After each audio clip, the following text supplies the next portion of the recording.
Ahem. How's everybody doing today? What's up, Cookies, Hellstrike, Rune Prism, Cortical Physics, Danny, Johnny, Craig, Lupus, Rex, Bryson Online, Chunk Funkle. What's up, Gecko? May the luck of the Lala be with you. Oh, the luck is always with us. Probably. Never did finish 300 wins each. Yeah, I'm, very early on that grind. I'm really still doing Seal Rock for the coat. But eventually I'm gonna have to do 300 wins, and, I'm not too thrilled about it. I do enjoy Seal Rock, it's just... the step up from 100 to 300 is such a big gap, like, my goodness. 27 losses in a row. I don't know if I've ever had a streak that bad. We've had some rough days, but never that rough.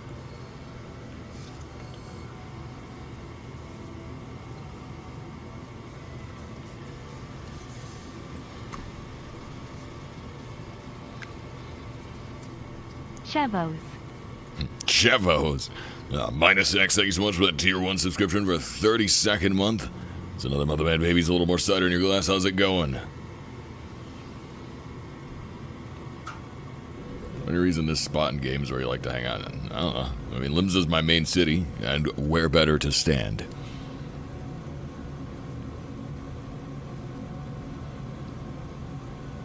Watch streak, is that a thing? I didn't know that was the thing. The 450 bonus channel points, yeah. Don't spend them all at once. The video was cool. Well, thank you. Yeah, I'm really glad people have been enjoying the stupid achievement videos, because I know I said this last time, but I really didn't think they were going to do that well. Because it's just kind of a... I don't know, just kind of like wacky nonsense, but yeah, people seem to be liking them, so... very happy with that, because I plan to keep making them. I was going to do it weekly regardless, that was the goal. But I thought it was going to be a lot longer before it caught on, you know? I figured it was going to be something that would, like, start out slow and then gradually people would become interested in it, but...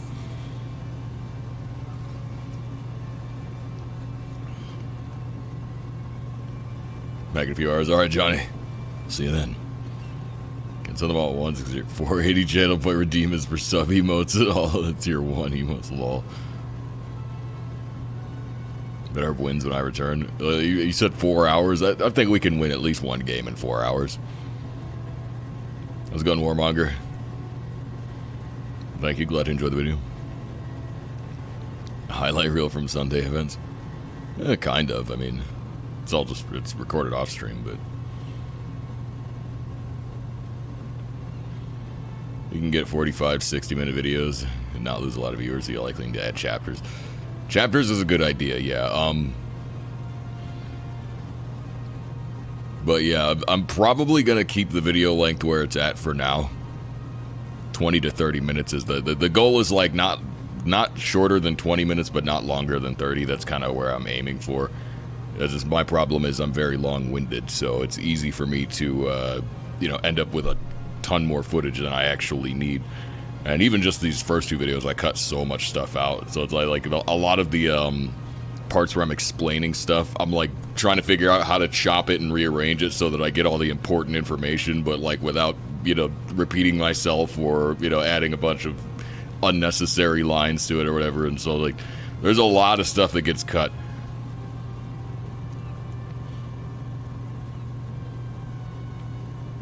What's up, D-Ranker?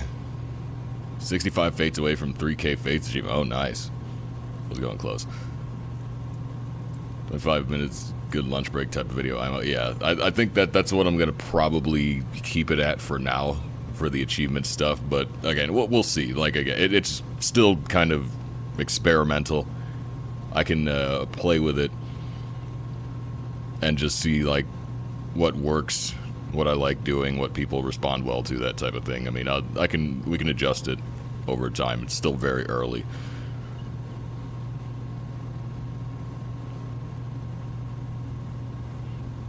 More feedback. Yeah, it just depends. Because, yeah, the big thing is I want to avoid making the videos too long. Because it would be very easy, you know, to fill up like an hour. Because I just talk a lot. You know, I can rant for a long time about dumb crap if I'm, you know, fired up enough about it. But, yeah, I find that I repeat myself a lot. And sometimes I talk in, like, weird circles in a way that makes it just more confusing, so. Bonus videos, yeah, that's could be a thing. I'm thinking about something I might do in the future if I have the time in a week to even make it like sustainable. But like I said, I'll probably keep the achievements in the length that they're at now. But I could potentially do something alongside achievements, like a separate regular video where there's less of a fixed length. Occasional deep dive for 60 plus minutes. I don't know. It would just depend on what it was.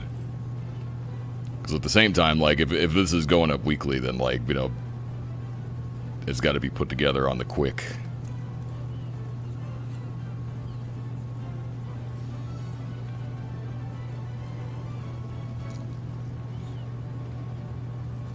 What's up, Sean? Who's ranked globally 216 in achievements. Nice. Wish you the best of luck. Thank you. I'm going to need all the luck I can get.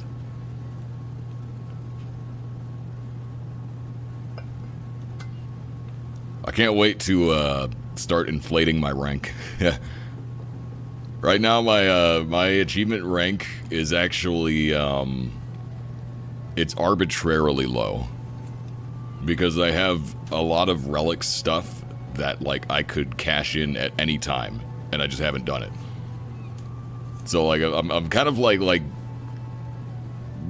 practically speaking, my score is a lot higher in terms of things that I've already finished doing. I just haven't cashed them in yet, so it's like I'm kind of flying under the radar a little bit. I'm kind of stealthing a little bit, but when I start turning in relics, my score is going to jump quite a lot. And I can't wait to actually get to that point, because then I'll actually be competitive with, at least on Diabolos. Not worldwide. It's going to take me a long time to get, like, you know, competitive on the global rankings, but I'll at least be competitive on my world server pretty soon. So, that's going to be fun. I've been really excited for that for a long time. How's it going, Just Eve? Also, what's up, Moro? Stardew Valley is addicting. Oh, not again. That's one of those games that, like, every couple of years I'd play it way too much and then put it down again and forget about it until a couple of years later. I had a couple games like that. You're just explaining the grind of getting some of the achievements you already did. It could be fun, yeah. Kinralira, thank you so much for that follow.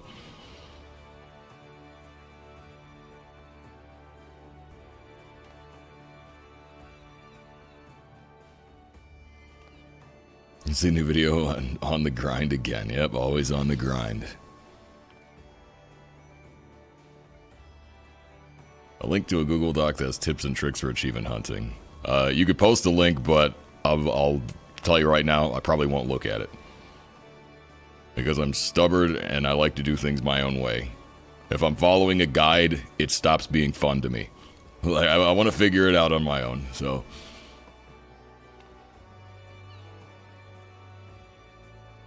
Dry run of a relic yesterday. Took the Astro Relic from Animated to Canopus Lux in one go with all the stuff. It was about 3 hours. Oh, God.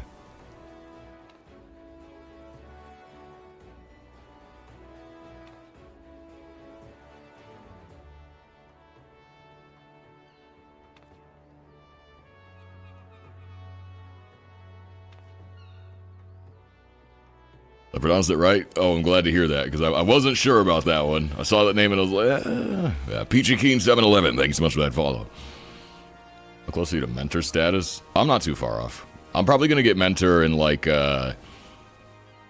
See, I have a very loose plan for, like, what achievements I'm going to work on each week for, like, the first couple weeks, just so I, like, know what to do and I'm not just flailing around for the stupid videos. Alinka, thank you so much for that follow. And so, like, I'll probably unlock mentor sometime, like, within a month or two, based on just what I'm planning to do, so... Yeah. I'm the same way. Yeah, I don't know. This is, like I said, I'm kind of stubborn. And maybe too individualistic. I like doing things my way. Like I said, it just makes it more fun. The second I have to start following a guide, I feel like I'm not enjoying myself as much.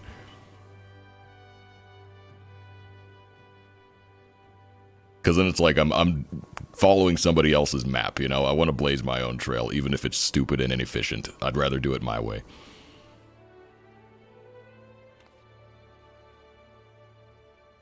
"24-hour Mentor Roulette stream. Do blind raid prog. I want to. I'm thinking honestly, for 7.0 Savage, like, if you're planning on putting together that blind static still, I might be down. Because, like, I've kind of run the full gamut of Party Finder.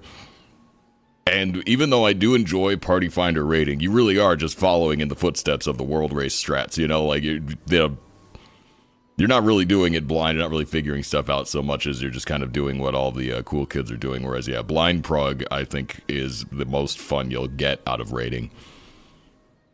Because you get to experience it all fresh. And so, like, I'm thinking for, like, 7.0 raids, I'd like to try that. If I can manage to schedule it out. And scheduling is the annoying part, but it's I mean, obviously it's going to be like a take a week off of work type of situation, so...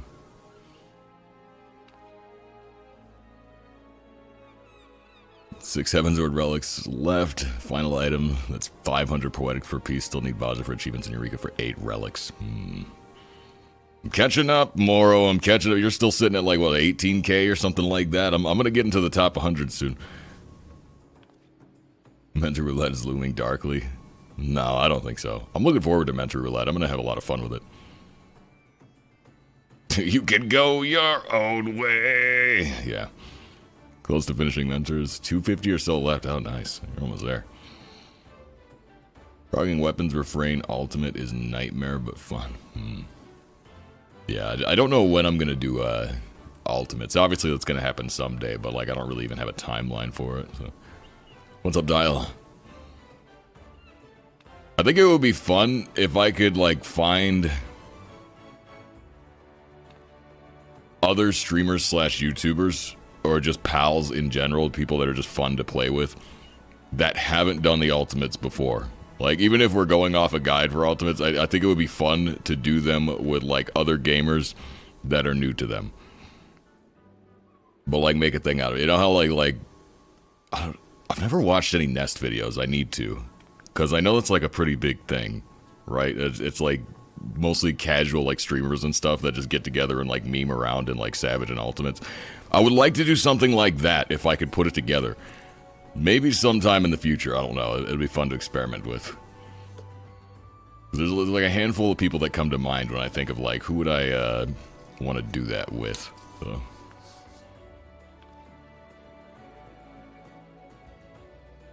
Back to you on that, because I can either blind prog week 1 with a full static or put together a hardcore week 1 group. Theoretically could hardcore 1, try down tier, be part of a blind static which starts week 2, 3, and just not tell them how to do stuff.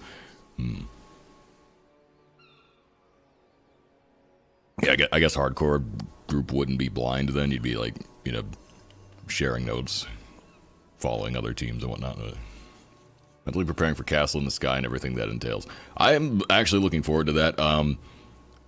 Probably what I'll do for Castle in the Sky is most likely when I catch up on gathering achievements, because I work on my gathering achievements when I do cardio in the morning. And so if I get to the point where I've finished all of those, I'll just start doing the diadem gathering achievements during cardio. And then eventually that'll allow me to collect all the materials to do the crafting part of it, you know, so... Yeah, that's kind of like the current, like, working plan for that. But yeah, in terms of actively grinding toward those, I don't know, like, I don't know when I'm going to get around to it. But I'm not, like, worried about that. Because that type of, like, really boring and casual, like, long-term crafting, gathering, grind stuff, I actually enjoy that stuff. Because, yeah, I can either multitask it while doing cardio, or I can just AFK it while, like, watching Netflix. You know, like, it's it's not something I mind. Like, that type of gameplay is totally fine with me. So, like, I'm looking forward to those achievements. It's obviously going to be a huge investment of time, but, like, I'm not worried about those. How many wins for Seal Rock? 61, I think, right now. I think I'm at 61. D&D FF14 Savage, lol. That's fantastic. Some of them are pretty hardcore players. Most of them are on the more casual side. Yeah, like I said, I've never seen any of their stuff, but like just what I know about it, from like what it's described as, I think it would be fun to put together something like that.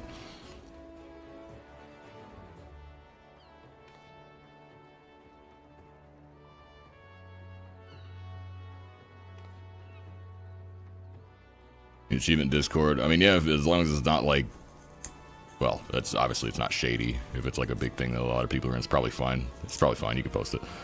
Spent $300 on gotcha, so feeling pretty good. Oh no. Did you get what you wanted?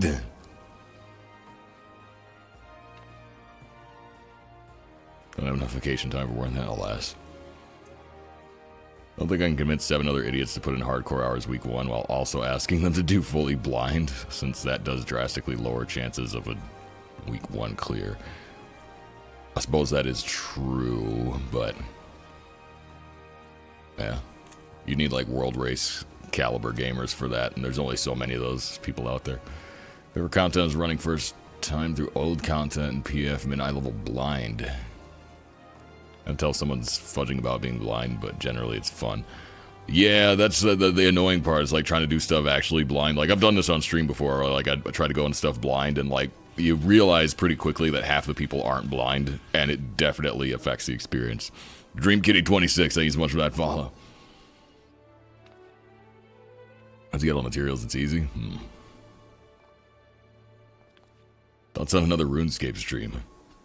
I don't know. I thought I was gonna get sucked into the RuneScape like league that's going on right now, but I played a little bit of it and it just didn't hook me. So, but part of it is because like playing RuneScape is what inspired me to start the stupid achievement videos for Final Fantasy. So now that I've like kind of gone gung ho on that, that's like taking up all of my attention.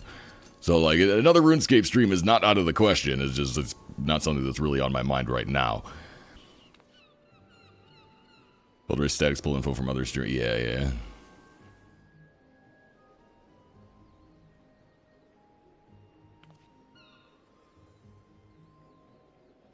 How's it going, Dream Kitty? Welcome to the stream.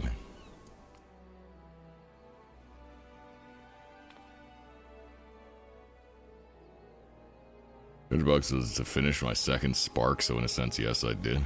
I don't even know what that means.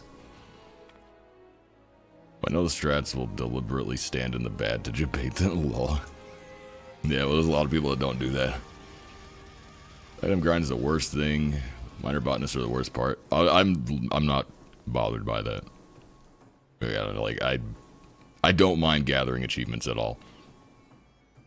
Because it's either just chill multitask content or just AFK watching videos content, and like I'm totally on board with that. I could do that, no problem. Lost Odyssey playthrough when? You know, I had never actually finished Lost Odyssey. I really need to. Kenda Queen, thank you so much for that tier 1 subscription for a 13th month. Another month of Mad Babies, a little more cider in your glass.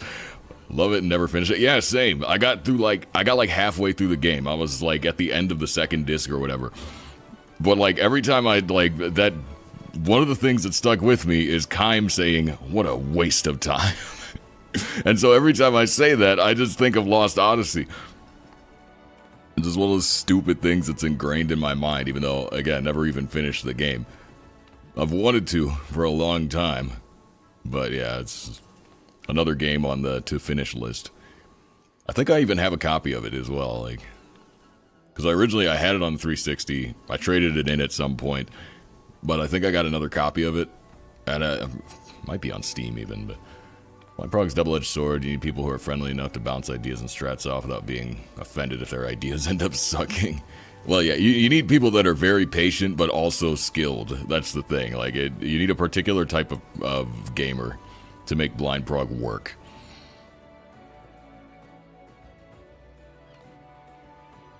Gathering achievements are great to work on while you queue for other achievements.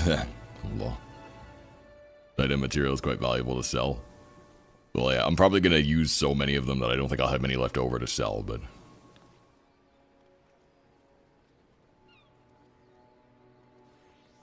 Something about diadem makes it so much worse. It doesn't bother me. I've done a good amount of diadem grinding already, and it doesn't bother me at all. It's good, but never finished it. Yeah, I need to finish it.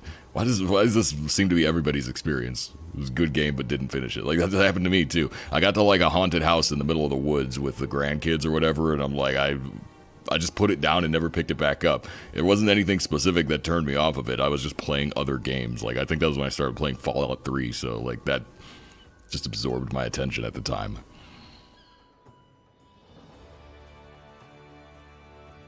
Zombie game. Infected human meat on arrows and shoot people in the chest to make them into zombies. Oh my god.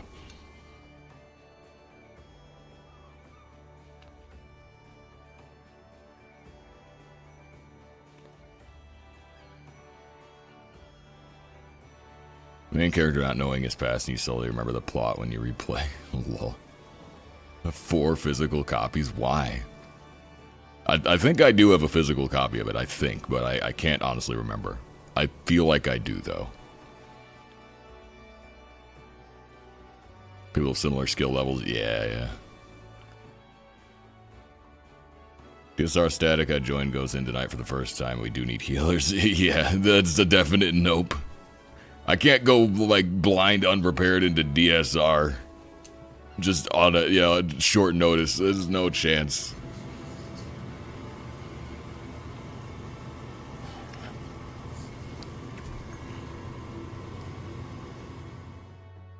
You'll get 500k points for minor botanist and diadem, use the mats, and still need to go back for more. Yeah, that's not surprising. I would expect it as much. Because, I mean, there's only 2, like, primary gatherers, excluding fishing. And then there's 8 crafting jobs. So, like, obviously, it's going to break down somewhere along the line, but I don't mind. Wasn't bad, simply uninteresting. It's like in the bottom corner, thought you were a player model. Fallout TV series trailer. Fallout TV series? No thanks, pass. I did not see the trailer, but that sounds like the dumbest thing ever. I wouldn't want to watch that. I would not be interested in that in the slightest. Let me just put it like that, because like I don't feel like Fallout in its modern iteration is a very story-driven franchise, you know what I mean?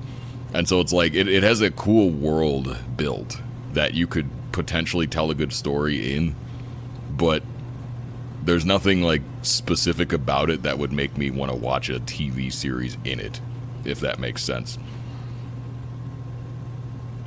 It's like just saying like this is a show set in the world of Fallout, that could still vary wildly in terms of actual quality. Like, whereas to me, Fallout is defined particularly by its gameplay.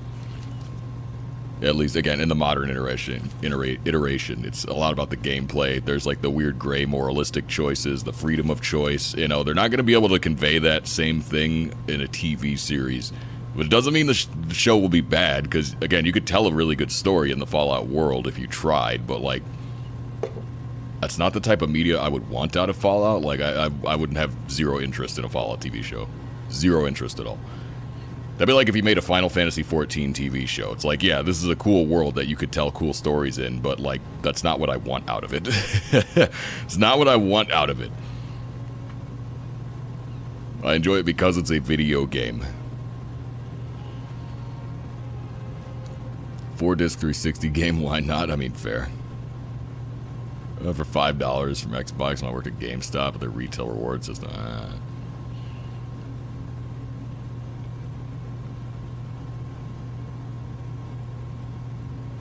Isn't most of Fallout story in the background anyway? Not really. I mean, again, there's a lot of world building in the background. There's a lot of micro stories inside the overarching narrative of like, here's this weird town in the middle of nowhere, and they've got people pretending to be superheroes, and then, there's a lot of like self-contained stories that you would just get in a generally post-apocalyptic setting like that. Whereas, yeah, there is overarching narrative in each of the games. It's just usually it's not that good. The writing is not that strong in Fallout, at least in, again, the Bethesda games. The older ones were apparently pretty well written, and so was New Vegas, but yeah, nowadays it's not really so much of a, not exactly a powerhouse of a story franchise anymore.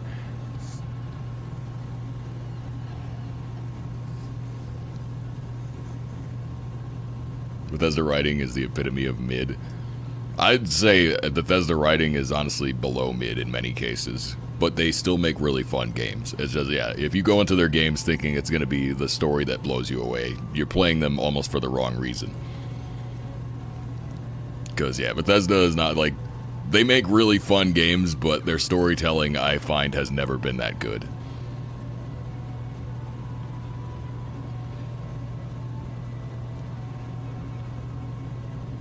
Final Fantasy made 2 movies, both were really bad.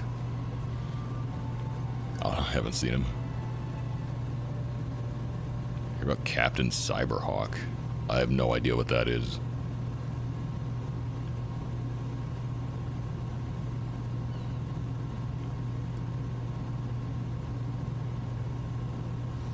These fight scenes in Advent Children are good.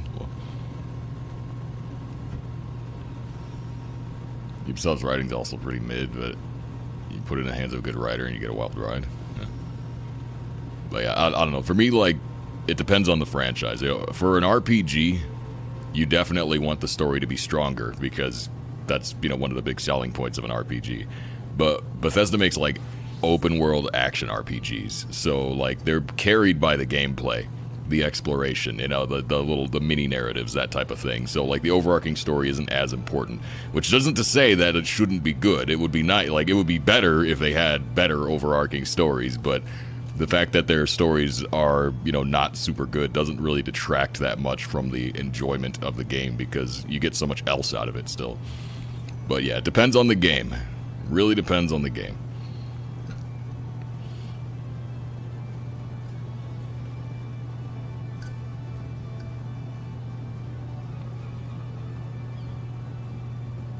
Dark Brotherhood and Thieves Guild and Oblivion makes me think lower of them. Thieves Guild was decent, yeah. I don't think I ever finished Dark Brotherhood and Oblivion because I never murdered people. I don't think I ever even got invited. What's up, Ajay?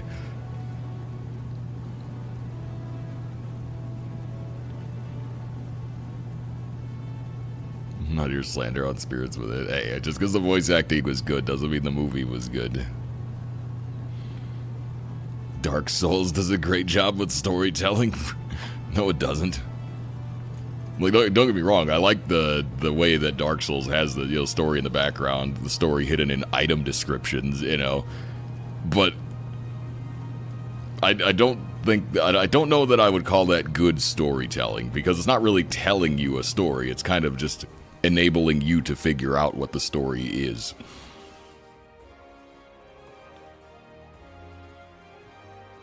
It's kind of like there is a story, but it's not really told to you. You have to find it, like, which is fun, but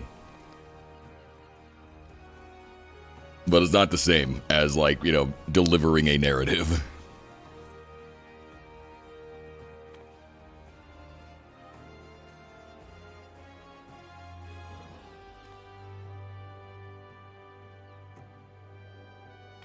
The hour to your right wearing? Looks like Scylla robes from World of Darkness. Yeah, that's Scylla.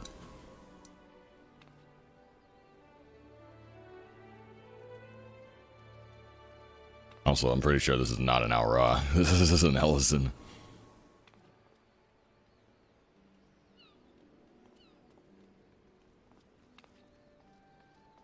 It's a Femro?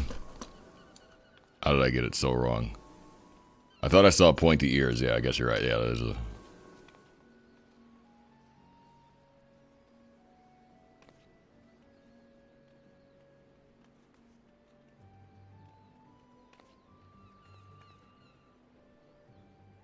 Who mind how people overhyped Skyrim?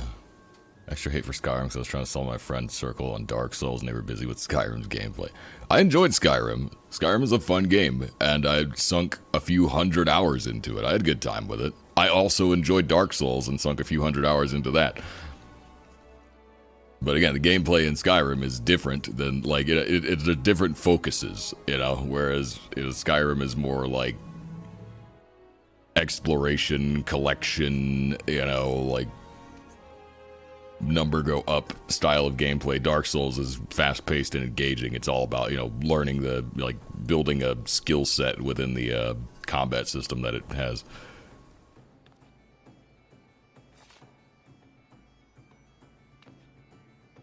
I've had a few cutscenes where a character says a name or place to you, and it's up to you to know what they're talking about. Yeah, Dark Souls.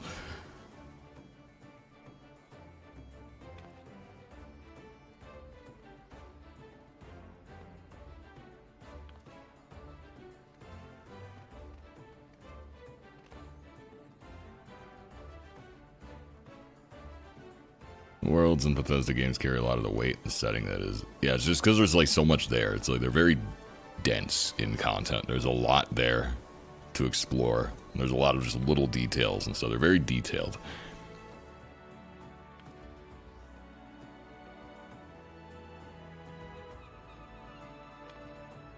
Tamriel and post-war Fallout, yeah.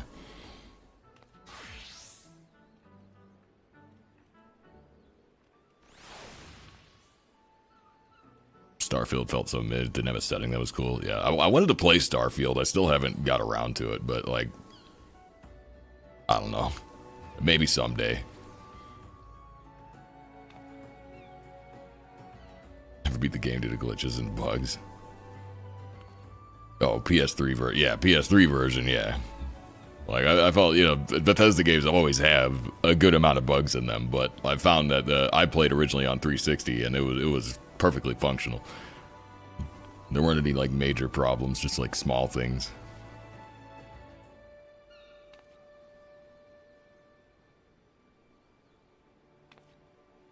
Dishonored 1 and 2.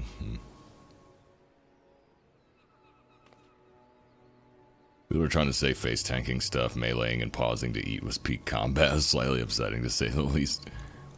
Nah, if you were doing that, you weren't playing it right. It was stealth archer all the way. It was a sniping game.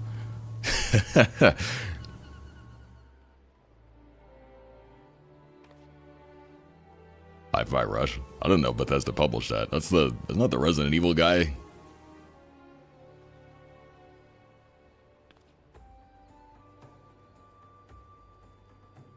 Yeah, and the Evil Within devs were the Resident Evil. It was the Resident Evil guy. Rather, the guy that did Resident Evil 4. I think he did some of the previous games as well. Then went on to make Evil Within, which was really, really good. I thought Evil Within was incredible. Evil Within 2 sucked, but but the Evil Within was a really good game. It's so underrated too. But then they made a sequel, and it was Garbo. The sequel was such a, like, I don't know, it paled in comparison to the original in so many ways. I didn't even think, it was one of those games when I played it, I was like, they must have handed this off to another studio. You know, like, sometimes they'll make a good game, and then someone else, like the B team, will make the sequel, kind of like BioShock 2, and then it just, like, it doesn't quite feel the same, and you could tell it's not right. That's what Evil Within 2 felt like, but then I found out it was still directed by the same guy, so, like, I don't know how he dropped the ball so hard on his own sequel, but, man, it was not nearly as good as the first one.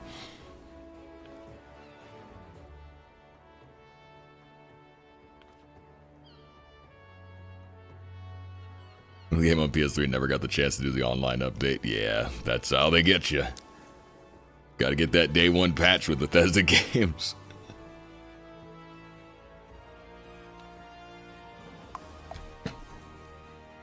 Nah, man. We should probably start playing the game pretty soon here. The plan to do with BioShock, Netflix. Oh, God. Why do they keep doing this? Can we just stop? Can we just... Don't adapt BioShock to Netflix. Just don't. We don't need a Fallout show. We don't need a BioShock show. Please just stop. Oh. Remember when, you know, movies based off of video games was niche and terrible? Like, it was something that almost nobody was doing it, and it was never good. I liked those days. Those were fine. I think those were simpler times, and I kind of preferred it. And then the Mario movie came around and made like $1 billion, and so now everybody's like, well, what else we got? Those were the days, yeah. It was great. You'd watch something and it'd be like, Angelina Jolie's playing Tomb Raider. What? I saw both of those movies in theaters, for the record, because we were big Tomb Raider fans as kids, but, like, And, you know, it was terrible, but you enjoyed it, and you went home.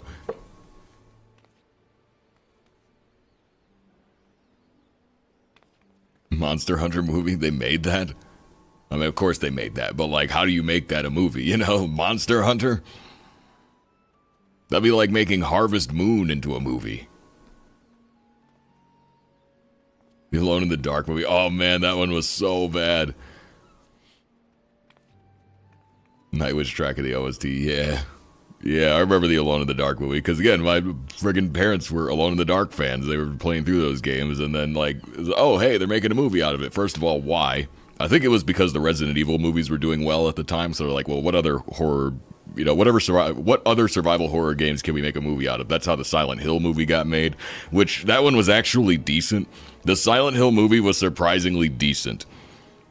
Not incredible by any stretch, but as far as a game movie based on a, you know, a survival horror game, Silent Hill was probably the best one, like, adaptation-wise. It blended a lot of the lore together in ways that were, like, you know, like, in ways that you would do for a movie. Which is to say, like, the Silent Hill games were never really, like, a proper series. They're individual stories that just take place in a similar setting. And so they're always, like, just different psychological hells tormenting whoever happens to be stumbling into them. And, you know, with the movie, they just blended all that together. They just took all the most iconic imagery and just kind of, like, mixed all that stuff together. So you got a lot of the lore with, like, the girl from the first movie. There's Pyramid Head of there, because of course he was. And there's some stuff from the third game, and just little things like that. But Silent Hill sucked? Oh, come on. It was a good movie, honestly. Okay. I thought you were being serious for a second. I was going to say, it wasn't that bad. It was far worse video game movies. Oh, the Mortal Kombat movies. Yeah, those were classic. How's it going, Leono? Welcome to the stream.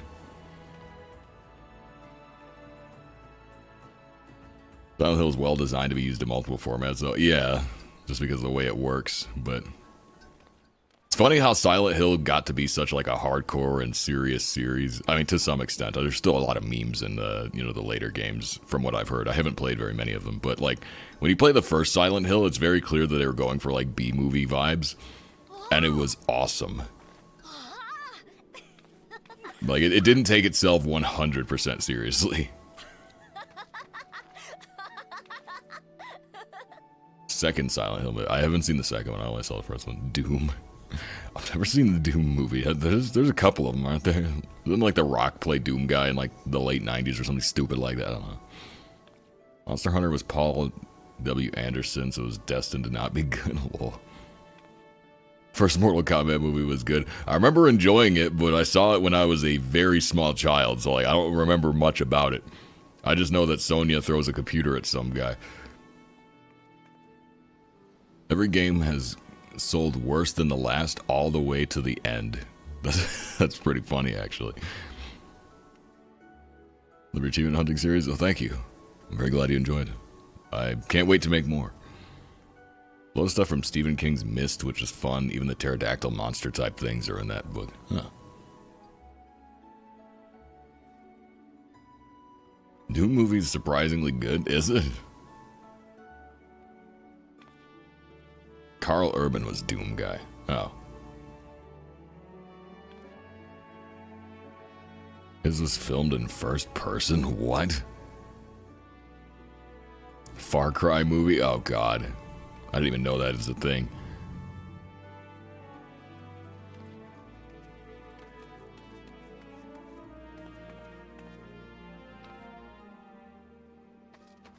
I already mentioned the Tomb Raider movies, but nobody. What's the verdict on the Tomb Raider movies? Because I would hesitate to call them good, but I did enjoy both of them.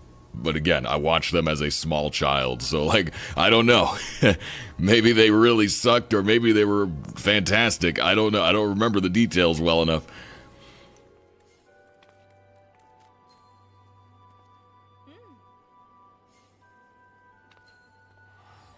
First one good, others sucked. Doom was okay for an action movie, but had little to do with Doom. Oh, that's the worst.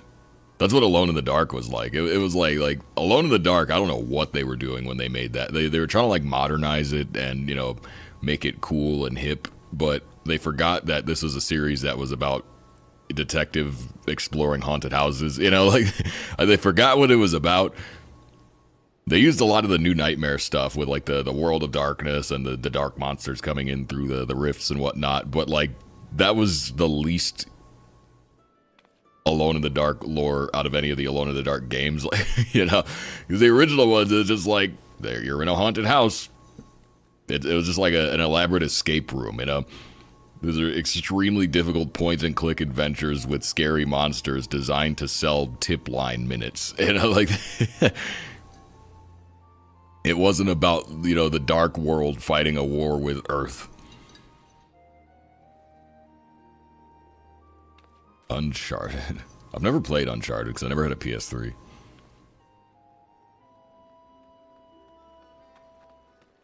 First one was good, others sucked. Premieres were okay because they had Angelina Jolie.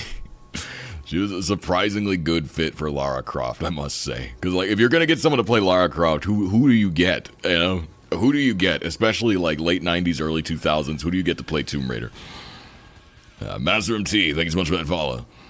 I don't think they could have done a better job on casting. First Tomb Raider was decent, second not so much.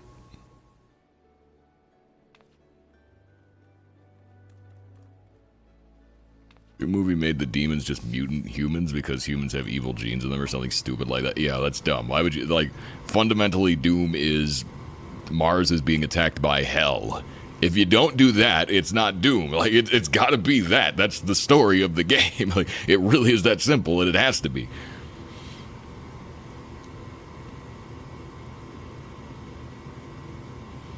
Cool first person scene, that's about it for the new movie. Anything else is kind of terrible. Uncharted wasn't bad. Oh, Uncharted looks like a good series. Like I said, I never played it. Uncharted to me was ripping off Tomb Raider and modernizing it. You know, at a time when Tomb Raider was at its lowest point. This is like after the Tomb Raider video game series was pretty much like in the garbage, Uncharted came along and made it cool again, and then Tomb Raider ripped off Uncharted.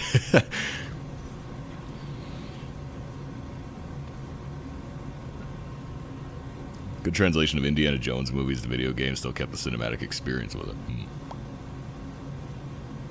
Anyone play the Indiana Jones game? There was a couple of them, actually. I played a few of them. There was Infernal Machine on the N64. That game was incredibly difficult. I don't know if I ever finished that. I think I got close, though. I got really far into that. But then there was some other one on the Xbox.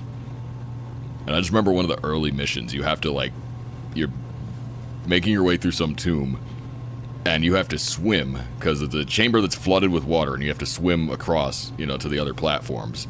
But there's a gigantic alligator in the water, and it will eat you and kill you. And so you have to pick up skulls and throw them to distract it so that you can swim, you know, while it's going the other way. You have to race against it to swim to the next platform or whatever. I remember really enjoying that game. It was, you know, a classic puzzle platformer / sometimes action game. But I never finished it, so I don't know, maybe it was good, maybe it wasn't, but I enjoyed it for what it was. Indiana Jones Mine Adventure? I think you're thinking of Pitfall. That's Pitfall. The Mine Adventure was Pitfall.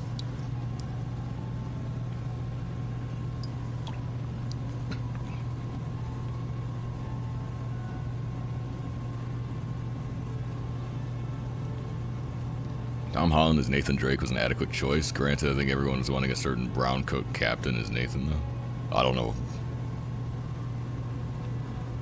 I don't know what you're talking about. Evil genes, absurd law. They did Tomb Raider the right way and saved Tomb Raider. Yeah, because Tomb Raider was like kind of going off the rails, you know, in the newer generation of consoles. They didn't keep up with the puzzle platforming stuff, and they were just losing it. But I mean, Tomb Raider Legend was okay, but it was just okay, you know. And this was after Angel of Darkness, which was like just a disaster.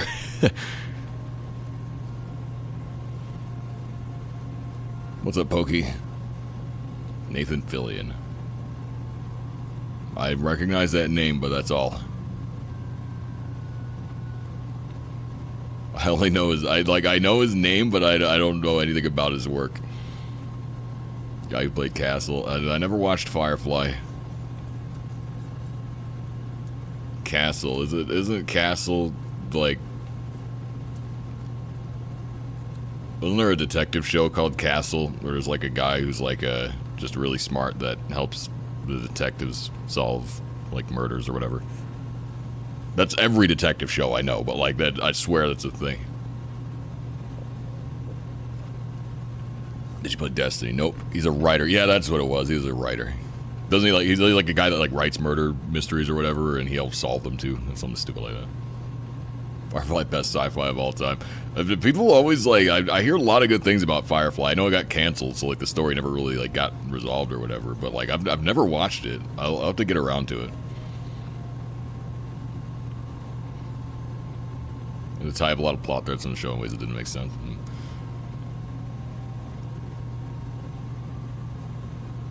Talked about the Firefly movie the other day.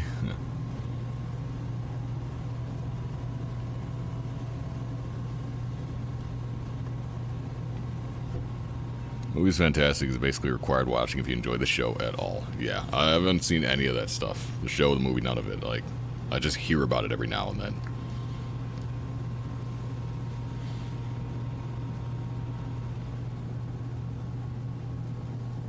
People put it up too high, Imo. 13 episodes. Yeah, I'll have to maybe check it out someday. Sessi Baka, thank you so much for that follow.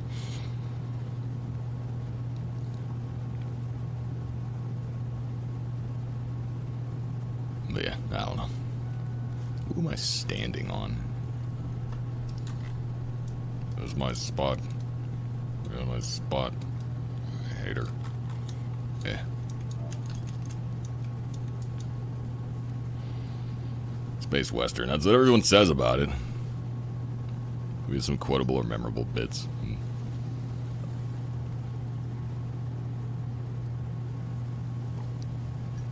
Alright, we finished an entire cup of tea, which means we've been standing on this rock for very too long. We should be standing on Seal Rock. So, I think I'm going to make another cup of tea, and then put together a team. We're putting together a team. Firefly watch party. We can watch Firefly as an intermission in between Acts 2 and 3 of the second Lord of the Rings movie. I'm gonna make some tea.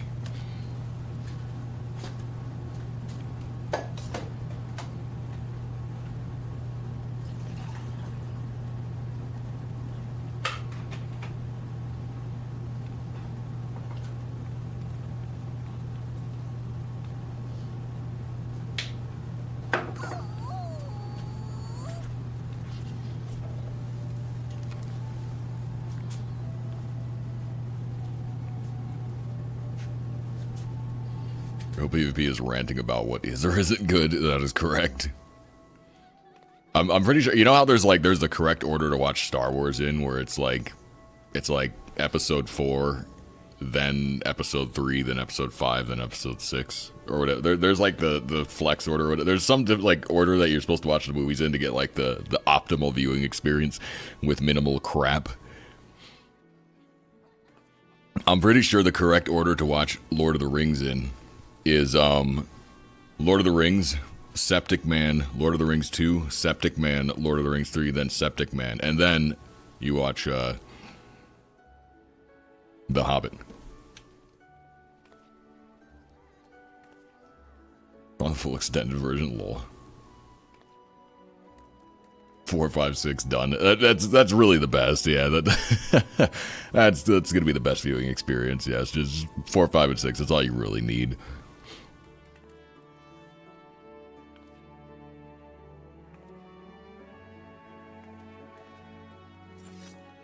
The Hobbit happens before Lord of the Rings. It's okay. Septic Man fills in the blanks.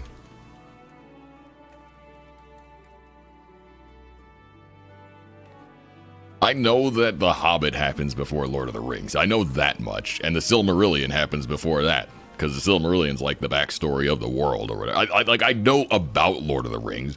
I've just never watched it or read it. I tried to read the first book when I was in like middle school. And they were calling the pillows bolsters. I was like, what the heck is a bolster? I didn't get it. It took me years to figure that out. Oh, it's a pillow. Like, it was stupid. It was written in such a way that it was impenetrable. You know, there's like a chapter about Tom Bombadil. I don't even, like, I still don't know why that mattered. But I didn't get halfway through the book, so, like, we never got there. I don't know. Just read The Hobbit and ignore the movies. Oh, yeah, I know the Hobbit movies were like, they were basically like, hey, you guys want to make a ton of money? Let's try and do a second Lord of the Rings trilogy, but they didn't have enough material. like I know they really stretched it for those ones, and also Peter Jackson didn't really want to do it, and so it was all just like CG effects instead of like the practical stuff, and you just kind of like slapping it together and getting paid. Yeah, I've heard tales of the Hobbit movies. I know they were not the same passion project that the Lord of the Rings were. They stretched it to death to fit in a trilogy when it needed 2 films at max. But they should have made it 1 film at the most. But they wanted that trilogy money. Because The Hobbit, like, the book is not that long. It's not a very long book.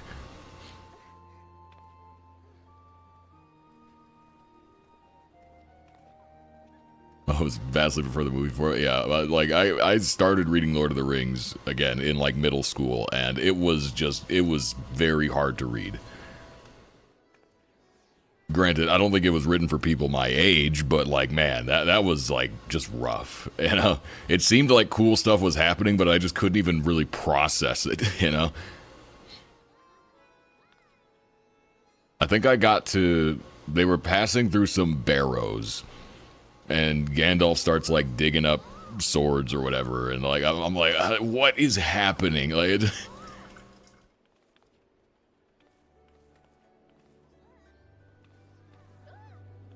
10 pages to explain one thing. Yeah, it was very densely written. Yes.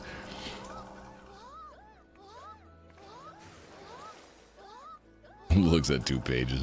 I could make a movie out of this. Lol. Yeah. His name, Ancalagon, thanks to a friend who was really into Middle-earth lore and told me of the greatest dragon ever created in the series.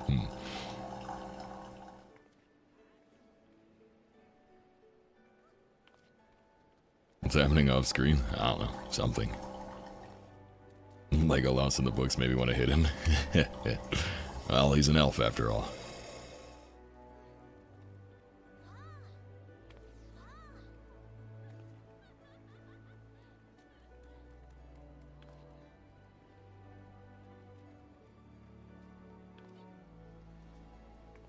Right, and now we have a lovely cup of tea.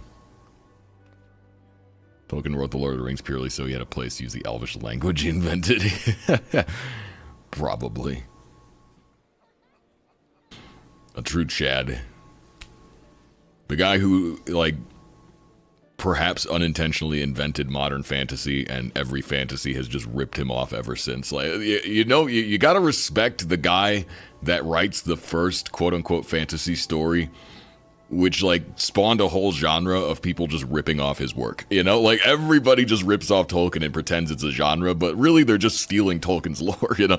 Like, elves and whatnot. Like, yeah, he took a lot of, like, folk tales and stuff that he didn't even necessarily create, but he spun it in such a way that it became his own thing, you know? And then everybody's just like, okay, that's the template, let's just do exactly that. Like, it's impressive. Look at my teeth.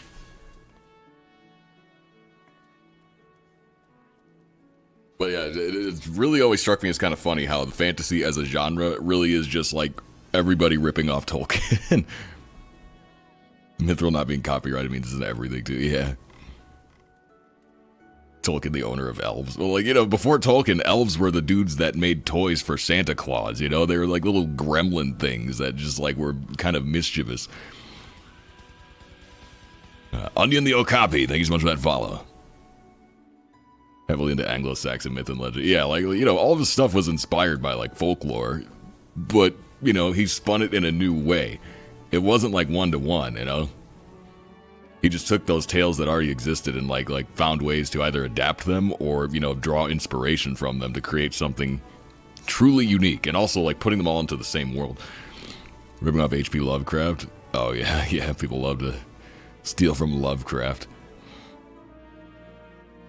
Elves exist in Norse mythology and European folklore too, do they? Like elves, like tall pointy ear elves? I thought classic like folklore elves were like kind of lame.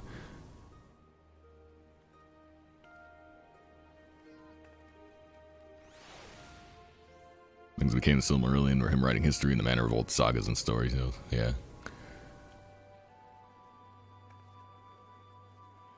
I think that's what they were inspired by. That'll make sense. If a 14 rips out Tolkien news at 11, that's not new. But again, almost everything under the fantasy genre is like inspired by Tolkien in some way. Every now and then you get something that's actually like kind of unique, but it's very rare. Quiz Track, thank you so much for that tier 1 subscription for a second month. It's not about the mad babies and a little more cider in your glass. But like for example, I haven't read Wheel of Time, but that's like all like Egyptian inspired stuff, isn't it? Like it's very, very Egypt / Middle Eastern, like. No, it's kind of a fantasy of its own. And then there's stuff like does John Carpenter predate Tolkien, or like, I think it might. When was John Carpenter of Mars? Because that's another like fantasy, you know, thing. Like I guess it's more sci-fi really, but sci-fi and fantasy technically the same genre, but whatever. You know, that's like its own kind of lore thing. It's very different from much else, and then a lot of sci-fi ripped that off, like.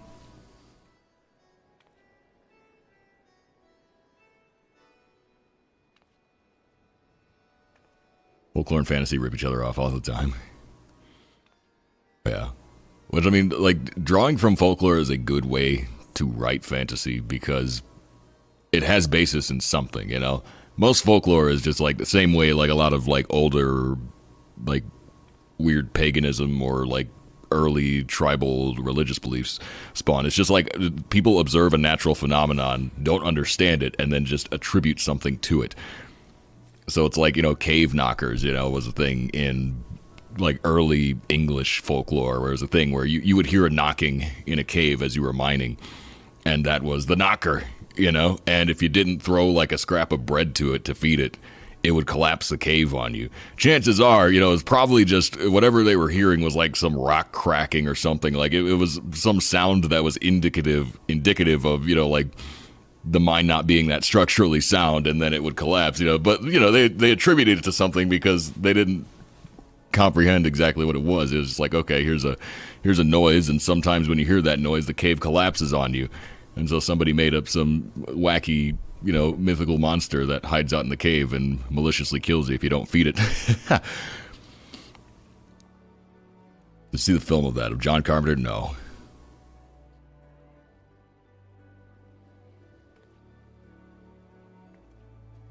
Been stealing this rock the past hour. We sure have.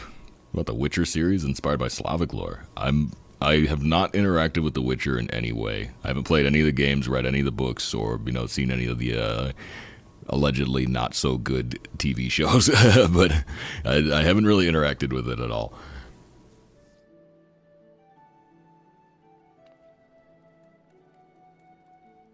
But yeah, it is definitely, it's always refreshing to see fantasy that's not just ripped off of Tolkien. Because, like, so much of the genre is just, you know, like Dungeons and Dragons is, you know, it's pretty much Lord of the Rings. Slavic folklore, they used to create the Triglavians in EVE Online. They took a mystical three-headed Slavic demon and turned it into a sci-fi race. Hey, that's fun. Yeah, I love that type of stuff. I think that's what D&D is probably what really sold it, though, because D&D took heavily from Tolkien, and then everybody took heavily from D&D.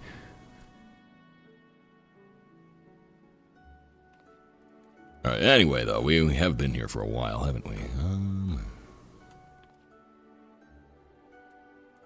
We should probably play the game. Okay. So let's assume we wanted to do some Seal Rock. Who's down? Trouble is, I've got a lot more people standing here than I could put in a party, so. What up, 45?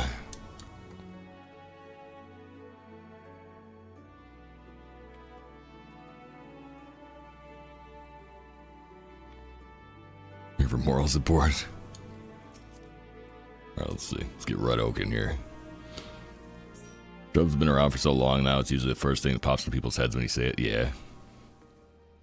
Indeed got in trouble for using hobbits as a race before they created a legally distinct, I promise, halflings. That's pretty funny.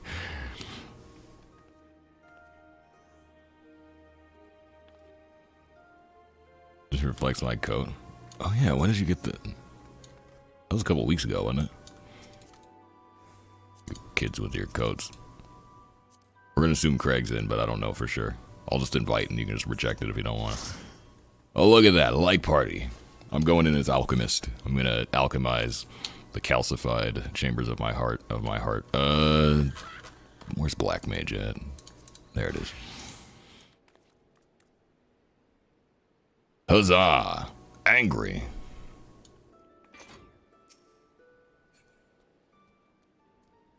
I should really be doing this on, like, Dancer, at least to queue in, so that I could level it, because that's what I'm supposed to be working on, but, I don't know, maybe I will, maybe I won't. Maybe the world is made of pudding. I'm gonna do a quick BRB, and then I'll throw us in when I'm back.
Bosnia gear? You think this is Bosnia gear? Yeah, I brought it to Bosnia, but that's just because I never upgraded before I went there. 7 crafter levels, so I got all the max level. Nice.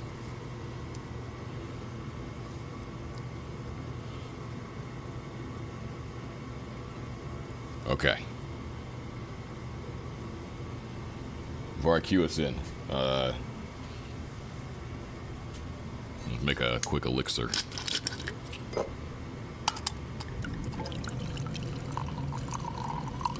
I gotta unlock gaming at my full potential.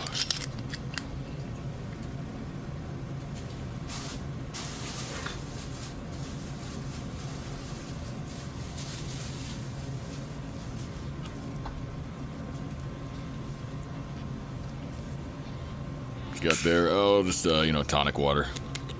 Nothing else added to it.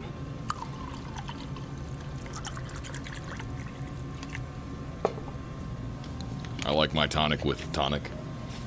I really gotta get some stirs down here. I don't think I mixed that very well. What have I got that I can stir this with? I guess I could just shake it, but I don't know how I feel about that. That's liable to go awry.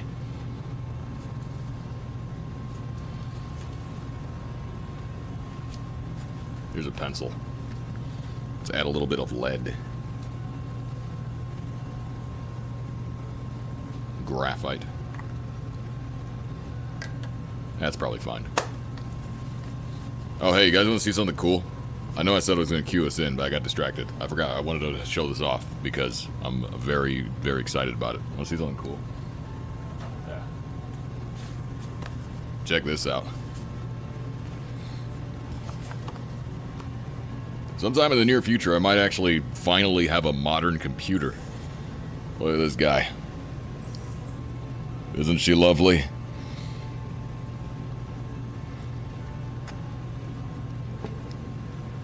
I can't wait. It's a box, yeah. Yeah, 14th gen i9.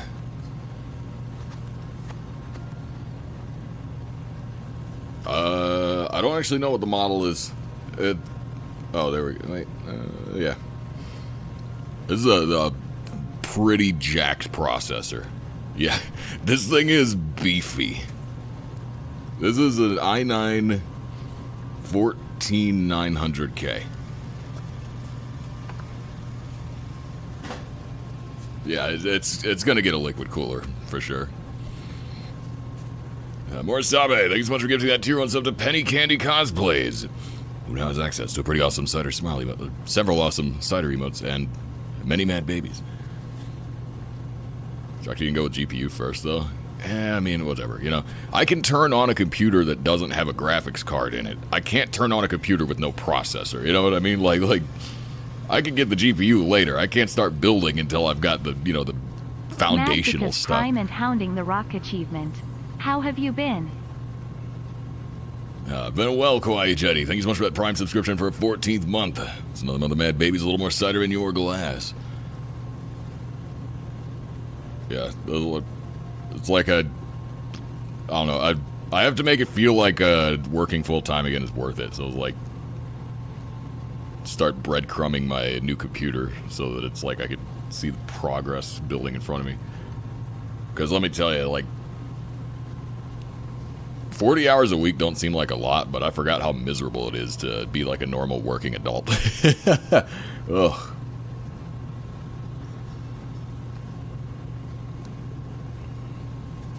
That thing can get clocked up to 6. I don't even know what that means. What's 6? Use GPU in your current rig. Oh man. The 14th gen i9 with a 1070, that'd be so funny. No, I've got old graphics cards if I really wanted something just to plug into it, but like, I don't know. Gigahertz? Oh. Yeah, that, oh, I see. That's kind of how my current processor is too, though. Because like that was one of the selling points of my current processor, was like it overclocks like crazy. I think it only goes up to like 5 because it's so old, but like it cranks pretty high if you crank it, which is why I got liquid cooling, because I was, you know, planning on getting into overclocking when I built this machine, and then I just never did. But oh, why's everybody all the resubs happen at once? Vicious1788, thank you so much for that tier 1 subscription for a second month. There's another month of Mad Babies, a little more cider in your glass. It's a lot, and I only work those kind of hours every other week. Yeah, it's I don't even think it's necessarily the 40 hours, it's just the way it's spread out, you know? It feels like you never have enough time to yourself. It's like, well, gotta go to work tomorrow, so. CPU is gonna be a furnace if you clock it up. Well, good, it's too cold down here half the time. Maybe old one be your stream machine and do crazier things. Maybe. I thought about that. Tilda. Because, yeah, otherwise I don't really have plans for my current computer. But, yeah. Bryson Online 93, thanks so much for that tier 1 sub to Sir Cookies, who now has access to a pretty awesome Cider Smiley emote and several Mad Babies. And Zone Keeper with the Prime for a 19th month. That is, of course, another month of Mad Babies. A little more cider in your glass. Only work about half the week, so I can't complain about the current schedule being too much. Yeah, fair. Yeah, Deus Malt, thanks so much for that follow. Yeah, for me it's just annoying because it's like, you know, 4 days on, 1 day off, 1 day on, 1 day off. And so it's like, there's never like a big block of free time. It's always just like you got 1 day off and then you got to work again tomorrow. And it's just like, it's exhausting. just looking forward to going to work, just dreading going to work is almost worse than being there, you know? And it's just relentless, you know? It's going to be the same schedule every week, so it just never ends. So yeah, I cope by buying fancy bottles of liquor and also computer parts. But, well, at least the bills are getting paid. Subs coming in to fund the video card. I'm probably going to get a video card. I'm going to try and get one in the next month here. I don't know. we'll figure that out. But I'm almost at the point where I should just wait until the 5 series launches. I don't know when that's happening, but it's probably sometime soon, right? Like in the next year or whatever. But yeah, I'll probably go for like a 4070. Kind of ironic. I pull out all the stops on the processor, but getting a more mid-shelf model for the graphics card. But like, I don't know. Like, I could spring for 4090. I just don't think I would ever need that. You know, like I don't play high enough end games. Like even the 4070 is way overpowered for what I'm gonna do with it. So, all right,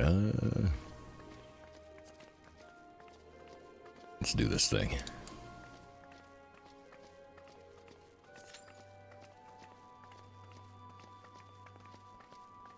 3080 is gonna last a while. Yeah, that's the biggest thing. Like buying nice parts is just kind of future proofing, because like after I build this machine, I don't want to have to upgrade for like minimum 5 years, but ideally longer. I mean, I've been running this computer for like 7-8 years now, so I'd like to get a similar amount of time out of this new one, and I probably will unless something dramatic changes in the tech space, which I don't see happening. But well, I don't know though, because AI is kind of accelerating stuff. So I work 45 hours.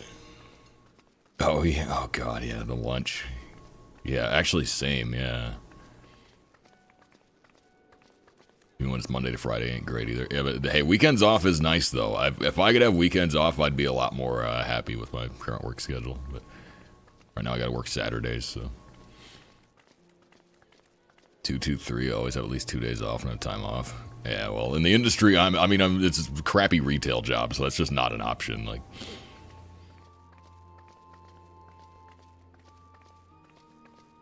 deal with really wanting to not go to work. Yeah.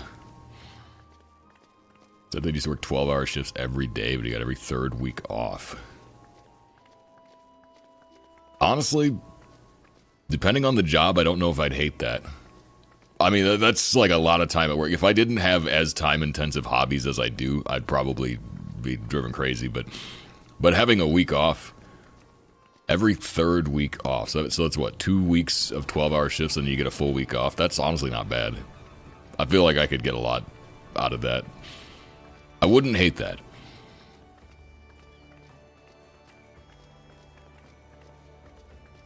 Super Series coming out earliest next year. I have to go to work because I like eating and sleeping indoors. Yeah, exactly. It's like, well, the bills got to get paid at the end of the day, so 2080 Ti works great, but newer would be cool. Yeah, I'm still running my old 1070, and I love it, but like it's getting outdated. Like, how's it going, Francie? 7 years on my computer. Yeah, I'm at about 7 years right now. I put this machine together in 2016.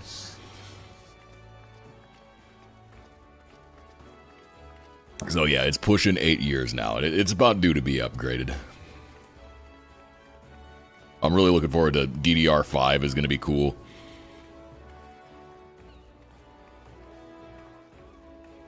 And then an M2 drive as well.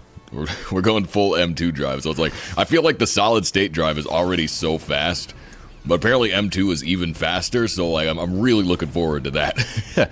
I'm really looking forward to the M2.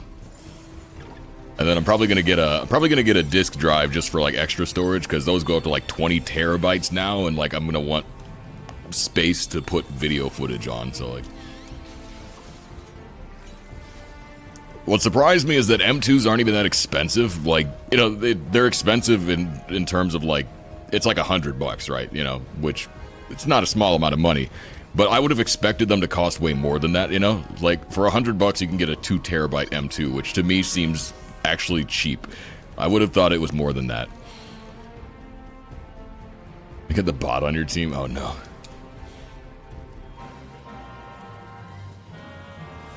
Industrial job, stands at a machine that lathes metal parts. Well, that might not be so bad. I mean, 12 hours is a long shift no matter what, but guy's probably making crazy money though, I bet. Manufacturing's always good pay. Especially if you're like actually operating the lathe, like yeah, he's probably making a killing. After 10 years of building my own PCs, building for friends, family, I'm exhausted with it. Next PC I get with these bespoke company, I'll pay the extra 20 to 25% for not needing to deal with it. I don't know. I don't mind it. I mean, it takes a couple hours, and then eventually I backwire the case if I'm not being lazy, and I don't mind it. But, you know, it's been 7 years since I built a PC, so it's not an all-the-time thing for me.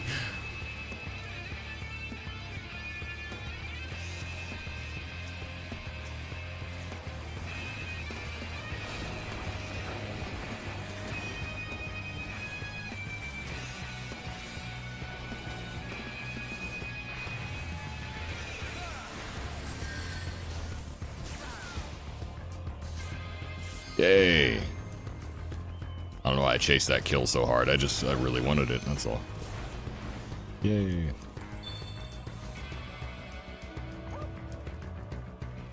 Bought my friend's top line model from 2020 when he made an even more top line one in 23, so I got this beast for pretty cheap, all things considered. Oh, nice. The two's gone down because the amount being made lowers all costs. Yeah, there's a lot of like random brands of them. I'm probably gonna go for like a, I think the one I was looking at is like a Sony, or not Sony. I can't remember the brand name. It's a more established brand. I'd probably go with the more established brand, but like there's a lot of like random like manufacturers I've never heard of. So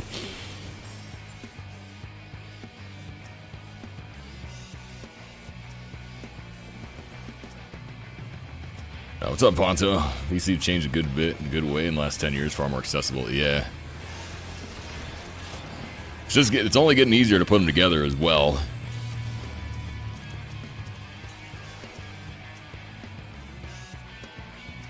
It's like the old analogy was, if you can do like square peg, square hole, you know, you could put a PC together, and that's pretty much true. Like it really is that simple. There's like a minimal amount of research to make sure that your RAM slots have the right amount of threads, or the right read speeds or whatever. Mirrored in Shadows, thanks so much for that follow. But beyond that, it's just like plugging in the puzzle pieces. And then, of course, like if you're really gaming, you want to backwire your case so that you don't just have a giant mass ball of like spaghetti cables everywhere.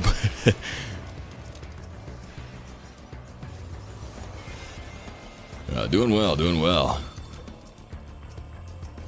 Saw you on stage at EU Fan Fest. Hope you've been leveling your gatherers since then.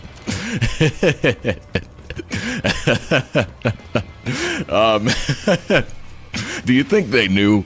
Did they know? Like,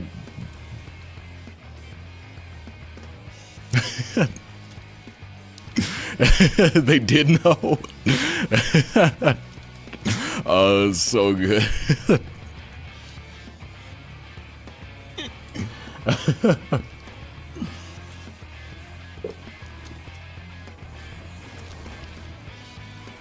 Watch your achievement videos also. Oh, thank you. I'm glad you enjoyed them. Welcome to the stream.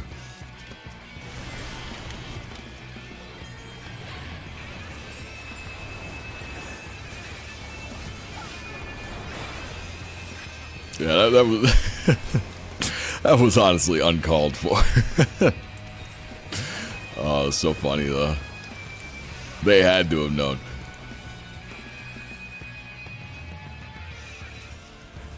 That was so bad.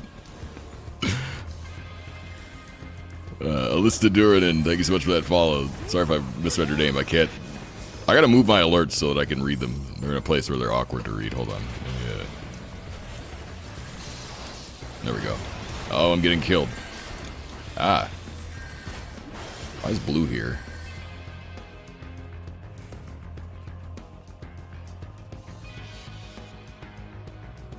It was funny though. It was pretty funny. Oh, it's so rough. Also, attaching pieces to the motherboard. You could do it, but I pay someone to absorb the risk. I mean, as long as you're grounding yourself and not like, scratching up the board, you're probably gonna be okay.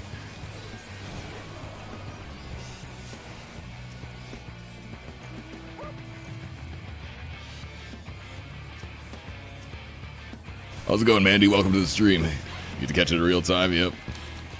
Welcome to the PvP fun.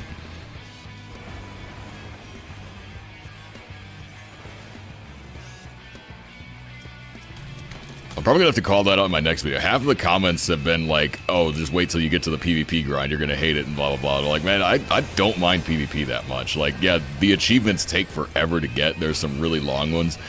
But I do think PvP in this game is actually reasonably fun right now. Like, it's not the best PvP in, you know, an MMO. There are MMOs with far better PvP. Like, the netcode especially makes this one kind of crap. But, like, there's enjoyment to be had here. I don't really mind it that much. So it's like, yeah, some of these achievements are going to take friggin' several months of grinding to get. You know, the 3,000 Frontlines wins and, you know, 5,000 Conflict wins and whatnot. Like, those are going to take forever, yes. But, like, I don't know. I'm not that bothered by it. Maybe I just have, like, some advanced form of Stockholm Syndrome, but I feel like if I do anything long enough, I start to enjoy it. Like, if I put enough time into it, I'll find ways to enjoy it.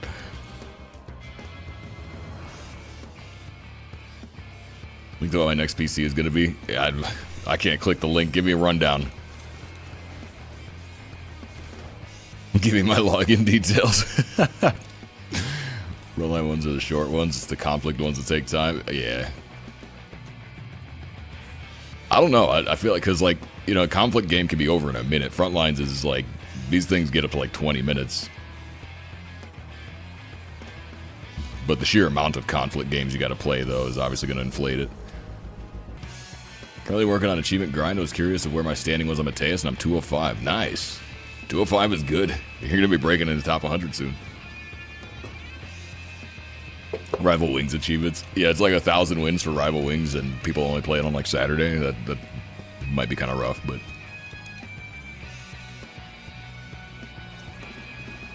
we should do it. I'm streaming the PvP achievements now. Check out my Twitch community post, maybe.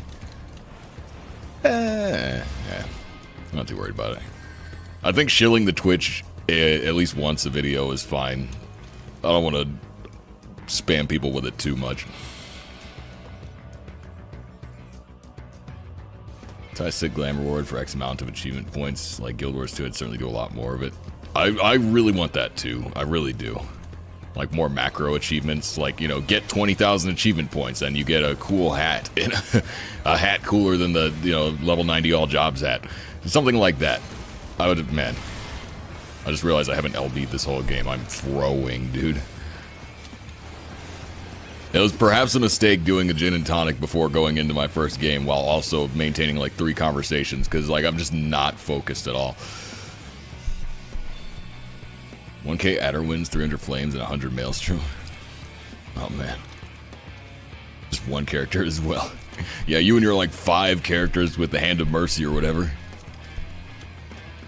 Closing in on 15k, still have almost all heavens or relics to go. Nice. Serentine Sale, thank you so much for that follow.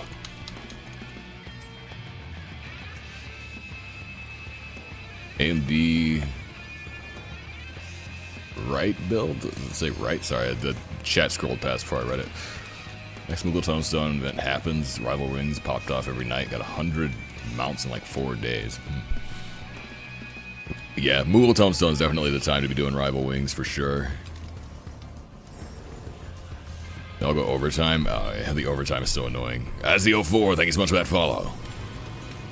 I'd rely on Google Trove and Google Trove. Get Rival Wings done. Yeah, that's probably how I'll do it. I still to this day have never played a single game of Rival Wings. I am a lazy gamer. Oh my god, our score. I just looked at the score. We're at 144. We're losing by a lot. So we're supposed to be fighting the Immortal Flames right now, and we are. So I guess there's that. Sorry, I need to wake up and start actually gaming. Ryzen 7800 3D, Radeon 7900 XTX. Yeah, I'm an Intel fanboy and I'm a Nvidia fanboy. So like I like Intel and Nvidia. AMD though apparently pretty good right now. I'll never disparage AMD because apparently their parts are actually like really like ever since Ryzen they've been really like hitting it out of the park from what I've heard. And considering their price points are so good, it's very tempting. But I'm an Intel fanboy. I don't know.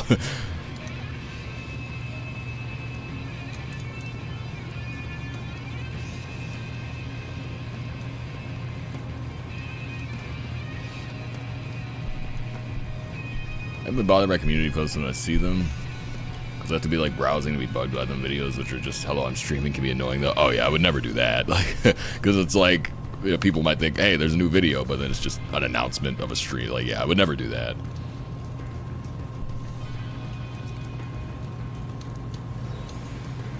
That's why I just make a, you know, a mild advertisement for the stream in each achievement video. I think that's good enough. Just to let people know that I do stream, and if they want to see it, they know where to find it. And the link is in the description, so it's...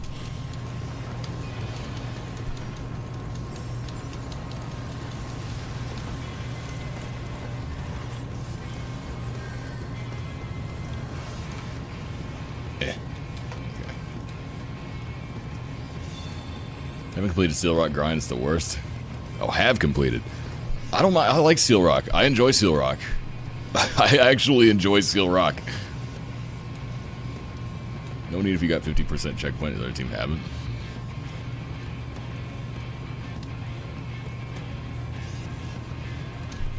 You'd enjoy Rival Rings, pretty sure you should never play it because it sucks to not be able to play it normally. I'm really hoping with Dawn Trail that they add like a roulette or something to it, because like everybody knows that Rival Wings is, you know, virtually unplayable on an average day. And Square has been addressing stuff with PvP lately, you know. Nobody expected the PvP overhaul that we got with Endwalker, and it honestly has been really fun so far. So yeah, I'm hoping with Dawn Trail that they do something to liven up Rival Wings.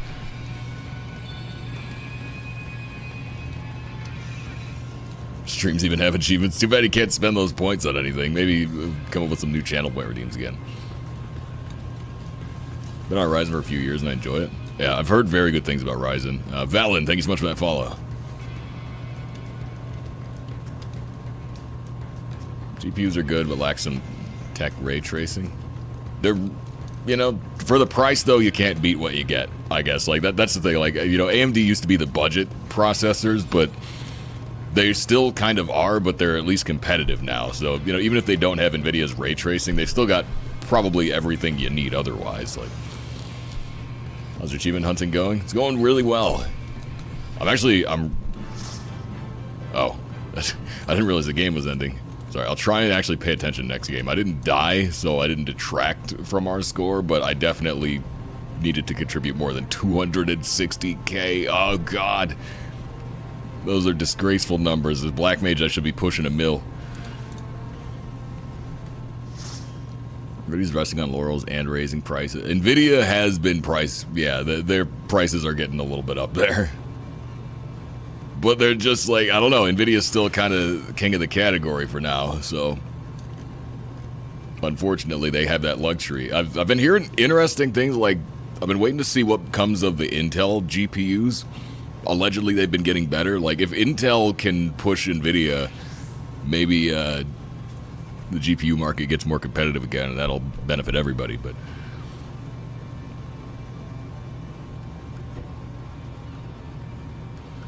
it's always fun when you have a team that genuinely cares about winning. Yeah. Those ones on Seal Rock, when a match goes badly, it goes really badly. Yeah, I've seen that. Shirt size, thanks so much for that follow. Oh, I didn't check the players list. Did anybody see if those Balmung players are in the rotation? Because if they are, I'll probably just DC hop, honestly. I didn't get killed by a Macrocosmos spam, so, like, I don't think so, but, like, let me know. Didn't see the Aether squad. Yeah, I didn't see any macros going off. They are? Maybe they're just in a different game.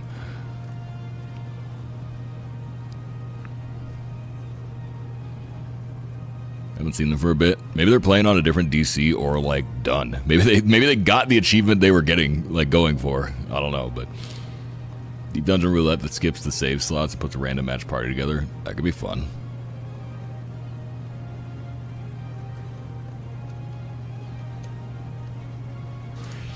Is it post again? Alright, let me skim this right quick.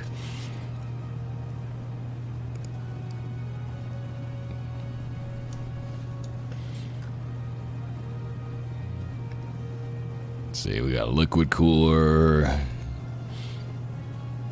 NZXT. I'm not familiar with that. AM5 motherboard, Corsair, 32 gigs of DDR5, nice.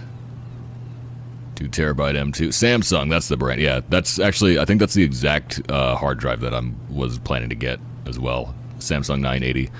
That's the one I'm going to get too.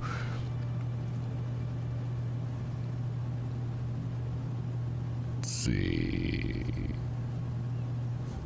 Well, certified power supply. I got to look into power supply. I don't know what I'm doing for power yet.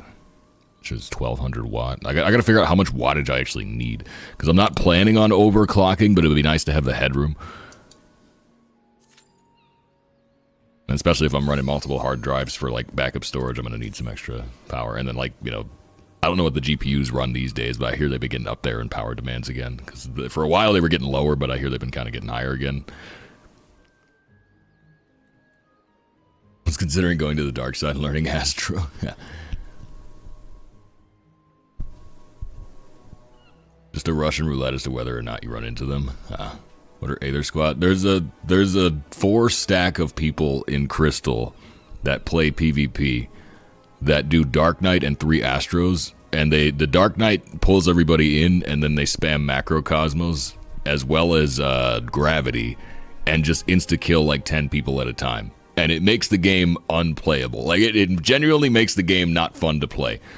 Even if you're on their team and you're winning, you never get to kill anybody because they're insta-killing everyone. So, like, it just makes it unenjoyable. So usually, if they're online, we hop to a different DC. Samsung 980's gold standard for M2?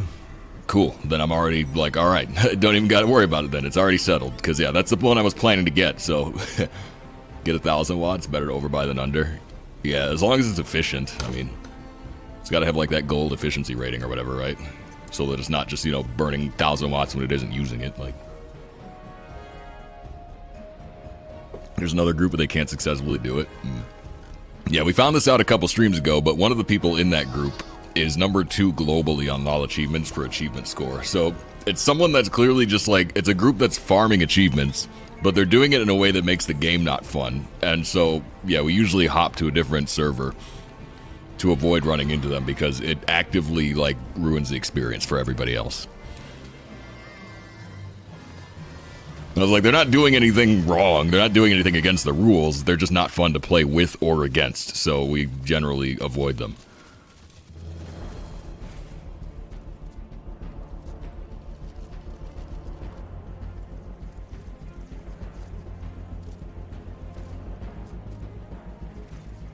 It's more than just one group. Well, the last I played, it was only one group that was doing that. I wouldn't be shocked if people started copying the strat, though, because obviously it works.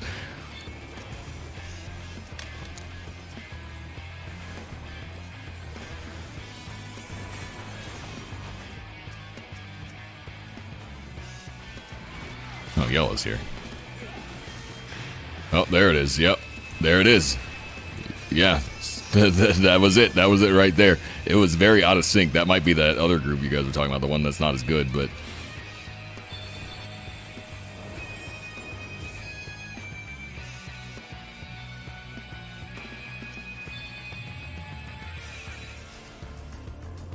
We're secure with Dark Knight pull off ledge wall.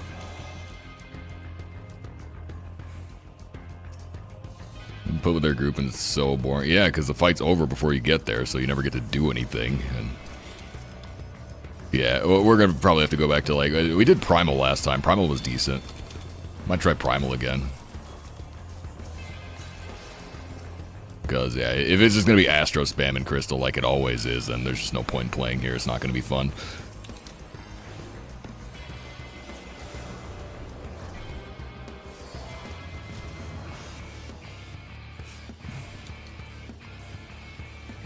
Nerf Dark Knight pull to be completely useless. It would be tragic, but... Evil Salad 2, thanks so much for that follow.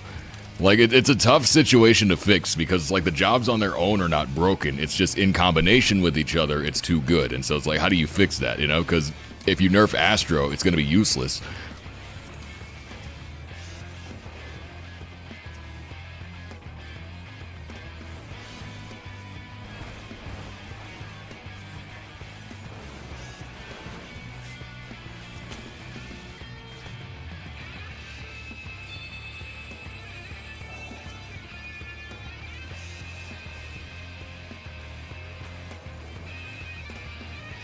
Primal's got a few Astro problems. Unless you're doing 3 Astros in Dark Knight in a coordinated group, then it's not the same as what's going on Crystal, believe me. Just people playing Astro is fine. Like, I don't have a problem with people playing Astro in PvP. It's 3 Astros in a Dark Knight. That's what it becomes the problem.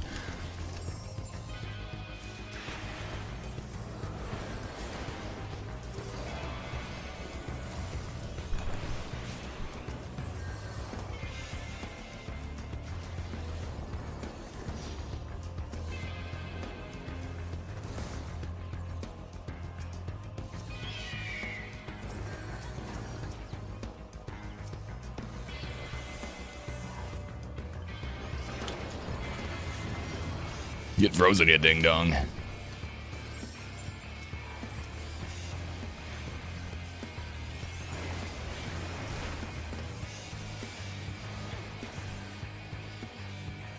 When Sage got called a meta slave, when the person called me that was played Astro.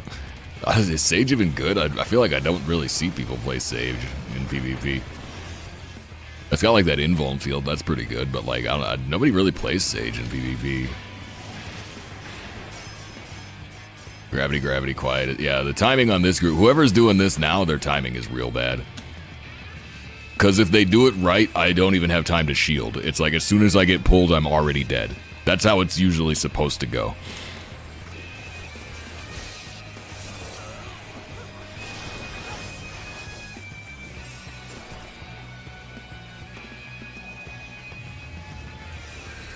There's yellow behind us.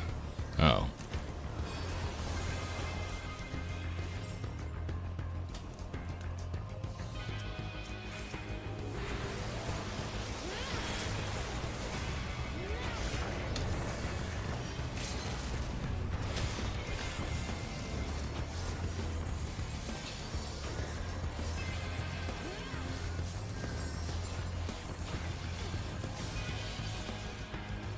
Bast Shadow Dancer, thank you so much for that follow.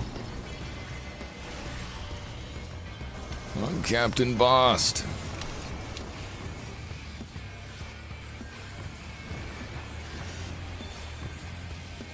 They're too slow to execute it correctly. Yeah, it's kind of embarrassing. I'm fine with it though, because if it means I don't get insta-killed, then hey, I'll take that. You know, that's a victory in my book. If I'm not getting insta-killed every team fight, that's kind of nice.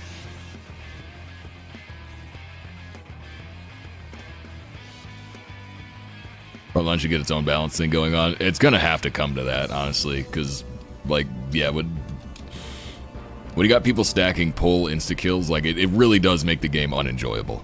I was like, I'm sure those 4 people are having the time of their lives, but everybody else is miserable. Like, it's not good. They got to find some way to balance it. Like I said, it's difficult to balance because you have to make sure that the jobs are still good individually when the problem is coming from them being, you know, combined in a certain way, but something has to be done about it. Dragoons instead of Astro. See, Dragoon I'm fine with, because Dark Knight 3 Dragoon, you can see when the Dragoon LB is coming. There's a visual indicator for it, and it's a 2-minute cooldown. You know, Astro is a 30-second cooldown for macro, you know, and they can stack gravity. So, like, there's no penalty for Astro doing this. Whereas Dragoon, you only get 1 shot at LB every 2 minutes. Like,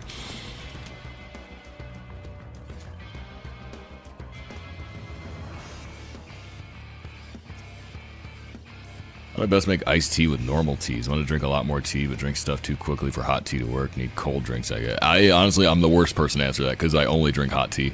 I don't drink iced tea at all. I honestly, I don't have an answer. I'm sorry. Maybe somebody else does though.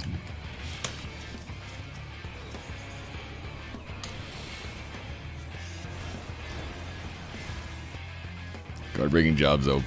That's fine. Mark them and plan it out, but Dark Knight pull as soon as it happens, guard. Well, that's what I do, but like, again, usually if the group is well coordinated, as soon as the pull happens, the macro's already going out. Are they even having fun at this rate? Well, again, the people, like, the people that are really good at it, they're just farming achievements, so, like, they probably aren't actually having that much fun, but they're probably having more fun than the people that they're pub stomping.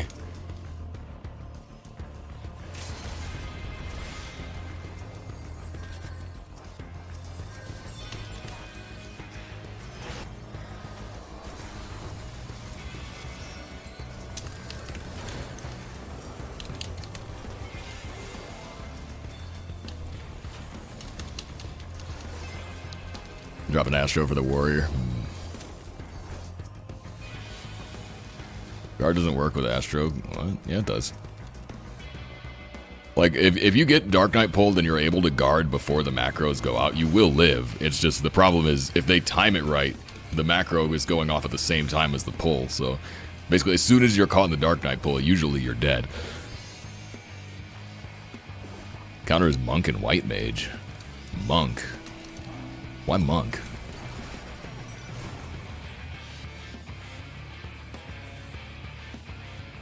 Monk displaces and White Mage stops their LB.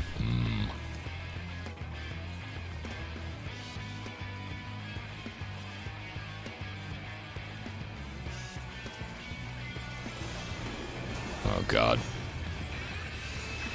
See, I see 3 Astros on red. There's also 3 Astros on yellow. So yeah, I think there's multiple teams that are doing this. Oh, it's so annoying.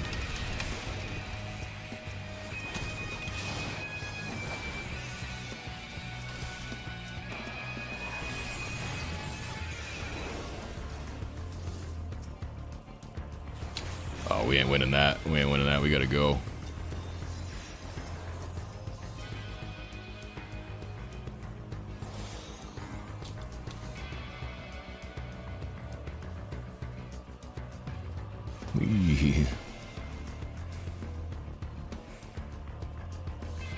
CC Kings, I'm a ninja.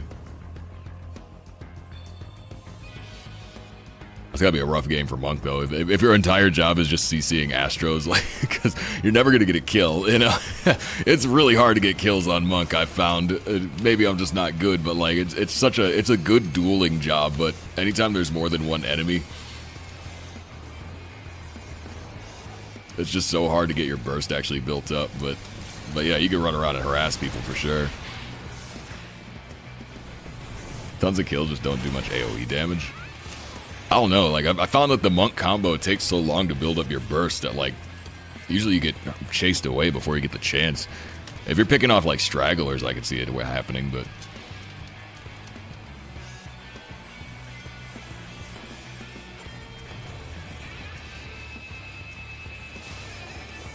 Okay, the Astros are fighting each other. Yeah, keep doing that, lol.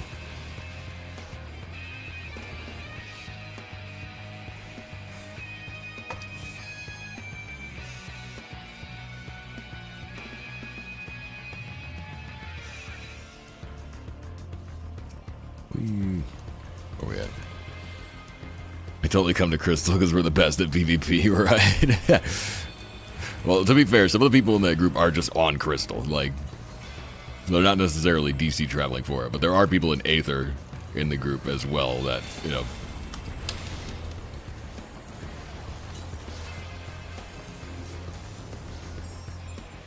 They're starting to kill Astro on sight.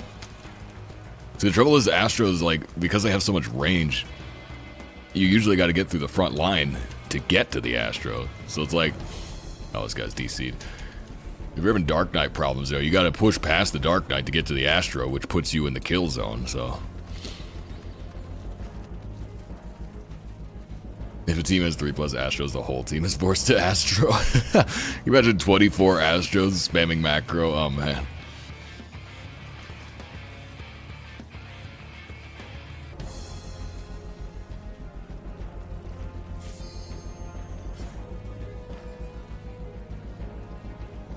Gunbreaker's pretty nasty if you stack them. I don't think I've ever seen stacked Gunbreakers. Gunbreaker seems like it's probably good in PvP, but I feel like not very many people really play it. It's all Warriors and Dark Knights, you know. I don't see that many Gunbreakers in frontline. There's usually like one per game, but it's always just like one, you know.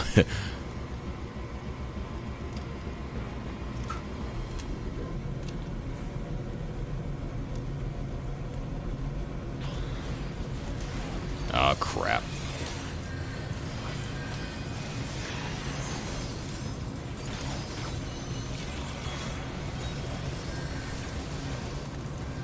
Time to go.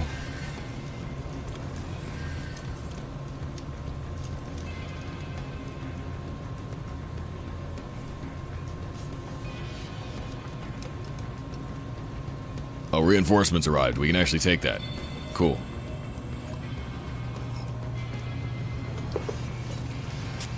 get stunned, I'll be. Oh.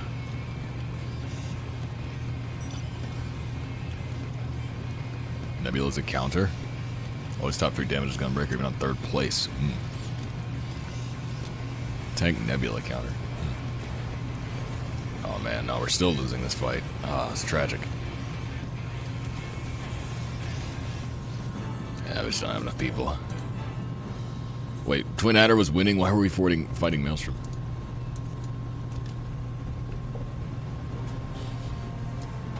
I gotta start paying closer attention to these games. I got slightly more damage than last game, but it's still terrible. These are terrible numbers. It's a double-edged sword of reading chat.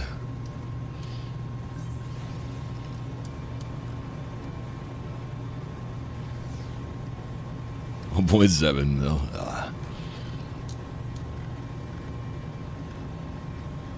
Gunbreaker scary with enough battle high.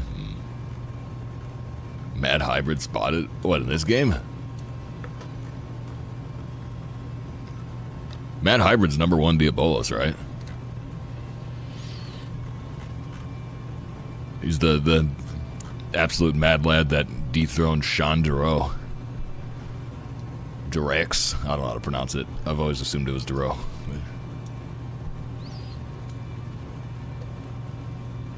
Reduces damage by 20%. Attack opponents at 4,000 every time you suffer damage. Yeah, I could see where that would stack up fast.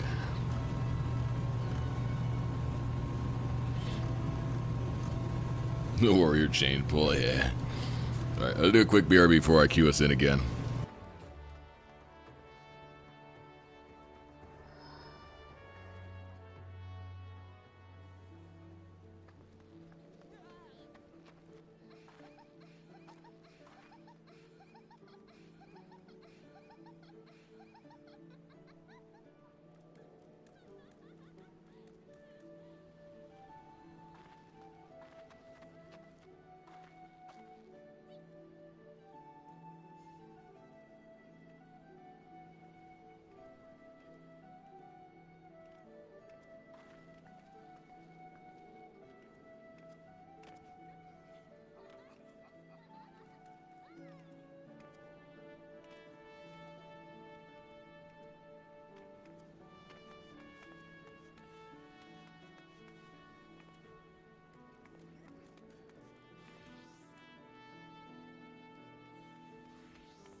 Okay, let's do this.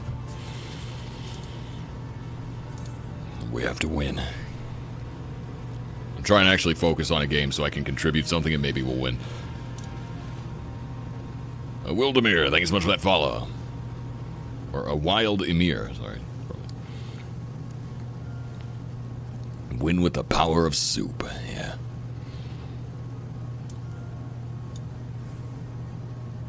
This bottle of Tabasco.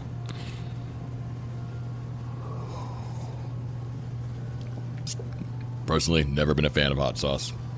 It's not my thing.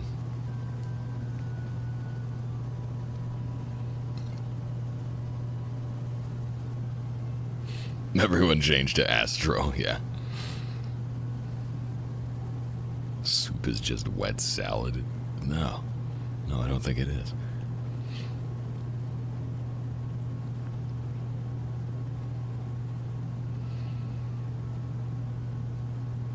Think of the other teams like they were Moro's home. Meaning Johnny's gonna shoot them down with an AK-47. I see.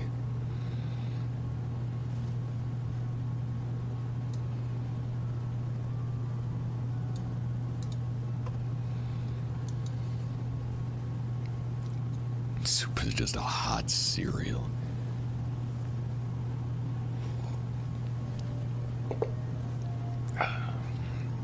This gin is tonic AF.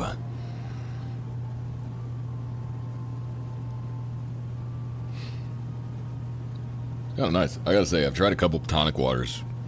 I think Polar is my favorite. This is what I'm drinking right now. Something about it, I don't know. I tried Canada Dry. It wasn't really, like, this wasn't quite right. Tried the Kroger brand, that kind of sucked. There's like one other one I had, I don't remember what it was. It wasn't Q. Q's expensive, it was something else, but... I think Polar, though. I don't know, just like it. It's got a good taste to it.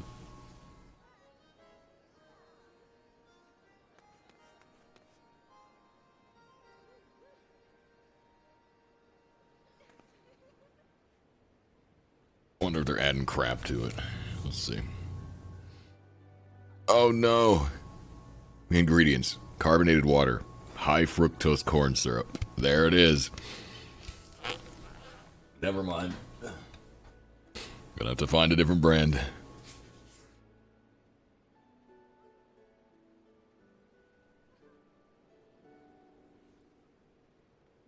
I'm in the same game. Nice. No, you're not.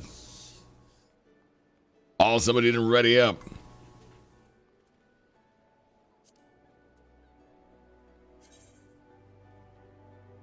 Someone like BRB.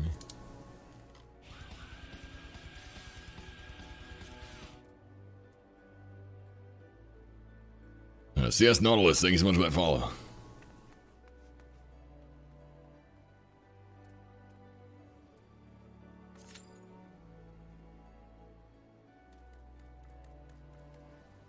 Oh, we are truly not gaming. Diet tonic water doesn't have corn syrup. I'll just see if I can find like an organic brand or something, I guess. I don't know, maybe does that exist? Organic tonic water? Probably not. Someone's probably done it, I'm sure, but I gotta find a fancier tonic water that doesn't have freaking corn syrup in it. Sugar and quinine. Well, quinine is like the point, you know, that's the active ingredient. But corn syrup, I don't know how I feel about that.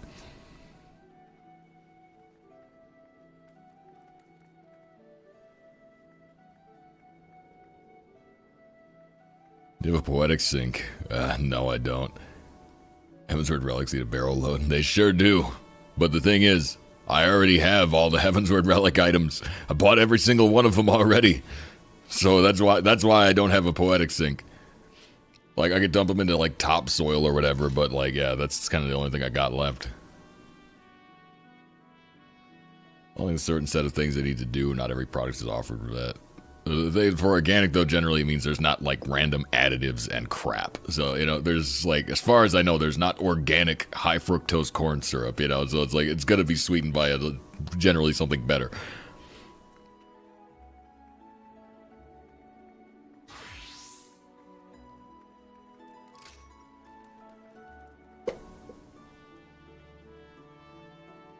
I just don't like all the processed junk and, you know, the pesticides and whatnot, so, yeah.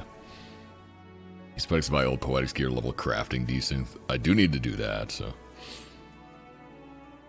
Wait till Dawn Trail and Endwalker relics become a new sink. Well, the problem is my Poetics are capped now, so, like, you know, like, yeah, I'll probably do that, but... Do you always stand while playing 14 or just while streaming? When I'm not streaming, standing is like 50-50. I always stand on stream, and then when I'm not streaming, it just depends. Like, it's like 50-50.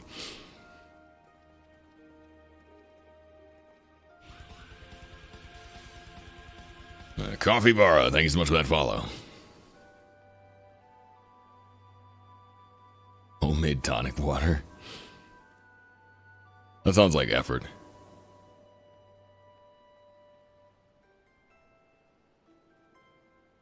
A goblacker.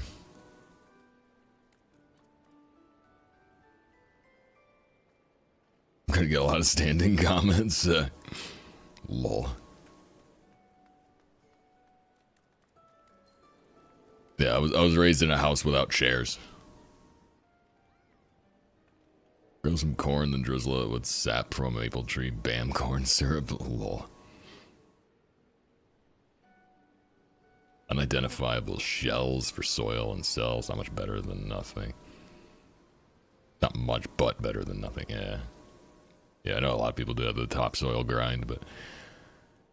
Yeah, I guess I should be doing Alchemist Desynth. That's what I should be spending them on. But I don't know, because, like, Desynth, there's not even any, like... You don't get anything for it, you know? Like, it's good if you're a crafter, but, like, there's no achievements for maxing Desynth, like... So it's almost like I can't care about it, because I don't need the crafting materials from Desynthing. And there's no achievement, so yeah, I'd like to see the bar filled up one day, you know, max out the number or whatever, but like, it's very low stakes.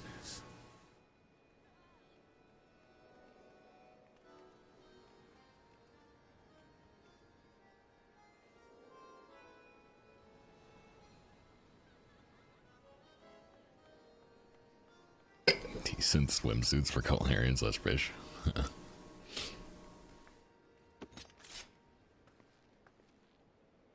You can get X crafting mats from weapons? Really? A decent thing would destroy the item, lol. Wait, what are you talking about? It does. It does destroy the item, that's what it is. Wait a minute. I think you're thinking of mere materia extraction.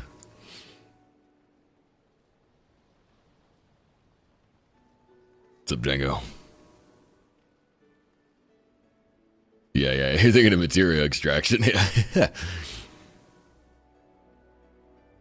Man, I wish I played during 2.0 when the game was more like an MMO, like, you know, where you had to farm gear so that you could destroy it to extract materia. And I wish I played back in those days. I would have loved it so much. But just all the nonsensical systems, you know, the relic that took forever, the just, yeah. It was like that until Shadowbringers.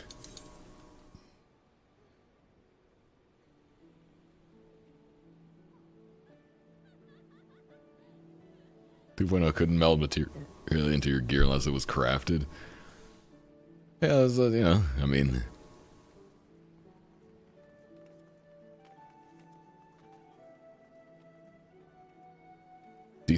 Decent achievements just not for maxing. Oh yeah, there's like break it down. There's like decent 5,000 items or whatever. Glamour prisms came in different types. Yeah, that sounds like it would be annoying just for the inventory management aspect. Ready up! Oh, okay. That was gonna be upsetting.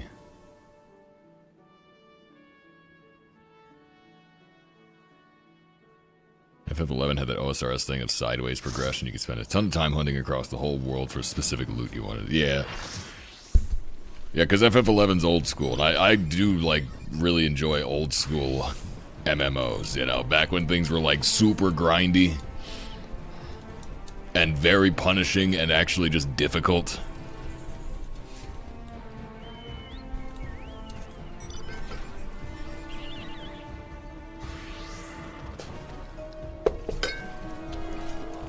Watch your YouTube videos of achievement grinding. Really like them. Also give recap for missed streams. Well, like, the stream stuff is not necessarily related to the achievement videos, but very loosely it'll be like, you know, if I get an achievement on stream, that'll get mentioned. But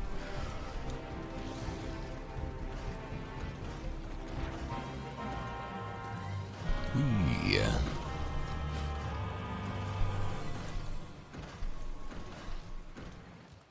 I gotta try and figure out a good stream schedule again, though. Like, I know I've complained about this, like, every week forever, but it's still a problem. Wherein, like, you know, with the new work schedule plus the new video schedule, I gotta figure out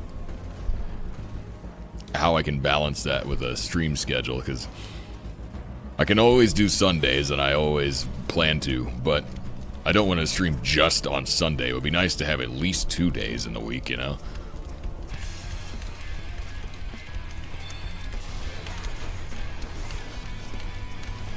Dang, I wish we had a tank that would dive in so I could get a burst off.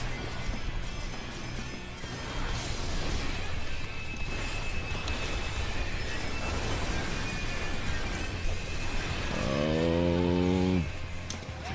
What? I knocked off the edge. Must have done all the Eureka stuff then? Yes. Yes, I have.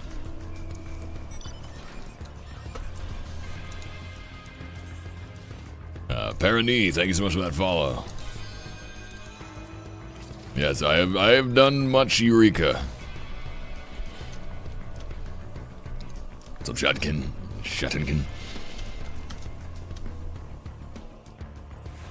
7 chat members carrying Cider and Castro. I don't need to get carried in Castrum Lacus. Come on. No, I got carried in P12S.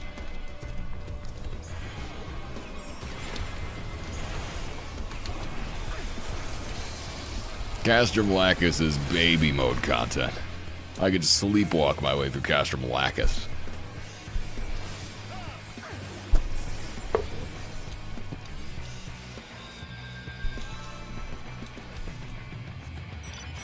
Gear for Grand Company by Coke. Lots of it's needed for submarines. I don't have submarines. But yeah, I mean, I guess this would be potentially easy money, so.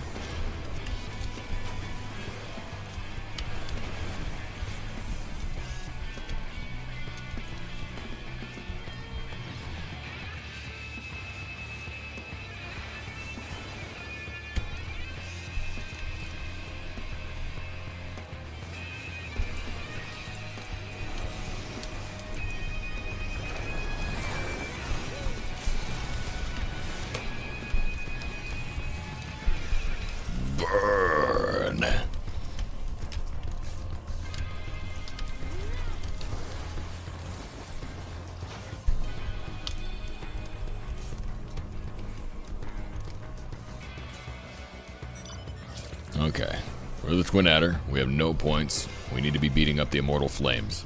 We are chasing Maelstrom right now.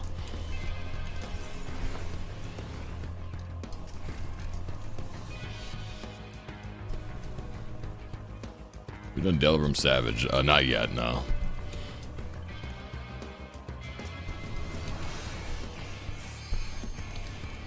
No, haven't done DRS yet, but I do really want to. This is one of those things I just kind of have to get around to doing it. Like, I'm fully confident that I'm not going to struggle with it, but obviously you need an organized run for it, and I just, like, yeah. I need to figure out when it'll be a good time. Probably sometime in the near future, though. I feel like I would make good video content.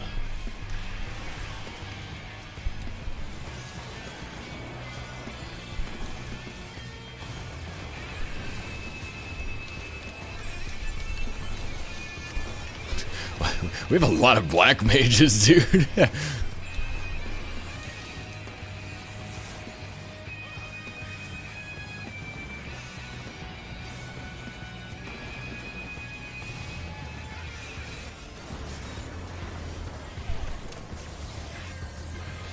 Get bursted, ding dong. Yeah, I'm not afraid to go deep. Okay, maybe I should be, though. I've either had too much gin or not enough. We're gonna find out which.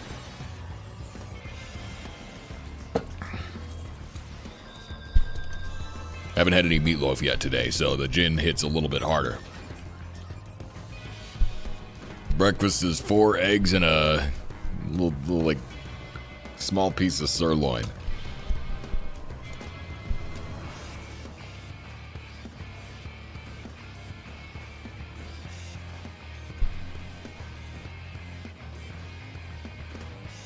There's your parts are a scam, lol. Day's going well, how about you? You know, hanging out here, playing some PvP, having a good time. I gotta start focusing on the game, though. I gotta start actually, like, contributing so we can, like, have a better chance of winning, because it's supposed to be farming Seal Rock wins, and that hasn't happened yet. But I'm not playing very well. I gotta get my head in the game.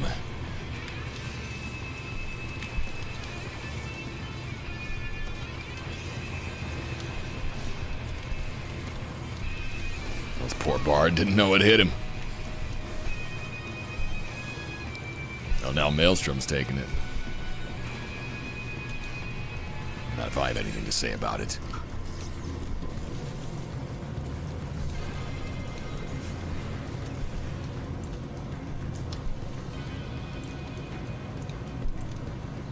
let this guy get away? I don't think we should. I don't think we should. I don't know. This is a goose chase.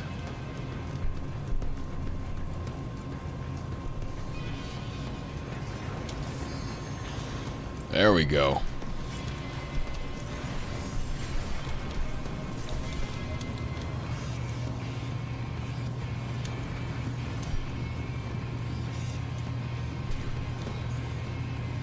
Lol.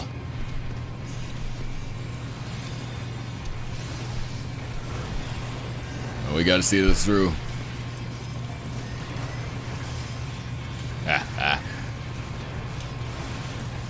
No, that didn't pay off at all.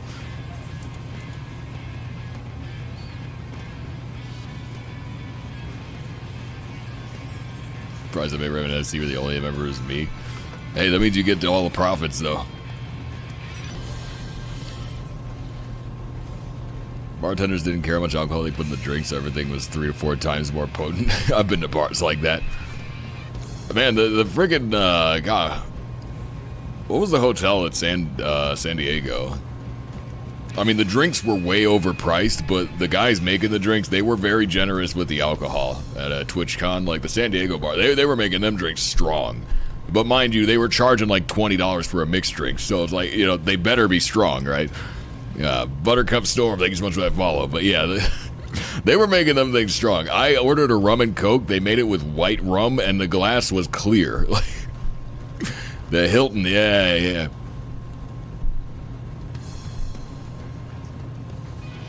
For free, paid for by the company. Yeah, see, I'd run up a heck of a tab at a... I'd run up a heck of a tab at a company-paid bar trip. But our company don't do stuff like that.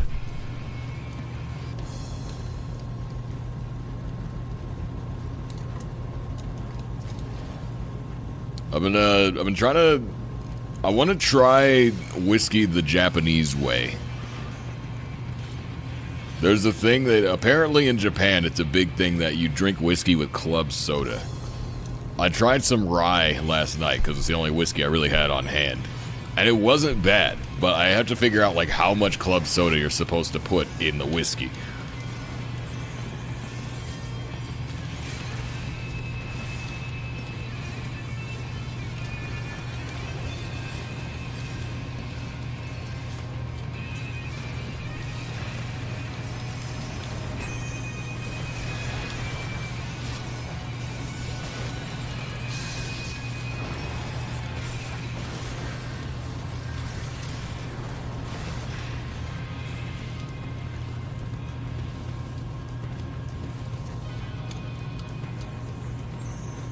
Run6060, thanks so much for that follow.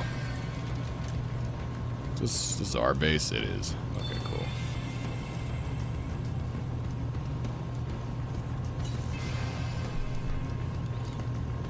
Isn't that meant for the Japanese whiskey as well, though? I don't know. I mean, I haven't tried Japanese whiskey, so I don't know what the difference is, really. I'm really looking forward to it, though. Like, that's on my list of, like, drinks I want to try. Japanese whiskey. I was supposed to buy some good gin this week, but I got French ginger liqueur instead, so my drink for the week is French ginger liqueur. Which is, actually pretty good. I'm surprisingly, it's pretty good. I just had to get it because it was the strangest thing, like, it's the type of thing that, like, I'd never heard of, I'd never seen it before, and the bottle was really cool. And that's the easiest way to sell me on anything, is if it has a cool looking bottle, I'll probably buy it. I'm really that basic. But yeah, there's I wanted to get somebody, I don't know who, maybe they're here, maybe they're not, but like somebody recommended me the Botanist Gin. And it was on my list of things I wanted to get at some point, and I was supposed to get that this week. But yeah, I ended up with the ginger liqueur instead, so like Botanist is getting kicked down the road. Some point I'll buy that, but after that, like, you know, it's either going to be some scotch or some Japanese whiskey. I don't know which, but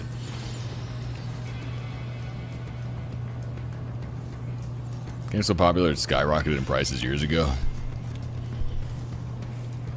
Yeah, I mean, Yeah, you know. I'll give it a try.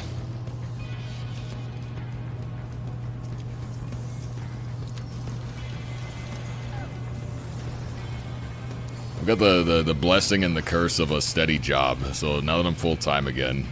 Melters, thanks so much for that follow.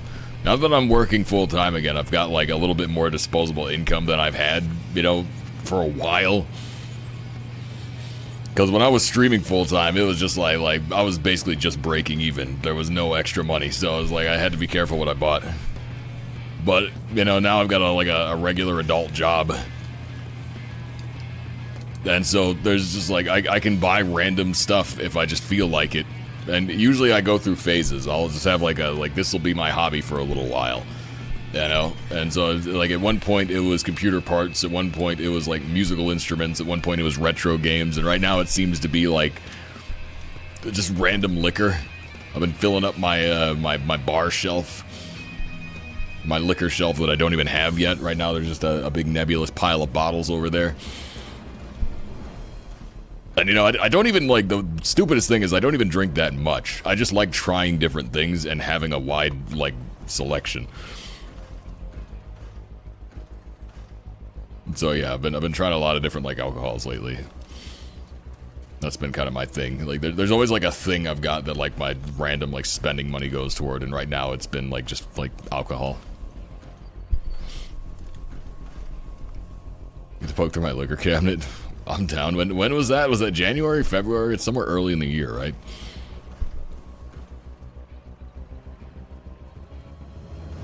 Yeah, I'll like, probably schedule a time off pretty soon here, but it shouldn't be hard to get, because, like, beginning of the year is not super busy, so... We'll get back to you, yeah. I'll look into that. It's like... There's a good chance of that happening.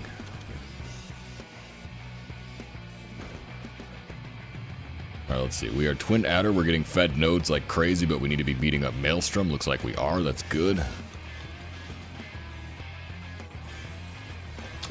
What key am I pressing? There we go.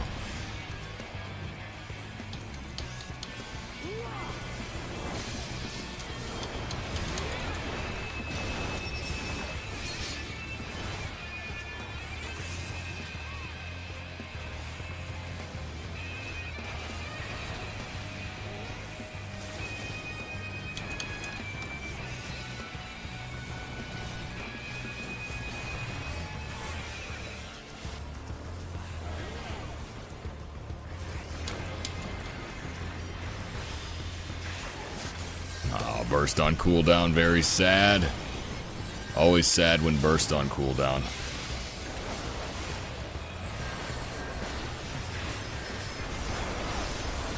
Bros, this ain't looking good.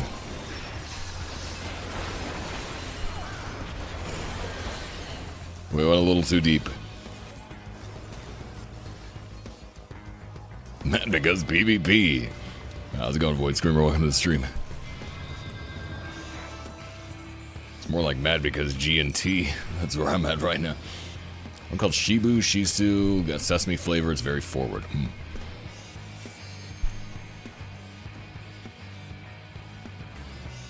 There's one I want to try, a Japanese whiskey. It's like $60, which is a lot for me. Like, I consider that very expensive.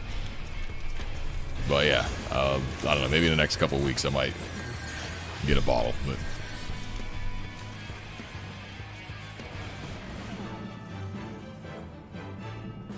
The Immortal Flames win. Okay, 600k damage, 5 deaths. Holy crap, did I really die that many times? The point being, my damage has gone up, so like I'm slowly getting, you know, somewhat useful. Trade the I-9 for some whiskey, which is $60. There's a lot. Japanese whiskey, there's a lot of them that are in the $60 range. 10-0-34, 2 mil. We actually had a shot at that one. How did the Immortal did they just get fed nodes at the end? Because they were in 3rd place when I looked at the score.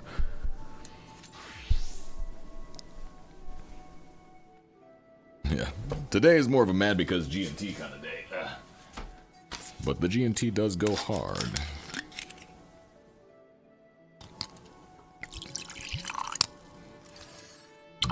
I've been getting into gin lately. Well, like more recently, I've been leaning toward like scotch. I want to try some scotch, but gin has been on my mind for the past good couple of months.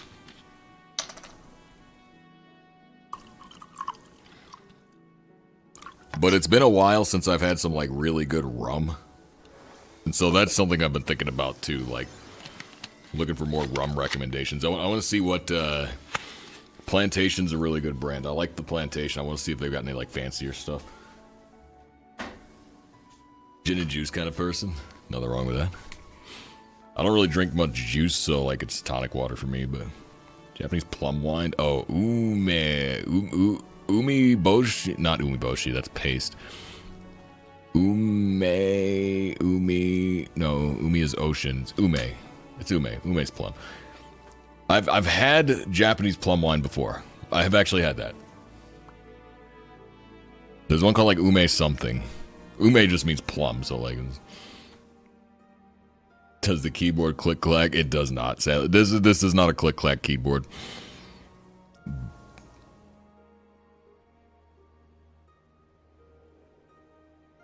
My brother has a rum. It's made by Hamilton Rum.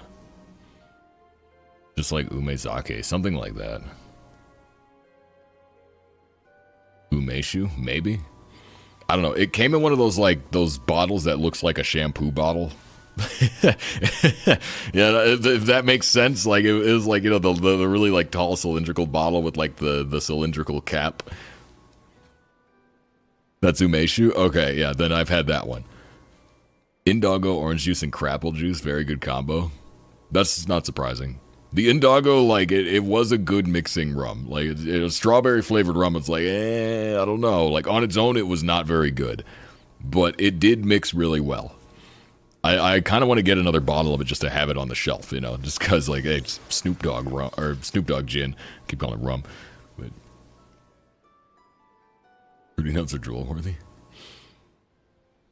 Rum recommendations, Reddit's RTK is a great place. I don't want to go to Reddit. I'd rather ask you guys. I don't even care if you get your information from Reddit, but I don't want to go there. It's more fun if I could just ask you guys and you just say, like, oh, try this. I get some interesting recommendations that way. That's how I found Plantation 5-year. Granted, that was a Craig recommendation, but, you know, that was really good. I need to get another bottle of it. Maple-based cream whiskey? I'm gonna need a name. If it's got a name, I might be able to get it.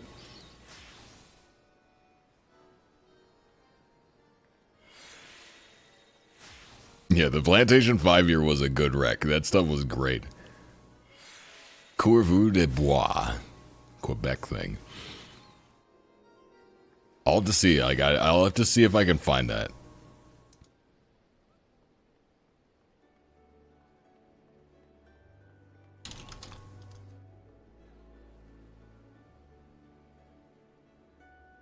Do you drink Scottish whiskey?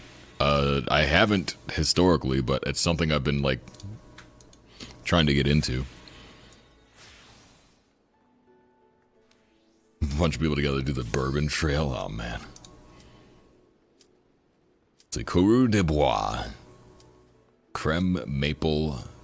Yeah, okay. So maple cream whiskey. Yeah. I will, I'll have to keep an eye out for that. See if any of my stores got it. Because I don't know, like, for Canadian stuff, it's kind of hit or miss here.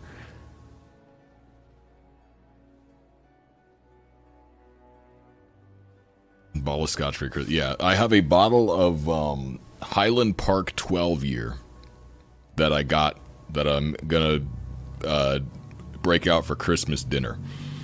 I haven't tried it. Yeah, it's unopened, you know, but I'm gonna, you know, drink that with my family on Christmas because I wanted to try a nice scotch. I just wanted to try something nice in general, and I just happened to be, like, you know, reading about scotch at the time. So I was like, yeah, I'll just get that. You know, so yeah, I've got a bottle of Highland Park 12-year that I'm going to break out for Christmas dinner, and I'll have to let you know if that's any good.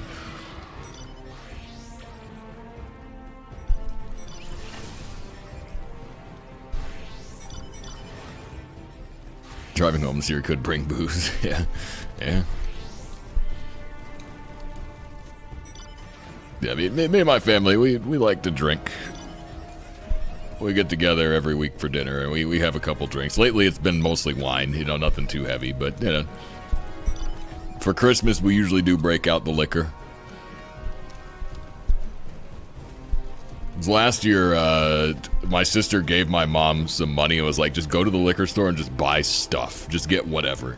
And my mom is the type of person that will drink, like, she could put away liquor like nobody else. But she claims that she just drinks stuff for, like, the taste. And so she chose the most random crap at the liquor store. And so we had this pile of bottles last Christmas. We're like, what is this? What are we going to do with this? So it was like Lightning 101, cucumber vodka. There was a small bottle of Kraken, which I, you know, obviously killed pretty quickly because Kraken is my favorite.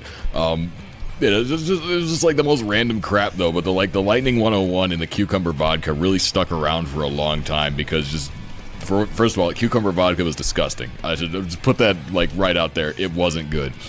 The Lightning 101 is a peppermint liqueur, and 101 is the proof, so it's 50%. And yeah, it's very, very strong. Not the best. But what I found was it goes really well with eggnog. If you mix it with eggnog, it tastes like a candy cane, like a sweet candy cane. And it is actually really good, but on its own, disgusting. Took a long time to get rid of that bottle. A very long time. She didn't need much stuff, yeah. I don't even remember what the rest of the stuff was. Those are the three I remember, was the Lightning 101, the cucumber vodka. There was a small bottle of Kraken, there was one that was like some kind of, not sake, but some kind of like nasty white wine.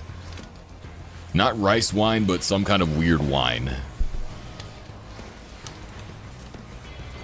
But yeah.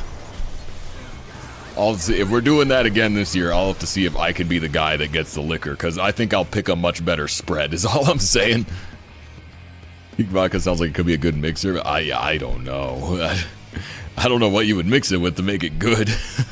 It's just very, like... It's not the worst thing I drank, it's just like... There's some things I don't want my vodka to taste like, and cucumbers are one of them. It was one of those things where, more so the question was just like, who is this for? Like, why does this exist? What's up, son? Why are you green? I think peppermint go good with eggnog. Yeah, the Lightning 101 and eggnog was actually really good.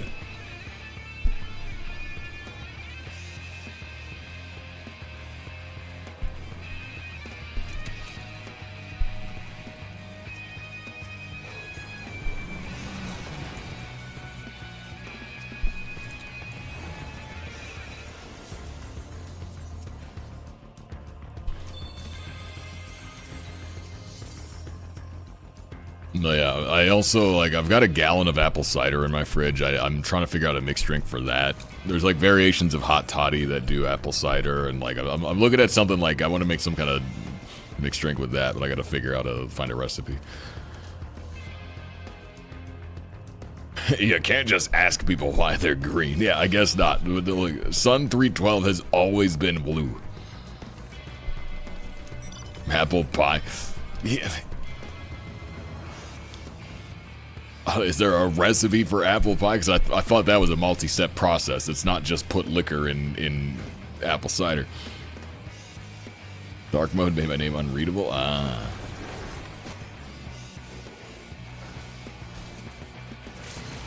Alright, let's kill this guy. Dark Knight, kill this man.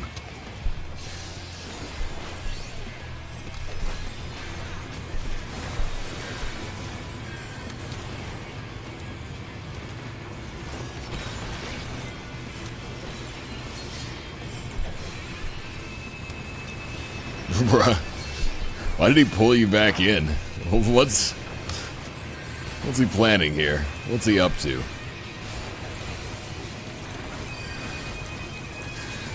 Oh. Oh, we were overwhelmed. We didn't have enough support. I mean, granted, like 3 melees versus a caster and a Dark Knight's like, what can you really do? 1 gallon apple juice, 1 gallon apple cider, 8 3-inch cinnamon sticks, 1 cup white sugar, 1 cup brown sugar, 1 liter of grain alcohol.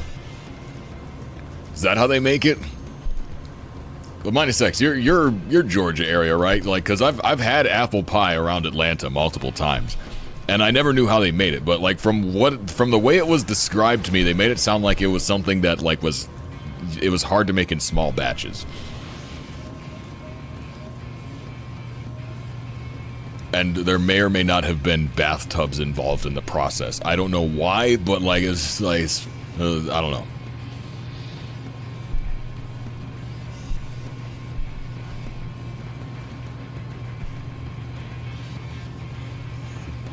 It's grain alcohol and a long cook. All I know is one of the most delicious things I've ever tasted in my life.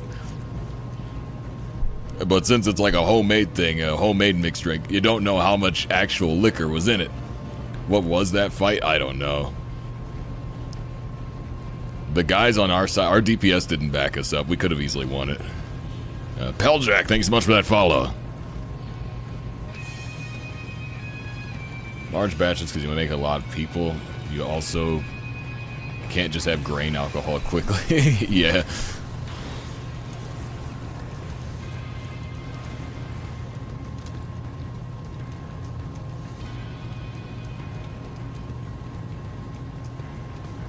Yeah, I had a couple of guys. There were a couple of guys that I had in Atlanta that would always have the apple pie hookup.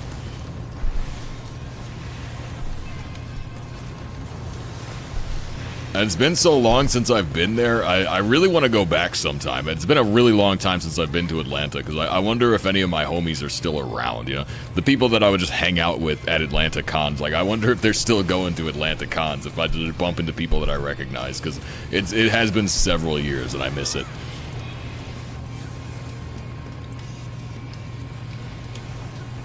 Come to MomoCon. See, AWA was more my speed, but Momo was fun. It's just Momo was getting a little bit more and more family-oriented, like people bringing all their kids and stuff, so it's like, you know, I like to get trashed at conventions. I like to just get wasted.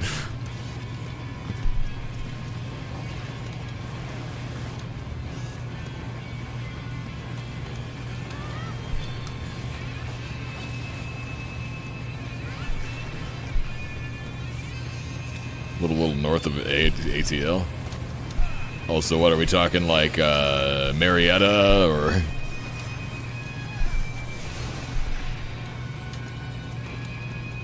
I've been to Marietta a couple times. That's a real nice place. Those little college towns outside of Atlanta.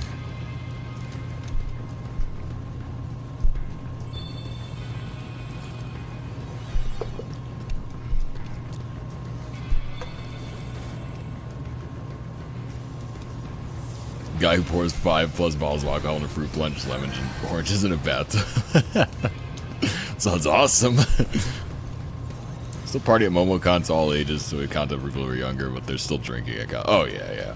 There's always drinking, but yeah, it definitely, that was the vibe I got the last time I was there. It was like, wow, there sure are a lot of anime fans that have kids now. You know, it's like, wow, there's a lot of kids here. It wasn't as bad as like a Comic-Con would be. Comic-Cons are like, man, that's where you bring your wife and kids. But yeah, MomoCon was definitely starting to feel that way, where it's like, wow. Look at all these weebs that aged out, you know?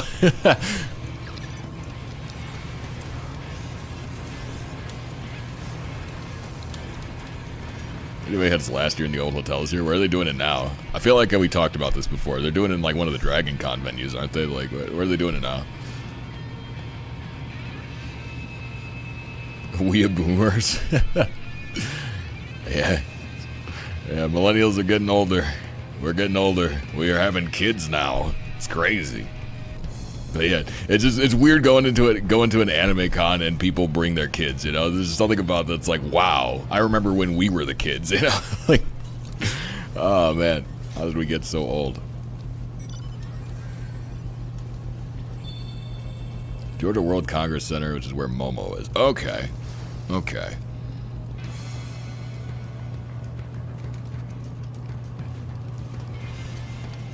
Weebs, wives, and kids. How? Have you ever been to an anime con? Dude, these weebs get around.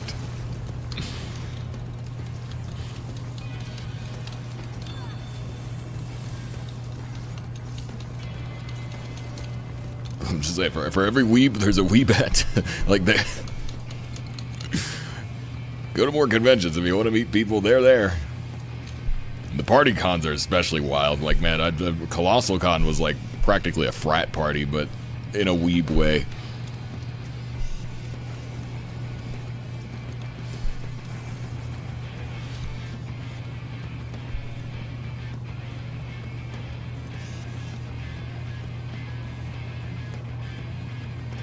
You can enjoy anime and be a nice person. Women are becoming weebs at an astonishing rate nowadays. You say that like women weren't always weebs. Have you never been to an anime convention? Bro, like, go to a convention. It's like more women than men, most of them. I think the frat parties could learn from it, honestly. Oh, yeah. It's, you know, it's definitely still a convention first. But, like, in terms of, like, anime cons that I've been to, Colossal was the most, like, frat-esque, you know? There was a very college vibe of, like, people were very desperately seeking hookups, you know? Just, like, walking around openly with, like, fifths of liquor and stuff like that. You know, I ran into some guys doing Edward 40 hands, and it was just, like every drinking game you could imagine somebody was playing it, you know? There was a notorious story of some people doing something on a couch in the middle of a party. Like, there's tables and tables of just liquor, like, all kinds of stuff. Like, it was...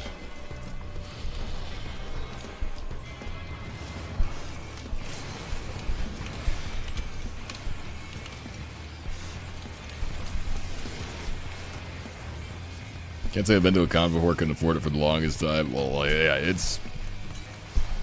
Whatever you think it is, it probably ain't that. Like, Comic Cons, it's guys in jorts and, you know, cargo shorts and whatnot. And Comic Cons nowadays, mostly, like, people are getting older. You know, the Comic Cons that I've been to, everybody was, like, middle-aged. But the anime cons is a very different audience. It's very different. They're a little bit more young and hip. Granted, they were. Nowadays, we're all getting old. I don't know where the Zoomers go, but it ain't anime cons. There's a handful of them, but like the average age at anime cons does seem like it's rising.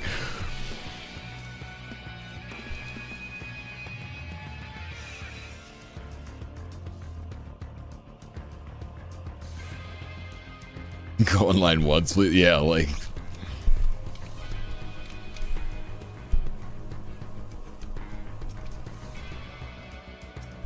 I mean, heck, just playing FF14 should be a good enough indicator that people of all types are into this stuff. It's just, you know, you find them in different places. Like, you're not going to meet your anime waifu playing Call of Duty, but, you know, like, doesn't mean she's not out there.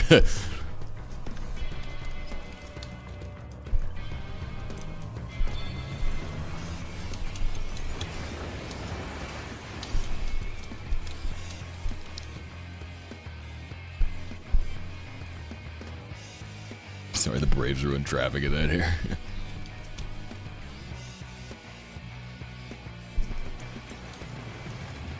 Wait till the skibbity toilet cosplay. Oh god, yeah, that's Gen A. That's Gen Alpha. We got a couple more years until Gen Alpha is predominantly like preteen teenagers and whatnot, and then they start going to cons. But man, is the flood coming. There's a tidal wave coming of friggin' skibbity toilet Gen Alpha stuff that like we are not gonna understand. And man, I feel so old already. Like, I'm not ready for it. I'm not ready to feel older than I already feel, you know? The friggin' Roblox generation is coming, which is ironic because Roblox is like a game from my generation. It's just people didn't really play it like that. I don't know how it's still a thing and also how it's more popular than it's ever been, but like, man, kids love Roblox. You know what my nephews want for Christmas? Robux. That's what they want. They want Robux.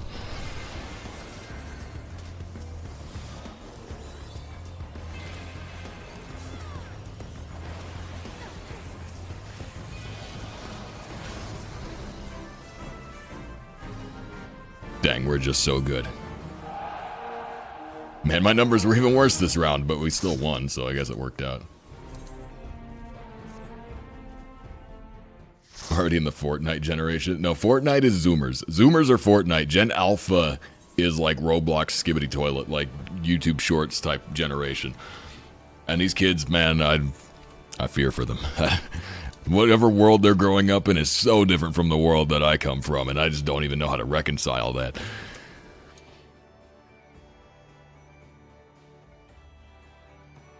Very weird when Minecraft, which I played in my 20s, was suddenly a game for weens who were like 8 and more. Christmas list was a RuneScape membership. Oh man. Magical Claws in the do mobile game level tactics to make it addicting. Mobile game devs moved to it basically. Yeah, but it's weird too, because Roblox is like, it's that type of game where like you build your own server with your own rules, and so like it's kind of like a collection of mini games. And it's not clear what the base game actually is. You know, I can't tell what base Roblox is because every Roblox server is different. I've seen my nephews play this, and it's like sometimes it's like a quiz show where if you don't answer enough questions right, you sink into the lava and die. Sometimes it's like just racing to get to the end of a tunnel. Sometimes Cider it's Skibbity Toilet. You know, it's Teapot. anything that people make. Like it's a very mod heavy thing.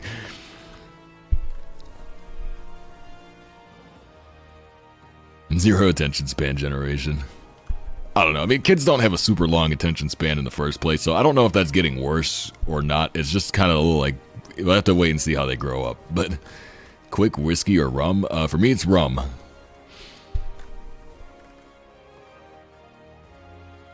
Have you always been a Lala? Yes. When I started this game, my friends made me play a Lala as a meme, and so I went along with it because it was funny. Cope the Joke, thank you so much for that tier 1 subscription for a 25th month. It's another month of Mad Babies, a little more cider in your glass. How's it going, Cope? The base game is robbing children, apparently. Yeah, well. Listen, kids are just the easiest customers that you're ever going to get in any industry. That's why every cartoon channel had so many advertisements for crap like Pop-Tarts and stuff on it. Like, that's all they get you. You get your parents to swipe the credit card once, and then they just like they got you for life. It's kid-friendly Gmod. That's pretty accurate, yeah. That's a pretty good way to describe it. Basically a game engine at this point. Yeah, like I every time I see these kids playing this thing, it's different. Like I don't know, but they love it, you know. And hey, nothing wrong with that. It's just it's funny because, you know, it's so old, you know. Roblox is from my era. It's like 07, 08, you know. And so it's crazy that young kids today are like so into it because it feels like something that would have disappeared after a while.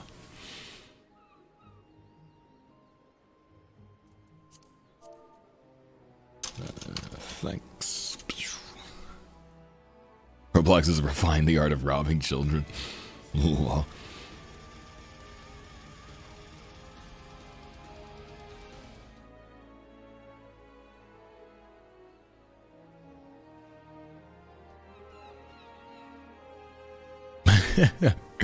Well, Talcahuano, thank you so much for giving that tier 1 sub to Dracozone, who now has access to a pretty awesome cider smiley emote and several Mad Baby. I gotta change my spiel. I keep forgetting this. There's way more cider emotes now than there ever were. Let's see some of them. Hey guys, show me some of the cider emotes that somebody made. That probably was me. Oh no, like, y'all don't understand. For like 2 years, all the emotes on this channel were just screenshots from the game, you know? And like finally 3 weeks ago, I actually made some proper emotes. And so look at all these awesome cider emotes we've got now. Like, man, we didn't have those before. But like I got used to there just being like one. And so the spiel has always been, now you have access to a pretty awesome cider smile emote and several Mad Babies. But there's so many more cider emotes now than just the one. So like, I don't know what to say anymore. Pink-haired character, your avatar. Kind of, yeah, kind of. Like, Cider is the channel mascot. Also, thanks, gamers. Yeah, y'all really got, with the quickness, all them Ciders in the chat. Love to see it. These is also play Roblox, but I'm determined to make sure they get addicted to something else. Yeah, I gotta wait. My nephew's like, I gotta wait till they grow up a little bit before I figure out what kind of gamers they're gonna be. My youngest nephew is like, he's probably gonna be a nerd. I think he'll be into MMOs when he's older, but he's a little too young. He's not there yet. Like, he's the type of kid that if he was around when I was a kid, he would have been right there on RuneScape with me. So we'll see where his future leads him, but yeah.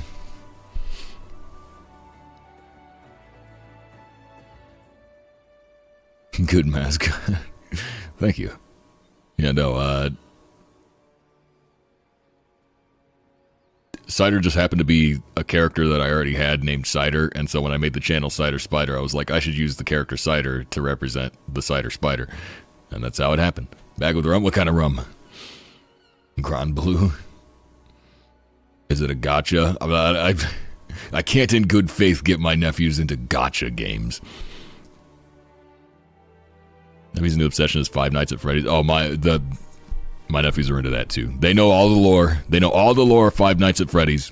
They know all the lore of like Huggy Wuggy, all that stuff, like all that crap, you know. They know all the SCPs, all that stuff. Like, they could tell me about it for hours.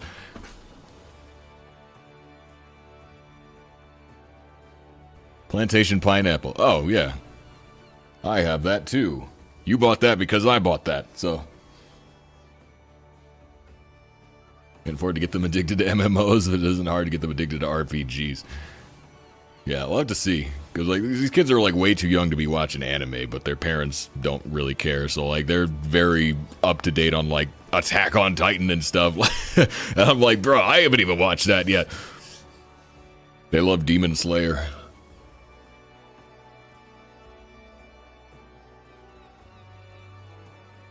Didn't know he had pineapple till he bought it. Yeah, I didn't know what to expect, but like, I just saw it on the shelf. I was looking at the rum section of my liquor store, and I was like, huh, pineapple rum. I really thought it was going to taste more like pineapple, though.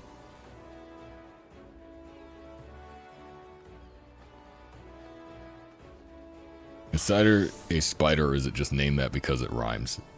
Cider is not technically a spider, no. Cider's like an alien. Like, I came up with the name Cider Spider, and then I used the character Cider to represent the channel because she just coincidentally happened to already be named Cider, so it just worked out like the. And Cider Spider was a name that was just like, I like things that are alliterative and rhyme with themselves, so it was just like the perfect. I was trying to come up with a name for a gaming channel, and that was just what came to mind. Like out of a dream. It wasn't something I like was really like poring over. I was just at work one night and it was like, bam, there it was. I was like, well, that's got to be the one. Sometimes you get an idea and you're like, that's clearly the one. You know, we just got to do this thing now. Slamming coffee, trying to stay awake. Jujutsu Kaisen. I've been seeing a lot about that, but I've never watched it. Attack on Titan finally ended, yeah. I mean, the manga's been over for a while, right? The comic, like. Just got around to watching all of Invincible. I hear Invincible's good, yeah. They just recently got a second season, right? Trying to feel about this glam. Which one is that? Is that the false monitor? No, that's not. What is that? Is it diamond armor offending? It's not, right? Shire Custodian. I don't think I've ever seen anyone wear that. It's very Dark Souls-esque. Dark Souls is awful to let children watch, then he plays Ari in front of them because he thinks that's so much more child-friendly. I don't know, I mean, you know, I say keep kids away from, like, the very explicit stuff, you know, like, don't go showing them stuff that's, like, obviously, like, too far, but I kind of grew up with, like, stuff that was a little bit borderline, and I don't know, I feel like it came out alright, like, it's also one of those things where it's like, the more you try and shield children from stuff, the more they're going to be curious about it. So in some cases, it's better just to kind of like, don't put up a steel wall, you know, like in terms of like graphic content, like video games and stuff, especially in today's culture. It's like, there has to be a limit, but like, you know, don't overprotect them.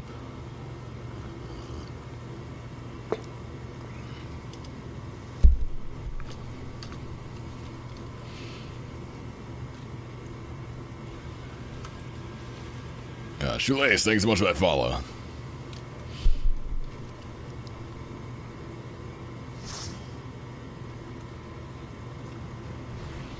Wouldn't play FF16 in front of them, but Dark Souls really isn't that bad.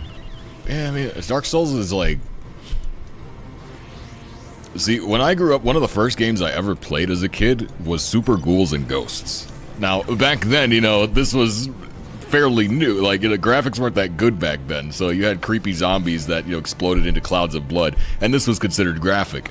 Back then, like, as a kid, one of the first games I played was Mortal Kombat. You know what I mean? Like, so...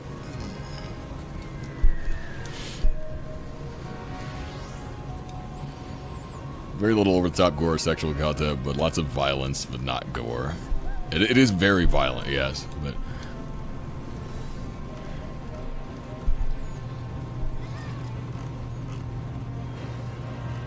But I don't know. I'm not a huge believer in, like, the whole desensitization concept. I think there's a very real difference between virtual violence versus real-life violence, and, like, I don't know, I found that to be the case in, like, almost every instance in my life. Like, people react, like, when you see something graphic happen on screen, yeah, it can affect you, but it hits very different to when you're there in real life, you know? Like, it's not the same at all. Like,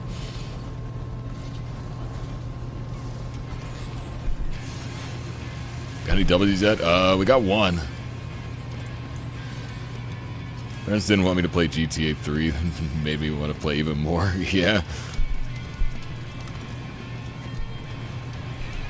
Kids are like that, though. They'll try and rebel against whatever you teach them. That's why most generations come up a little bit opposite to the previous.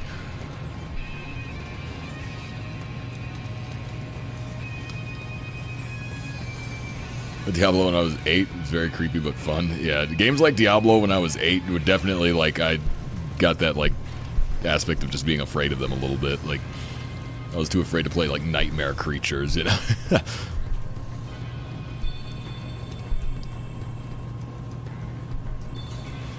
Some Mortal Kombat 1 fatalities are brutal. Oh yeah, like, it's extremely violent for a game, and, you know, kids probably shouldn't be seeing it.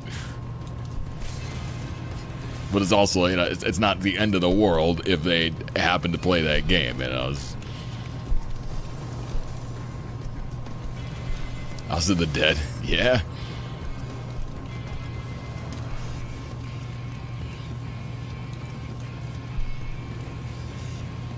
But I don't know. I don't have any kids, so, like, I don't really know. It's hard to say, you know. It's one of those things where it's, like, kind of just gotta figure it out as you go, but...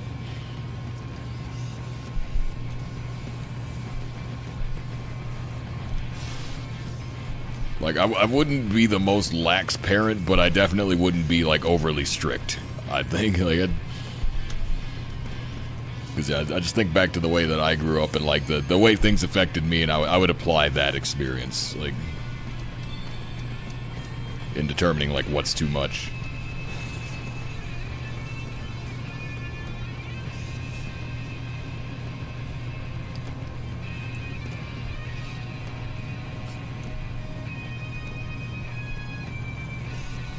Once I see a dead animal, even roadkill. Yeah, it's very different, like, experiencing it IRL versus just seeing a picture of something. Like,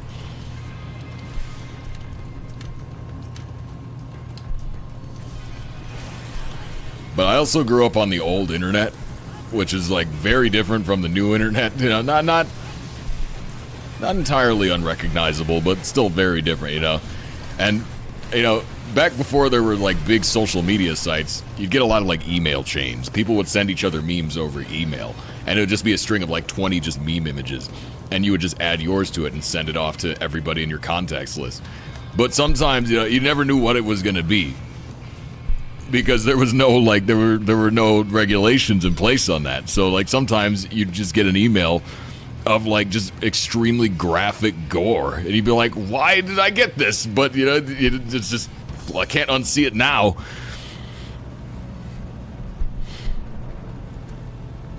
And that was the era I grew up in.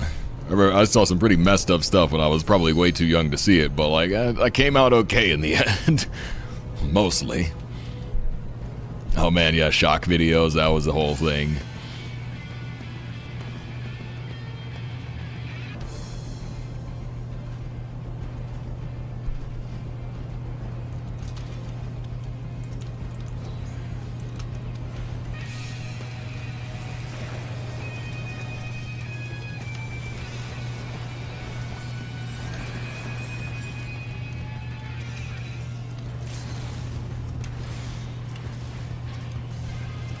Nobody who plays Alala is okay. I did it for the lulz. Also, Lalas are great. Screw you.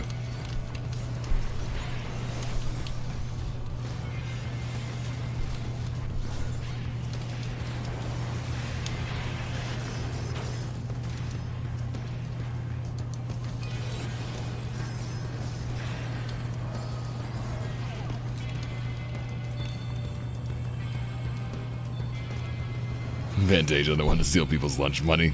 This is the way.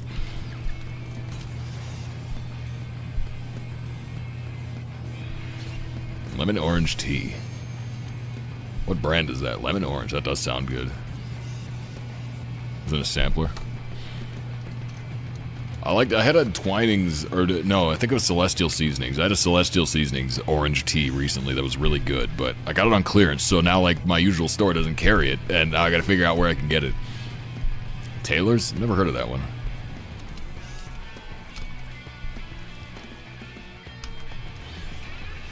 Mouse the only race unless you want your whole screen taken up by your character's back and ass. That's the secret. Some people do want that.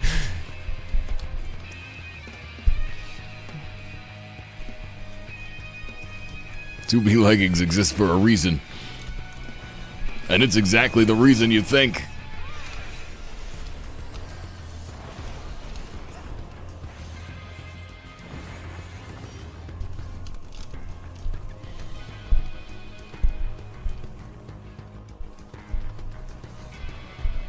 Number one factor in choosing who to commend: performance, politeness, role, glam, portrait. There's no number one factor. It's very circumstantial.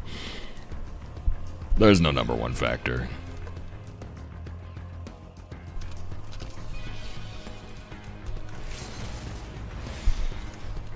Well, usually my go-to is performance, but it's very circumstantial. I'll have 95 on Diabolos. I'm coming for you. Scoomy, thank you so much for that follow. If you're ranked 95, I'm going to be ranked 94. I'm coming to steal your position. I'm Mr. Steal Your Rank.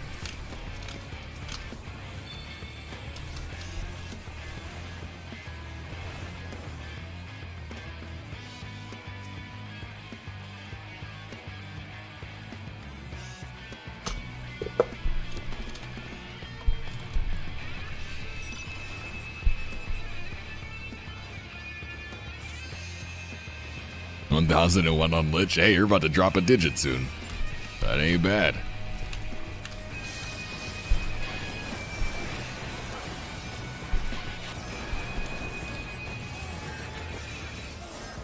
What?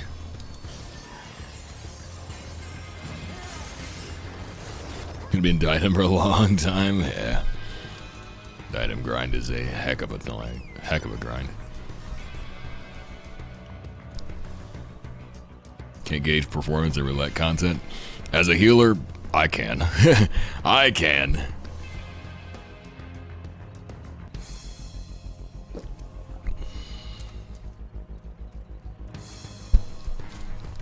Oh man, let me tell you guys about that roulette I left in the last video.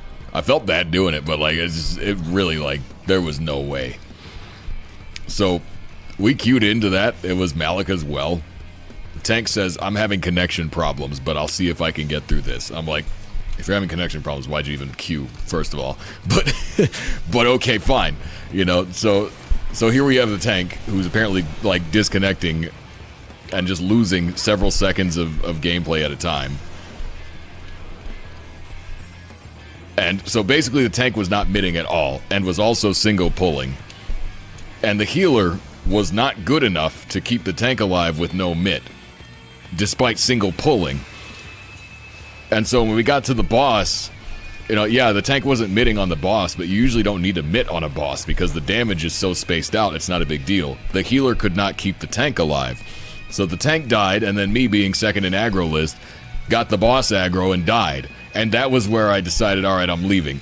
Because, like, this is already after we did all the mobs leading up to the tank. After we did, like, in the hallways, the tank died once in the hallway as well. and I got the aggro, but I didn't die. Like, because I popped everything. I'm like, okay, tactician, or arm's length, like whatever it's going to take to survive this. And, shockingly, I survived long enough for the tank to get rezzed and, like, take the aggro back.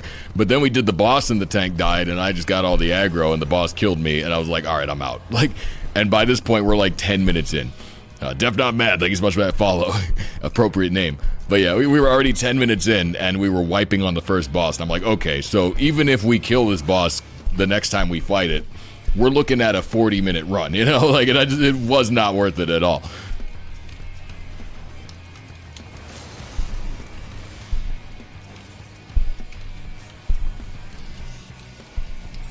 So it's like, not only was the tank not up to it, the healer wasn't either. And like, as a DPS, there was nothing I could do to salvage that run. If I was playing healer for that, I would have carried us through it. But, as DPS, there was nothing I could do except die. And so I'm like, you know what? I'm just going to go grind fates.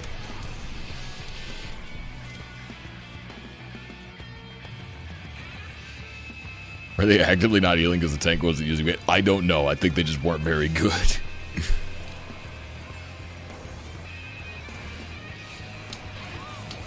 Like, if this healer was also running leveling roulette like I was, could have just been they were trying to level the job without knowing how to play it. But, like, it was bad. It was really bad.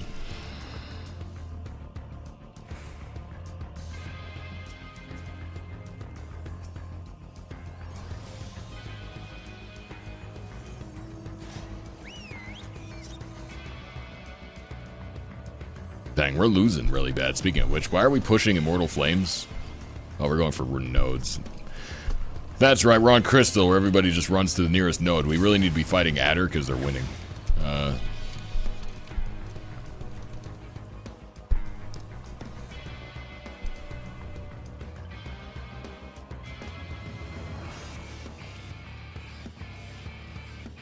AoE region is all you need. Hey, look, Medica 2 spam probably would have been enough. That's the thing. Like, even that would have been something, but, like, we were...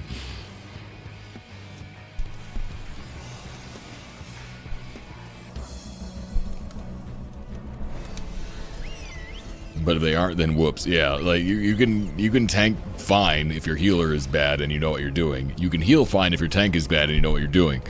But if they're both bad, then there's no salvaging that. Like, there's just nothing you can really do about that.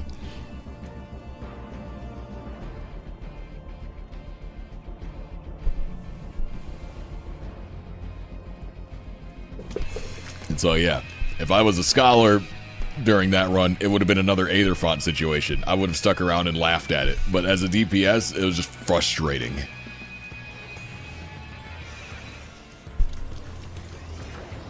And it was also recorded at like 2 a.m. That made it worse. It was like, man, I'm trying to get a 10-minute leveling roulette and then go to sleep. I didn't want to be stuck here for an hour because, you guys aren't good. But sometimes you run into that, It's like, well...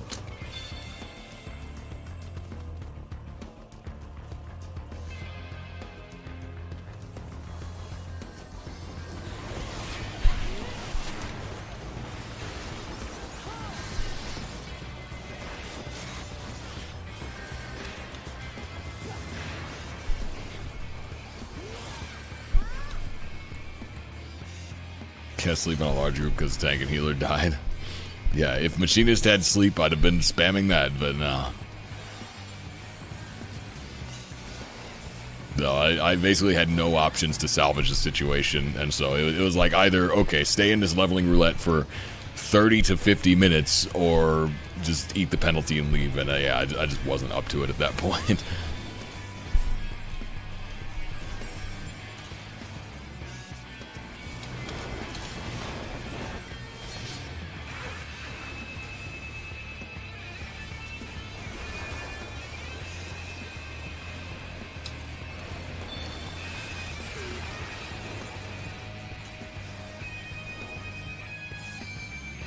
Oh, we can't let Adder take south or we lose.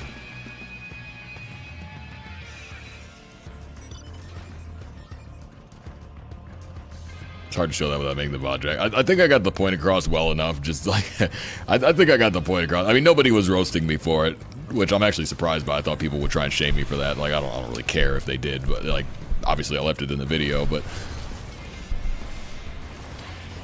But yeah, no, I mean, it was clearly not going to be a good run no matter what, and I don't feel bad for leaving it. It's just kind of funny more than anything. It's very funny. Perhaps my only regret is just, like, the video was so long already that I couldn't show you guys the full lengths to, like, which this thing sucked. Akuri99, thank you so much for that follow. Like, it would have been fun to go into more detail as to, like, why it was as bad as it was. Like, some of the stuff I just explained. But, like, it was really bad. It was really bad.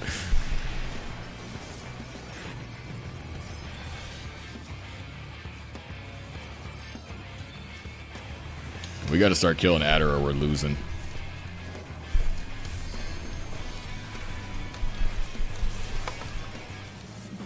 Yeah, we weren't killing him enough.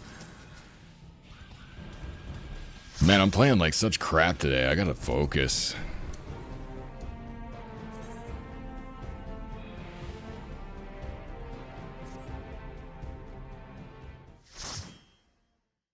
Even Song, thank you so much for that follow.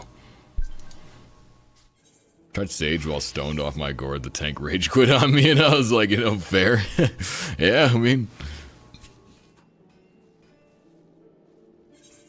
Almost killed the tank as a killer in that dungeon. Had been running trust to level them. Forgot the real tank wasn't Thancred. Why are you giving me this? Do you know how many of these I have? I have many. It'd be funny to have every mistake highlights in fast. Wait, what? Speed? But that's like hours of editing just to say this sucked. It wouldn't have taken hours, no. But like, yeah, it was just... The biggest problem was the video was too long. I just didn't have time to showcase how bad it was. You know, I had to keep it short because I was trying to keep it under 30 minutes. Adder said dark ass combo. Nothing we do about that. Adder wasn't that good. We weren't really fighting. We were kind of split, but I wasn't paying full attention, so I don't know. Any gin recommendations? What type of drink do you like? Because, I mean, most gin kind of tastes the same. It's a very floral drink. That's how it's generally described.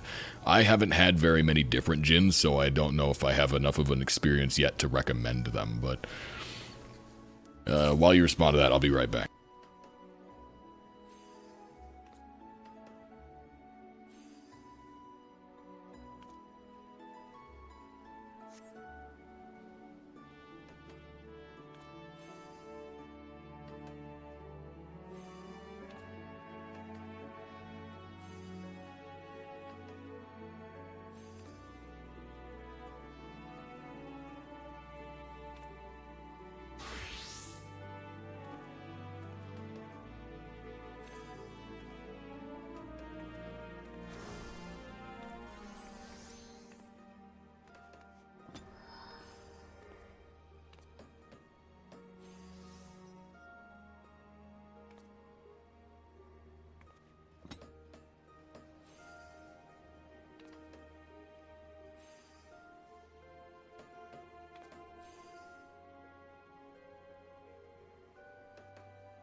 Where's your co-host gin and tonic? Bro, literally right here.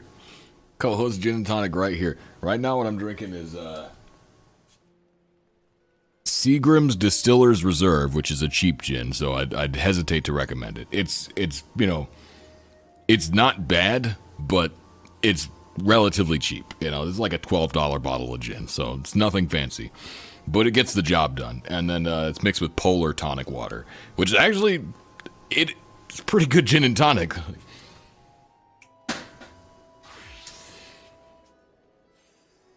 Liqueurs mostly also like whiskeys as well. So if you're into liqueurs, those are usually sweeter. You'd probably like gin and juice more. But Yeah, I've really only had like 3 or 4 different gins myself. But the one that I liked the most was a Kentucky brand called Castle and Key. I've got their rye whiskey right here. And I bought it because the bottle was really cool. But this is a Castle and Key. They have a gin that's pretty good, and it's like 54%, so it's like really strong, but it's quite nice.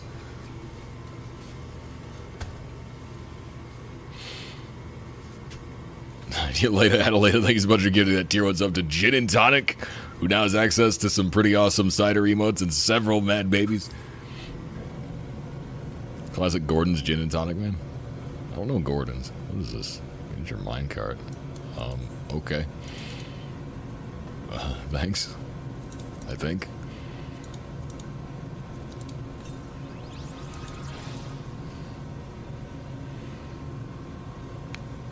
Tastes like pine trees. Yeah, gin is very like again the cool kids call it floral, and that's a good way to describe it because yeah. What liqueurs are you into? I've been branching out into liqueurs recently. My latest fascination has been Saint Germain. It's actually really good, but I'm a fan of gin, and Saint Germain is very botanical as well. What's up, Pachi? Most British gin you can find, it's always been the one I've seen when looking for gin in stores. How about Tanqueray? I know Tanqueray's a big gin. Haven't tried it.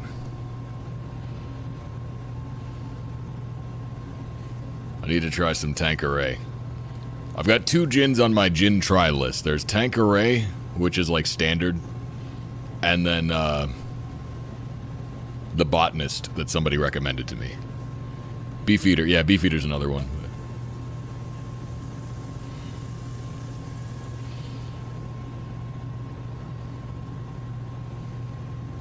Big green bottle. Yep, that's a big green bottle. It's got a red wax seal on it. Yeah.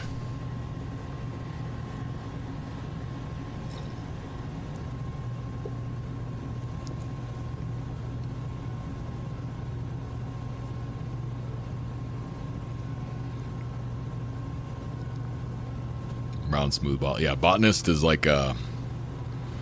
It looks like a short, fat wine bottle. It's kind of similar to the shape of the Hennessy bottle a little bit. Kind of. I tried minor gin. No. Lychee liqueur. Let me look that up. I'll put that in the tab right next to my Canadian maple syrup liqueur.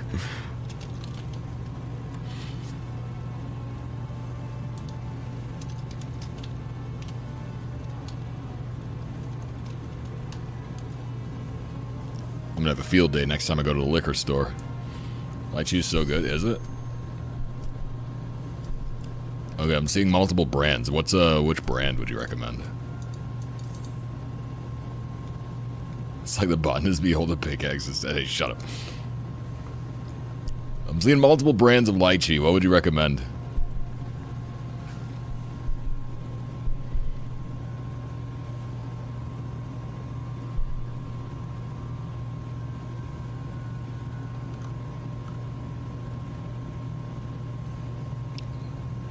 Another recent acquisition I did. Let's see. A couple weeks ago, we tried Fernet. Fernet was pretty fun.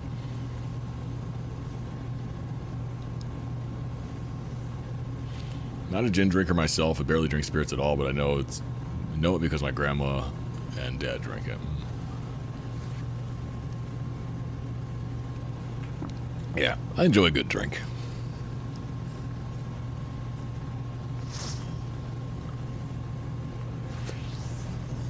Maybe I'm just a hipster, but I don't know. There's something fun about alcohol as a hobby. You know, not getting drunk all the time, but just trying different things, like experimenting with different flavors and whatnot. Paraiso. All right, let me look that up. Paraiso lychee. That's a nice looking bottle. The easiest way to sell me something is to put it in a cool bottle.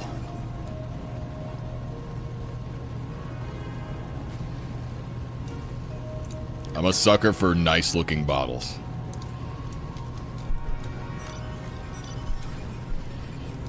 Dare I say art of it is really fun. Yeah, I kind of agree with that, yeah.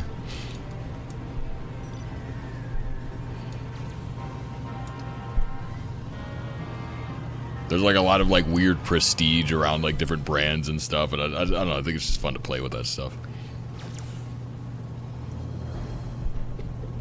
It's also kind of cool because a lot of the like the distilleries and whatnot have been around for like actually hundreds of years, so it can be almost historic in some ways. Some stores here don't sell smaller bottles. Ah, yeah. Meads and whiskey, but that was a long time ago. I love a good whiskey. 2 liters of Curacao, yeah, that's a lot. Curacao or Caraco, I don't know how to pronounce that one. You do the whole crystal glass and decanter thing you see in a lot of movies. I have a decanter.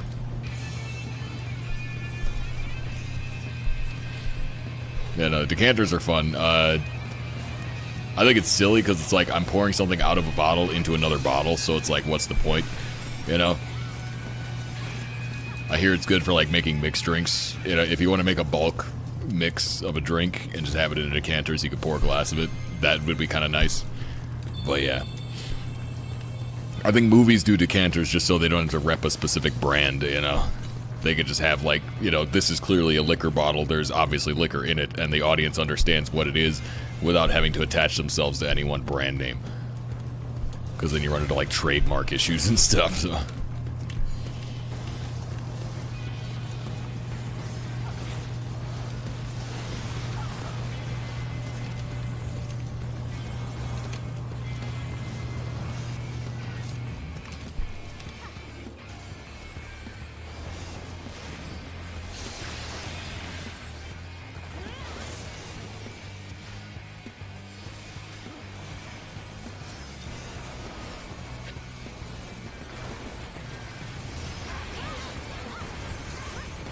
Oh my god. How many Sky Shatters do they have? Bro, we got triple Sky Shattered there.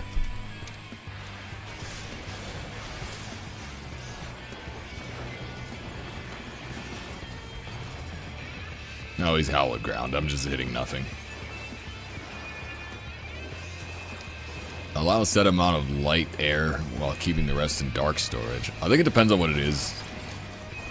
It depends on what it is, but yeah.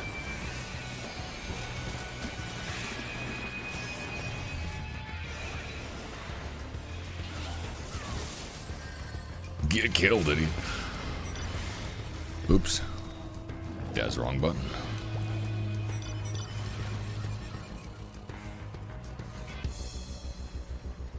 Skull decanter prime Mountain Dew. Oh, man. I want to get one of those Aykroyd sets. What's his vodka called? I think it's just Dan Aykroyd's vodka or whatever. Like he's got that crystal skull. That's what it's called. But there's a gift set where you can get like it has the bottle, the skull bottle, and then there's like skull-shaped cups as well. Your team need to be on red, and yet here we are on blue. We could be fighting the winning team, or we could fight the team that has 5 points. I know which one I'd rather bully. Yeah, no, everybody's chasing objectives. They're not. I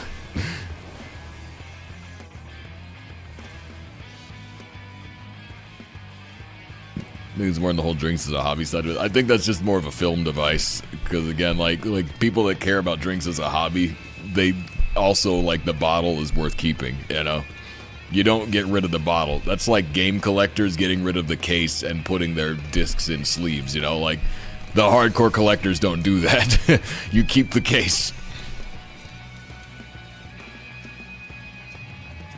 Yeah, I think it's just a film thing, so they don't have to worry about trademarks and royalties.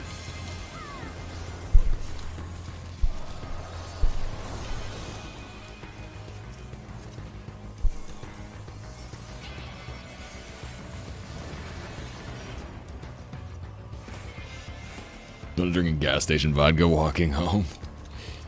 Oh. God, gas station vodka. That's rough, dude. That's like the plastic bottle Kamchatka. Gasoline key might be hard to get in Australia. Yeah, I don't...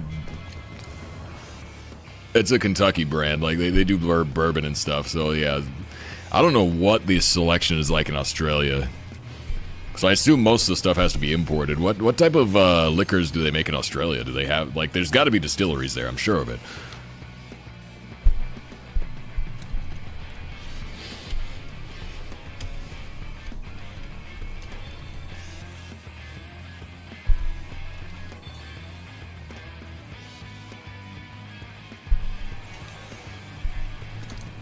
Rare look once on PC, not phone. Yeah.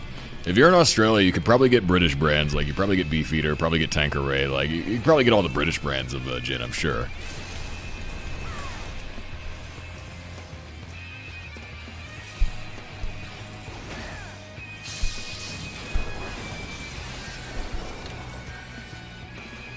Keeping the case and using a CD wallet? Why would you do that? Hills running the combo. We should probably DC hop. We should probably get out of the Crystal. The Crystal's been crap. Not that it's not going to matter much to me because I'm not playing very well today because I'm like a little out of it, but... Bell's Scotch.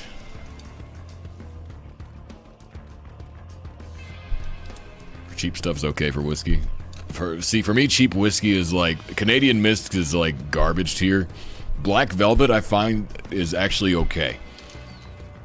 They're like pretty similar price points, but I find Black Velvet is acceptable.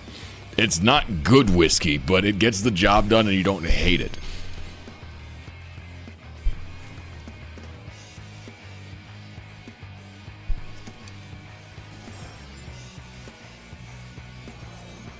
Should not be a surprise that most of the liquor I purchased is in plastic bottles. Oh no.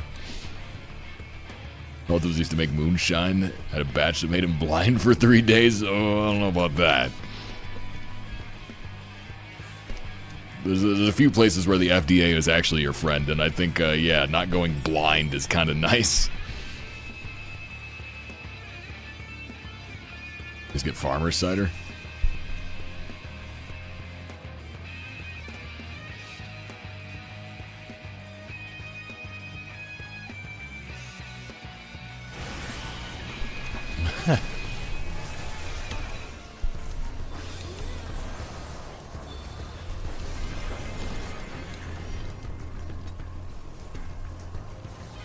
I like the cider you guys ever there, not like dry stuff like strong, so sweeter then. I do like dry ciders too, though. Like Stella cider is very dry, and I like that quite a bit, actually.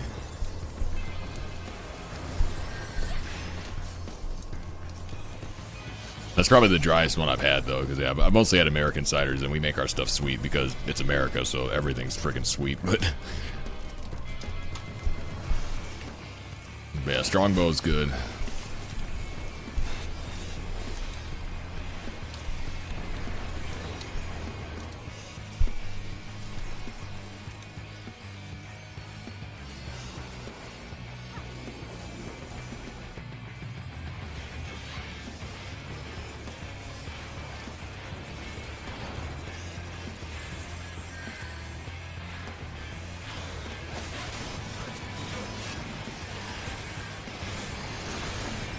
God, I've got so many status effects.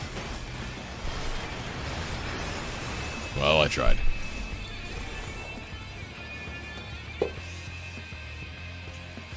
Keep bottles not only because they look good, it also reminded me to get more.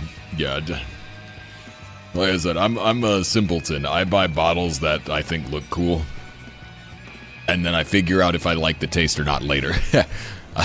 I just love nice looking bottles, and then like I decide if it's gonna actually be something I buy again or not after the fact.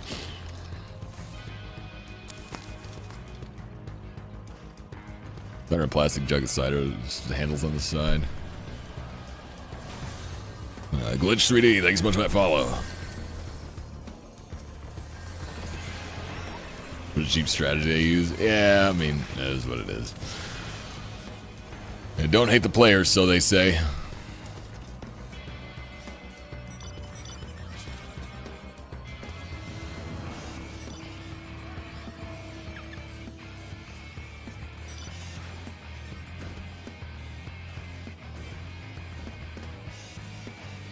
Oh yeah, I think we should go to Primal after this game.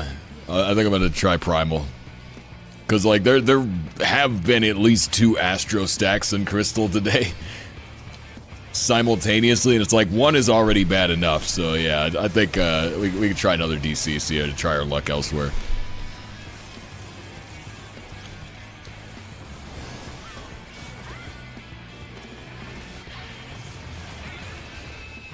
Like, I mean, I'm sipping G&T, so like my combat effectiveness is already low, but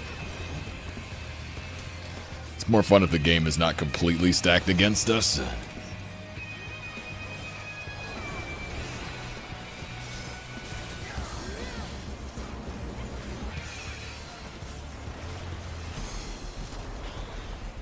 Just home to be the Astro stack. Hey, screw you. But you get your Astro in a plastic bottle. Plastro.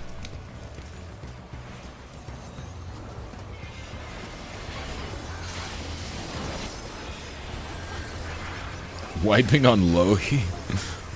Oh no.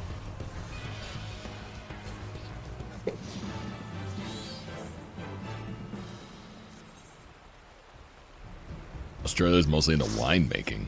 4-2 and 18, 500k damage. That's probably my best game today. Those are still not good numbers, but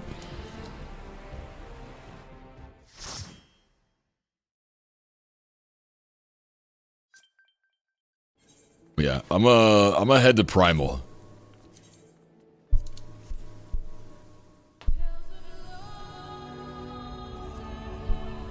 South Africa, there's a lot of wine too. What kind of wine? Just like any wine, or like, because like Australia's not a big grape place, I imagine. Like, what are they making the wine out of?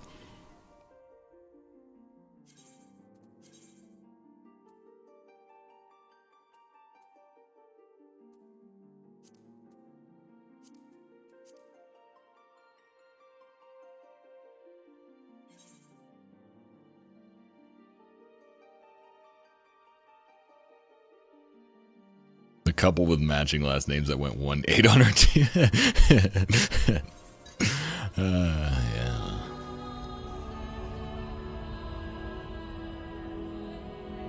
I'm about to stack with you, but I'll gladly. Oh, see, you made it sound like you were going to be the Astro against us. Tanks keep facing the boss against everyone. Lol. Yeah, and then you get friggin' bloodlust aggro. God.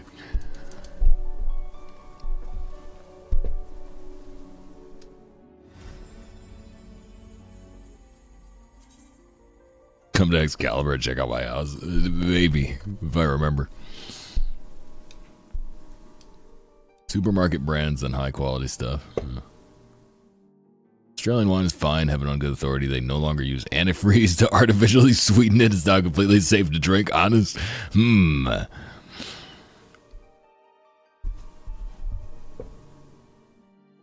Make Series XP tied to winning. It is, though. The Series XP is tied to winning.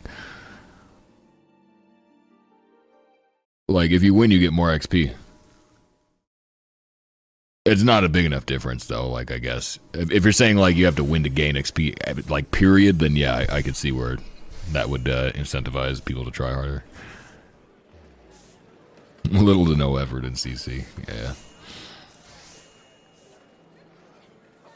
Gotcha. Yeah, if it was like if the consolation XP was like 50 instead of 500, then yeah, people might try harder. Yeah, you're right.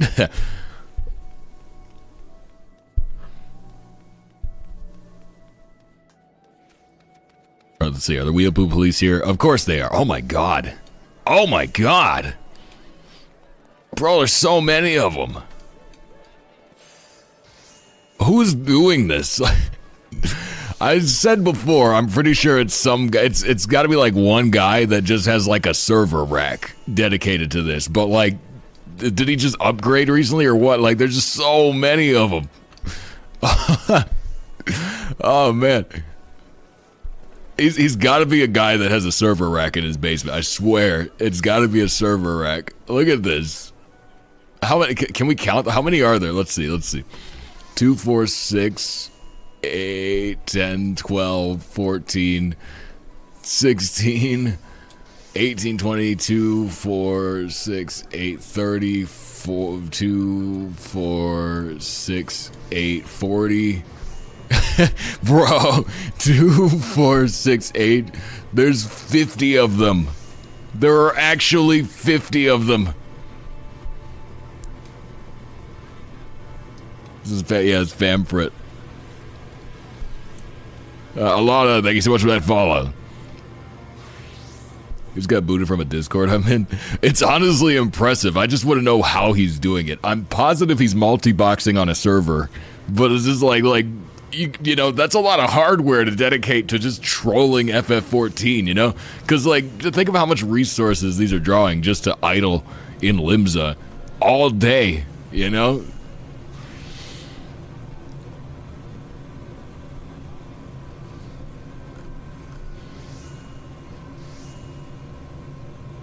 Massive. Rich dude being bored. The thing is, you don't even have to be rich for it. If you just like hit like middle class, you could afford like some server tech. You don't need like crazy stuff to do this. Apparently extremely toxic / hateful, and Square Enix still isn't banned. Well, I mean, why would they ban him? He's got 50 accounts. I mean, they're probably free trials, I imagine, but...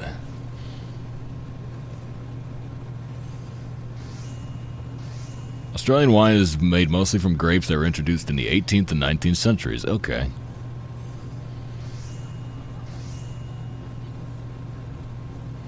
Might be a group of players. I think it's one guy. I genuinely think it's one guy.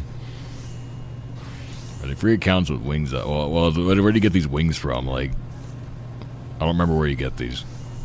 But, I mean, if you just have a bit of gil, you could spread it around.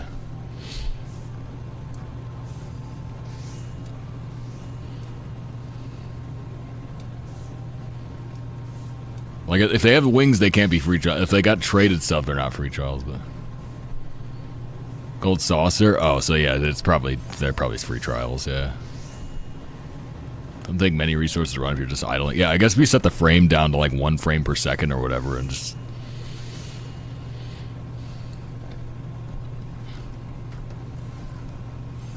That's pretty funny though. Like it's crazy because it used to be like 10. You know, it used to be 10 of these guys, and that felt like a lot. But there's literally 50 of them. Like it's kind of impressive.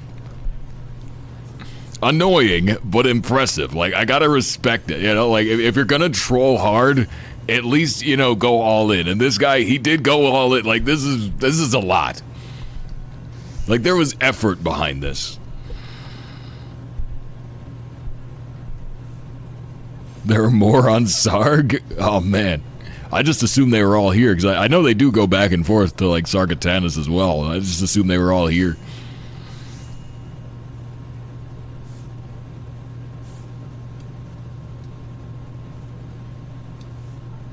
Is that over the gin recommendation? Yeah, yeah. Like I said, something that was recommended to me was the Botanist, so I'm going to try that. I don't know if you'll be able to get that there or not, but, like, that's the next gin I want to try, so...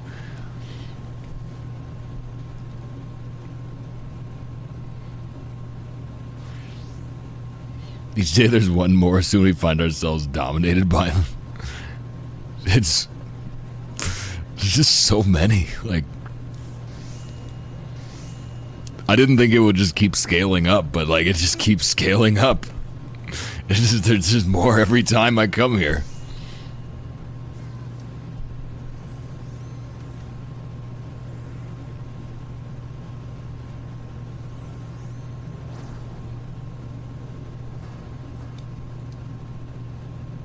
It's getting out of hand. Now there are 50 of them.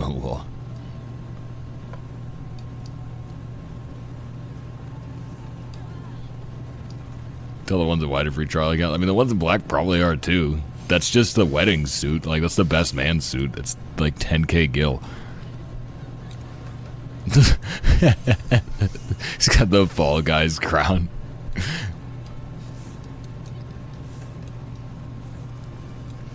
Listen, I mean, I don't know about any harassment. I can't comment on that, but I could say, you know, FF14 is a game that you can enjoy any way you want, and if this is how this guy enjoys this game, well, it's stupid, but, like, it's kind of impressive.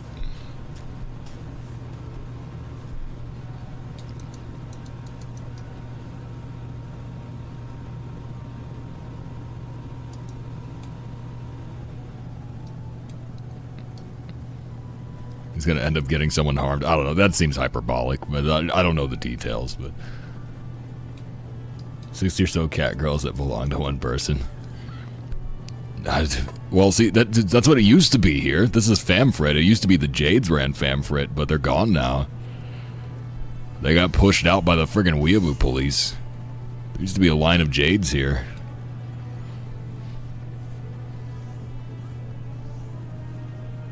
So the botanist Islay Drygen, probably.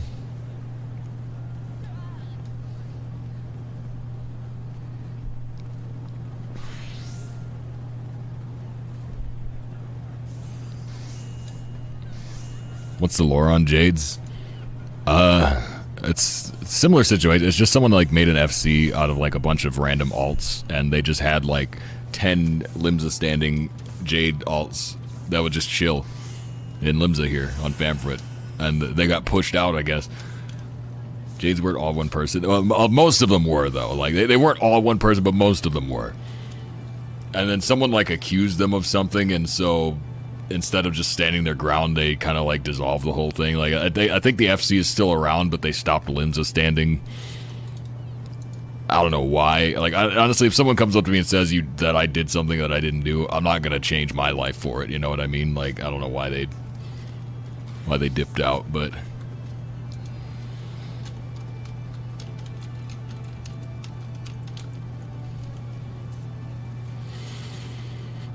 Yeah, this looks like the bottle. Botanist Islay Drygen. That looks like the one, yeah.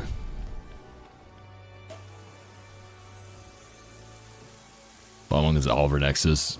Yeah, and like Wind Up Moogle or whatever. So much drama about Limsa AFKers. Yeah, listen, bro. MMO players get bored. Maybe they did do it, though? I don't know.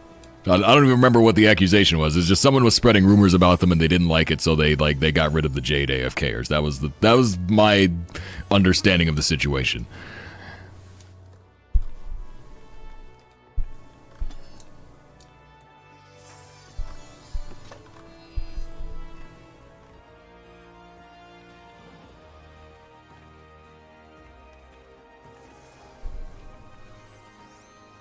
A fake employee, but rumor is she got banned. How about Delete Makote? Is Delete Makote still around? Dancing Waluigi. I think I've seen that, yeah.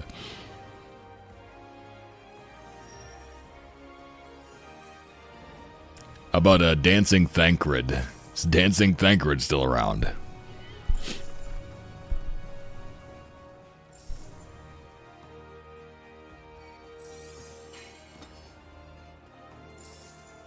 Been accused of saying some really nasty things in chat and openly harassing people. Well, see, I remember like a year ago, they were saying that someone made a fake version of his. Like, there was someone that made a fake Weeaboo police account and was like harassing people, trying to blame it on the Weeaboo police guy who didn't actually do it. That's what I heard. But again, I don't know the details. So, like, maybe it was him, maybe it wasn't him. I don't actually know. The NPC FC on Dynamis. Oh, that was fun. No, there's some world on, like, I think it's either Primal or Aether. There's a Dancing Thancred in the Crystarium.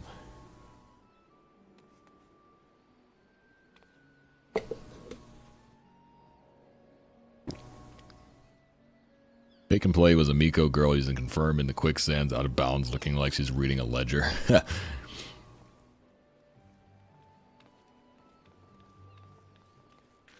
Character named Minfilia Ward, who runs dungeons in Minfilia Glam, will tell you she got to link pro you after the dungeon. Lol.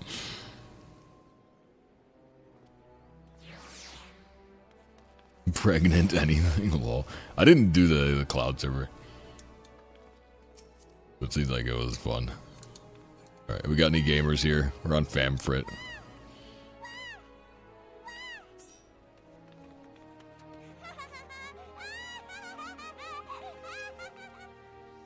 Oh, I see you over there.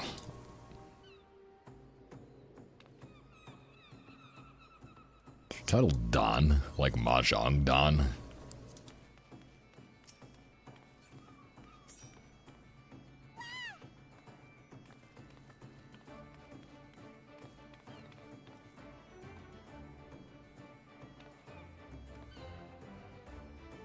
Oh, it's Makai. Okay. Yeah, if we have my spot. Alright, fine.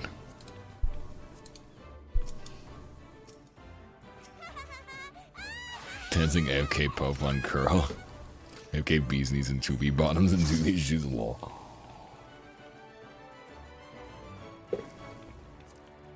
Yeah, there's the Makai achievements. I never got any of those. One day. I'll sit through them. I'm just lazy. What's up, one man? 14 is, it's been interesting. They don't count because they're intermittently available. Yeah, I don't know. I don't think they count, but, like, I probably still want to get them. All right, I'm out of tea. Let me make some more.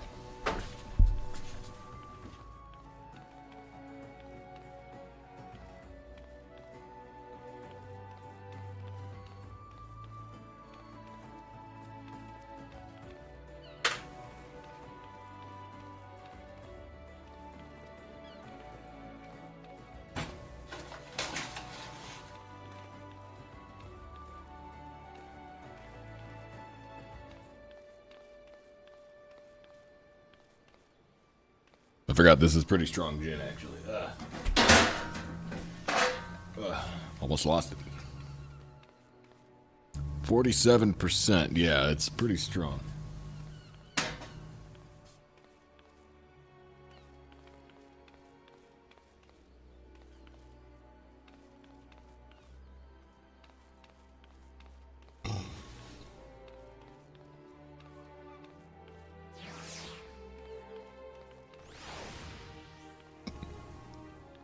I anticipate meatloaf. I got one last piece of meatloaf in the fridge. That's dinner. And then tomorrow I gotta cook something new.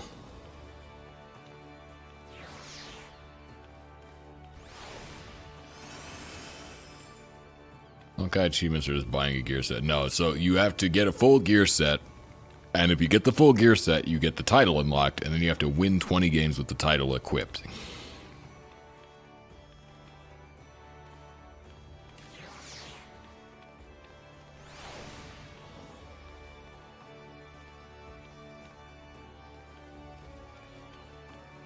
Or it might be like 50 games for the horse or something like that. But yeah, so you gotta win games with the title equipped. 60 wins? Oh, yeah, so even more.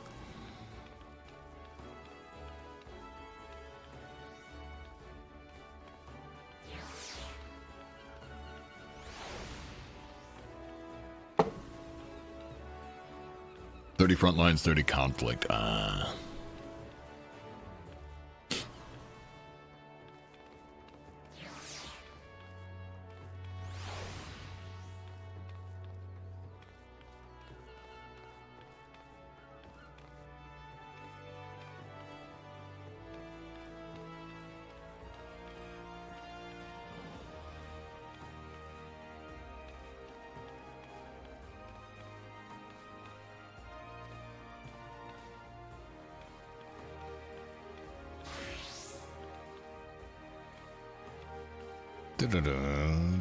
'Man, the queue here is long.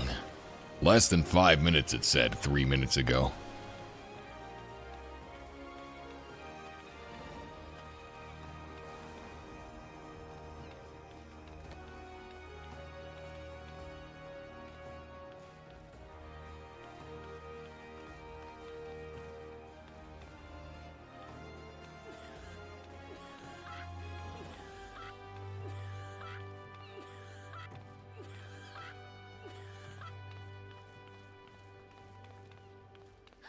Optimize your time, yeah.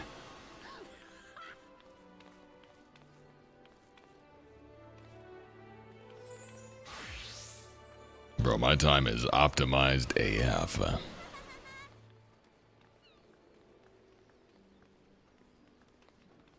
PB series ranked so far? I think I'm like 23, 24, 22. Yeah, we're almost there.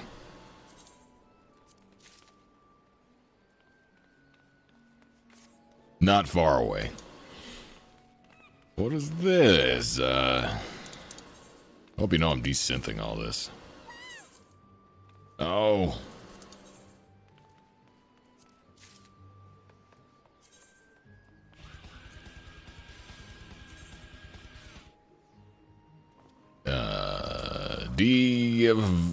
Diavgo. Thanks so much for that follow.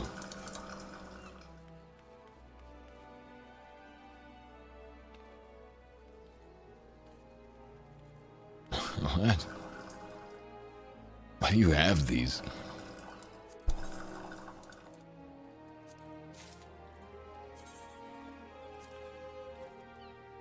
Like 500 times 10 times 10, that's 50 grand.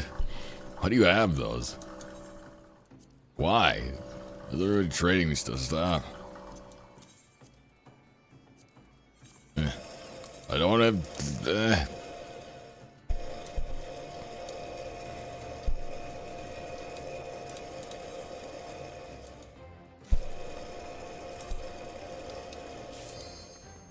Oh my god.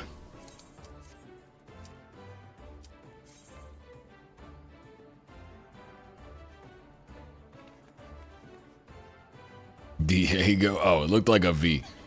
Diego makes more sense, yeah. Sorry, I'm struggling here.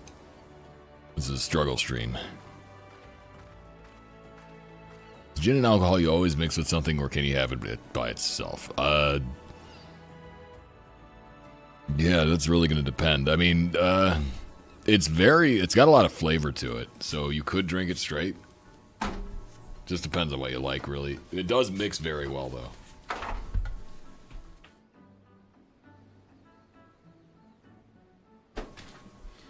But yeah, I too am kind of new to the gin, so...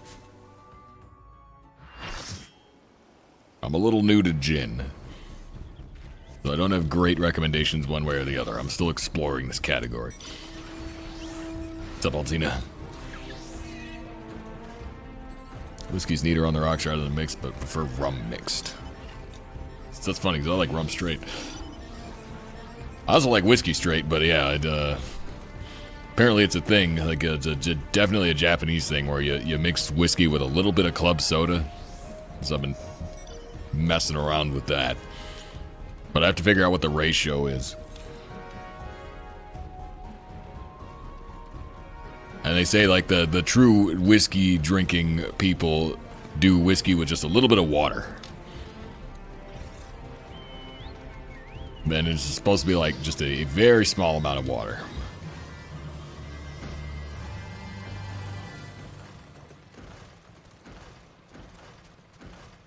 Lurkin Farm Eureka, sure thing.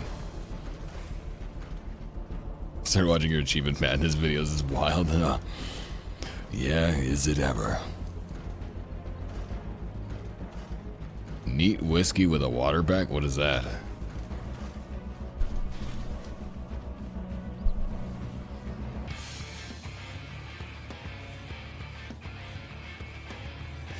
Can I use Mountain Dew with whiskey? To my understanding, someone told me this, and my source is only one guy, so it could be a circumstantial thing, but I'm told that Mountain Dew and whiskey is called a ghetto blaster. I tried it and it was mid.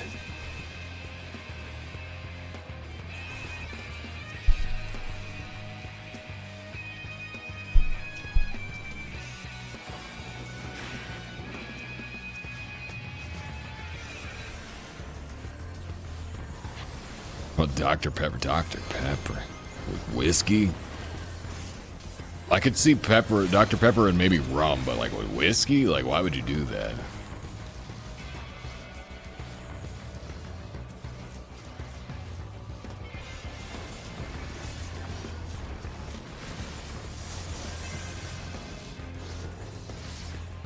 Whiskey soda is whiskey and club soda with seltzer water, yes.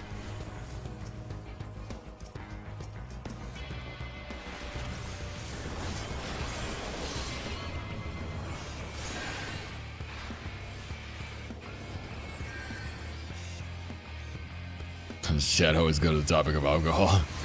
It's kind of my fault, really. I've been on a big alcohol kick lately.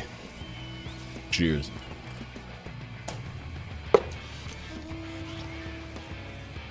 We're alcoholics. Listen, I can proudly say that I am at least not an alcoholic yet.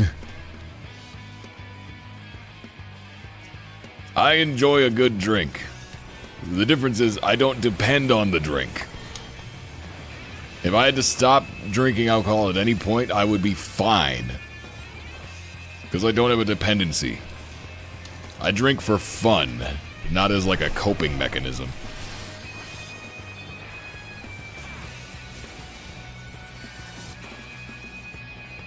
Never accept a neat whiskey from a bartender that uses a jigger to measure the amount. It's supposed to go from bottle to room temp glass straight. No other item should be used. That's esoteric. I don't. Dwarven Crusader, thank you so much for that follow. I'm not that high level of a whiskey drinker, to be honest.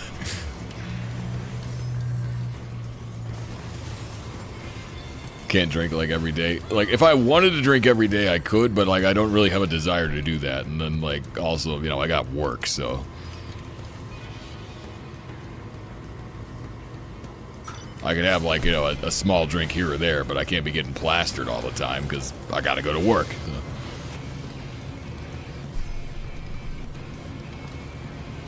It made me realize how much I like alcoholic drinks, to enjoy flavors, not to get drunk, of course. You know, getting drunk is fine. It's just, you know, you gotta make sure you're doing it in a good mindset. It's just, yeah, if you start using it as a coping mechanism, that's when you end up becoming an alcoholic, because that's just not healthy. As with all things, it depends on moderation and, you know, kind of why you're using that thing or why you're doing that thing. But yeah, for me, it's just a fun hobby. It's like trying different drinks.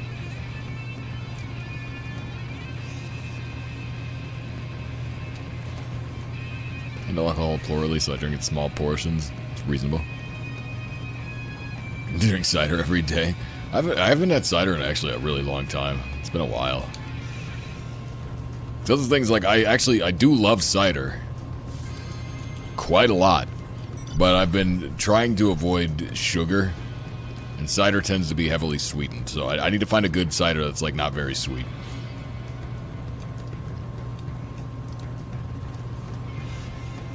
From drunk to vomiting super quick. Yeah, I don't have that problem. Like I gotta go really friggin' hard before I start like having to worry about throwing up. I have a weird thing where like I'm notoriously a lightweight. I get drunk really fast, but I stay drunk a long time. So it's like it doesn't take very much for me to get drunk, but it takes a lot for me to get too drunk.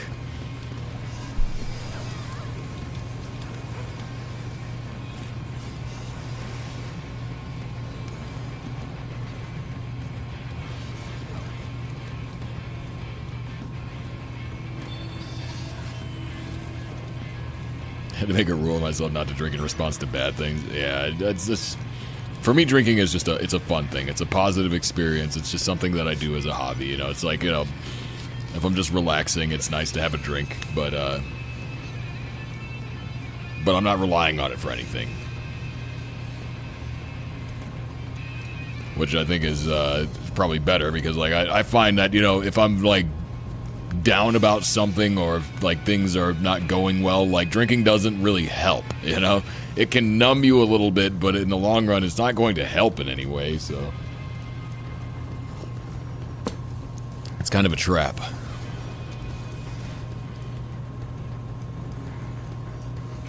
Feel the nausea setting in, yeah. I can tell when I'm, like, close to my limit. I have a very good gauge of, like, where I'm at in a drunk. I can tell, like, when I either have had too much or when I'm about to hit the point of too much. Like, I usually have a really good sense for that. Cannabis addiction, can't afford alcohol one as well. Yeah. For me, liquor is just something fun. Because the only way I can justify, like, getting some of the nicer bottles is by, you know, not drinking them too quickly. Because if I spend a good amount of money on a fancy bottle of whiskey, which I don't do really often, like, fancy by my standards is like $30, which to most people is not much, but, you know, like, it's got to be something that's going to stick around for a while, because if I drink it in a night, then it feels like I've wasted my money.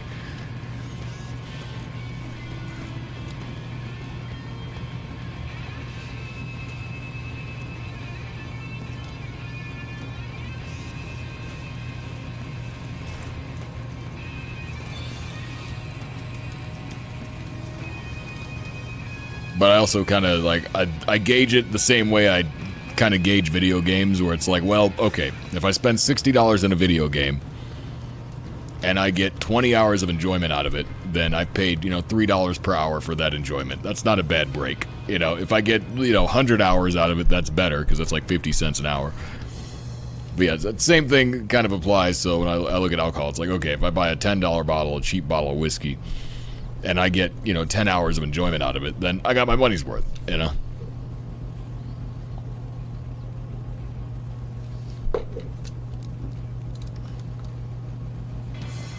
Never had a hangover? Oh, I've had many hangovers.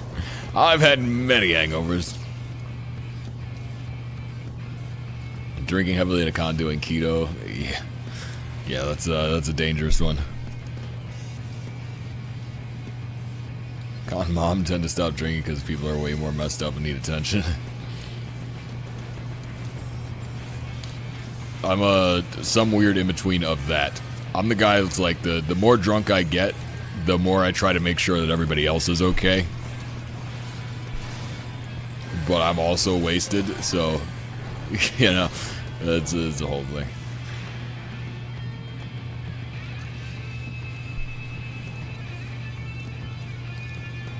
But I've had some moments, you know, like, I've had my moments of, like, being completely trashed out of my mind at a con. But, you know, making sure that all my homies get back to the room okay, that everybody's drinking water, you know, like everything's cleaned up. Like, I've been that guy.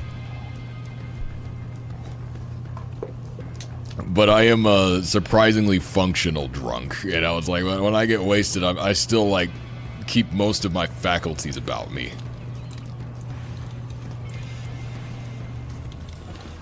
So yeah, usually my first instinct is just to make sure that everybody else is okay.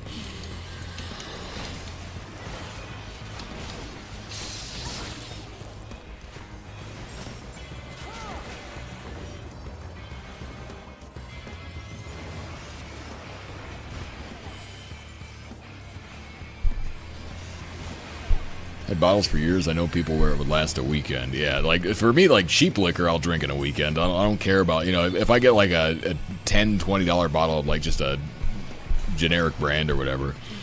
If I get a bottle of like something average, you know, like some Kraken, some Jaeger, you know, like Jim Beam, you know, like that can go in a weekend. That's fine, because that's about the right price point for a weekend drink. But yeah, if it's something nice, I want to savor it.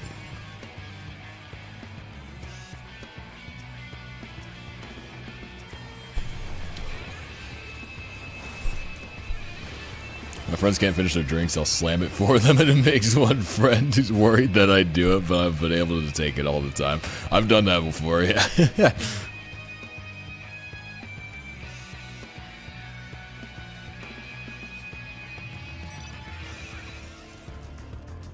Only socially drinking, haven't had a reason to drink in a while, so I'm not sure where I'm at anymore. Yeah, I feel like I'm still kind of the same. My tolerance has always been kind of the same. Like, I get drunk really fast, I can stay drunk for a long time, and I just need to make sure I don't go too far over. Like, I can tell when I'm slipping over the edge, usually.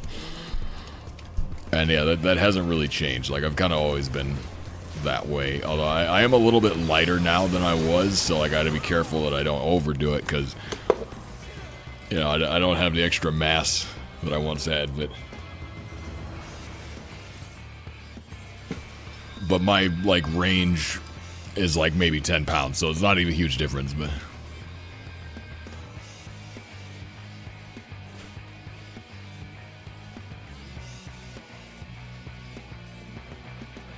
Kraken, yeah, spiced rum. Kraken black spiced rum is some of my favorite.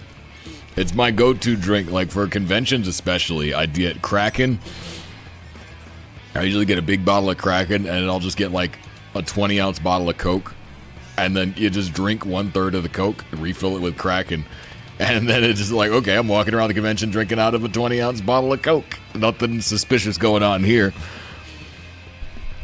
And I tend to have a pretty good time. Man, like, last summer, I went to Virginia Beach with the family, and I got the big bottle of Kraken, the really big bottle, and we had a 2-liter of Coke. And I did the same, applied the same principle to the 2-liter bottle of Coke, where it was, you know, we drank up like a third of it and then refilled it with Kraken, and we were just sipping this Coca-Cola out of this cooler that was like, you know, 30% Kraken. That was the most fun I've ever had at the beach. That was a great time.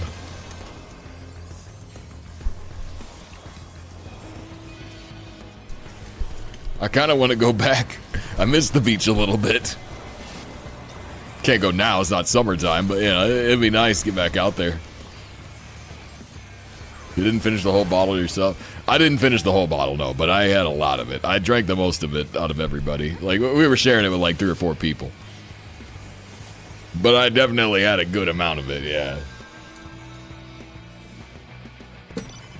Yeah, we were at the beach for like 5 days straight, and I was just trashed all 5 of those days, and it was great. It was a great time. 100% would do that again.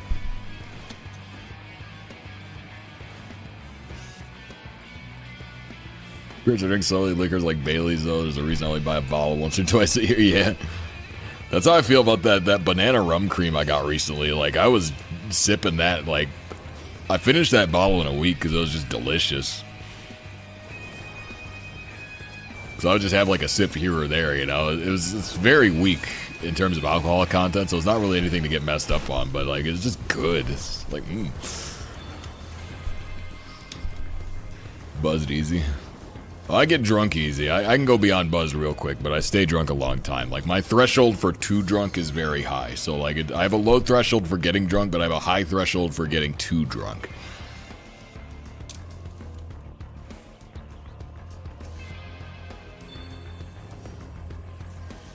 Banana cream liqueur does sound pretty nice. It was delicious. The one I had was Blue Chair Bay banana rum cream. That was what I had. I want to get another bottle of it because it was so good, but I got it because Johnny's always talking about stupid creme de banane, but like I can't find that anywhere. But what I could find was banana rum cream, and it's delicious.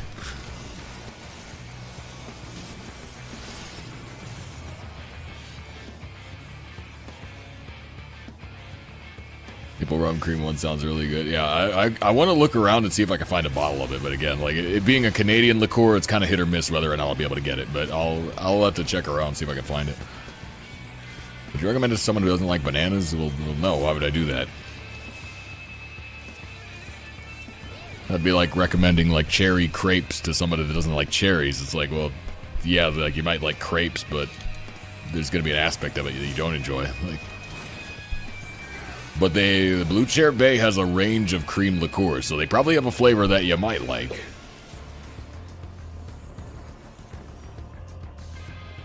Like, banana's just the one that I got. They had other flavors.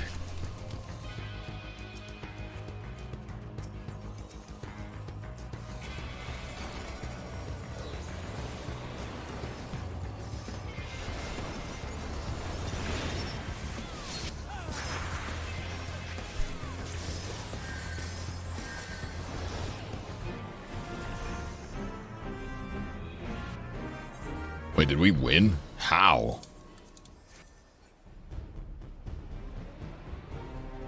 Yeah.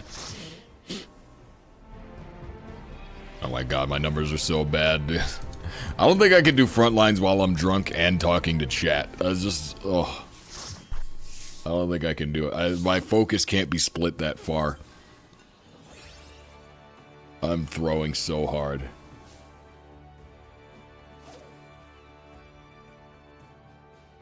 Someone hates that you can't bring it, can't have it, even breathe near someone is a ruin for them. Yeah, I don't have a problem with coconut. I don't feel strongly about it one way or the other. Like, I've had Malibu. I've had plenty of Malibu in my day, and Malibu's fine. Can you type the name so I can find it easier? Okay, yeah, so that's Blue Chair Bay Banana Rum Cream.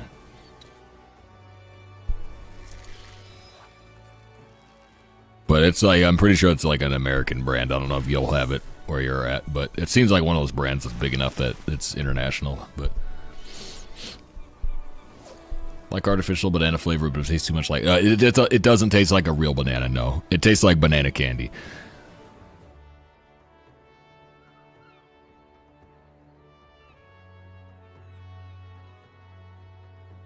Other servers, teetotalers.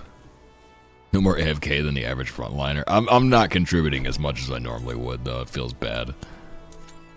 I would like to be putting in more work, but...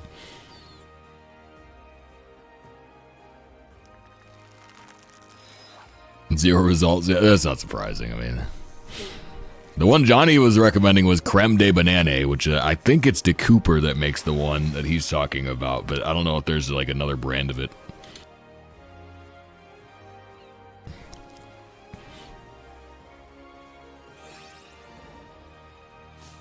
But yeah, I was never able to find that.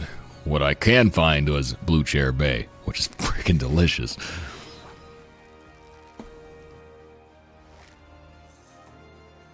But yeah, I want to get more into liqueurs as well. Like high on my list of liqueurs I want to try is Grand Marnier, but it's kind of expensive, so I just haven't snagged a bottle yet. But one of these days I'm gonna get one. Grand Marnier orange liqueur.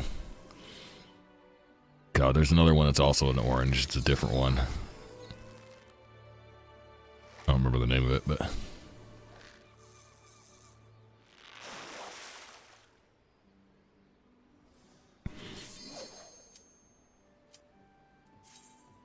Drinking oranges has... Nice.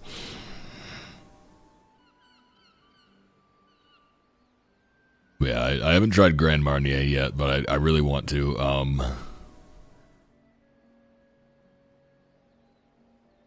Bundaberg Banatoffee rum. Don't know that one. Let's see if I can get it where I'm at. Saint Germain, hands down. Saint Germain's really good. Saint Germain's really good. Where's mine at?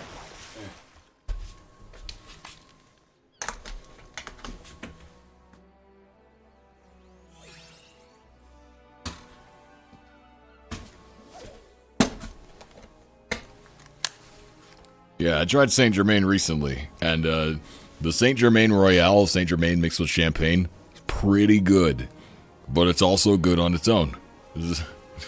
Yeah, it's like it's pear flavor, like it tastes like pears. Good stuff. It's kind of pricey though. It's expensive by my standards, but.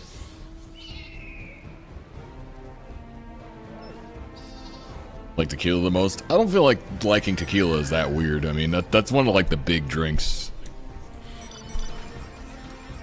Big drinks are like whiskey, rum, tequila, you know, like if you're gonna like one of those three, those aren't strange. Try the elderflower? What's that?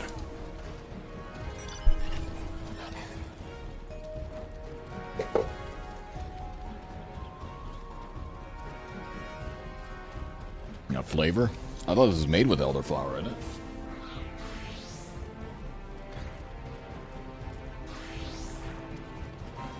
Yeah, that's what this is. It's elderflower liqueur.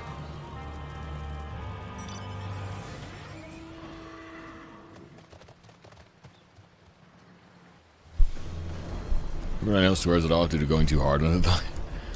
Yeah, I haven't had that problem with tequila. The last time I got drunk on tequila was we were playing Devour. We were playing Devour with the boys. There's some really good clips that came out of that stream, but I was drinking 1800 Añejo. That was good.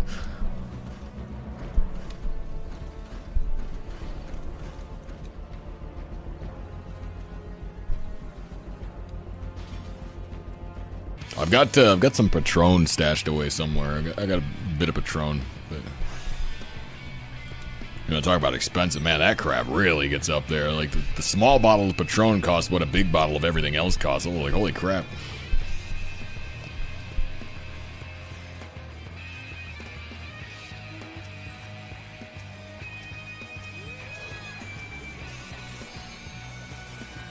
There's one I wanted to try just because I keep seeing pictures of it. I don't know if it's good or not, but it's a Case Azul Reposado.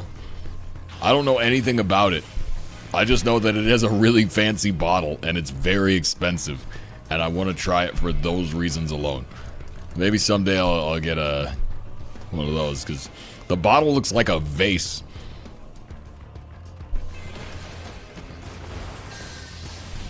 brand's the elderflower liqueur? Saint Germain. It's called Saint Germain. It's a little bit pricey, but it's pretty good. It tastes like pears. It's very sweet.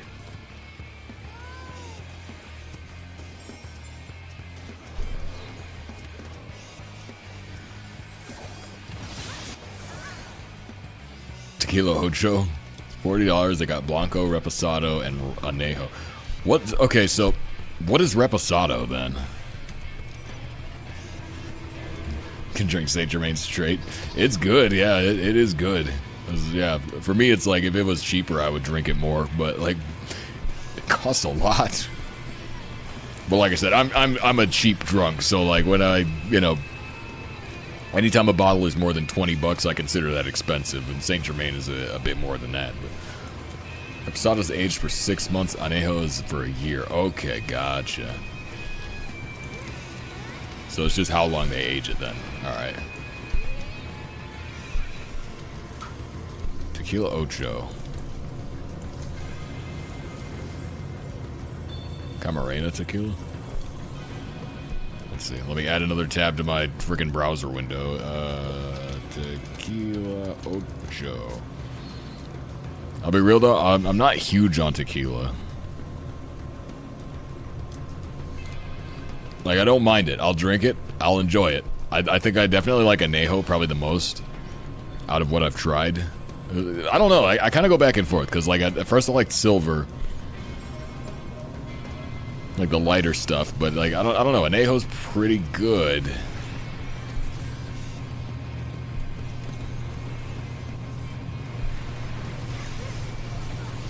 I guess I just have to try more of it. Maybe I just need to try more of it.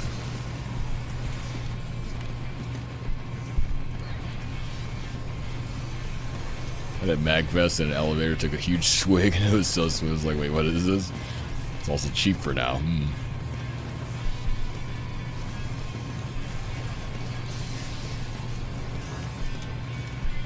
Yeah, God, I can't wait to get to more conventions again. It's been so long since I've been to a convention. And TwitchCon almost didn't even count, you know, like we barely did anything at the actual convention itself. It was more so just like hanging out with people.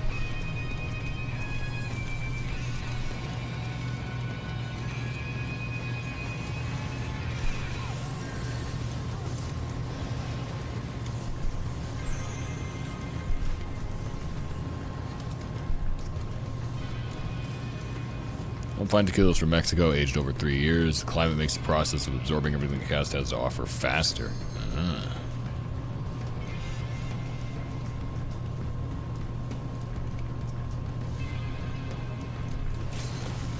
Oh, why did I do that? Oh, no.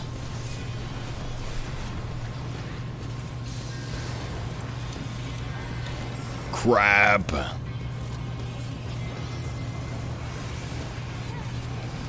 This is a typical viewership for viewers, usually less or more. I'll be honest, I don't look at views while I'm live, and I prefer people don't tell me, so I don't know.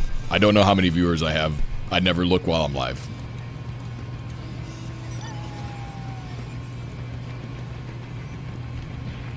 Finally got to Kugane, beat the final boss of Stormblood. Did you get the sightseeing log? Did you get to the lamppost?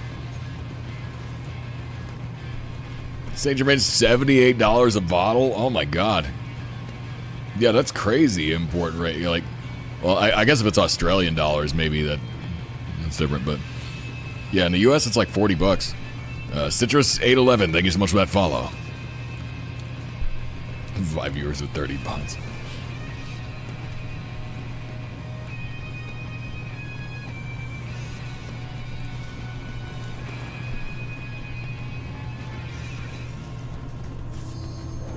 We aren't viewers, we are massive Giga Chads. That is correct.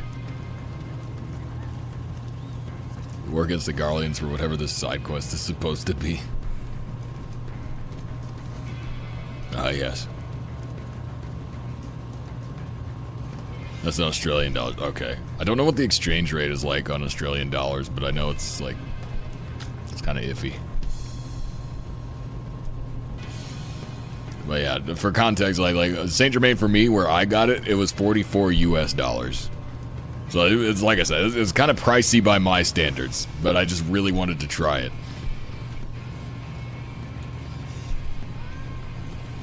And I must say, it's delicious. But yeah, it's like it's one of those, it's a French liqueur that's made by like monks in an abbey somewhere, and it's like there's only one place that makes it. Like it's a very protected recipe type of thing, like same as like your chartreuse.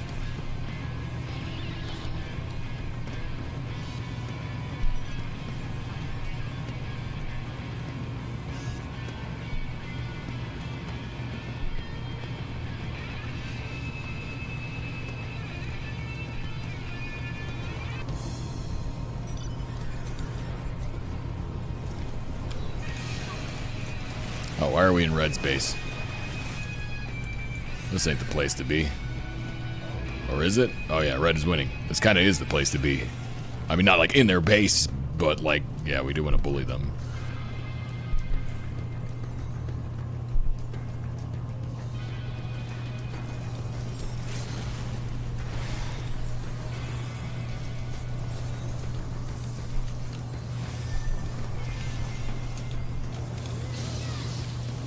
Oh, come on.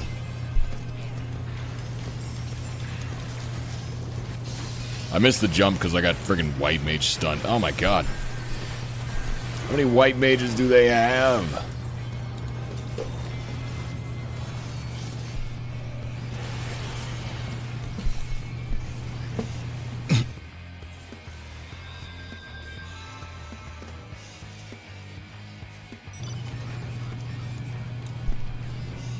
I need to watch this Reaper 14 and end up with stuff on my to try alcohol list. Yeah. Like I said, I've been getting into alcohol as a hobby lately, just like trying different liquors, so I don't know. This is kind of where I'm at. But no guy at a gas station get like some nice Kool-Aid fermented on top of a drinks cooler. I don't know about that. Grand Marnier is not expensive here. Yeah, Grand Marnier by my standards is expensive. It's cheaper than Saint Germain, but it's still like, it's kind of high. Like it's the upper 30s of dollars, I think, something like that.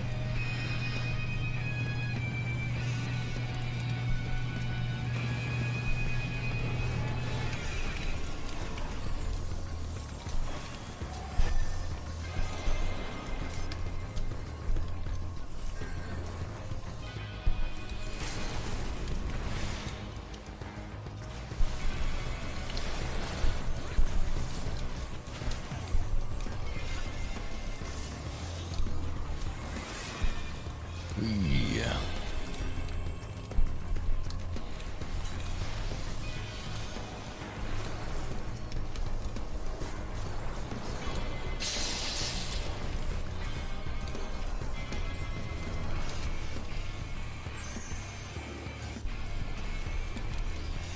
Frangelico? Hazelnut liqueur. I think I've seen that before. That sounds familiar.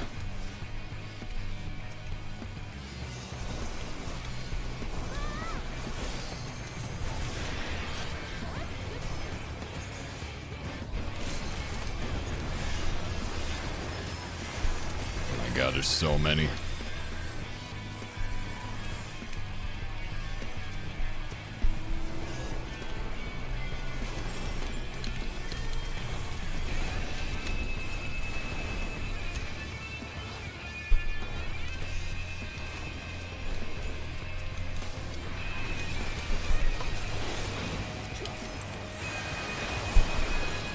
Oh my God, I got deleted.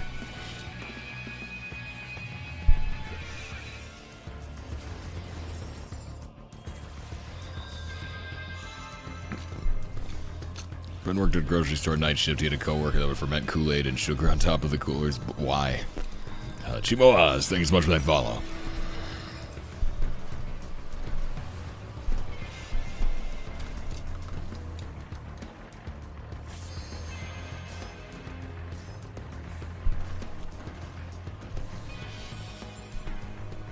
Go, bro. What? With fruit and sugar?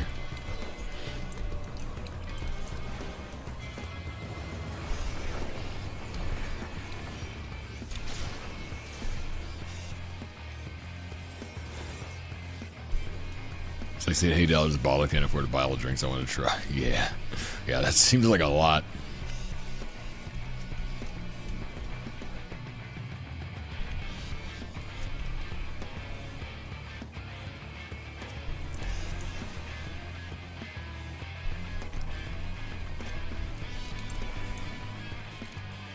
Yeah, for me with like my current job, I just say like, okay, I can get a bottle of something a week if it's not like crazy overpriced, and so it's just what I do. But let's try schnapps. Yeah, I've had schnapps before. But those are like mixing drinks, really. Like, it's not the type of thing I would just drink.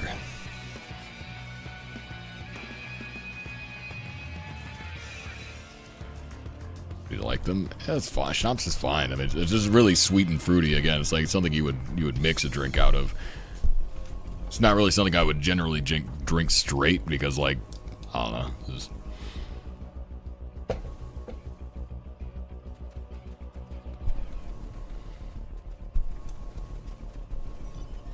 Hallborg Jubileum.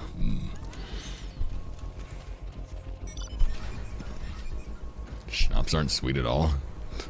What kind of schnapps are you drinking that aren't sweet? What?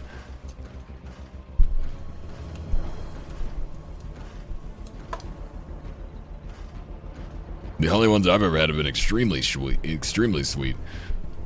Although that was the whole point.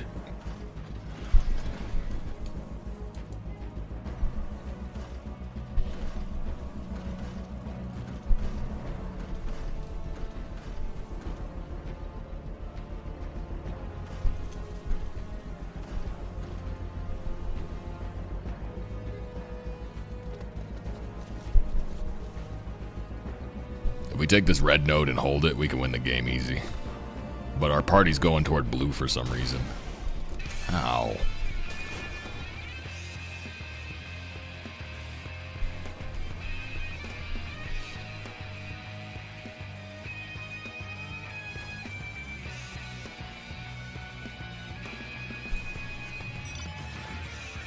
It's more like highly flavored gin. I don't know. All the schnapps that I've tried have been extremely sweet. I don't know.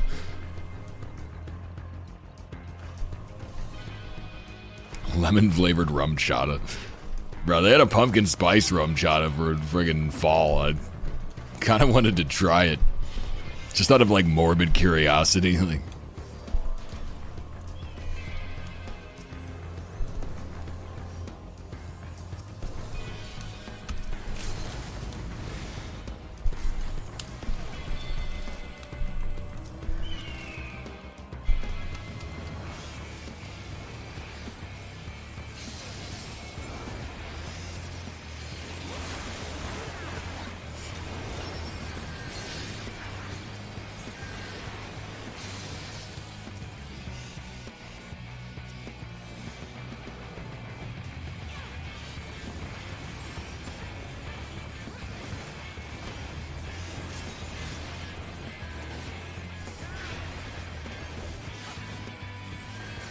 bit of a delayed guard there.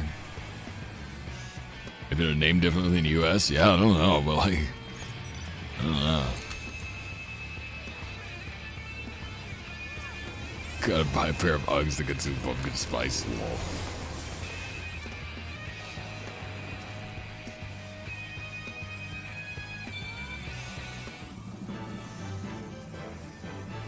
Oh man. God, my numbers are just so bad every game.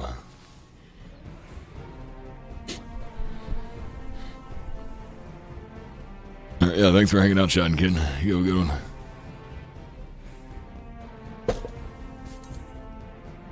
Let's see, how'd we do? We were at her. God, yeah, we were such strong fighters.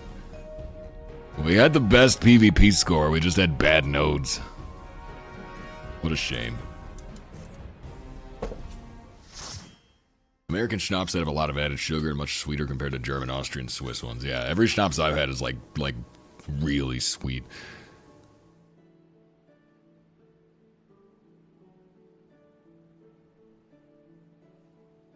Is it always the we're letting XYZ team people who perform the worst on the team? Oh, yeah. The outspoken people that think they know what's wrong, but like, call it completely wrong. Yeah. That is a common theme. I'm going to do a quick BRB before I keep us again.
Okay.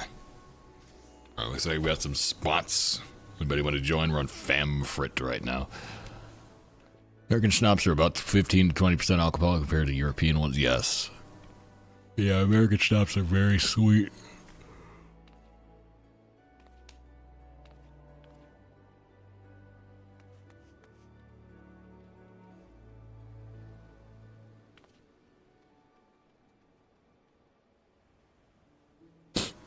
German schnapps or Obstler. You give it a shot then. I will keep that in mind. Suffering from a bit of a hangover affair.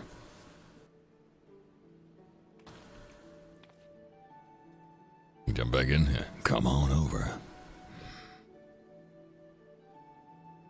Yeah, I'll have to look into that.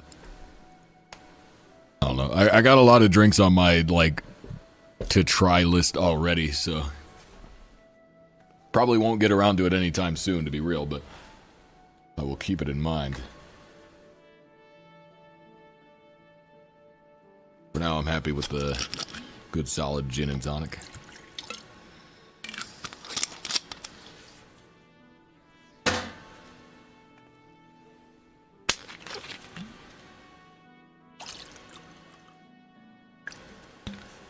Liquor spreadsheet.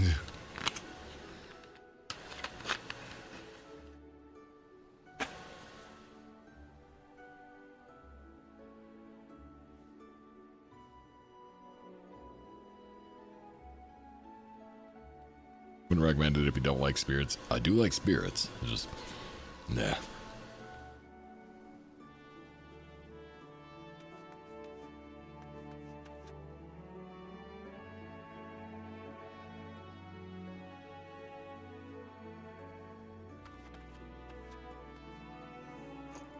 Got girls in white robes there. Oh, okay. Yeah.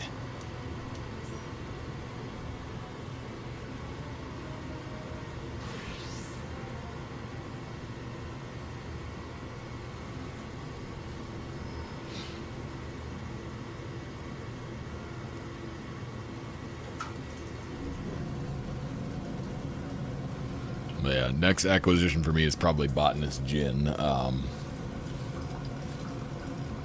Just have to see how I like that.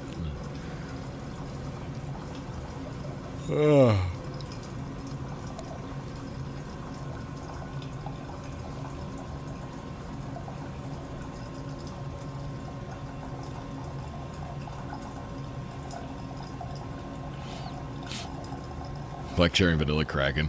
I don't know if we have that here. Like, I'll have to see if I, like, I feel like the last time I was at the liquor store, I didn't see that. I'll have to see if I got somewhere that carries that. Because, yeah, I do want to try that, but I don't feel like I've seen it yet. I'll keep an eye out, because we have the cherry vanilla Captain Morgan. But I haven't seen cherry vanilla Kraken yet. So yeah, I'll have to look around.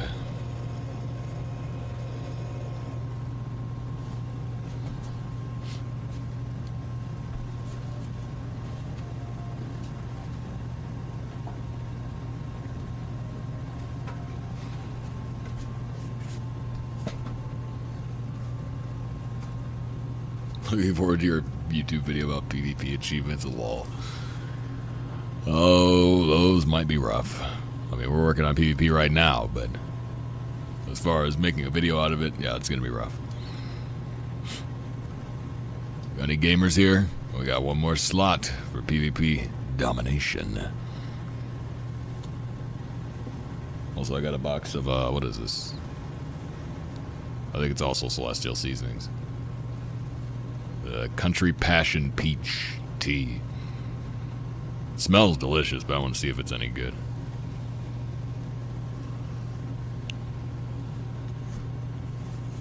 Yeah, it's pretty good.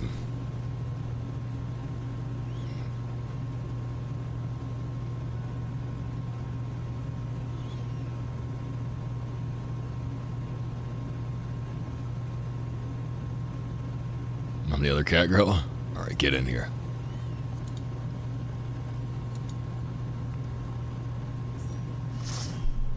At work, alas.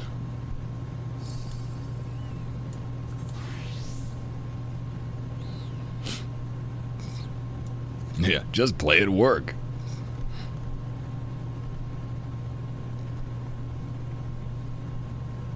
Grinding 100 Fall Guys wins. I need to do that. I'm running out of time.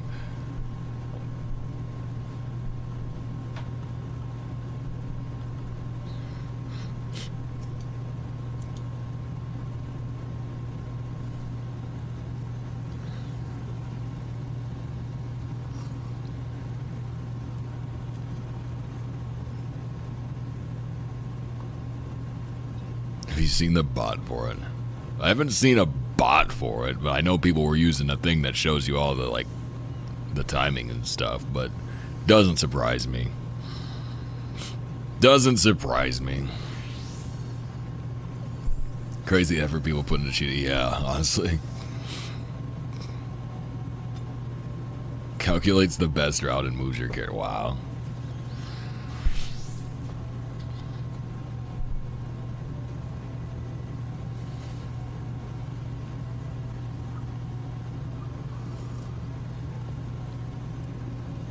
Mostly I just don't understand it because, again, like, it's not like some great title, you know? It's not some huge flex. It's just like, why go through all that effort for that, you know?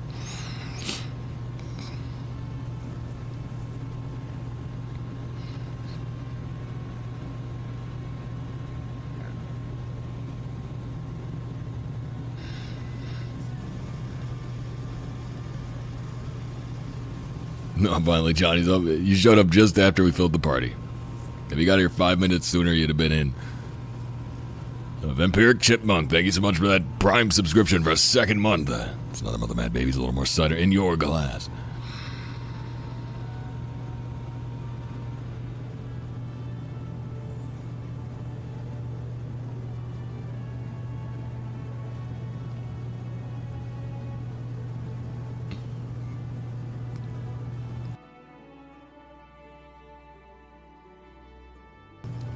Just wish they'd add an anti-cheat. I'm kind of on that same page, to be honest. Like, I know we'd lose some things. Like, yeah, it would suck for people that do, like, glamour mods and whatnot. But, like,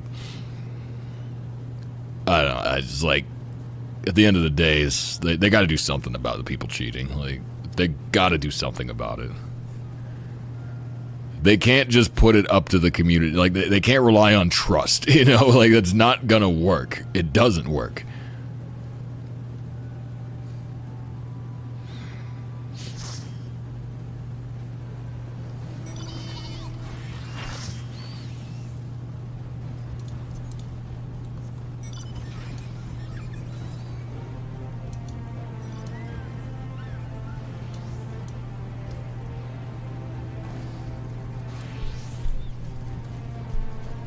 I think 60% of PC players have quit. I don't think it would be that many.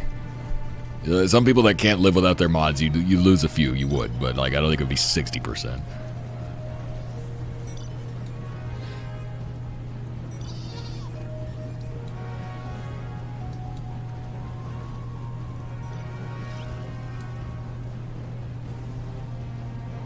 They couldn't add NFTs. Who says they couldn't add NFTs?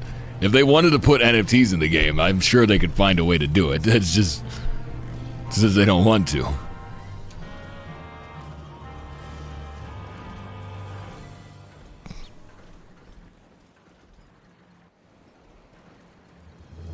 The amount of actual cheats is so small, but they're very high profile when they happen, though. So, like, they do need to be addressed. And, like, how small? We gotta quantify that. We can't just speak vaguely and, like, assume, like, oh, like, most people that are, you know, using mods are with good faith. Like, yeah, maybe, but we don't know that. We gotta quantify it.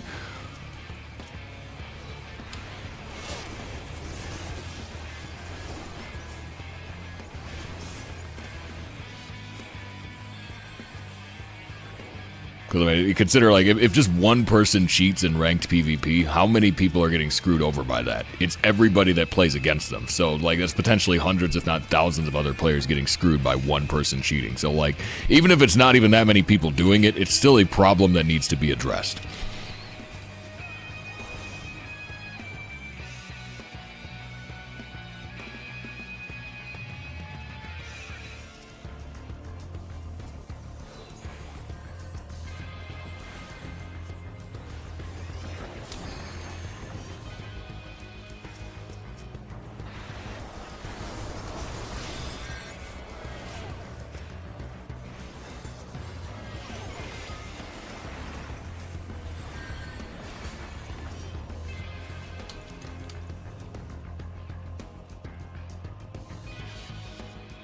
Can't rate it to go on sick the last 2 nights. Please explore. Oh.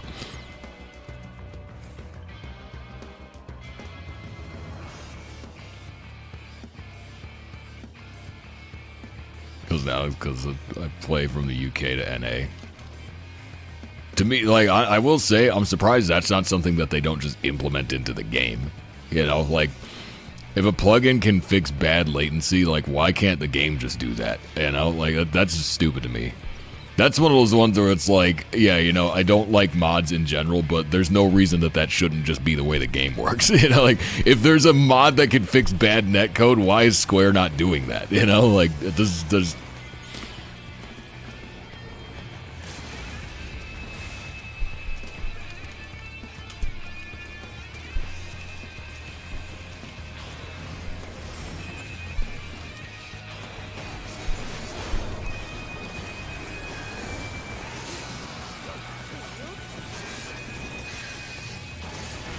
Why am I... Oh, it's because I was chain stunned. I was like, why isn't none of my abilities activating at all? Sivana, thanks so much for that follow.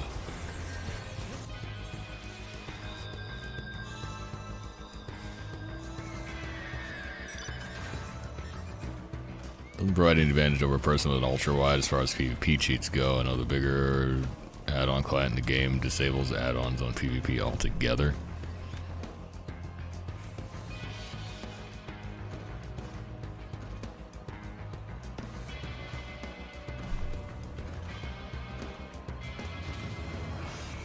Modern can make Vieira and Hroth wear hats like 2 hours after a patch comes out. Why can't Square? I agree. I think, like, that's one of the things I've complained probably the most about. I don't even play Vieira or Hrothgar, but there's really no justification for them having a full race of character that can't wear hats, you know? And it's not like they were just added yesterday. They've been in the game for like 4 years now. So it's like, come on, fix it.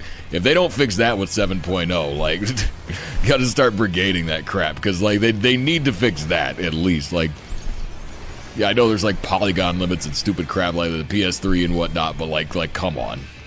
You know, there comes a point where it's like I'm not willing to accept excuses anymore. Considering how much money we pay to play the game, I feel like we deserve a little bit better on just, like, little issues like that. I think the devs do a really good job, but there's some stuff that's just inexcusable. Like, they don't get a pass on that one for me.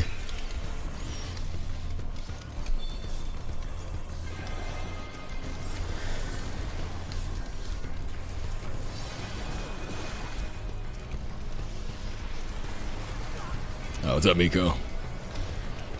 Too complacent with what's bad about the game. Devs don't feel a need to fix it. Yeah, I wish people would put a little more pressure on them.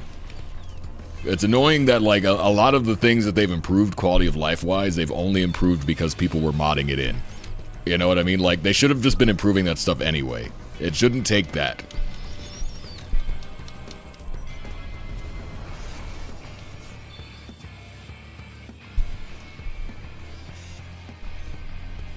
What did before I wasn't signed to YouTube? Yeah. If they don't fix them when Fenroth comes out, they just ain't gonna do it. Like, 7.0, there's supposed to be graphical upgrades, engine upgrades. If they don't fix hats in 7.0, like, it's gonna be clear that they just don't care, you know? Like, that's the time to fix that issue. There has to be a solution to it, and, like, this is the time to find it. If they don't fix it, it's gonna just come off that they don't care.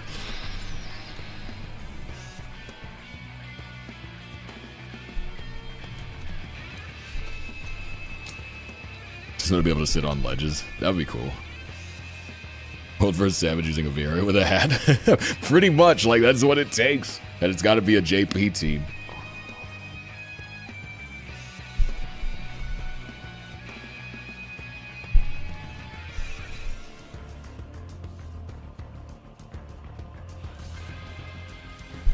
Techno guys, thank you so much for that follow.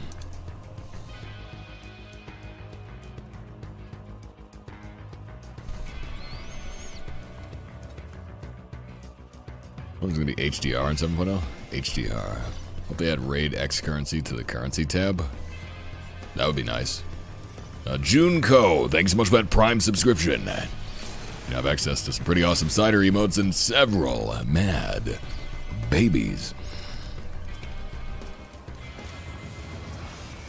Why does it have to be physical items? That is actually a good point, yeah. Like, as if there wasn't enough things in the inventory already. It really doesn't make sense. High dynamic resolution.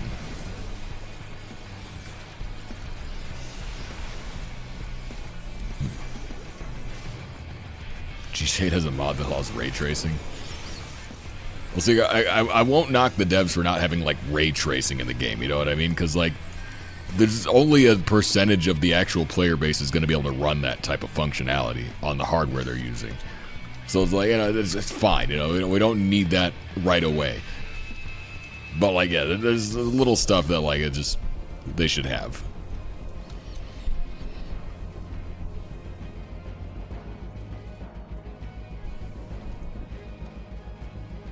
People get upset for saying this, but I think Square should just approve add-on use. No, I don't want that. No, I disagree. Strongly disagree. Strongly disagree. The second you start allowing ads, they basically become required by the community. That's the situation with World of Warcraft, and it's terrible.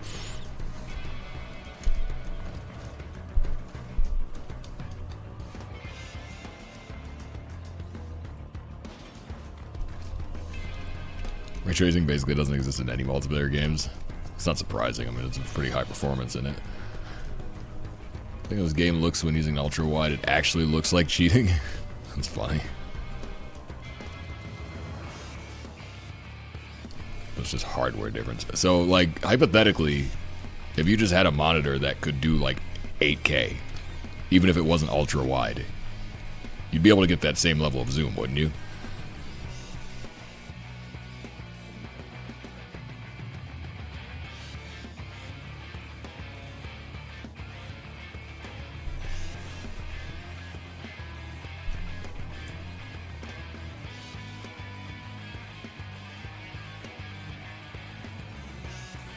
Will essentially remove the console community, yeah.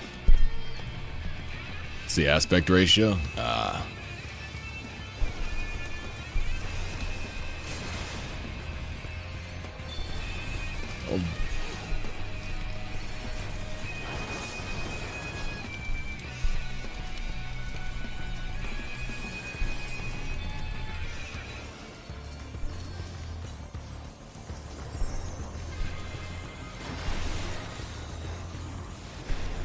With 5K ultra wide, you can see all four edges of the arena.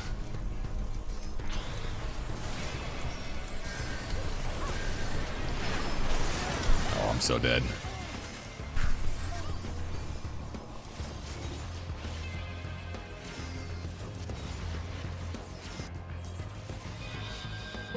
Ban ultra wides. Well, really, it's just like, it comes down to the scaling. Like, if that's the way, if it scales in a way that a wide monitor gives you an advantage, then, like, I don't know what they would do about that. Because, like, the other alternative would be you would just have black bars on the sides of an ultra-wide screen, which would also feel bad.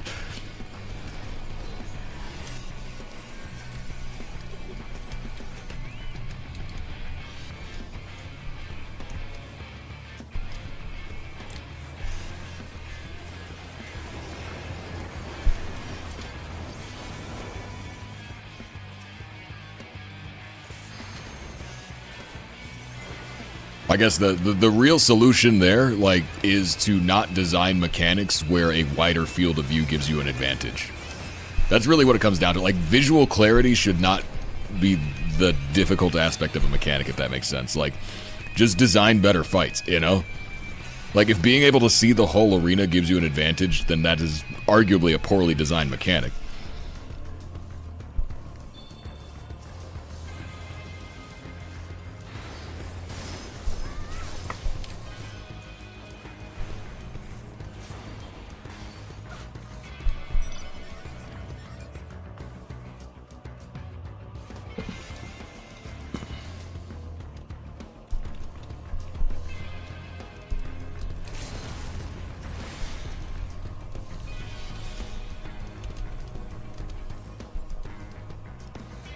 Going to be a normal resolution, people play it, yeah.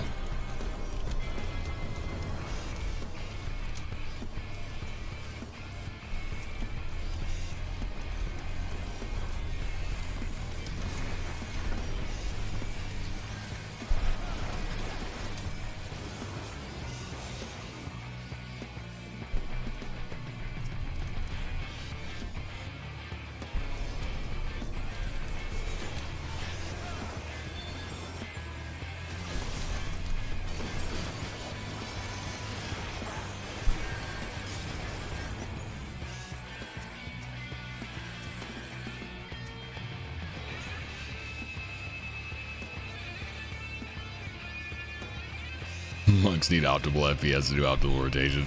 How does that work anyway? Like, what's the deal with that? Because that sounds stupid. Like, I know that's a thing, but it's dumb. Like,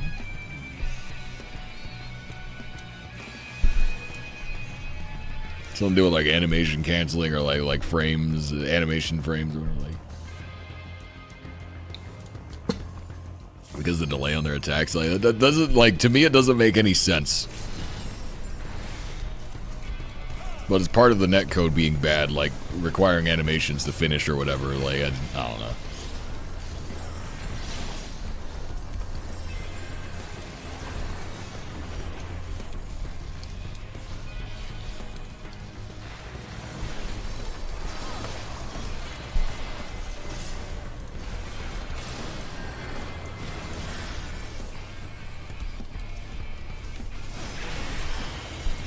I saw that coming, but that's my reaction time for you. 3 seconds late.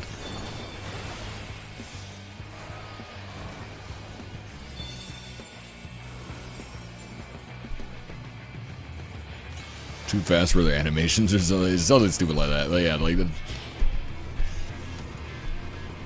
it's kind of dumb that the netcode like factors in animations. You know what I mean? Like, because that's the whole reason that clipping exists. Like. But I don't know. I'm not a game developer. What do I know? I just know that as a player, that kind of stuff gets annoying.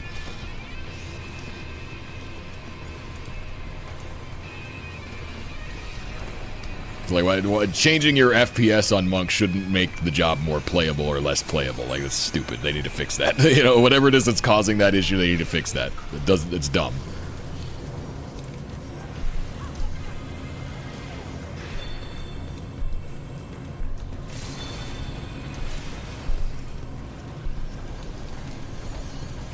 GG Genjutsu, thanks so much for that follow. Oh my god, we actually won.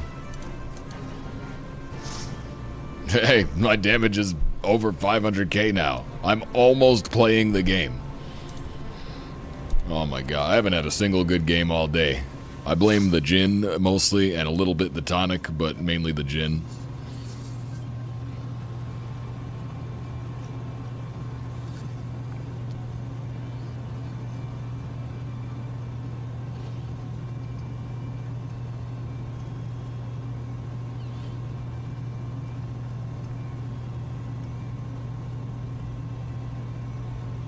I gotta get a new monitor. Like, the TV that I'm using as my main screen, like, one of the LEDs is dead in it. It's got, like, 4 strips of lights on the back of the screen that, like, light up the screen, and one of them's dead. So I just have a dark patch across the middle of my screen. And you guys can't see it, because, like, it's only on the hardware side of things. But it's pretty annoying. And basically, like, fixing it costs more than the TV costs, so it's like, you just pretty much throw it out and replace it. That's the solution.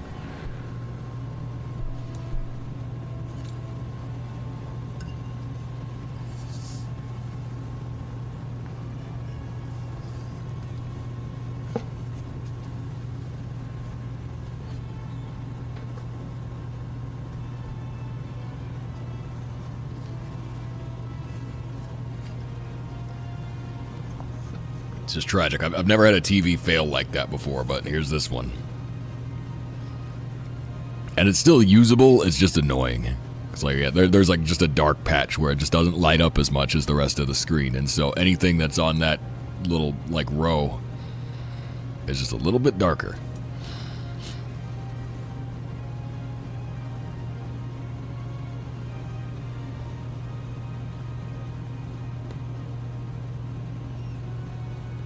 It's like the Dark Souls "You Died" thing. That's what it looks like, but without the "You Died" part.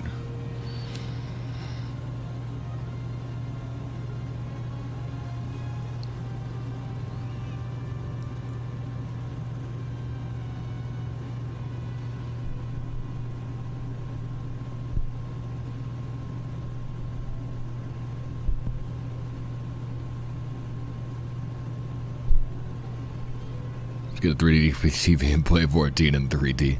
I don't know if it works like that.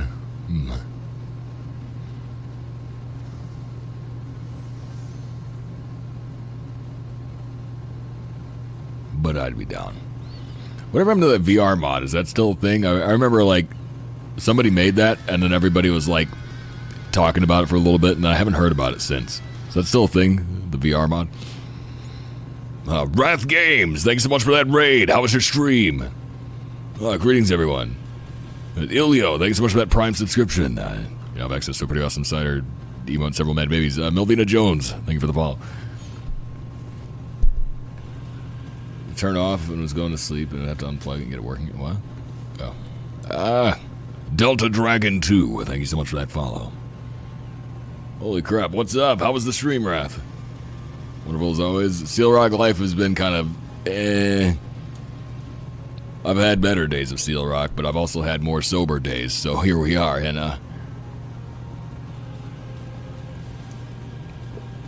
Shikyo T, thank you so much for that follow. How many wins? I think 2? I think we're at 2 so far. Almost to the 100. I'm really like 60 something. Twimsh, thank you so much for that follow.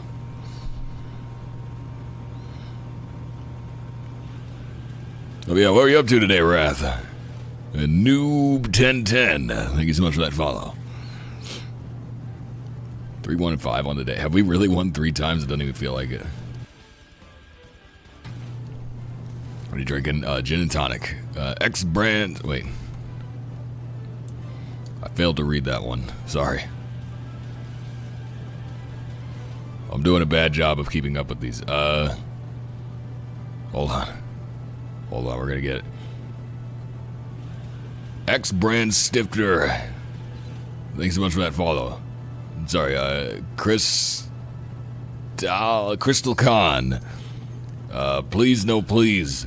Probably non-existent. And I do creating. Thank you all so much for those follows. Sorry, today's a struggle day.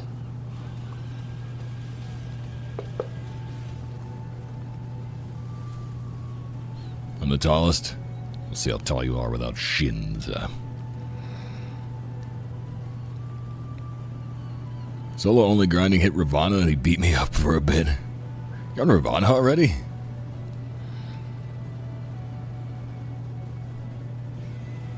Trying to get through the Seal Rock grind is understandable, yeah.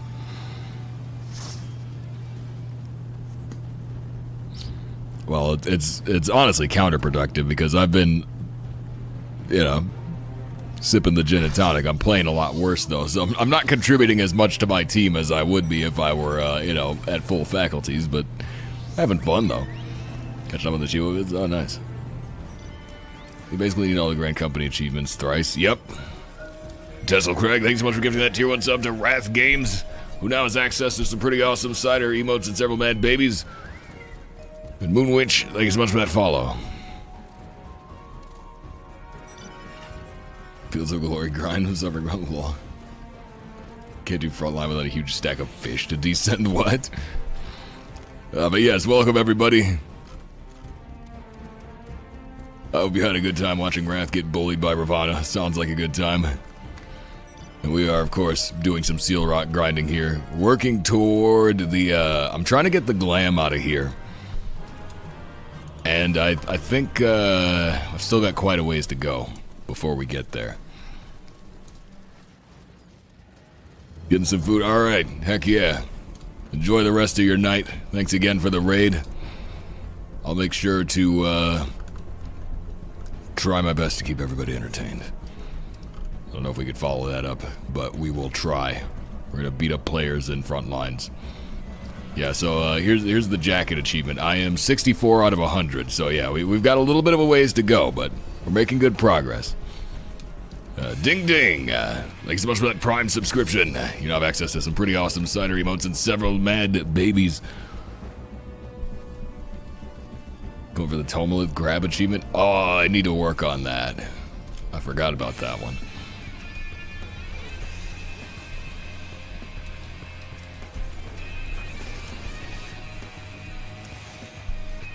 Stuck on 19 out of 100 for Fields of Glory. Oh, Fields of Glory.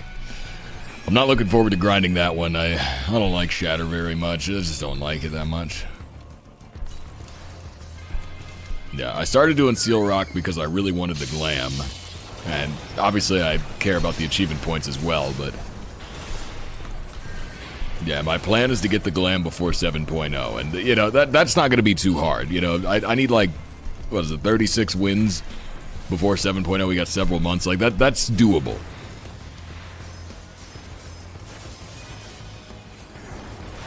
But yeah, then there's the 300 wins achievement after the 100. That one's a little bit less optimistic. It's going to take me a while to get all that.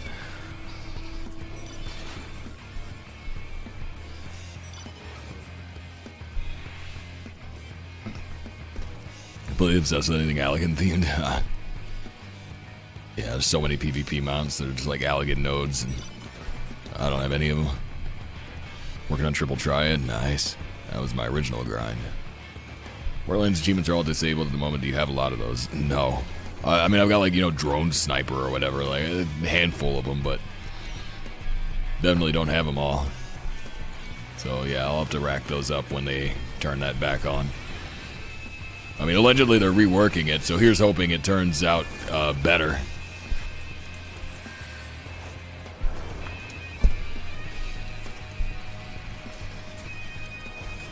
It's on to grind 500 battle leaves. Lady Protector title. Oh, that's gonna be the Churning Mist. So what you do is you go to Ishgard Foundation and take all of the Churning Mist battle leaves, teleport to Mogholm, and then you can do them in like under 5 minutes, and then you just teleport back to Ishgard, lather, rinse, repeat. Churning Mist is really quick.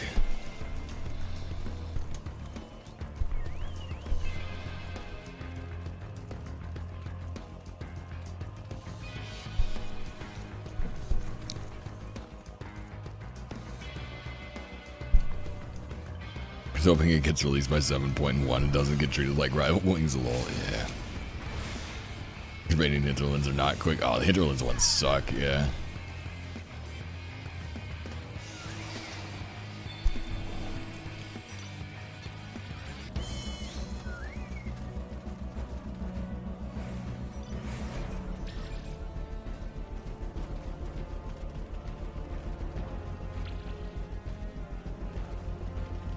Never thought of putting lather in that phrase. The speech meta is evolving. Is it? I don't know. That was always like...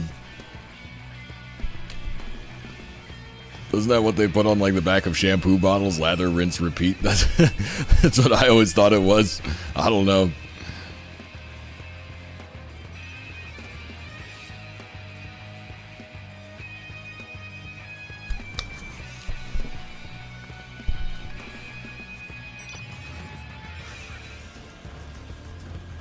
Aurora Moonflower Bat Pony, thank you so much for that follow. Because wasn't it a quote from like, is it Bring It On, where the guy's like, that's some girls ask him like, what's the secret to your hair? And he's like, it's like, I lather and rinse, but I don't repeat. Something stupid like that.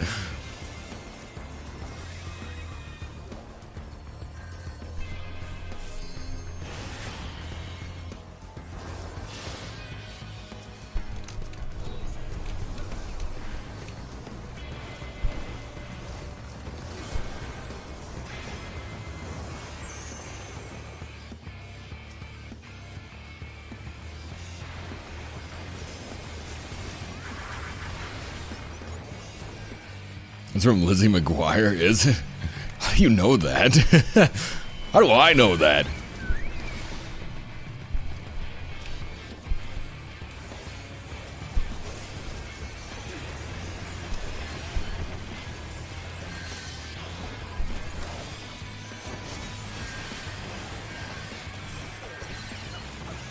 Oh, that's no good.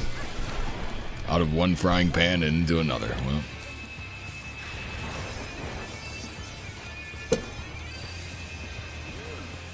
Looking for the field 5k leaves using fish from retainer for the 90 leave in Old Charlie. Nice. That's the way to do it.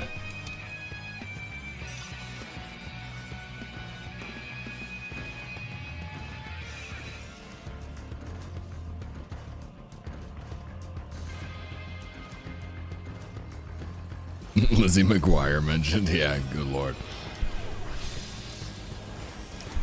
Len Coca, thank you so much for that follow. It is a bit of a deep cut, to be sure.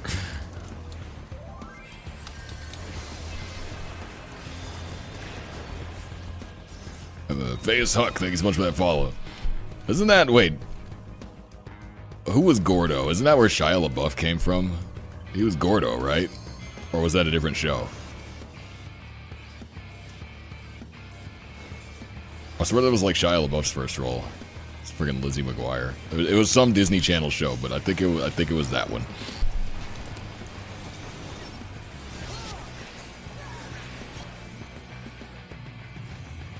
Your brain stores the most obscure knowledge. Yeah, well. It's from Even Stevens. Oh, yep, you're right. Yeah. Cannibal Superstar was Gordon.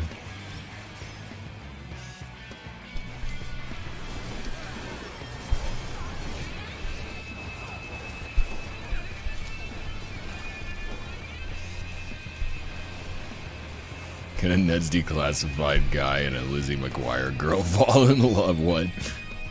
Shies from Holes. He was in Holes, yeah, but that wasn't his first role. No, he was already on Disney Channel before he got the role in Holes.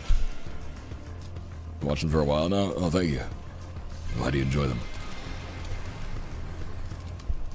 Got from an 18-hour venture, very cheap on the market board. Nice.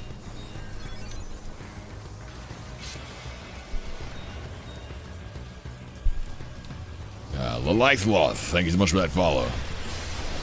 God, Even Stevens is one of those things that I forgot ever existed.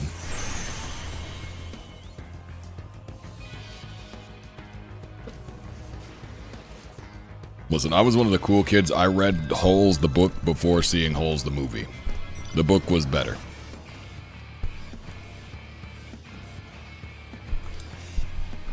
But the movie was fine. It was a fairly faithful adaptation, to be honest. Like, it wasn't a whole lot different. It really wasn't much different. The biggest difference was that the main character, Stanley, in the book, he starts off fat, and then he's like, he loses weight over the course of it, because he's digging holes every day. That's the only really thing they changed, was just that. Because Shia LaBeouf is like stick skinny the whole time. He never started off like overweight.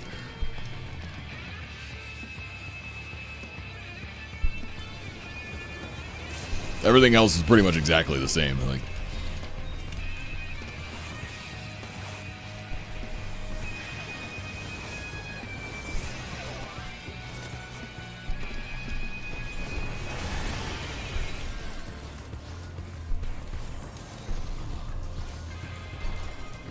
lose weight by digging holes. Law.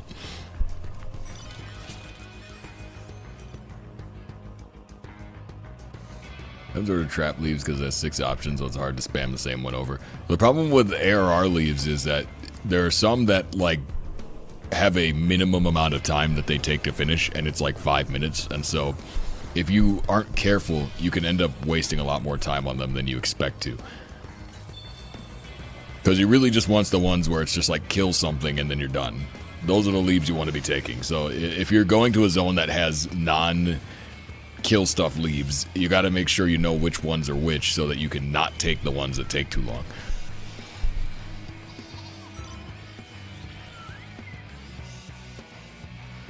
Fade SPF, it's been my favorite. Oh. Man, I got to do more raid videos. I was going to do some for the latest raid tier, and I just never ended up getting them finished. But I don't know, like, I didn't really enjoy raiding that much this tier, so I wasn't as excited to make videos about it because I just didn't really have that much fun with it. But like, I got until Dawn Trail. The raids are technically still current all the way until Dawn Trail, so like, there's still time. But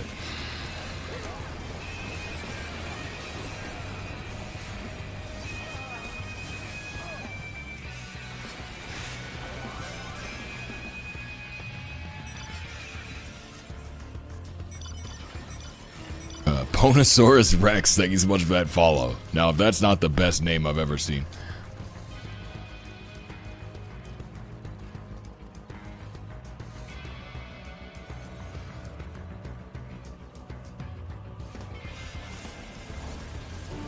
Magic Elixir, thank you so much for that follow.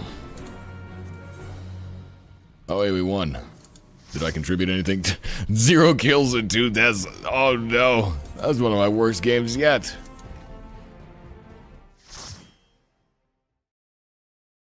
Cider Spider's fashionably late raid video. Yeah.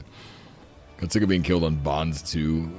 Or Bonds week 2 and just decided I can't be asked this tier. This tier was honestly like, I don't know, something about it, I just didn't have fun with it. And it didn't feel like I don't feel like it was badly designed or anything. It just, I just wasn't enjoying it. I don't know, like, I just didn't have a lot of fun with it. So, yeah, it was kind of rough. Darth Morgana, thank you so much for that follow. But yeah, it's still kind of on my to-do list is like at some point, I would like to get raid videos done for the tier, just because I told everybody I would do it, and people have been expecting it, but I don't know, it's so far removed now, like it's so late, that I don't know if it's even worth doing anymore. Burnout from PF. No, it was a combination of a lot of things, but more than anything, it was just, I just didn't really feel like raiding at that time. And so, like, the raid tier came out at the worst possible time for me. I wasn't really interested in it when it happened. And so it felt like a chore getting through it, which made it worse. And it just, yeah, by the time I was done with it, I didn't care about it anymore, and I wasn't having fun with it, so. Yeah, it was kind of just bad timing, like.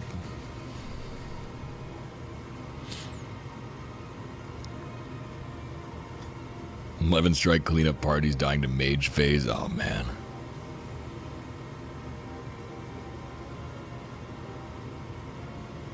Would it be worth doing a video of a static help tier? Oh, I've already finished the tier. Like, I'm done with the tier. I just haven't made a video about it yet. So it's like, I don't even need help, like, clearing it or anything. I just need, like, I never made a video about it.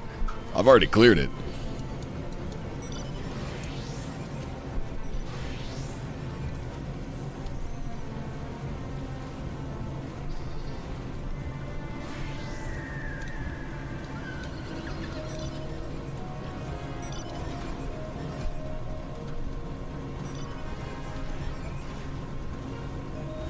Cider clear God Spider lol.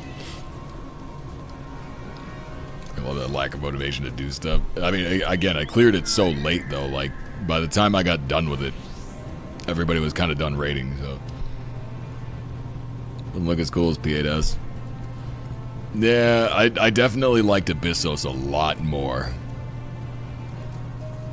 than Anabasios. I really enjoyed Abyssos. Anabasios was like, I don't know, it just didn't do it for me. Like, I just wasn't really into it.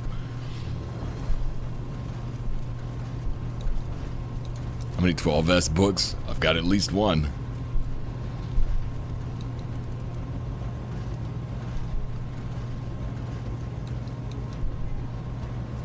I like 12S Phase 2 a lot, actually. See, and here I am, a Phase 1 enjoyer.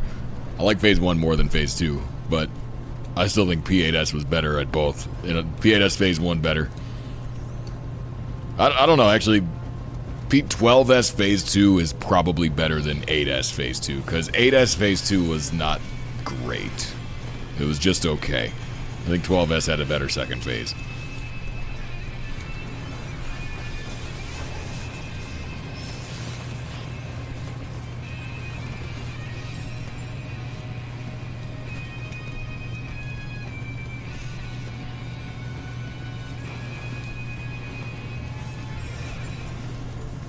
Basco's raid mount made so many people mad, lol. That's okay. I can stay mad.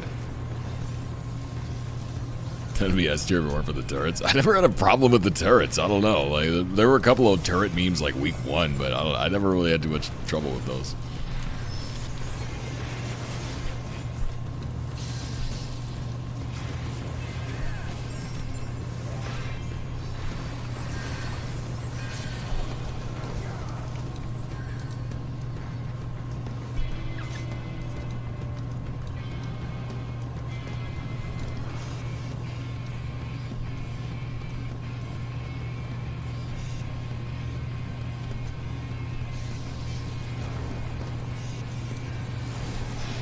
Review of stream in 2027 when you have 1K frontline wins for Grant Company left to go. Lol.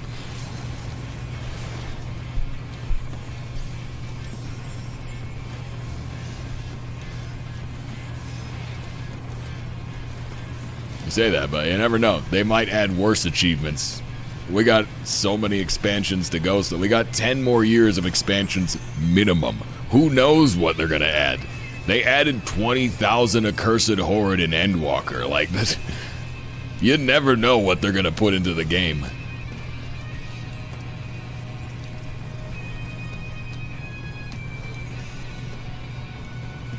Go catch 10 million fish, idiot. Yeah.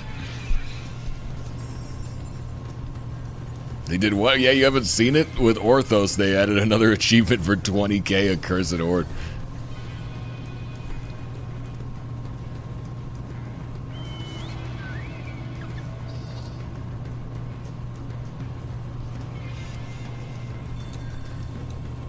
You guys can't act like you don't know about this. Come on, this is old news now. Like, come on. This is old news now. Dungeons.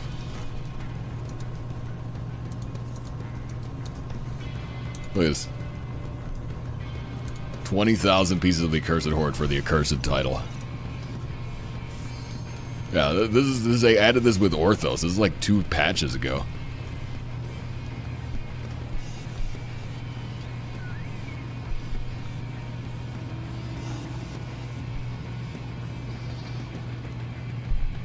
Got like a week ago, but that much G's, yeah. It takes a long time too.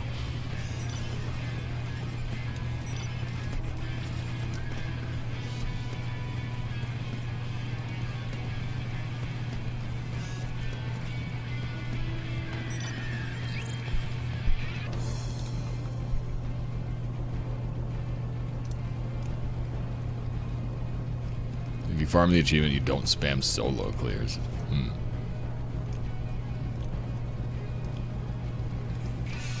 51 to 60. Oh, yeah. Are we on... Who's killing everybody on our team? Something's going on here. I'm seeing a lot of mass deaths.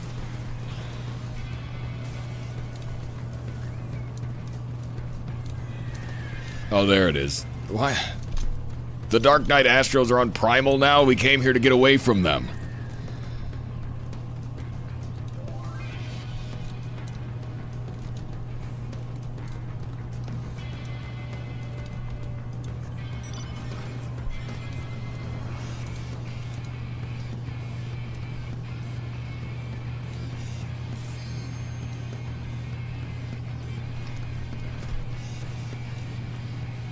He's not a Primal PvP heads. Well, yeah, it used to be like the Dark Knight Astro crap was only on Crystal, though. So if you went to another DC, you could still, you know, enjoy playing the game.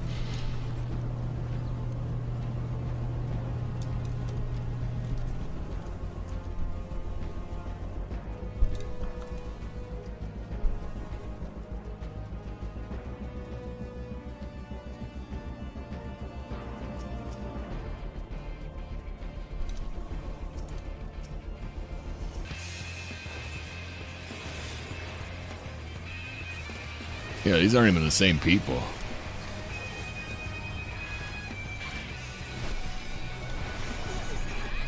Well, yeah, everybody's dead. I literally can't even get in fast enough to do damage to like get credit for any of these kills. Like,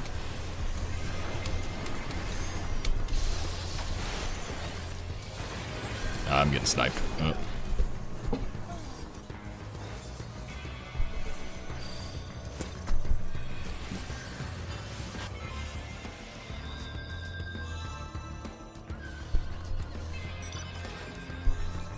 They gotta fix this. That like, if there's more than one group doing it, they're gonna have to fix it. Like, how much worse can it get?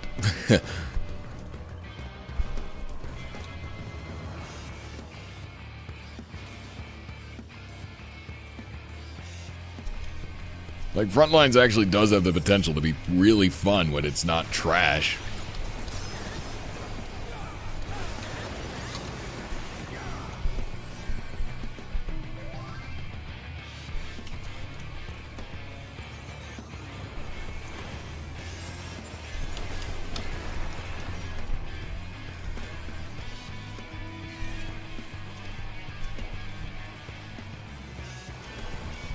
Let's see if I can actually fight this time.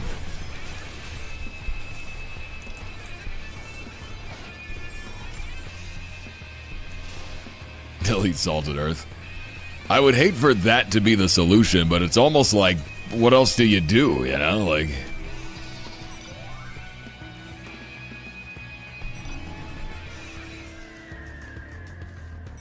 I mean, when you look at it, like, realistically, every friggin' wombo combo involves Dark Knight, you know? And there's a reason for that, so...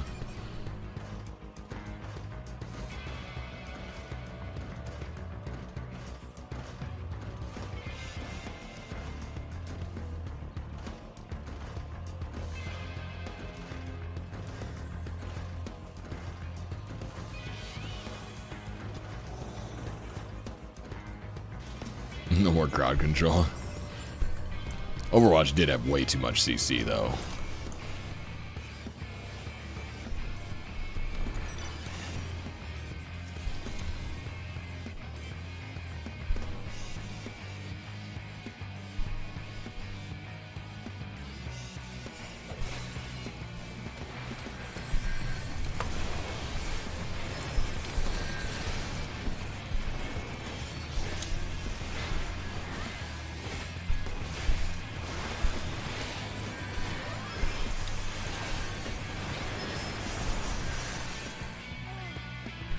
I swear there was like a bunch of people with me, and then just, I don't know where they all went.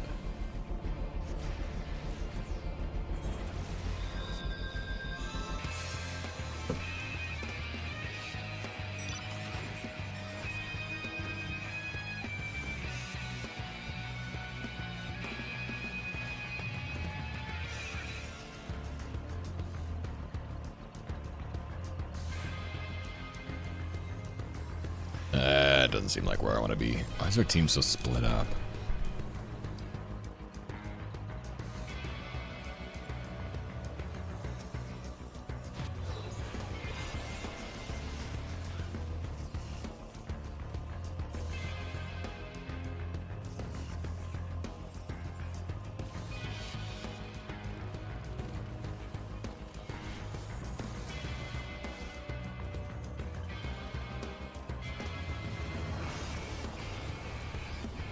Let's see.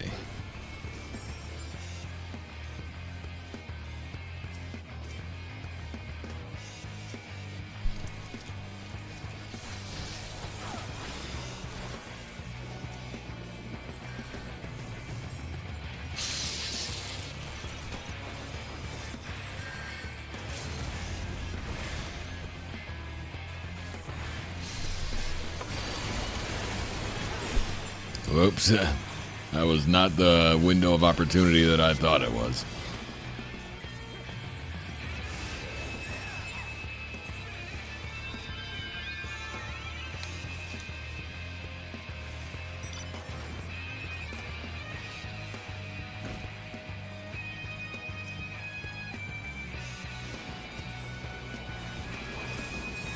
What the heck is our team at? I feel like everywhere I go, we're just like outnumbered 10-2. It's just...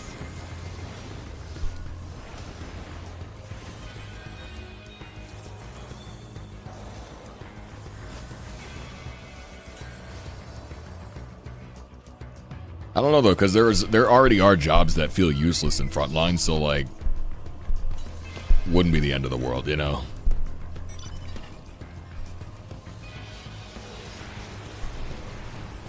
This guy's deal.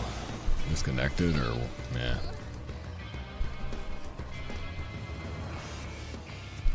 Well, obviously it wouldn't be a good solution, but like what else do you do? You know, what else do you do?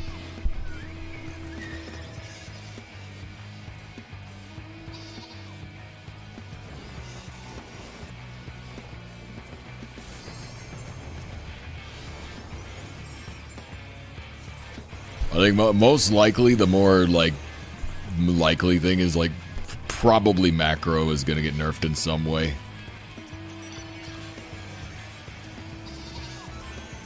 Cause like the Dark Knight pull is what enables this to work, but it's stacking macrocosmos that is creating the problem. So they either put like a delay on it,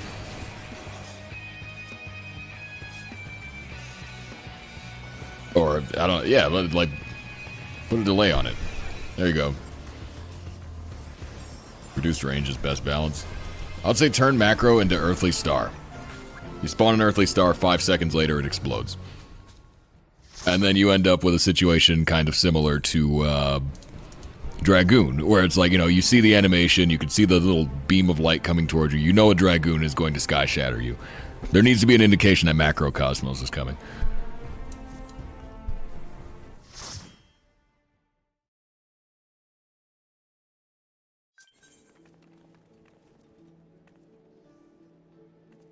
Well, 154 was not remotely a fair game. Yeah, no, that sucked.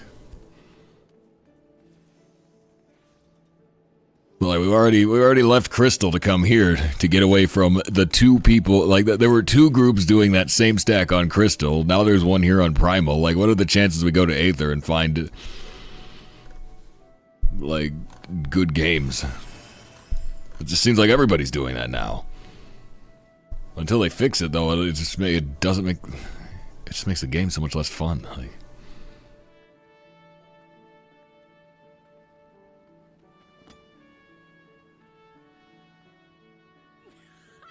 abilities AoE fall off. That would help, yeah. Either for sure we'll have that. You think so? Primal was always PvP tryhard? I don't know. Because, like, Crystal PvP is bad. You know, generally speaking, like, the worst PvP gameplay tends to happen on Crystal, which I think is why the people farming wins do it on Crystal, because, you know, they get easier kills that way. But, yeah, it used to be we'd leave Crystal, go to another DC, and we wouldn't run into that crap. You know, the 1 Dark Knight, 3 Astro crap, because it sucks. It makes the game not fun. They only had 2?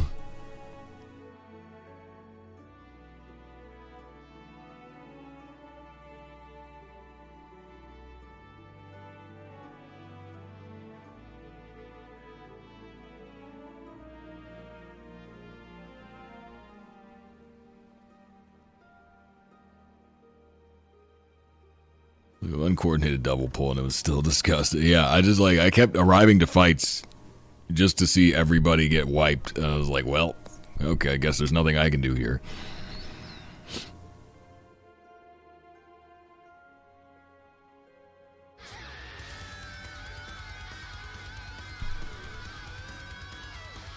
Obscure Jackal, thank you so much for that raid. Shorter range on the pull. Yeah, it might help. How was the stream? I don't know. It's tough because, again, the pull is only part of the problem. Like, if you could still stack 3 macros on top of each other, then you could just hit groups of people that are, like, grouped up naturally, you know? Like, it's still going to be a thing. Like,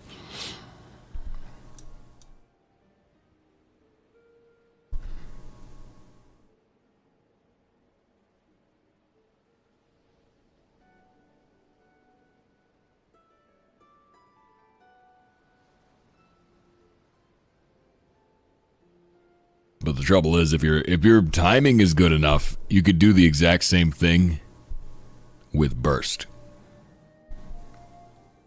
It would be less effective than macro, but like Black Mage Burst is 1600 potency, instacast if you slide in. So if you put 3 Black Mages and slide on top of a Dark Knight pull and all of them burst simultaneously, it's basically going to kill anybody.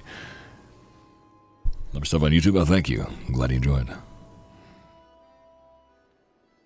I don't know. I guess try another one on Primal, but if we keep running into that, I'll give Aether a shot.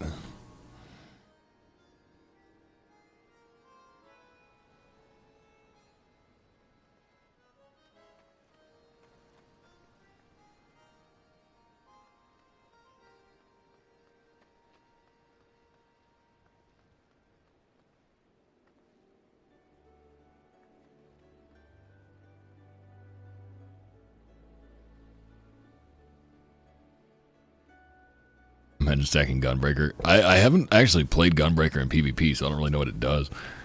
LB plus double down is 24k minimum.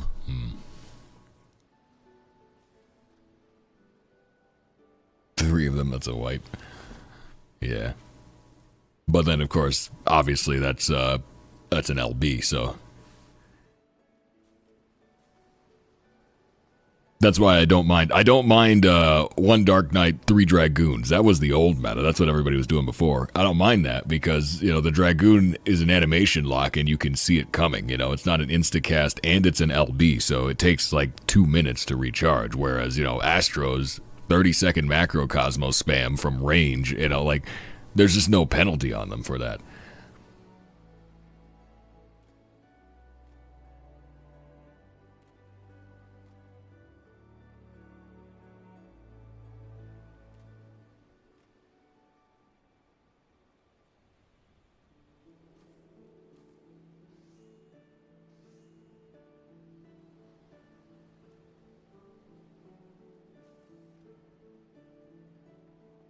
I think macro costs 5k MP. It wouldn't matter. That wouldn't change anything. MP is only used for recuperation, and like it doesn't. You don't need to recuperate if you wipe everybody.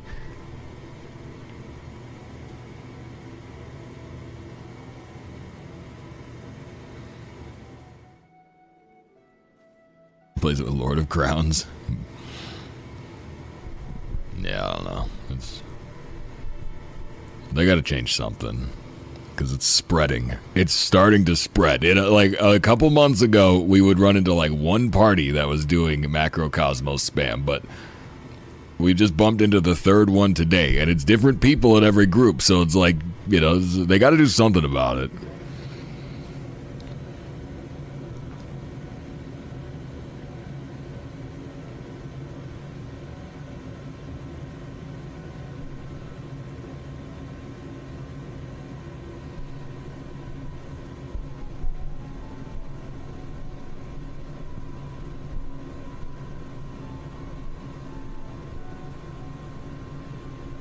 Swap to Black Mage or something else.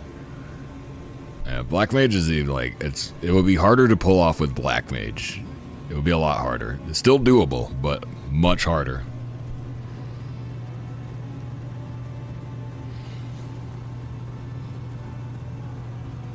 And I mean the range on Black Mage Burst is way smaller, so people would have time to move out of it.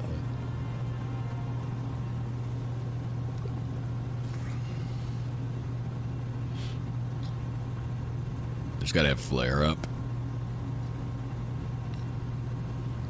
Flare's not that strong though. Like, Flare ain't actually as strong as you think it is, especially against melees. Like, it ain't on the level of Macrocosmos.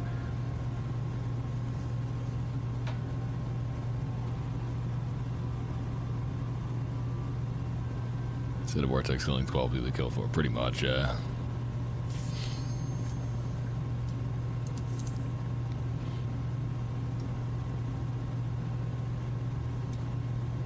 Or Ninja used to be busted. Oh, Ninja's still good, but it's, you know, it's a solo killing job.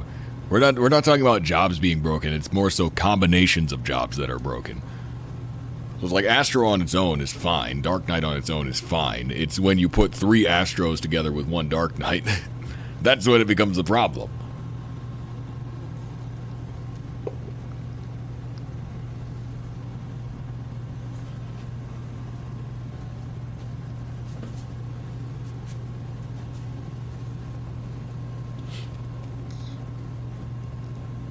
And then 3 Black Mages all spamming Flare at the same targets at the same time. I mean, you could do that with any job, though. Like, if you had 3 Bards all spamming, you know, Bard stuff at 1 target, then yeah, that's a lot of damage. But we're talking about Burst, though. Burst is what matters here. Like,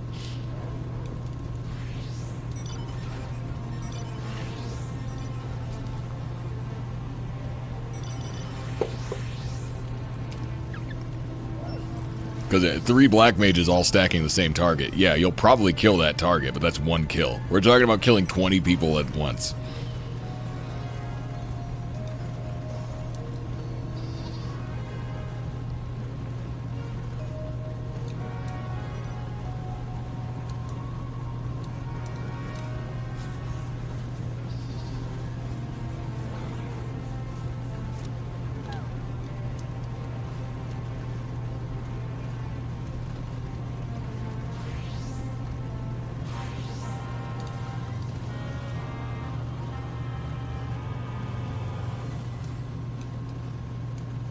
It's merely penalized how much BH you can get while having dupes in a party. I don't know.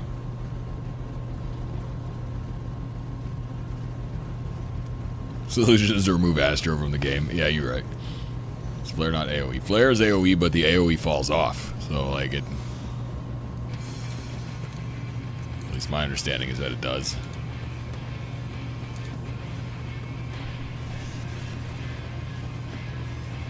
Yeah, 8,000 to all the enemies nearby. So it's like, it's a little bit less damage to the people around your target. It is AoE, but I mean, again, it's not as big of a hit as macro. It's not going to wipe a friggin' full party.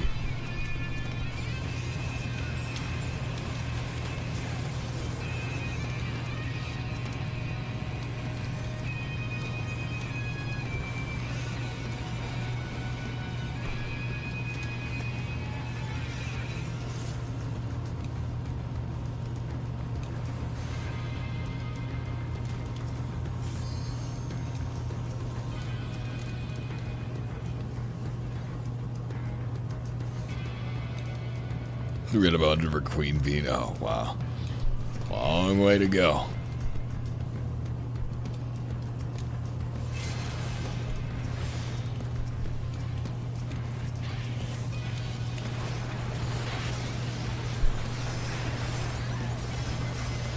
Yep, there it is.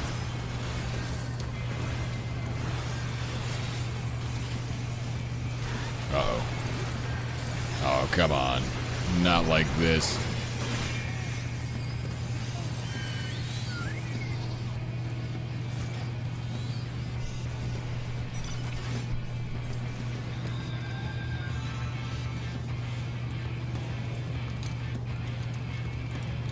Yeah, I guess we're gonna have to try Aether today. I don't know.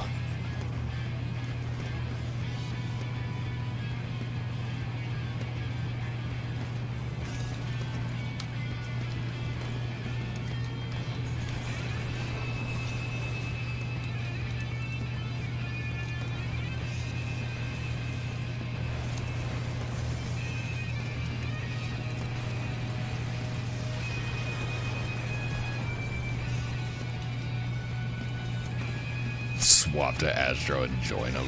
Nah.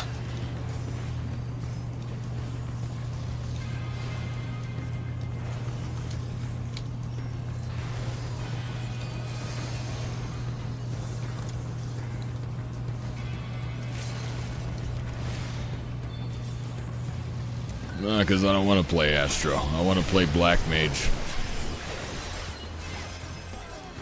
How did I die? I was shielded. What?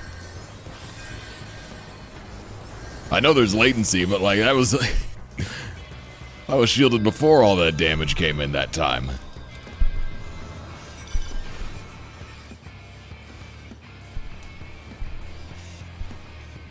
Samurai LP?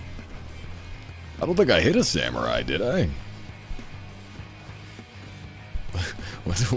What? It's weird I didn't see the debuff.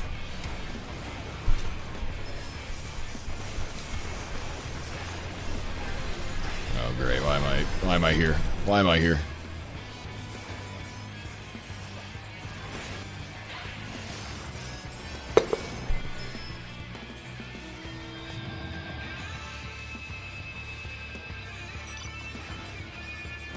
Alright. What team are we on? Adder. We're supposed to be fighting flames.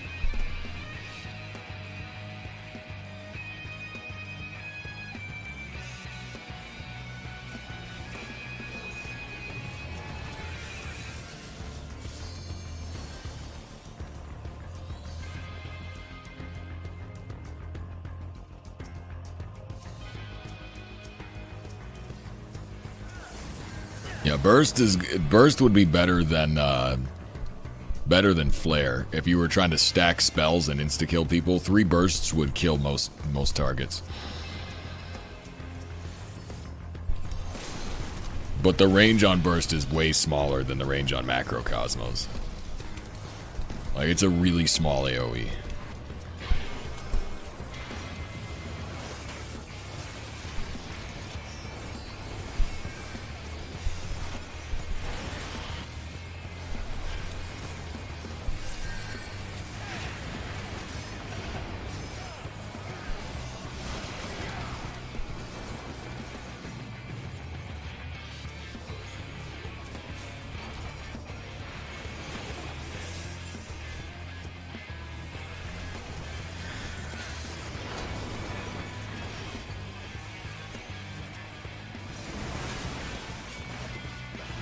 Yay. I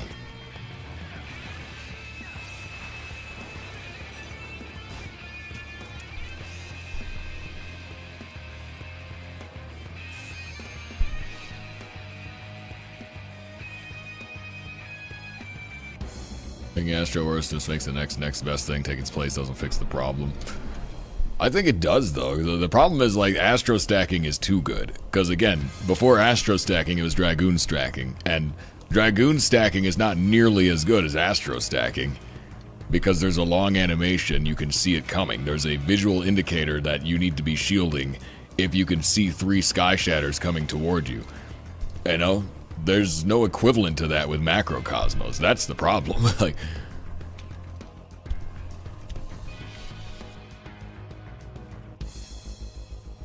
I don't mind there being, you know, ways to combo up big insta-kills. There just needs to be ways to play against them. You know, there needs to be some level of anticipation.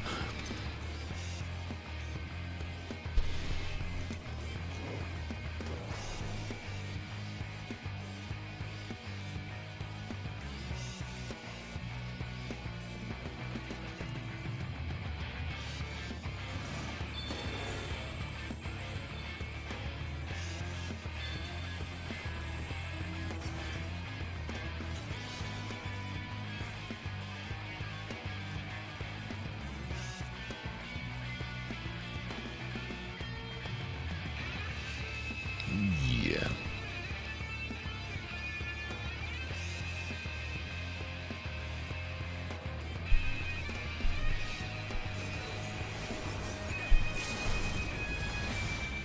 I don't know why he'll be there.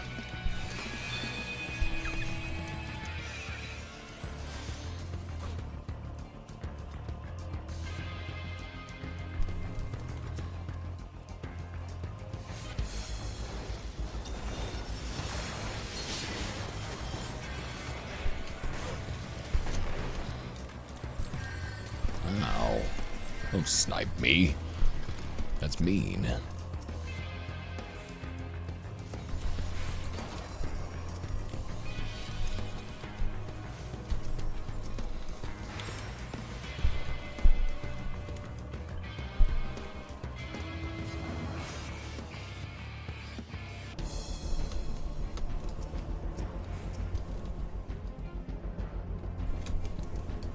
I ain't got enough tea for this. Why am I here?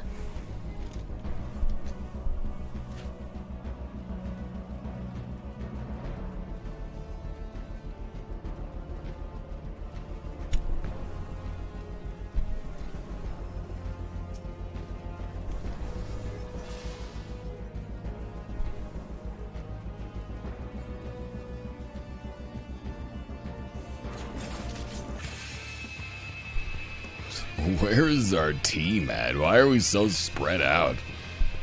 We're fighting Maelstrom, which is good. We should be doing that, but we're also like really wide right now. I don't know.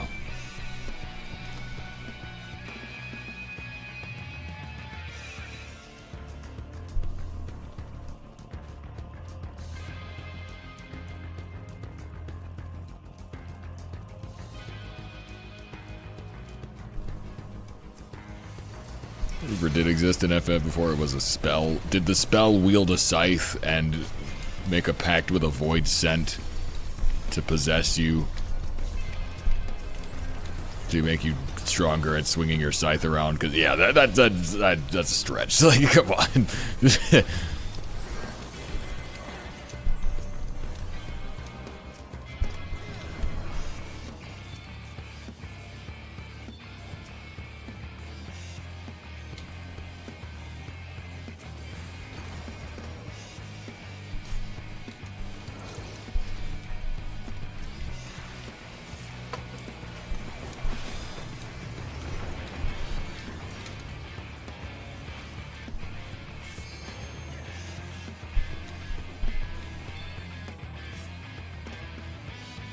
I wouldn't even argue it. You could argue that Sage has, like, you know, chemist influences and, like, little things like that. But, yeah, it's clearly not, like, based off of anything specific. It's just kind of like a handful of different ideas mashed together.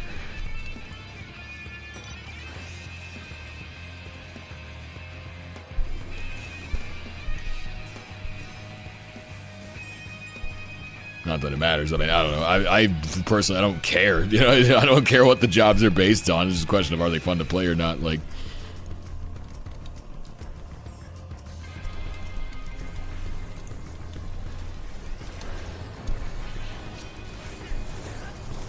the new job for 7.0 could be Hatsune Miku, and I'd be like, okay, yeah, that's fine. Is it fun? If it's fun, you know, I'd play Hatsune Miku if it's fun.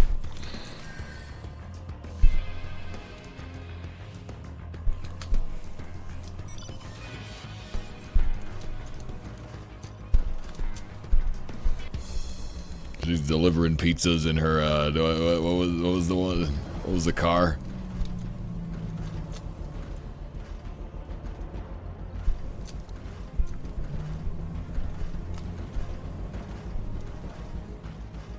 Sage has been a job in several FF games. Yeah, but Sage is a very generic term, though. Like, it has a broad range of meanings. Like, it just means some guy that's kind of smart. Like, it's so broad. Like, I don't think you could say that, you know, every Sage is going to be the same. It's not as specific as something like Red Mage. Like,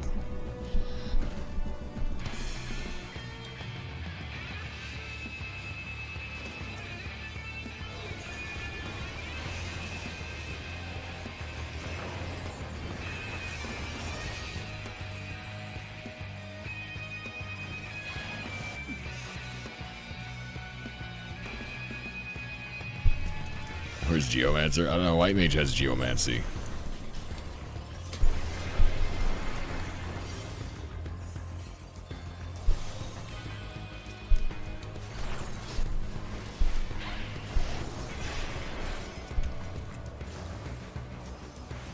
Red Mage is unique to the FF series. Yeah, but I mean, like, say that like Sage is like not unique. Sage is also a thing where like it's such a broad category.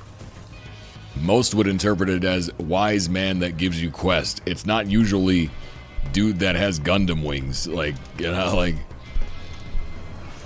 so yeah, like the name is represented in many other places, but the actual like content of the class is very specific. Like,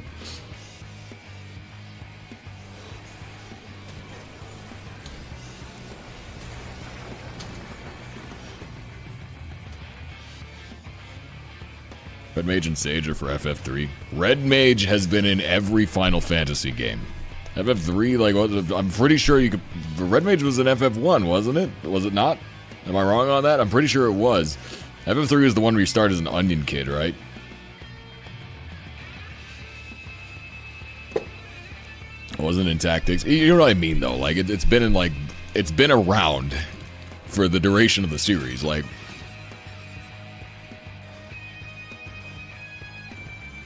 FF3 had an onion night. No, FF3 you start as onion kids and you have to train into a job, like...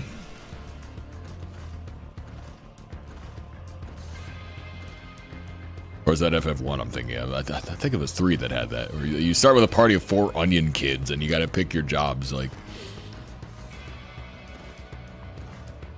That's 3? Okay.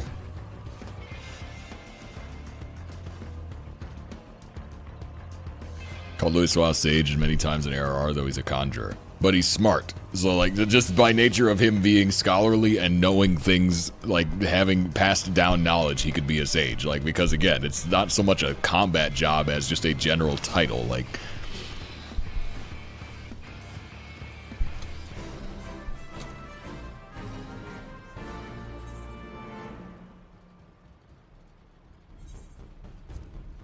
I guess we won.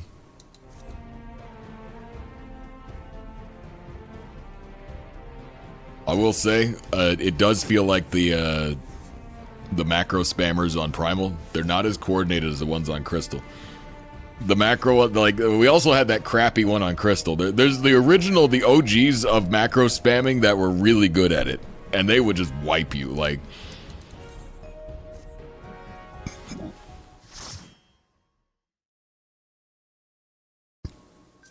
You want because we get... Ben Tank. And Tactics, ninja of the game, give it dual guns, lol. Talk about previous FF games or channel the energy of FF jobs from the past to win PvP. Yes, correct. Which is ironic because I haven't actually played that many Final Fantasy games. I've really only played this one. Like, I've put time into a handful of them, but I've never finished a single Final Fantasy game. Not a single one. Never. You know, I'm pretty sure that I got Cecil to become a paladin. I think that's where I left off, was Zombie Mountain Paladin Cecil in FF4. You know, I turned my onion kids into various roles in FF3. I want to say I fought pirates somewhere in FF1, and they killed me. I played FF5. You know, I got, somebody gave me claws and I was climbing around crystal mountains and stuff. I played that, but never finished it.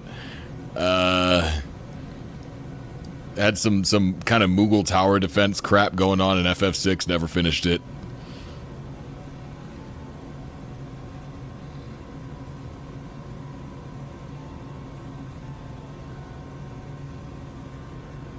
Why do you need FF4 if you played Endwalker? Correct. Imagine dying to BK's Pirates. Look, I finished a good handful of JRPGs on the SNES, but none of them were Final Fantasy games. No, I never finished a Final Fantasy game. I finished Breath of Fire. I almost finished Breath of Fire 2. I finished, oh god. What's that one where you go back in time with your dog? It's like Legend of the Stars or something. No, not Legend of the Stars. Lufia? Maybe Lufia? Yeah. You go to a movie theater and like time travel with your dog or whatever. I finished Chrono Trigger. Secret of Evermore. Yeah, that's the one. That's the one. Lufia's the one with the flute. That's, yeah. Bolt On Hero. Thank you so much for that follow.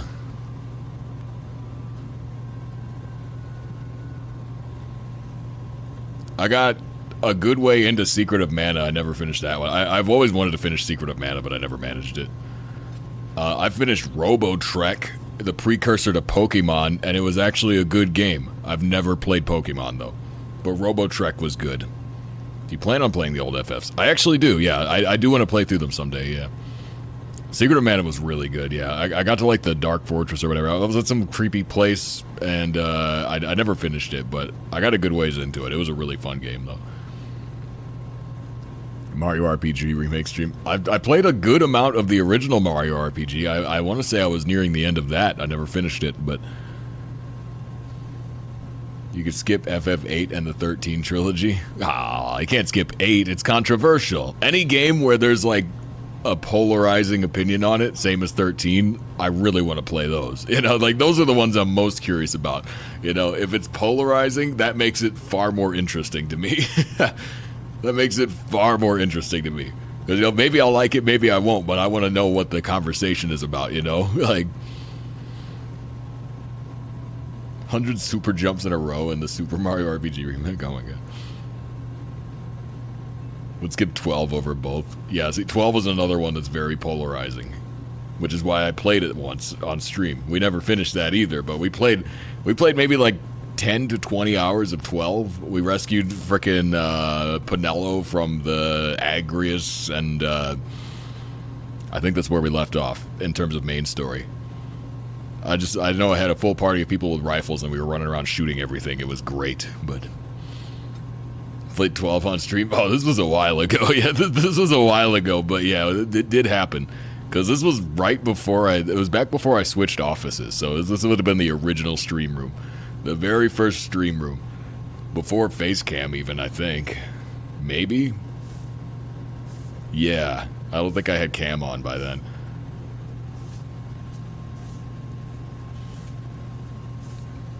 $90K dot crap.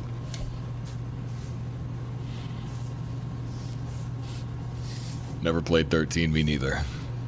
FF2 is trash, never played it. I've got the PlayStation version of it, FF1 and 2 on PlayStation, I've got that, so that would be probably how I'll play it if I do. Anyway, I'm gonna do a quick BRB and we can rant more, I don't know. I'll be right back.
I return.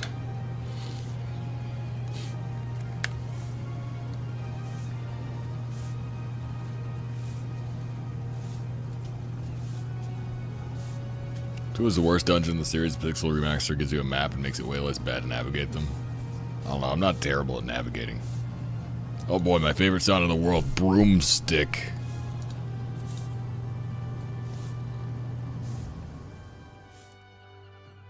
Lol. The reason the FF2 stat system was never implemented again in the series, lol.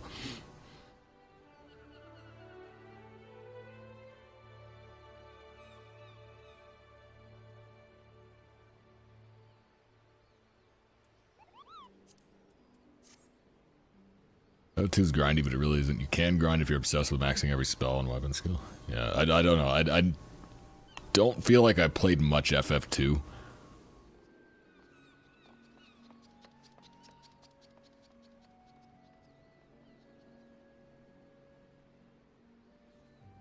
Enemies can do crazy damage while their magic is crap.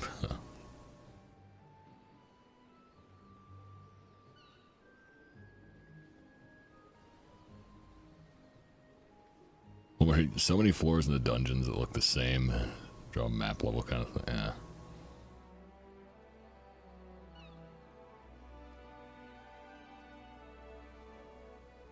Yeah, I was trying to think if there are any other JRPGs for like SNES era that I actually finished, but nothing came to mind. I guess that's a shorter list than I thought when I really put it together. It was Secret of Evermore, Robo Trek, Breath of Fire, Chrono Trigger. I'm trying to think if there was anything else, like... No, I never finished Earthbound. I didn't finish Super Mario RPG. Like I said, I got close, but I didn't finish it. Never played Dragon Quest. Illusion of Gaia. Is that the one with the flute? What's the one with the flute? I think that's Illusion of Gaia, right? It's Lufia 2, isn't it? I played the one with the flute, but I didn't finish it. There was a game I really, really enjoyed. Terranigma. Terranigma is, I've never played Terranigma, no. What's the one where it's like, I'm thinking of Star Tropics. Star Tropics and then, Zoda's Revenge. Lufia 2 is Rise of the Sinistrals? Huh. Yeah. I must be confusing it then. Transform into different forms, and your girlfriend had a pet pig named Hamlet in Illusion of Gaia? See, the name Illusion of Gaia is very familiar. What you described does not sound familiar, so I'm going to look this up. Illusion of Gaia. Oh, God. Oh, God. I want to say I've played this, but I definitely never finished it. Tough Nil 31, thank you so much for that follow. Maybe we made Lufia 2 for DS as completely new, a different game. Is that even a remake then? Trails in the Sky gives a little... Oh man, this city looks familiar. The Illusion of Gaia, like little town. I assume this is a starting town. This looks very familiar. I want to say I definitely played this game, but I certainly would not have finished it.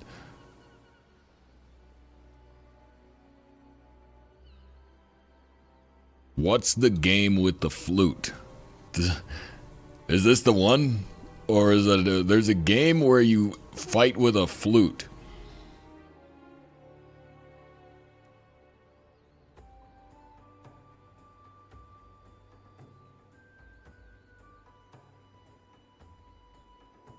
Pretty sure Illusion of Gaia is the flute one. Okay, then I played a decent amount of it then, in that case. I remember getting to a point where I was playing on an emulator on a computer that didn't have a sound card. This was before computers had onboard sound. And so there was no audio on this computer at all. And there's a point where in order to progress, you have to find a fake wall in a cave by hitting the wall with your flute. And you can tell when you find it because it sounds different when your flute hits it. But I didn't have any audio, so so I just had to test every single wall until I found the right one. It was annoying.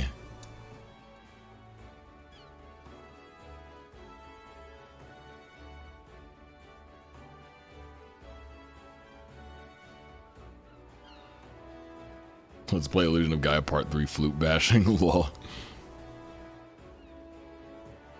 But yeah, there was, oh god, I was thinking of something, I can't remember what now. I was trying to think of other JRPGs I finished from that era, but... What was it that I was thinking of?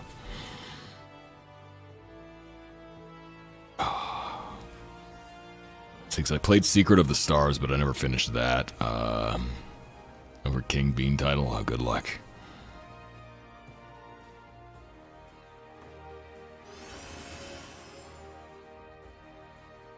Xeno Saga, that's PS1. Cider will play Octopath one day. I will, one day. I had something that I was thinking about, and I got distracted by Illusion of Gaia. Oh, yeah, there's one SNES game that I really love, that I never finished, that I really want to finish. And it was not really like a full-on RPG. It was almost more akin to like a Legend of Zelda style game, but it was called Brain Lord. And I've got a CIB of it. I've got the game complete in box for SNES. I really want to play that someday, because I played a good amount of it on emulator, and I managed to find a copy of it at a game store, and like I never finished it. I really want to finish that. It was a fun game.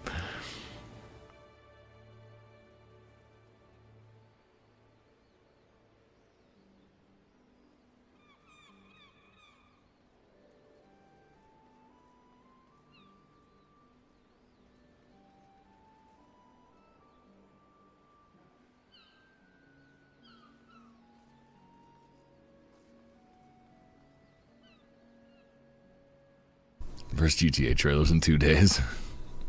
I don't know. I'm kind of on the fence about GTA because, like, we're still in. It's been 10 years since GTA 5. Like, man, when 6 comes out, that's just gonna be the last GTA. You know what I mean? Like, they're never gonna make another one after that. It's been 10 years. Hold on, let me make some tea.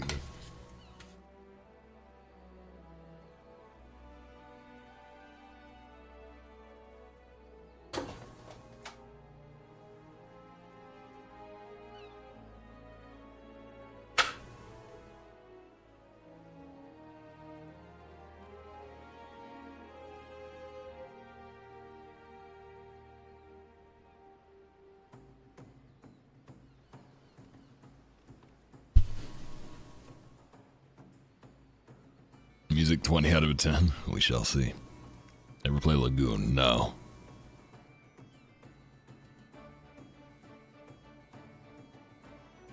Empty single player with heavy focus on online. You're probably right, to be honest. Like, yeah.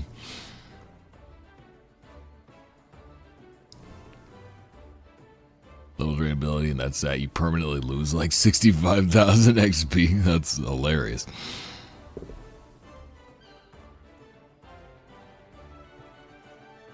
Avoiding hype for GTA 6. Got too excited for 4 and 5. They didn't live up. Really? I don't know. I thought 4 and 5 were pretty good. I mean,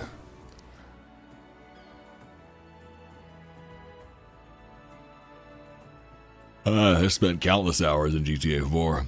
5 I didn't play as much, but 4, like, I don't know. I played quite a bit of 4.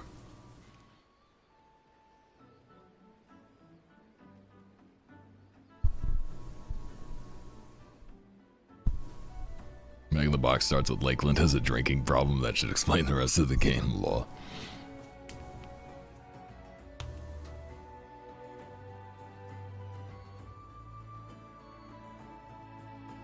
Ever found GTA that fun? And thinking about it, I think it's because the story is very movie, but gameplay is very toyish. I don't know. I've never actually finished a GTA game. I just played the multiplayer. I just enjoyed the multiplayer. The games themselves are just very whatever to me because it's just not my type of game. I like, I don't know.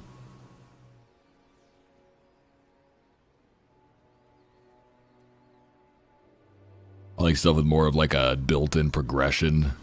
That's why I enjoy RPGs, you know, like just kind of building your character up in different ways. Whereas in GTA, like the only real progression is like you get more money over time. You know, every now and then they give you a slightly better gun, but it still functions the exact same way as the previous one. So it doesn't really feel like much is changing. It's like, okay, now I'm in a different building shooting guys, grabbing money and running, you know, like, eh. So yeah, I enjoyed the multiplayer of it a lot, but for the base game, I didn't really feel like I was that invested in the story. Like, I didn't really care where it was going. I didn't care enough to finish the story, because it's just whatever, you know. It's like, well, this is just an excuse to drive around and get in police chases. That was the stuff I really enjoyed.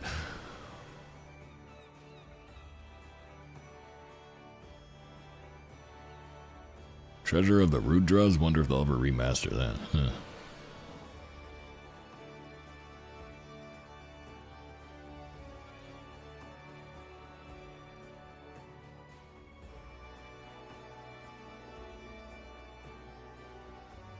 Two stars. San Andreas. I've heard that, yeah, San Andreas. Only AAA title worth of money. There's a couple heavy hitters still out there. But yeah, AAA has definitely like gone downhill for sure.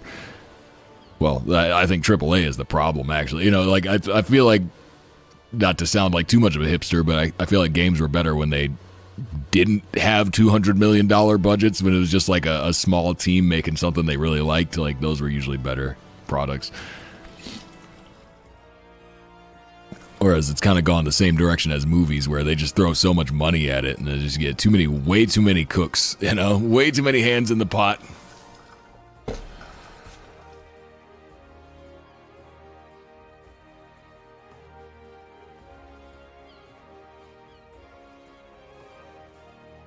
Oh, but anyway, let's see if everybody's good here.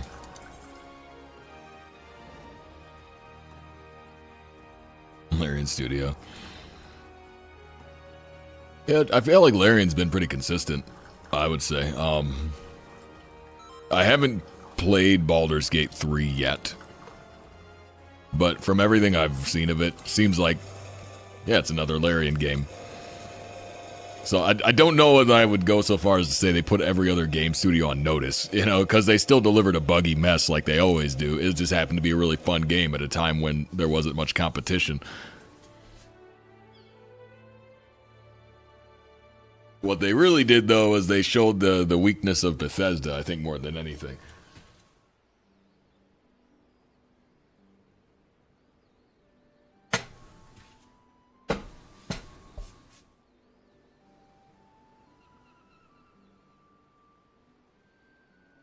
We're going to A there. We'll see. Because the last time we played against the crap stack, we won, so.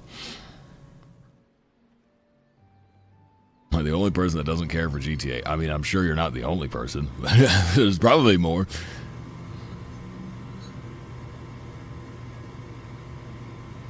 Godzilla -1, best movie of 23. It was made on a $15 million budget. Well, I haven't seen it, so I can't speak to that specific example. But I do think that creativity is bred by limitation. You know, when you have these like ridiculously inflated budgets, it ends up, oftentimes the product comes out worse for it. Remember the first Paranormal Activity movie? The budget was $10,000. That crap made millions. You know why? Because it was creative. You know, it was creative. The franchise went to crap very quickly thereafter, but the first movie, it was pretty good. It was okay for what it was. Especially because this was back in the time where the internet hadn't taken over the world yet, so a lot of people didn't know if it was real or not, you know? It was subtle enough that you could believe it.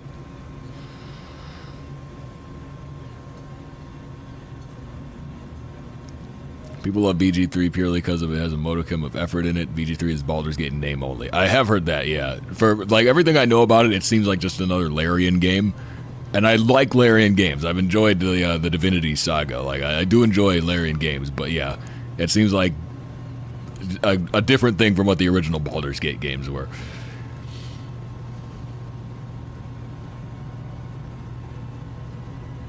And a slightly unfinished third act. Yeah, i.e. every Larian game ever. That's every Larian game ever. They never finish the finale. There's always so many problems in the end of the games. That happens in every single one.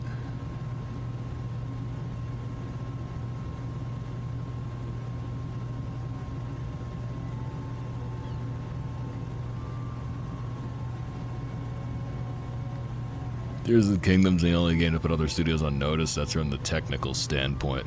I don't know enough about it. Like, I don't know. Tears of the Kingdom, like, just from a media standpoint, it made a big splash when it came out, but, like, people don't talk about it anymore, you know? Like, I don't know. Like, I still hear at least a little bit about BG3. I've heard way more about BG3 than I have Tears of the Kingdom.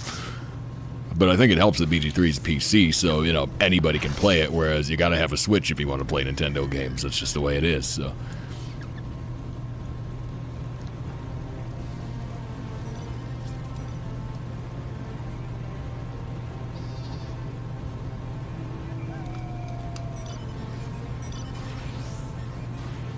That's what a video game can do when you let the fans be creative and have near unlimited freedom, yeah. AAA's bloated budgets on stuff no one cares about. Yeah, there's just too much money in it now. Like, you know, it was nice. Like, gaming had a sweet spot after the crash, after the market crash, where it just started to come back. It wasn't the powerhouse industry that it is now, but it was like, it was making enough money that it was worth, you know, investing in. But, you know, people were still making passion projects. You still had small teams making just weird stuff, you know.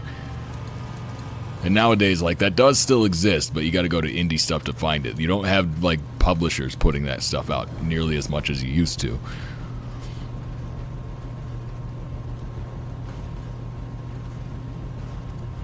BG3 came out like 2 months ago or something. When did Tears of the Kingdom come out? It was like 3 months ago. It hasn't been that long.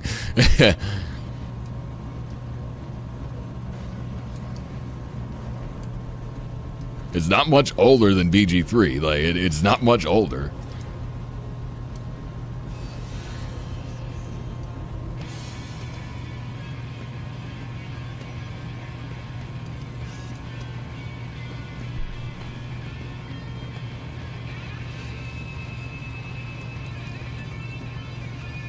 We were good about devs reusing assets to make new games.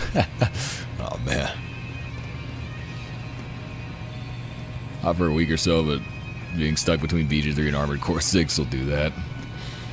Yeah, Starfield, from everything I've heard about it, sounds like it was just a little underwhelming in general, so, like, you know, not a very strong showing, but I still wanted to play it, I really did, and I probably will someday, because I do like Bethesda games. Bethesda I put on a similar category to Larian in that they kind of just make the same type of game over and over again, so you always know what you're going to get, but you also kind of know what the negatives are going to be as well. It's like it's similar positives, but also similar negatives, and so like you're always going to have similar problems in all their games, but there will be some fun to be had there.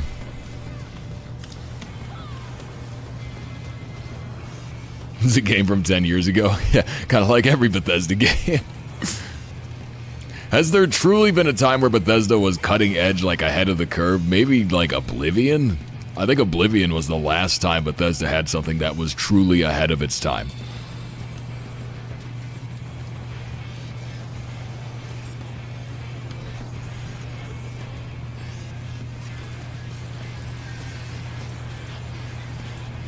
Because in 2005, there was not much like Oblivion out there, you know? Like, there were pretty deep RPGs, but it was a lot of, like, this is still the isometric era.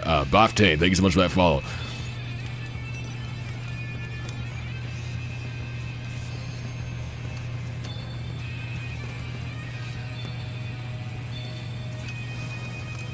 Stop using the creating engine. Yeah, they really need a new engine. I thought they were making a new engine. Did they not? Like, I thought that was why it took so long for Starfield to come out. Weren't they, like, redoing the engine? Things that made it advance also made it suck. Like what? How do you mean? They said it was on a new engine, but it isn't. Oh, man. Fluffers FF, thanks so much for that follow. All the old code still exists there. But is the engine new or not? Like, It's not. Okay. People were using Skyrim codes on it? Okay, so it's basically not then.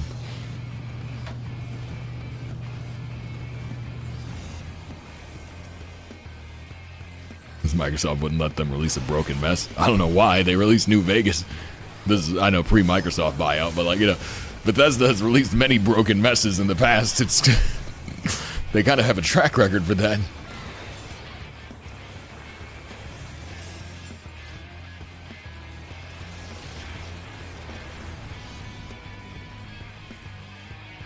Leveling system and the mocap faces in Oblivion. Oblivion, I don't think it had mocap faces. I think it had like, it had that weird animation system where it would like generate the animation internally so that it didn't have to store the data or whatever. Like,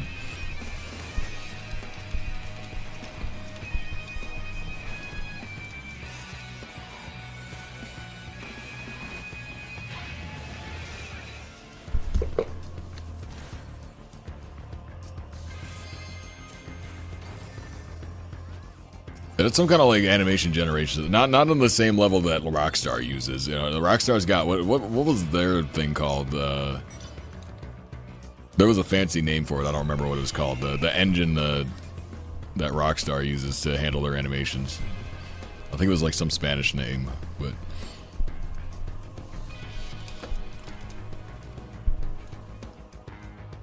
Looked extremely ugly. The faces were really ugly in Oblivion, yes. Like, I would never argue against that, yeah. Characters were not very good looking, but... New Vegas still the best. I know, story-wise, yes. Technically speaking, it had so many problems, but it was fun, and it had a good story, so yeah. I gotta give it that. And I liked a lot of the little improvements over Fallout 3 that they added to New Vegas, like weapon mods and stuff like that. Like, they had a better approach to the karma system. Like, the weird bare-bones karma system was still there, and it was still broken. So it's like, you know, you'd kill the junkies in the one vault, and then, like, it would give you good karma, even if you were not a good person. Like, you'd max your karma just by killing people who happen to be bad people, but for the most part, they ignored the karma system and just used the, like, the town favor or whatever, which was way better. It's a Rage engine in Rockstar? I swear it was called something else.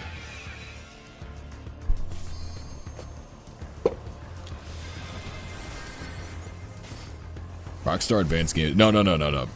Not the game engine, the animation engine. The thing that, like, generates the animations. Because the way they're, like, they don't have pre-built animations. That's why everything's so lifelike. Like when your character runs down every single step in a staircase. Like they have something that generates the animations in real time.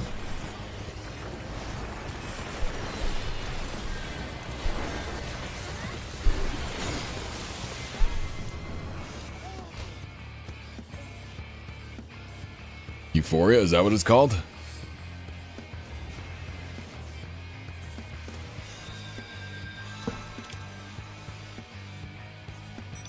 Okay, yeah. That's what I was talking about.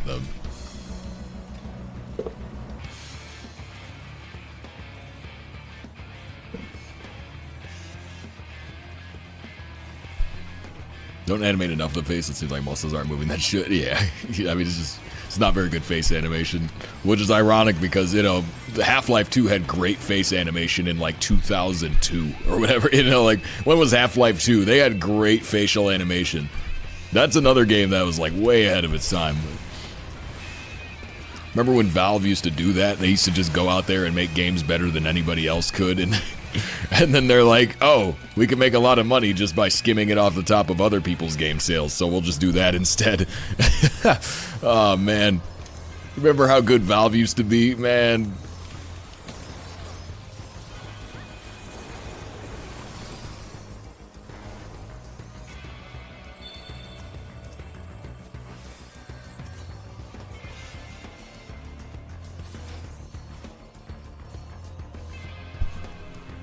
There's an MMO out there that had a morale system, but if you were a tank, all your tank stats were locked behind good morality, while DPS was bad morality. That's funny. Half-Life 2 was groundbreaking in almost every way. Half-Life 2 was actually incredible, yeah, because that was the first time it was, what was their physics engine called? Valve had a really good physics engine.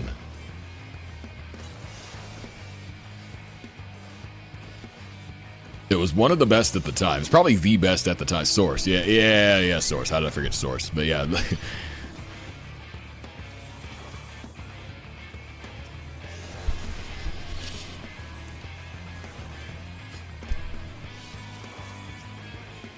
Half-Life Alyx is considered one of the best VR games you could buy. Yeah, but who has VR? Is VR a confirmed fad, or do you guys think it's actually going to be a thing? Because, like, it kind of feels like it's fallen into fad territory. Like, do people still care about VR? Like, I'm not hating on it. I'm genuinely asking. Like, do people still care about VR? Because for a little while, it looked like it was going to be the next big thing, but it really feels like it didn't catch on.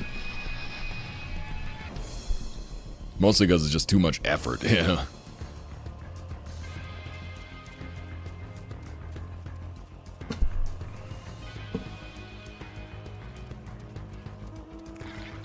Half-Life 3 confirmed, lol. We used to make games, now we make money, yeah, pretty much.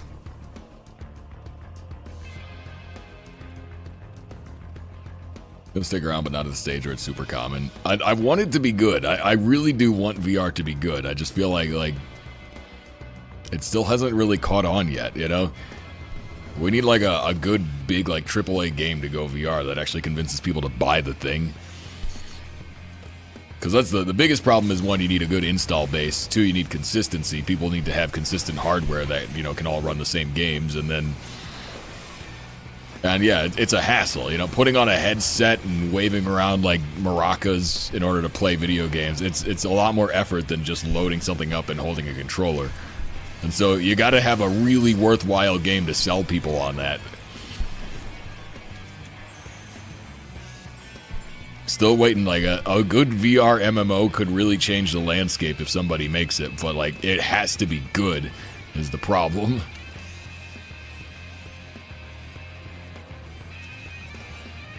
Be niche for long, I think. Yeah. Accessible to a lot of ways, space, peripherals, motion sickness, more physical ability, yeah. Meta is the one leading VR in some way. Yeah, that is. It's unfortunate, but hey, I mean, they've got the money. If they, you know, put the right resources in the right places, they might be able to make something really cool with it. You know, if it has to come from Facebook, that sucks, but I'd rather get it from them than no one, you know?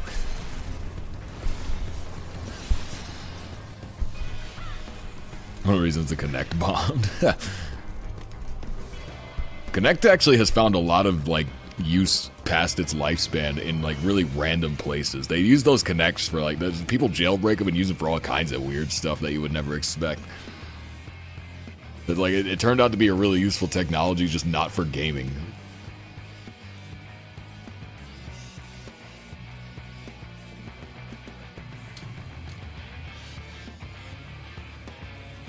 A lot of medical stuff. Yeah, just, like, weird things you wouldn't think of, but, like, yeah.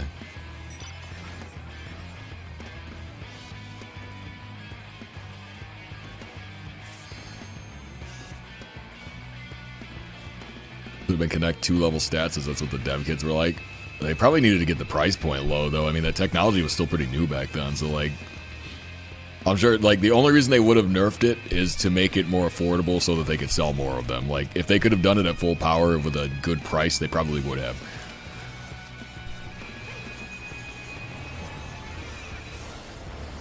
Where's the party? Right now we're on Famfrit. I don't know if we're going to stay here or not. But.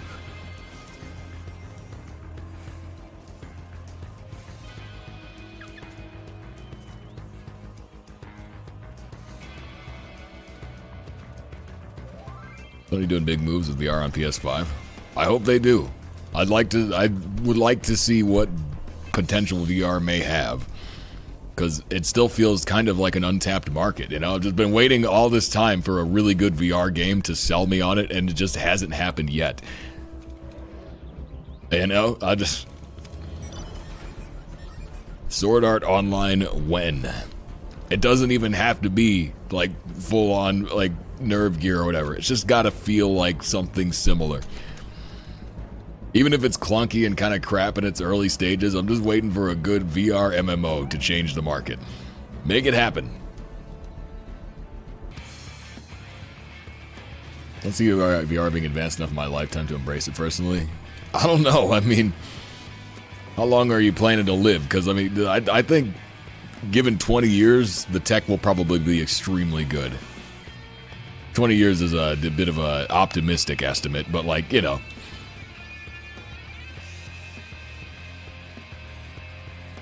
Can we get something else besides Sword Art Online? No. VR exists, but you only get Sword Art Online.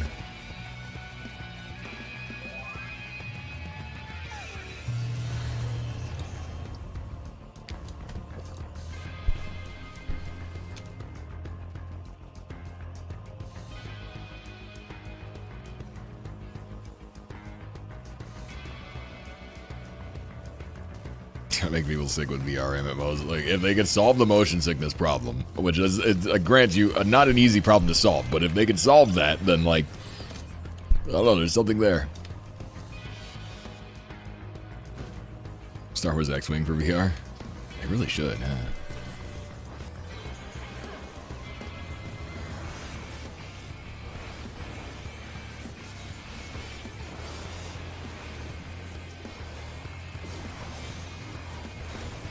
VR exists, but it's only Sword Art Online or no VR. Look, if we're talking about the actual game Sword Art Online, the way it was described in the show, it seemed like probably a pretty fun game. The problem was the show sucked. The game actually could have been fun. The reason I didn't like the show was because they didn't focus enough on the game. Man, my numbers keep getting worse. I'd actually play a good game for once. Are you playing and standing up? No, I'm not playing. I'm just standing up.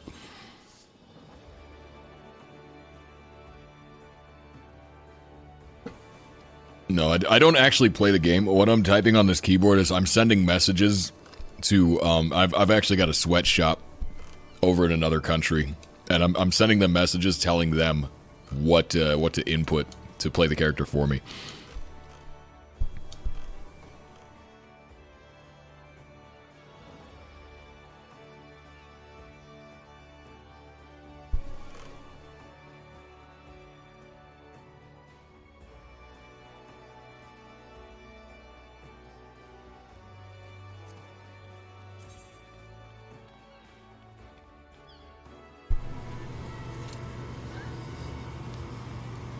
Not even really standing.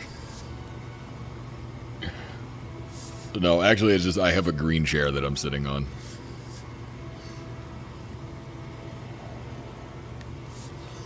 Sorry, I lied. I sit on the green chair when I take a break, but really I'm hanging from the ceiling. That's why I always wear this vest when I stream, because under it is actually, there's a wire harness, and I'm connected to the ceiling. I'm in the same studio that they filmed the moon landing in.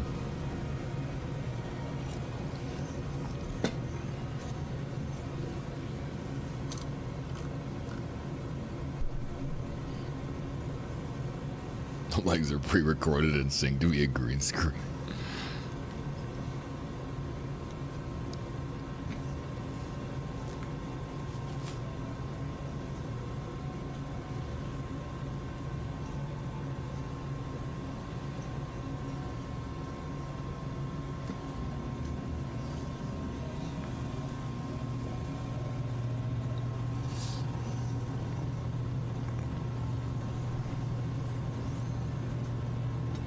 Large swings from ceiling. Could be fun. We do have a spot, but do we have a gamer? We do. Alright, fine. Bring back the VTuber. Which one?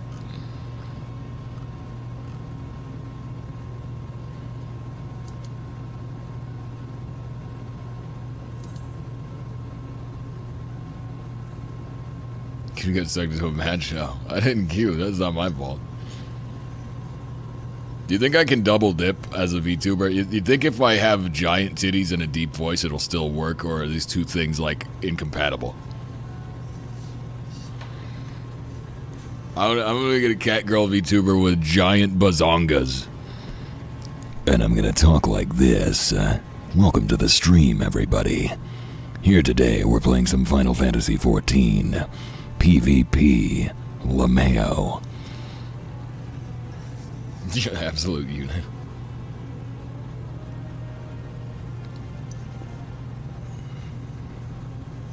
Find a market for it, God. All's fair in the VTubing world.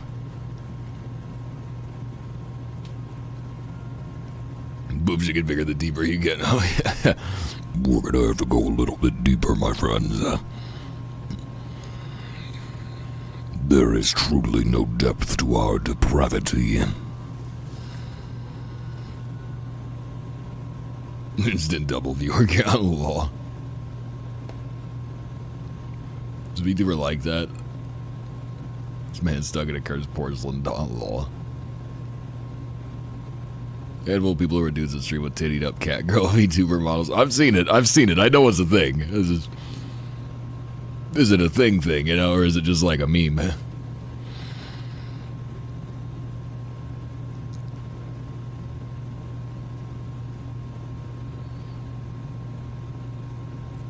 Interesting how the rest of VTubing is out there. Yeah. I don't know.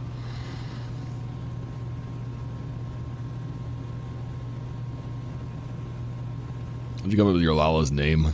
I was originally going to play a Midlander, and I was planning to be a heel main, so I thought of a generic heel main sounding name.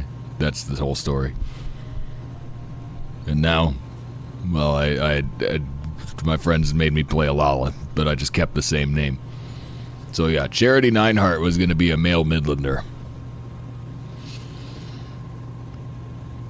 Here's a funny story about VTuber tits. Now, you can't just say that. You can't just start a statement with that. Here's a funny story about VTuber tits.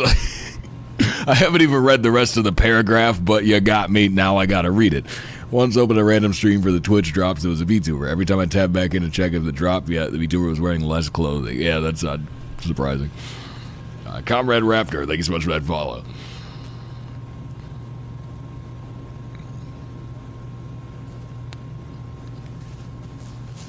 But yeah, I don't know if VTubing is for me. It's one of those things where it's like, everybody's thought of it. If you've ever streamed, you thought like, man, it would be pretty cool to just have a VTube avatar and wouldn't have to fix my hair every day. But on the other hand, I'm like, man.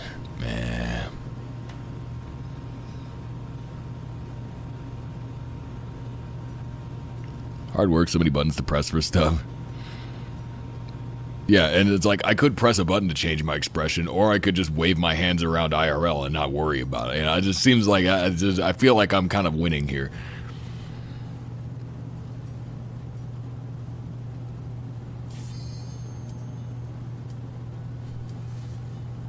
Lolicon baiters, it's a pretty disturbing rabbit hole of the internet. I don't know, man. If there's an audience for it, I mean... Room for more in your party? Unfortunately, I can only bring a party of 4, so... Tragically, I don't.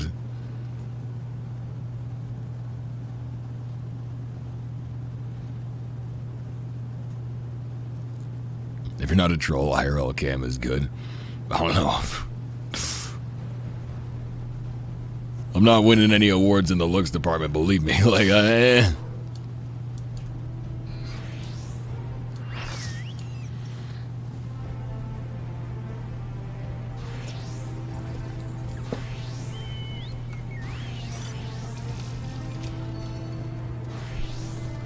YouTubers are just like regular streamers. Some are edgy, most are normal people. It's not like real life streamers don't have any SFW either.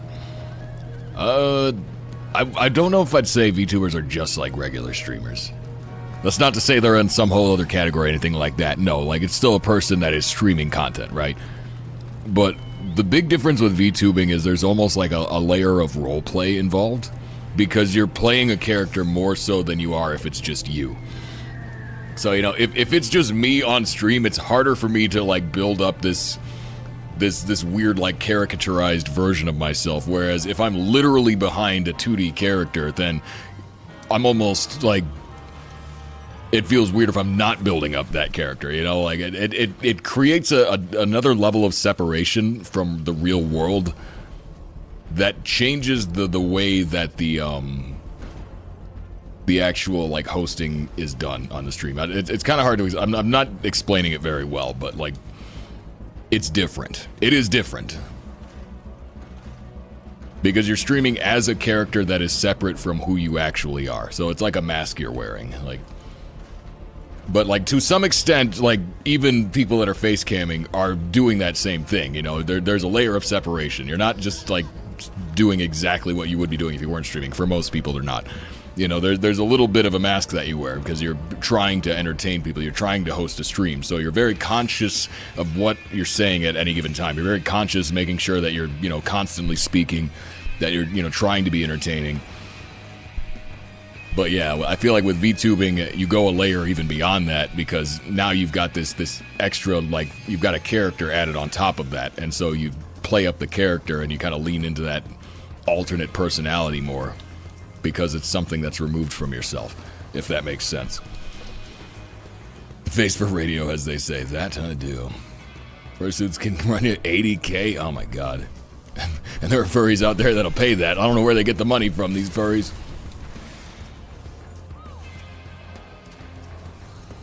In other words, looking how to use face cam. There's a reason the cam's not HD.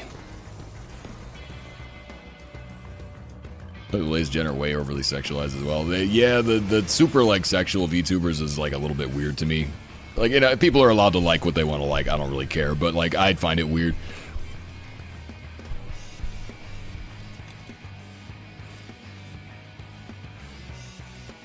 %of some VTubers' content being lewd. Yeah, I'm not crazy about that either. Like, where it's just, like, a little too much. It's like, just constant, like, sex jokes and over-the-top sexy stuff, and I'm like,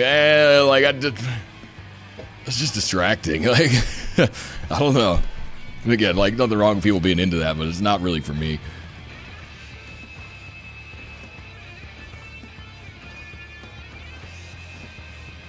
Hot tub meta, etc. I don't know if the hot tub meta was ever really a meta, though. Like, it you know, needless to say, if people want to see people in skimpy outfits in a hot tub, then yeah, there's a lot of people that will go watch that. Ballistic Bruce, thank you so much for that follow. But I feel like, on average, you're going to do a lot better if you're actually, like, doing something, you know? Because people will look at you in a hot tub, they'll finish whatever it is they're doing, and then they're going to move on and go back to, like, intriguing subjects, you know? Like, there's only so long you could stare at someone sitting in a hot tub before, like, that pathway in your mind is kind of finished, and, like, you kind of want something that's a little bit more stimulating in, you know, a mental way. Like, the hot tubbing type stuff, it has a lot of wow factor. There's a lot of, like, it's got, like, window appeal, you know? You see something flashy and you look at it, but I don't feel like you stick around for very long because long term, like, you're gonna get bored.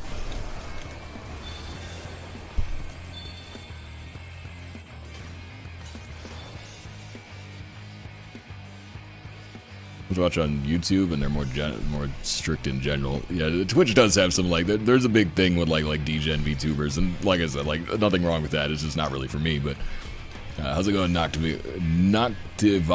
Welcome to the stream. Furries work as NASA employees. Bro, legit, like, furries always have, like, high income jobs. I don't know why, but this is an observable trend. A lot of the furries I've met, like, you know, they're like engineers and stuff, you know. It costs a lot of money to get all that artwork made, but they have it.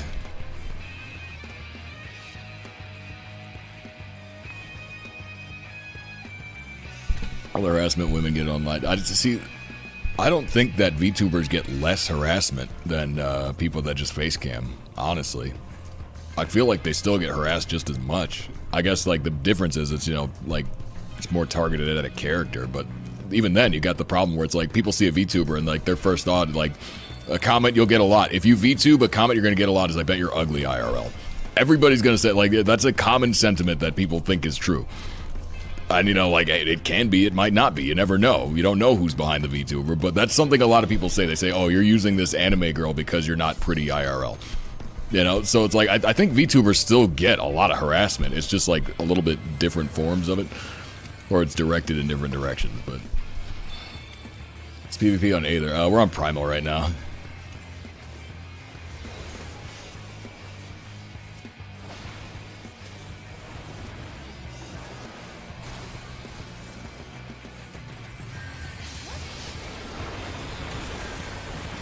Oh god, Blue's behind us.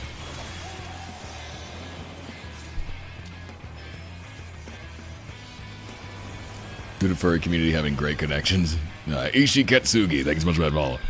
I don't know if that's true. I don't think being a furry means you have great connections. I think more likely, like, we could probably reverse engineer this and say, like, well, what qualities does a person have that makes them more likely to be a furry? And those things probably overlap with, you know, what makes someone an engineer. It's probably more like that, you know? Because, like, it wouldn't make sense for people to be furries and, like, a furry first and then an engineer. You know what? Like, you know what I mean? Like, there's got to be some common, like, thread that, like, just drags these people toward successful careers.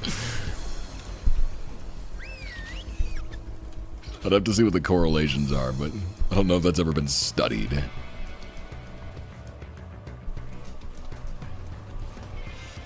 Plane going to from a large furry convention went down, it'd be like Air Force One going down. Yeah, like nothing in the US would work. VTuber lost her job because it leaked she had a boyfriend.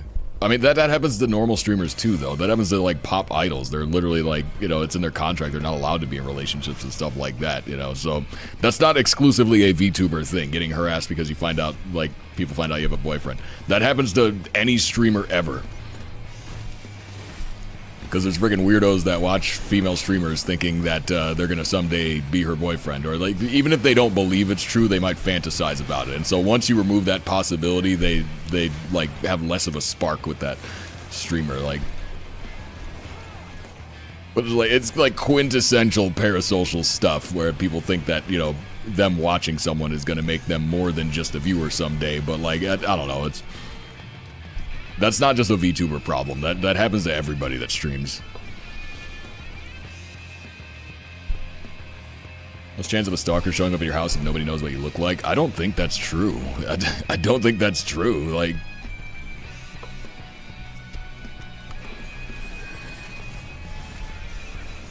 I think the odds are probably pretty similar.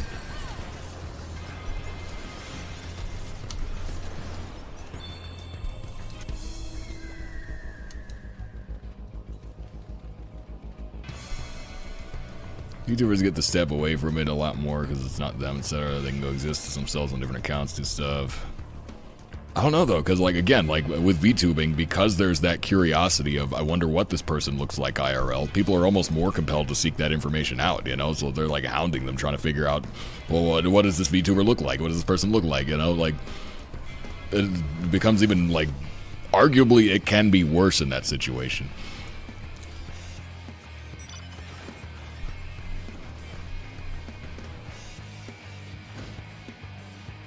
Furry community often has overlap with queer and kink communities, which also lean left, progressive, pro-labor, tend to value and respect artists as a result. What does that have to do with them being engineers, though? Like, the point is, like, it seems like furries always end up in high-paying jobs. Like, I wonder why that happens, you know? Like, there's a lot of furries out there that are, like, working really, really prominent positions, you know? They've got thousands of dollars to throw around on art and stuff. You mean we're not dating? Lol. Ah, crap. No, I only date tier 3 subs.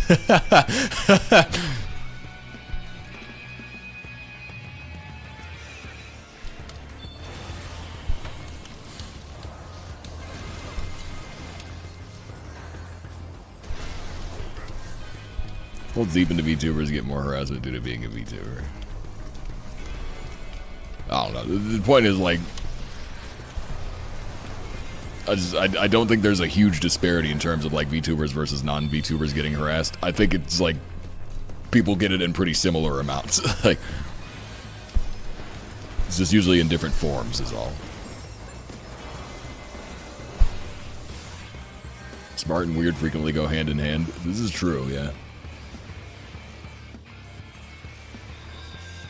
Are you insinuating our government officials might be furries?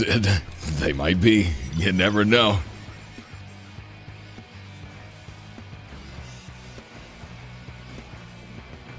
There was a couple furries that I used to see at conventions I'd go to all the time.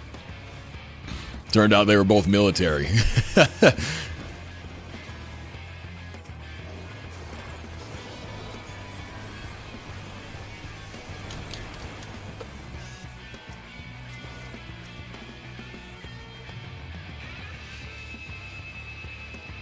Biden is 100% a furry, yeah.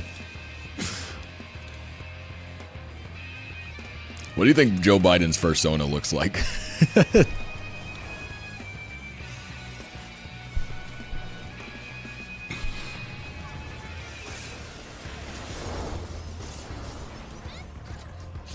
It's a German Shepherd.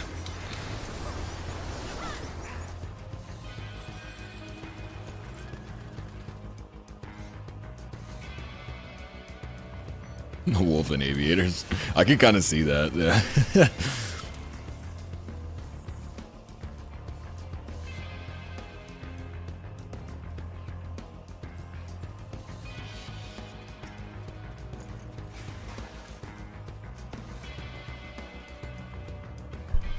Let's see, are we winning this game? No, but we could be. We need to fight Maelstrom.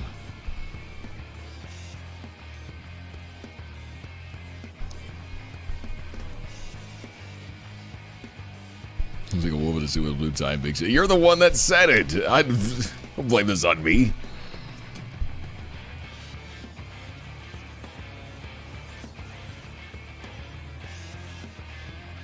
German Shepherd 7 at the end of the month, starting to get old. How old is old for a German Shepherd? Because I know some dogs live like you know, over 10. But I don't know. I know it's different between breeds, so.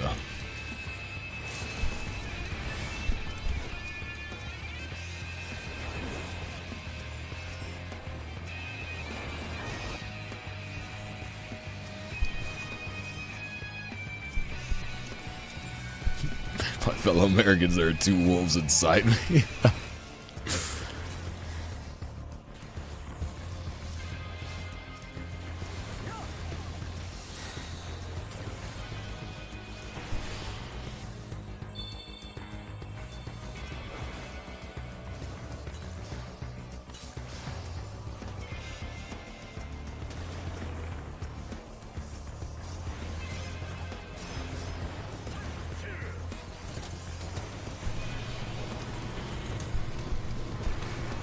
To 13 years. That's a good amount of time.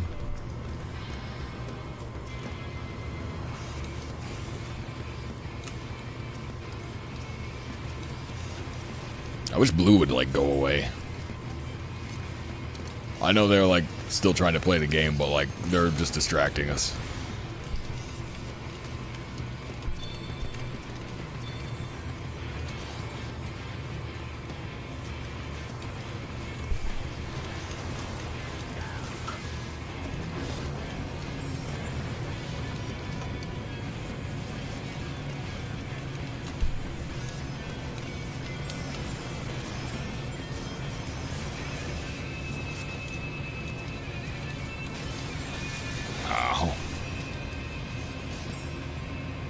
How are we taking so many losses here, bruh? Look at the parade coming back from our respawn. Man, we lost a lot of people in this fight. We were going to win the game, but now I don't know.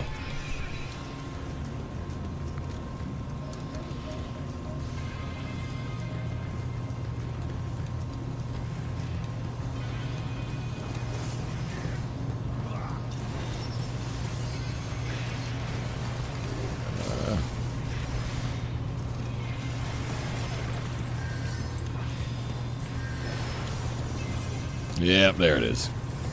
I figured that was coming. I was going to try and get a burst shield out to survive it, but I didn't get it fast enough.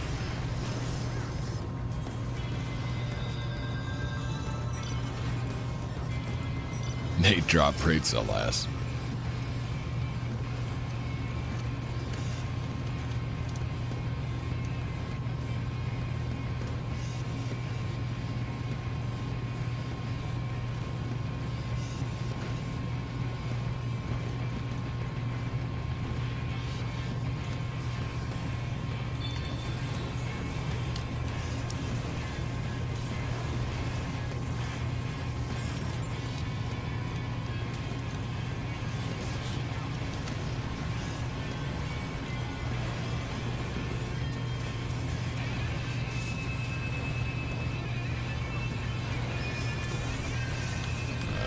go again.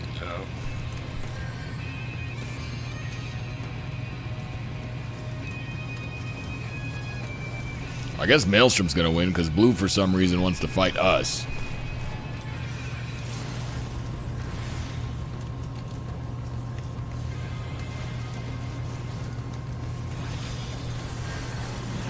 Yeah.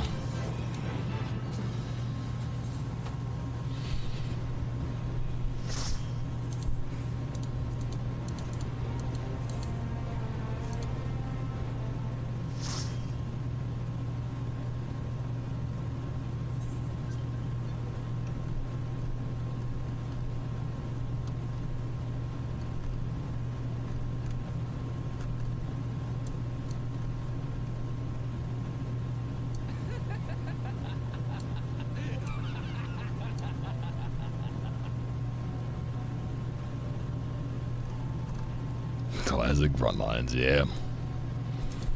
Very lame. I mean, what can you do? I'll tell you what. We can lose. Oh, man.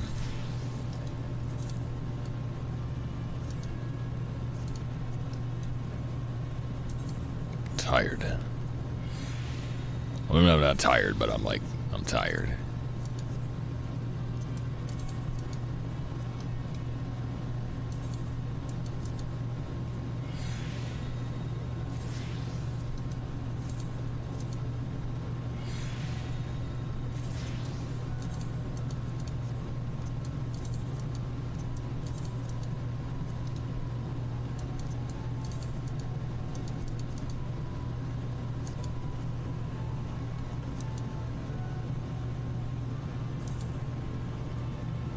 Come to Aether. Primal's been okay.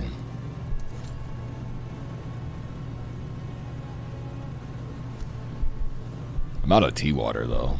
I gotta refill.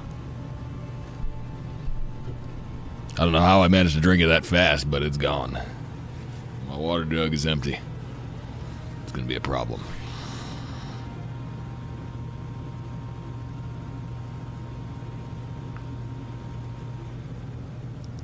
Did not expect you to talk about furries. Yeah, you know, conversation goes all over the place. Wherever it wants to.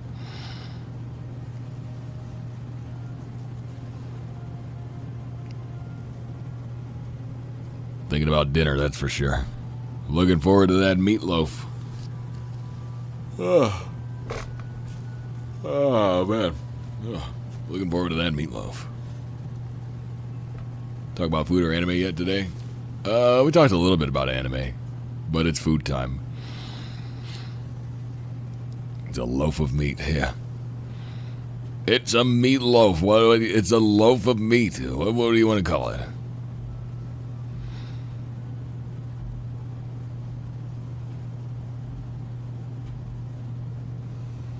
What have been your favorite achievements to get? Favorite achievements? I don't know. I never really thought about that. I don't know. Doing the extreme trials is fun.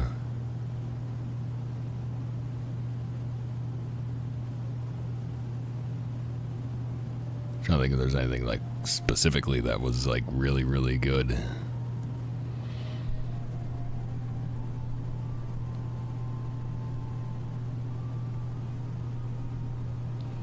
Wagyu burgers.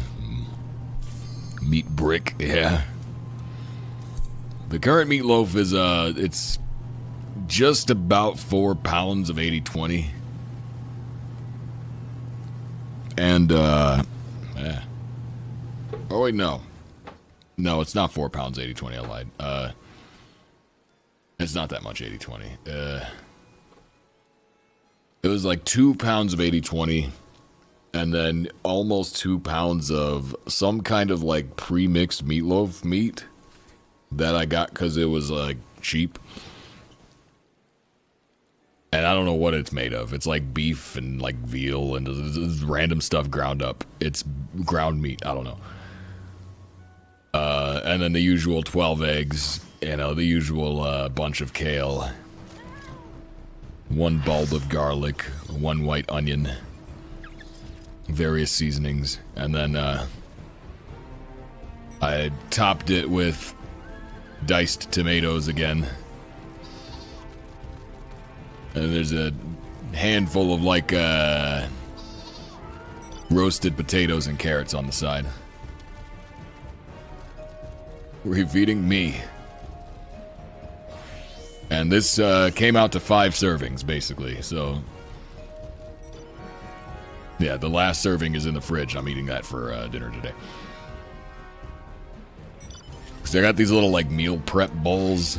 These cheap, crappy ones at Walmart. I need to get better ones, because it was like $5 for a pack of 5, and they're like those black plastic ones, the really thin ones, like you get at, like, takeout. And so they're deteriorating really fast, but they were very cheap, so... I can't say I didn't get my money's worth out of them, but the trouble is, for the size of bowl that I want, nobody makes them in glass.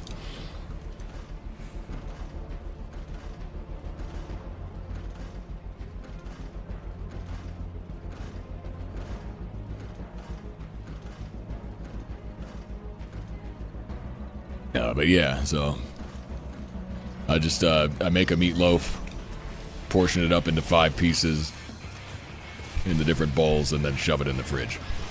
And then I eat that for most of a week.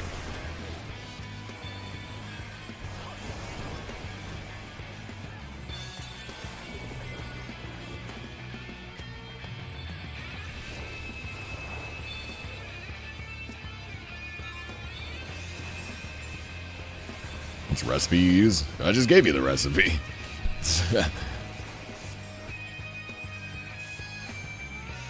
The recipe is I just throw stuff in a bowl until it seems like it's done.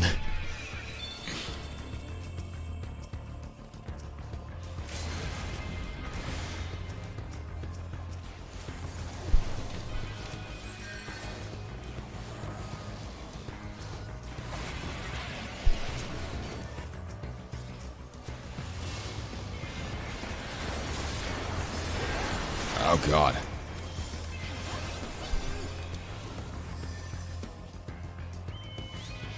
Not enough tea.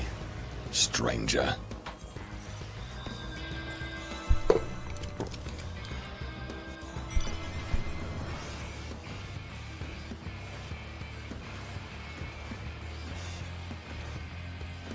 No, I don't really cook from recipes so much as I just kind of like put things together and hope for the best. Usually I'll look at a recipe just to know what ingredients go in a dish if I'm trying to make something specific, but lately I haven't been making anything specific. I generally just eat meat, so it's like, you know, you don't need a recipe to roast a steak, you know?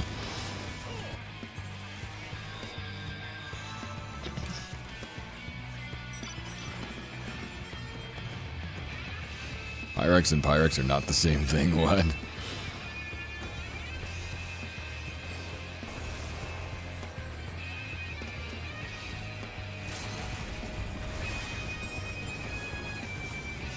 Supposed to boil steak. I mean, if you want to make a sous vide. But this is a contentious topic here on the Cider Spider stream, man.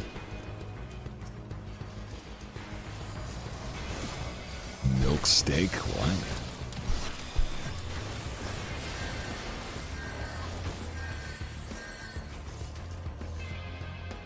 Struggle of motivation to indulge time into cooking.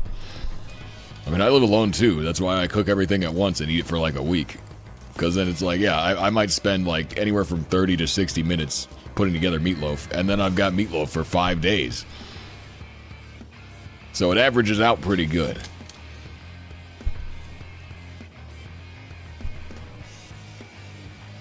But the big thing is I stopped buying convenience food, and so, like, I don't have the option anymore. It's like, if I want to eat, I have to cook. Because all I've got in my fridge are ingredients. Like...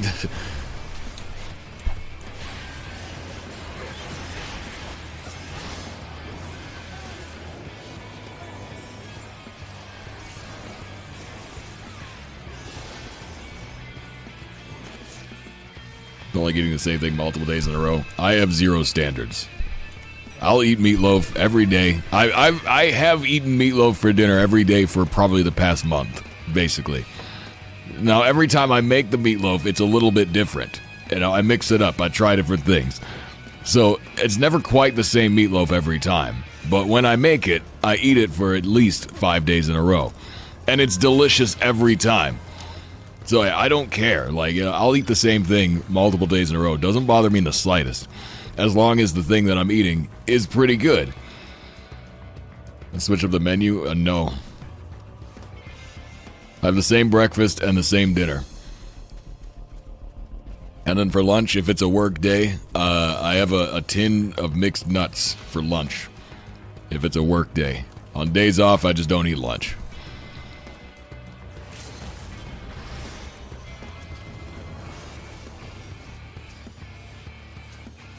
What's the breakfast? 4 eggs and a piece of beef. So I usually buy like a big, either a big piece of like sirloin steak or just like chuck roast or just whatever's cheap, whatever the cheapest giant slab of beef I can get. I just cook that up, cut it into like 5 pieces, and then that's breakfast for 5 days. And then meatloaf is dinner for 5 days. So yeah, it's 4 eggs and a piece of beef. Yeah.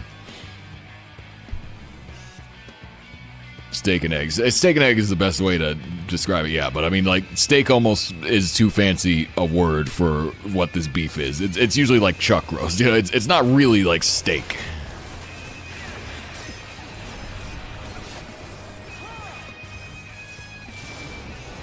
Are you so skinny? Because I only eat meat. I don't eat any carbs.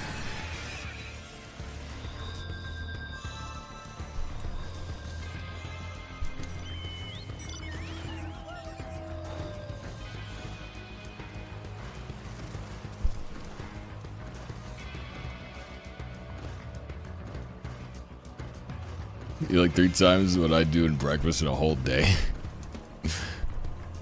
There's no way 4 eggs and a piece of meat is 3 times what you have. Like when I do, like again, like the piece of beef is like this big. It's not huge.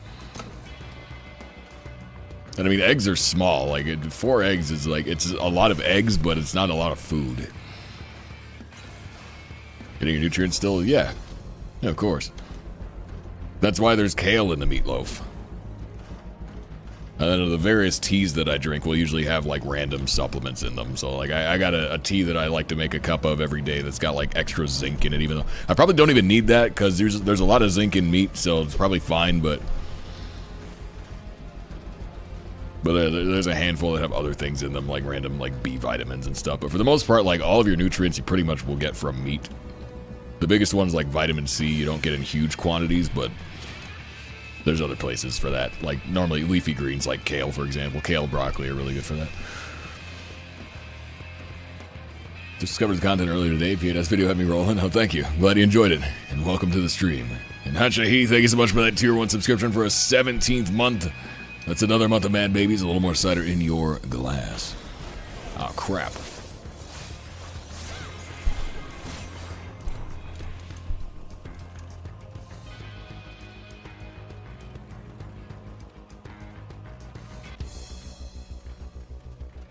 But yeah, eggs as well. Like, almost every nutrient you need is in eggs in some quantity. So, like, you get a ton of stuff out of just eggs alone.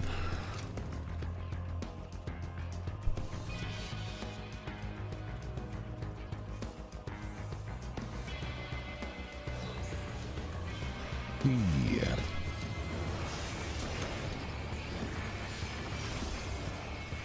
I don't know why I did paradox there. Sausage sandwich in the morning, 4 croquettes or hash brown. Croquettes? I don't know what a croquette is, but the equivalent in boiled potatoes. What's either 2 sausages, 2 turkey dinosaurs. What? I know the UK is like weird or whatever, but what in the hell is a turkey dinosaur? This is something I'm missing. A turkey dinosaur.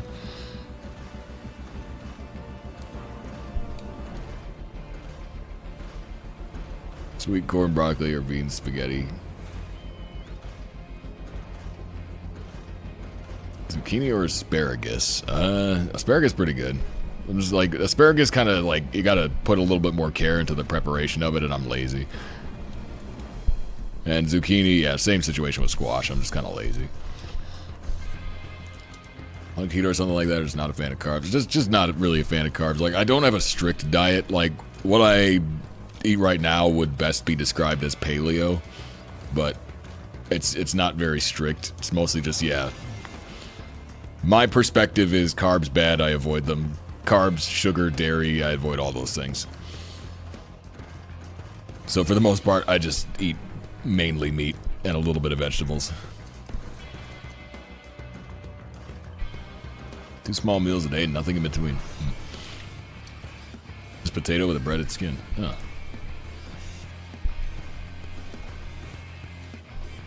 Things get a bad rep because the fat, cheese, butter, etc. used in some of them. Well, there's also like, there's a whole thing with like, nobody can decide if cholesterol is good or bad, and eggs raise your cholesterol, but like, is it the good cholesterol or the bad cholesterol? There's like conflicting studies on all that stuff. Like nutrition as a science is a very messy field. There's like almost no consensus on anything, so it's a disaster to try and like get into. But yeah, I found that a lot of big industries aren't really so worried about how nutritional the product they're putting out is. They're just kind of selling a product, and then they're trying to sell byproducts as well, which is where you get some of the weird processed stuff that Americans eat. Turkey dinosaur is a chicken nugget, but turkey in the shape of a dinosaur. A turkey nugget? That's... I've never had one of those. Processed turkey in the shape of a... Yeah, I can't say I've ever had processed turkey. I've had a lot of chicken nuggets in my day, but yeah, turkey nuggets aren't really a thing here. I bet it would be good, but... It never leaves sweets yet. Sugar is like one of the worst things in the average diet. Like, it's just pretty much bad for you in so many unexpected ways. And so yeah, I really, really try to avoid sugar at all costs. And honestly, like, I haven't missed it much. Like, again, I generally would consider myself very adaptable. It's like I said, I don't care if I eat the same food every day, because it's whatever. Like, I'm not too bothered by that type of thing. And so yeah, like, I haven't really missed sugar that much since I started avoiding it.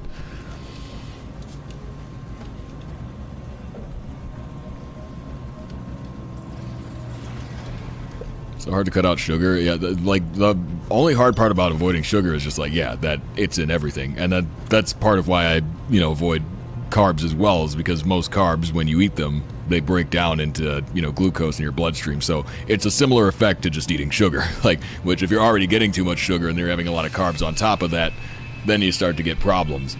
Which is like a large part of the issue with the American diet, is just like, we're very high carb, very high sugar. Which is why diabetes is so prevalent here, because you build up that insulin resistance. And so yeah, that's a problem that I just don't want to have, so I'm avoiding it.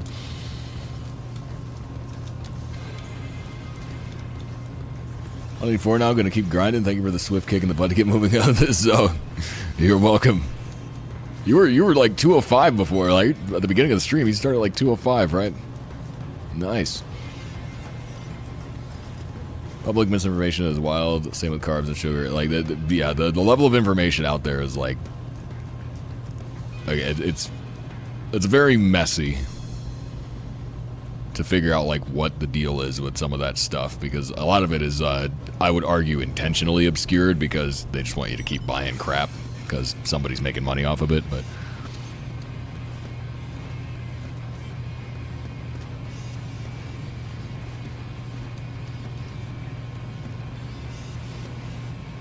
stop sweets, chocolates, and soda was the hardest for me. Yeah, soda was kind of tough for me to quit too, because like, for me, it didn't even really matter if it was like super sweet. I just really liked the carbonated texture of it.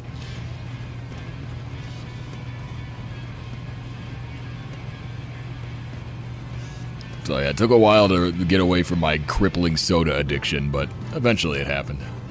Oh, that game ended, I guess. I was very distracted there. That was my worst game yet, holy crap.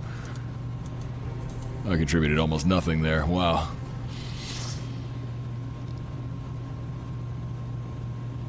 Just like water, because I smoke weed through a bong, so it's essentially tasting dirty bong when I drink water. Lol.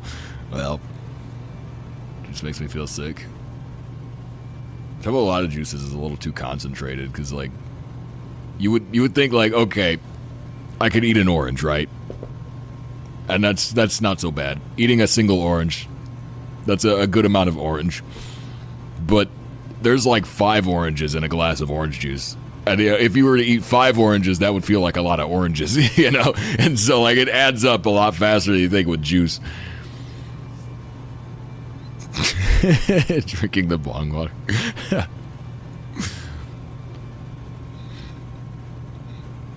Oh, yeah, like the taste of the smoke. Yeah, I see what you mean. Would you drink carbonated tea? If it was unsweetened, I probably would. We tried carbonated water. Yeah, just still water. Or sparkling water, rather. But yeah, not really into that. Like I said, I long since, like, I'm past the soda addiction. It's not a problem anymore. I just drink tea all day. So, like, it doesn't bother me anymore. But, yeah, it used to just be, like, the texture of the carbonated drink that I was hooked on. And that's what made it so hard for me to quit. Because nothing quite was the same as that. So, even if I had something that was a good flavor, if it wasn't sparkling, it just didn't hit the same as soda did.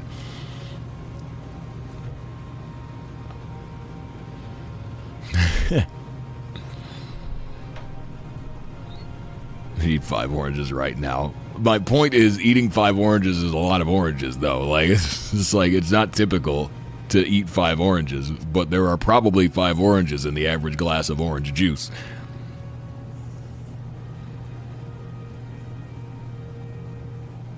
Don't like bitter things. Yeah, I'm very much accustomed to it. Same reason I've been, getting into liquor more is because I appreciate bitter flavors more now than I did before. It's definitely somewhat of an acquired taste, though. Trade this soda addiction for a caffeine addiction? Not really. The tea I'm drinking right now is not even... This is like an herbal. There's not even caffeine in it. Actually, yeah, every tea that I've had on stream today has been an herbal. There's no caffeine in any of it. So, yeah, no, like... I probably have some level of caffeine addiction, but I don't think it's like that bad. Because I usually have 2 cups of coffee in the day. If I'm not going to work, I'll have 2 cups of coffee in the morning first thing when I wake up. And then on work days, I'll make a pot of coffee at work and drink that over the course of the shift. But it's not like a fixed amount. It just depends on how much I drink while I'm there. It depends. So yeah, I probably have a caffeine addiction to some extent, but like, it's really not, like, crippling.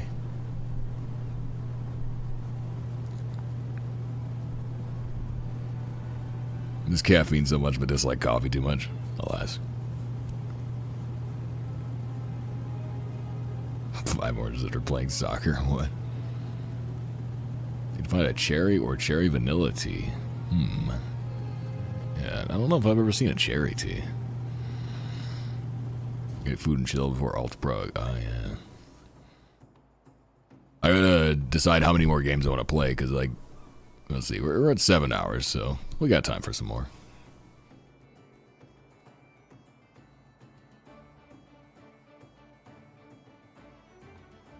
Everyone has 5 or 6 crippling chemical addictions nowadays. Nah, I'd rather not be in that club. Caffeine is the one thing that I'm willing to be addicted to. It's the only one, really. And even then, it's like I said, I prefer it to be kind of a mild addiction. I don't want to be fully dependent on something.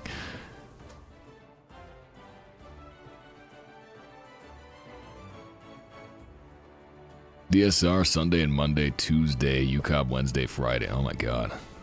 5 days out of the week running Ultimate Proc. Oof.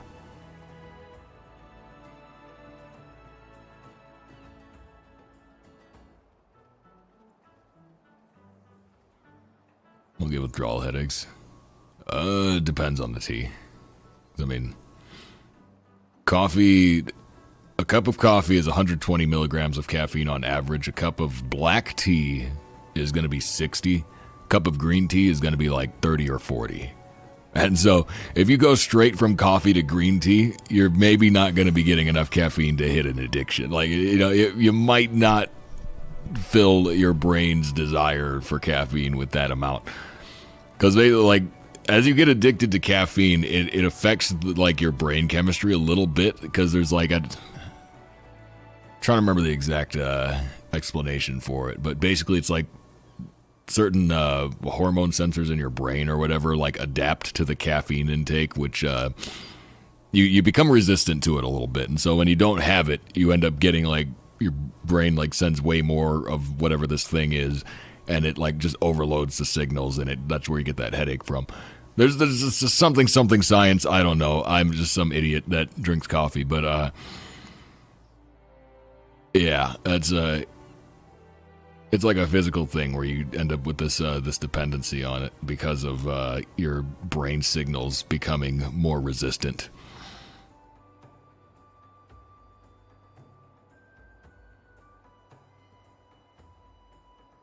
You might reinstalling FF11. Drink 4+ monsters a day. Don't know how I haven't had a stroke.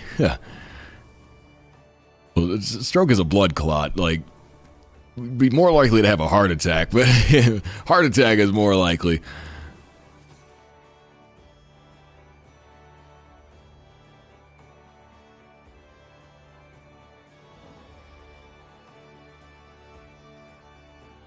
Play online, law. Just drink 3 monsters per day, man. Just cut down a lot and swap to coffee. Yeah, I never got super deep into energy drinks. Like, they were always like a once in a while thing for me. It's like if I was planning on doing something very like focus intensive, then I might get myself an energy drink just to make it more enjoyable. But I don't know. I was never hooked on them, and for me, it was always because they were expensive. I was too cheap. 3 monsters a day. A monster is like $2.60. So that's like that adds up real fast. And I was too cheap for that. I still am. That feels like just a lot of money getting drank. Energy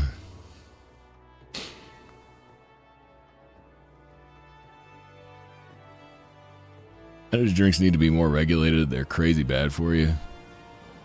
I don't know. I mean, like, what would they regulate about them? Like, I guess it's kind of screwed that like a kid with money can walk into a store and buy as many energy drinks as he wants, drink them all, and then overdose on caffeine. Like, that can actually happen. So yeah, probably maybe something should be done about that. But like, I don't know. It's kind of one of those things where it's like you could also.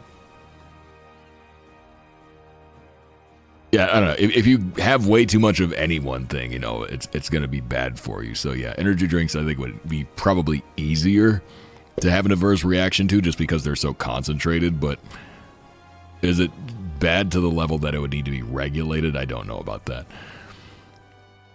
If anything, though, like probably people should be made more aware of what the possible side effects are of having too many of them, like because that never really gets talked about.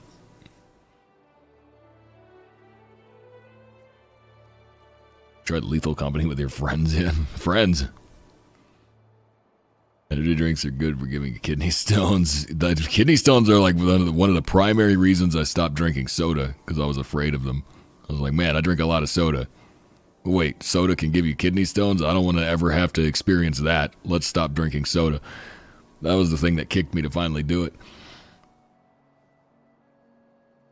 Proper British teeth because of them. Oh, yeah. One thing I'd change about my life over anything. Yeah, messing up your teeth sucks because, like, it's hard to fix. Like, it can be fixed, though. That's the good news is, like, you can fix it. It just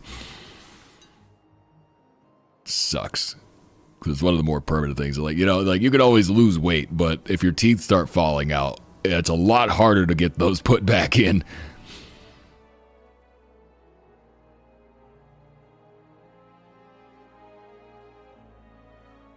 Yeah, I got one broken tooth. It was like right before I started streaming full time too. It was like half of my tooth just snapped off and fell out, because I had a really bad cavity for like years that I just never did anything about, and it just kept getting worse and worse and worse. And like it's annoying because like I look back at it now and it's like I easily could have prevented this and I just didn't. It's like this could have been easily prevented. I even had insurance. There was no excuse not to do it. And now it's like, if I wanted to fix it now, they'd have to like reconstruct it or like put a cap on there. So I don't even know. Like they probably have to pull it out and just put an implant in or something. Like, I don't know. But I was like, well, it's not that bad. I'll just ignore it, you know? Because, you know, back when I used to eat really badly, I used to eat a lot more sugar and just like trash and stuff, you know, my teeth would just hurt all the time, you know? So sometimes it'd be like, okay, I just can't use this side of my mouth, so I'll just chew everything on the other side, you know, until this side stops hurting. And then eventually it would. And then eventually the other side would start hurting because I was putting everything over there. And I'm like, okay, go back to the other side then. This is like, I would just ignore it, you know? It just kept getting worse. But yeah. Fortunately, like I said, I quit sugar, and I think that saved me because it would be a lot worse by now. Implants that screw in now, yeah. But the thing is, like, the one broken tooth I have, like, the whole tooth is still there. There's just a piece of it that's broken off. I just don't know if it's, like, I don't know if enough is broken off to where it's not salvageable yet. I'm not sure. Because, like, it's a pretty significant piece that came off, but, like, the rest of the tooth is still there. And it's, for the most part, seems to be fine, but, yeah, I don't know, like, it would be better just to, like, pull the whole thing and replace it, or if there's, like, some way they could cap it.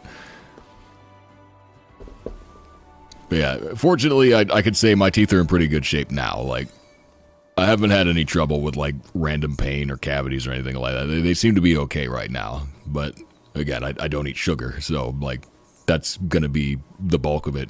Sugar and, like, a lot of carbs type of stuff that just kind of like builds up plaque and just sits on your teeth like that. That just like eats through the enamel or whatever. Like, for the most part, not really getting any of that anymore.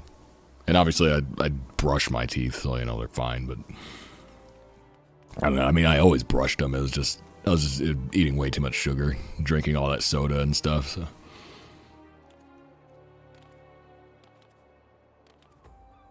Usually connected to the rest of your body's health, it's easier to get into your bloodstream and spread like infection from cavities. Yeah.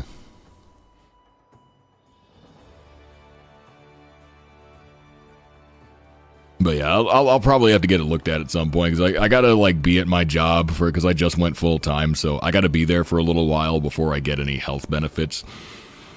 But once I do, I might get some of this stuff checked out and just like see like, hey, what's the over-under on this tooth getting fixed? Like, is this going to be salvageable, or is it just got to go?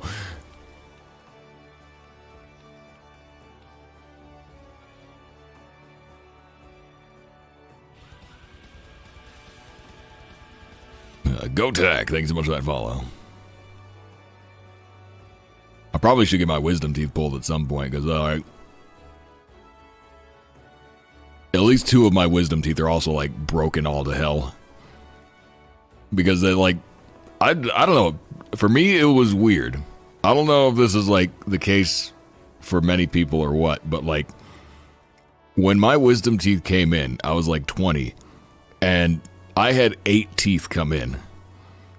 So it was, like, 4 on top, 4 on the bottom.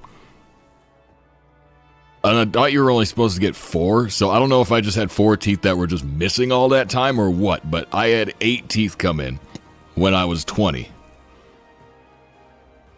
And so it's like my mouth got way more crowded, but, you know, there's the 2 on the top, because they're so far back, I can't really reach them with my tongue. And so it used to be, you know, if I was eating, like, something that would, like, kind of build up on my teeth, I would, like, you know, lick it off.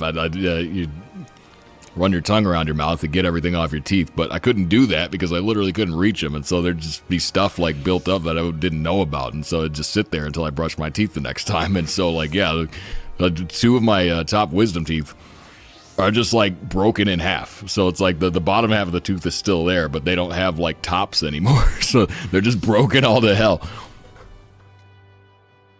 And it's like, they're fine, you know, they're not rotting anymore, they're not deteriorating any further, but there's like only half a tooth there. So it's just like, it's weird, you know, and I'm like, probably should get those pulled out. But I mean, arguably they're not really hurting anything, so I don't necessarily have to pull them out, but like, yeah, they're definitely broken. One of my wisdom teeth points forward, the other 2 are too big, all broken up, man. Only have 1 wisdom tooth? Yeah, I had 8. And I was really, like, confused by it, because I don't know how many teeth you're supposed to have, but I was like, why do I have so many? Like, I think I just didn't have all my teeth before that, and so there's like 4 that are just normal teeth, and then there's 4 actual wisdom teeth. Supposed to be 32. I'll have to count them, figure this out. But yeah, I guess before that, I just probably didn't have all my teeth. Like, I don't know. It was really weird, but yeah.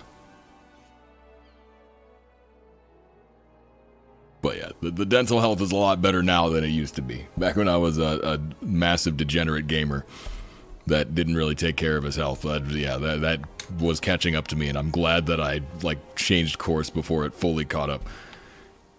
Anyway, I'm gonna do a quick BRB. We'll get another cup of tea. We'll play a couple more games, I think.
It smells weird in here.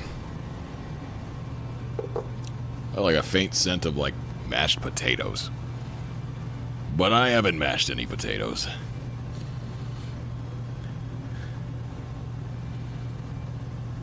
Why does it smell like that?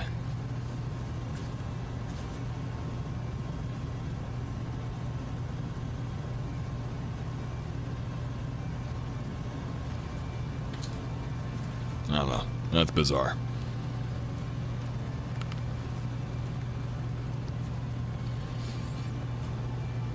It really smells like potatoes in here. Am I having a stroke?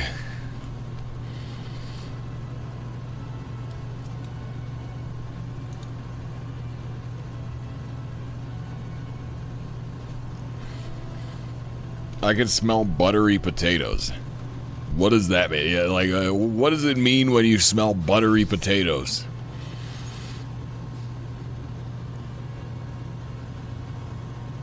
Baked or mashed? I'm thinking they smell mashed.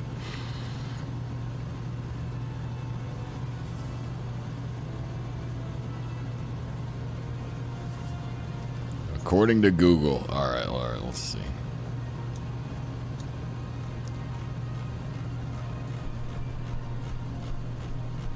I got my chat window scrolled all the way up. I can't even... Okay. Oh my god. Hold on.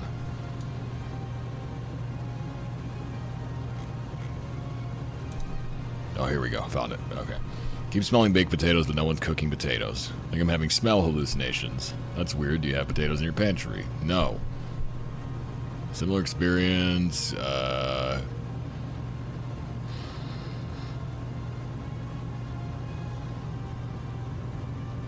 Smelling your own pheromones. Highly doubt that's it. I hope I don't smell like baked potatoes, but I mean, hey, it smells pretty good, so like, it's not the worst thing ever. Probably craving baked potatoes. Keep smelling pasta. Like, none of this is helpful. There's just other people saying, yeah, that happens to me too. Like, okay, but that doesn't answer the... You're a pregnant woman at 16 weeks.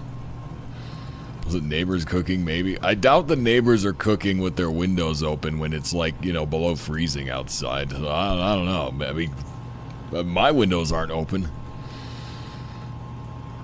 Anyway, do we have a fourth person?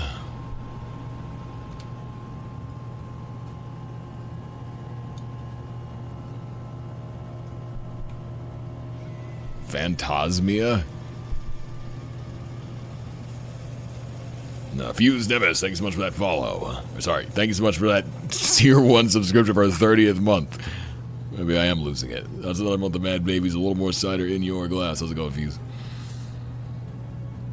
Some gin makers use potatoes. It's not the gin.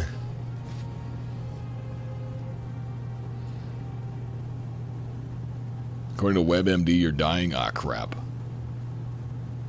Getting blown up in SF6.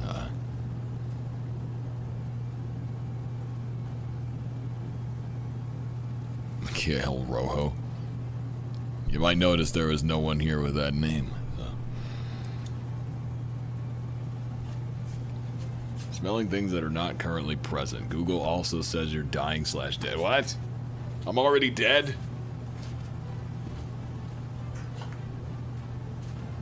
Okay, if I smell potatoes, how long have I been dead?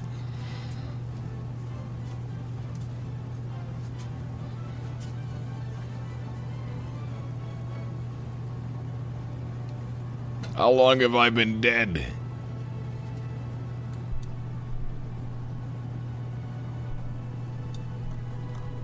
Furthermore, do we have a fourth gamer? It's a great potato famine. But how could I smell potatoes if there's a potato famine? Checkmate, atheists. Reverse COVID, yeah. Instead of losing your sense of smell, it's just everything smells like buttery potatoes. That don't sound half bad, honestly. I could live with that. Probably be hungry, though.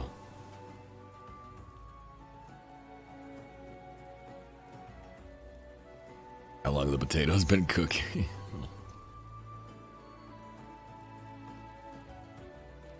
CS dies live on stream, not clickbait. That'll be the title of my next video.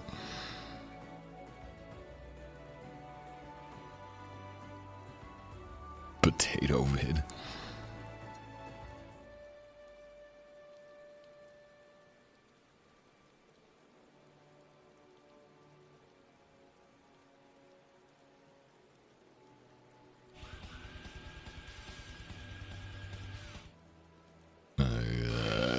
K-Sal Raid 1988. Thanks so much for that follow.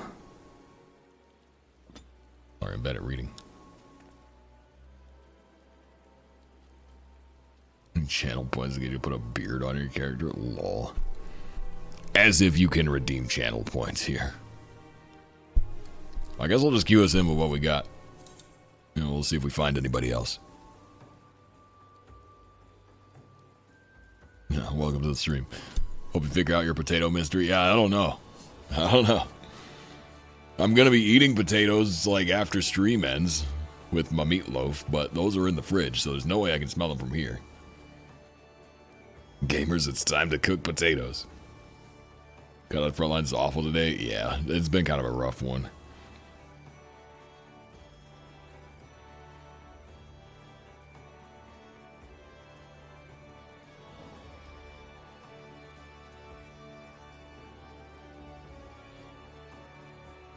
Join if you're still alive. Sure thing.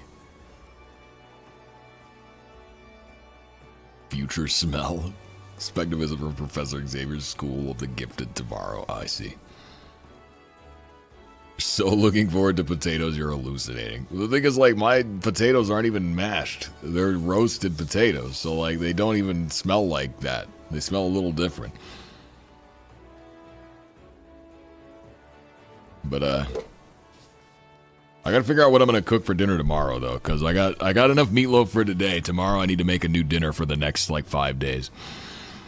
I got a bit of salmon, but I need something to, like, put around it, you know, like...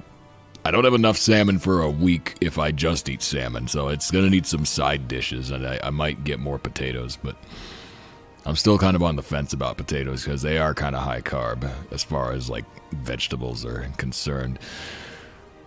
So there's, like, possibly better things to be eating. Like, first I was going pretty heavy on, like, random, like, beans, legumes, and whatnot, but then you got to deal with all the anti-nutrients and crap, and I'm like, eh...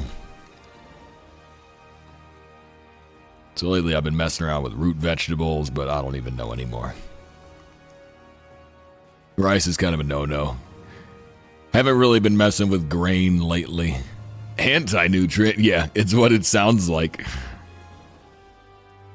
So there's a lot of things, particularly with legumes. They have anti-nutrients, which you can remove a lot of them by usually soaking them before you cook them.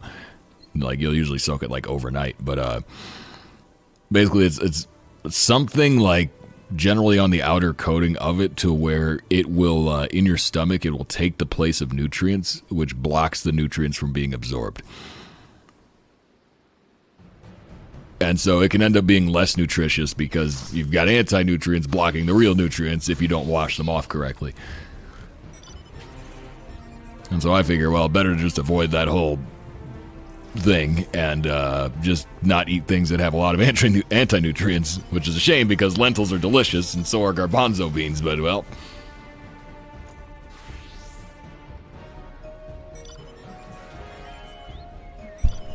Suma's protection? I don't know.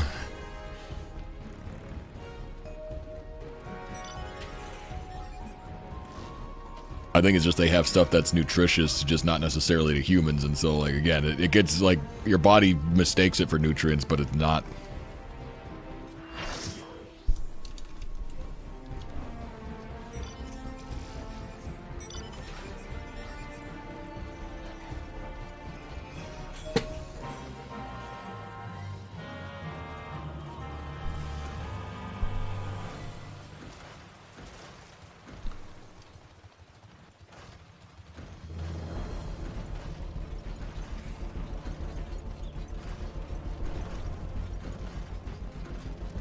Yeah.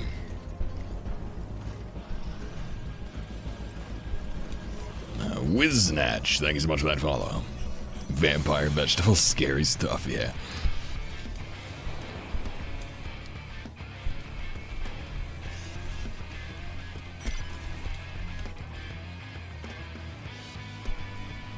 Steelhead rock right up, yeah. We taking over, one seal rock at a time.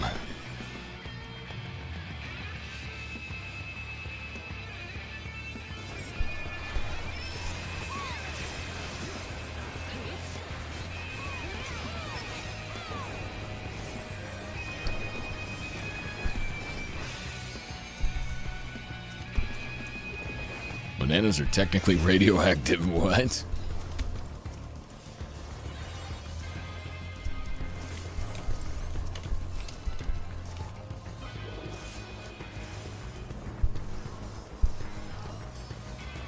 Die of potassium poisoning before radiation. I mean, if that's the case, you could argue that everything's radioactive.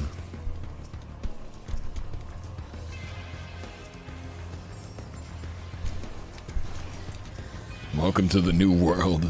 Sorry, welcome to the new age.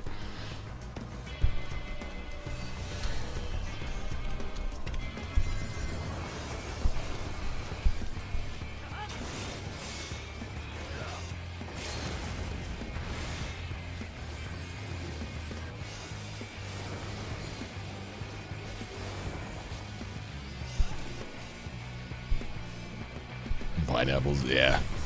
Anybody that's eaten a can of chunk pineapple knows that pain.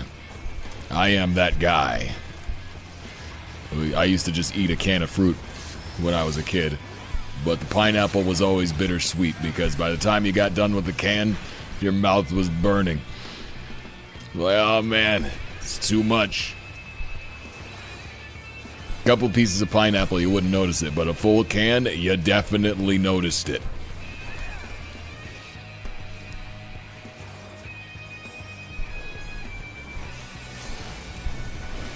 Favorite job in the game so far? I main scholar.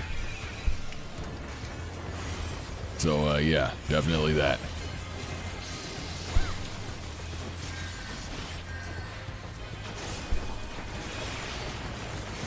How did I get here? Oh, man. My friggin' gap close dragged me into a corner and I died there. That's not at all where I was trying to go. But did the vein feel good? No. You know when you eat too much, like Captain Crunch, and the top of your mouth gets all tore up? Or like cheap chicken nuggets with bad breading?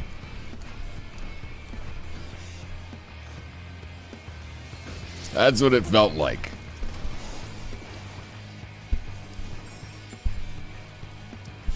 Or like the wrong kind of chips.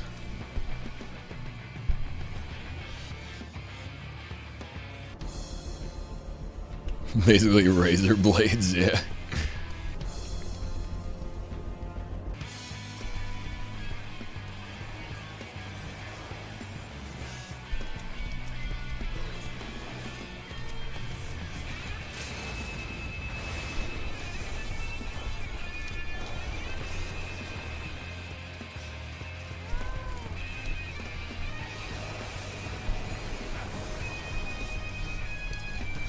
Friggin' oven pizzas can do that too. I get that same effect out of oven pizzas sometimes. It's something to do with the texture of the pizza. It's been a long time since I've had an oven pizza, since I swore them off forever, but there would always be this thing where it's like if you eat too much of it, like when you bite into it, like the sauce would be really hot, but the bread is super thin, and I don't know how to explain it exactly, but basically like a lot of the hotter part of the composition gets pushed upward. And so it would just like really burn the top of your mouth, but not the rest of it. But specifically like the gums around like your front teeth where you're taking the bite is the worst. Like absolute worst. And like it happened more with some pizzas than other pizzas, and I still don't know the exact science behind why. Because when you get takeout pizza, that doesn't happen. But specifically with oven pizzas, that was a common problem.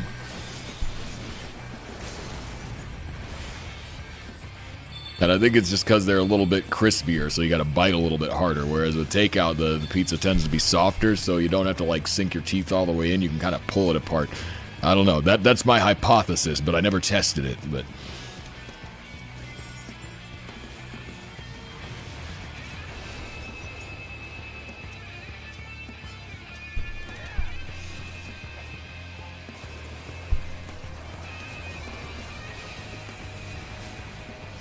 But yeah, of all the things I miss, pizza is definitely the one.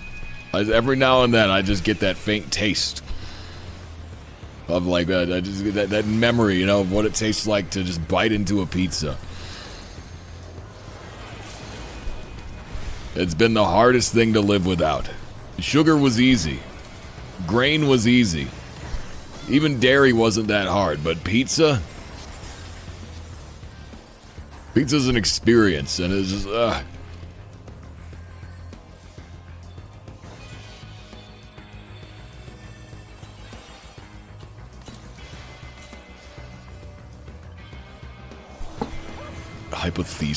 Hypothesis.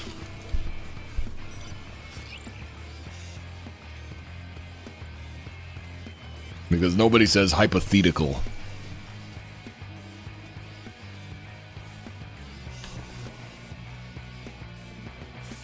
Never give up pizza. Yeah, I thought that too. But I did. I haven't had a pizza since... God, like August. It's been a while.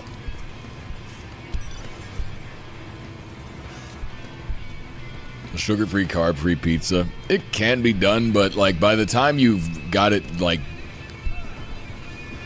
all figured out, it's practically not even pizza anymore. Like you can get like the cauliflower pizza crust; those are no carb or low carb at the very least. And then, but again, like I also like don't really eat dairy, so like I'd have to get cheese alternative if I wanted that, and that's just full of trash. Like I basically would have to get a vegan keto pizza, and like by that point, are you really even eating pizza? You know, like I don't think it would be as enjoyable. Because even though I miss out on the joy of biting into a hot slice of delicious pizza, I do get the joy of biting into a hot slice of delicious steak. So I just replace it with something else. What are you talking about? I was chatting with Craig, bro. I was not paying attention. I don't know. I was talking about how oven pizzas burn your mouth.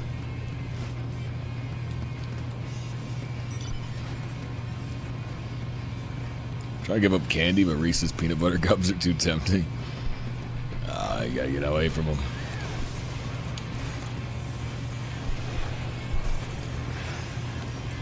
Acid Walk. Thank you so much for that follow.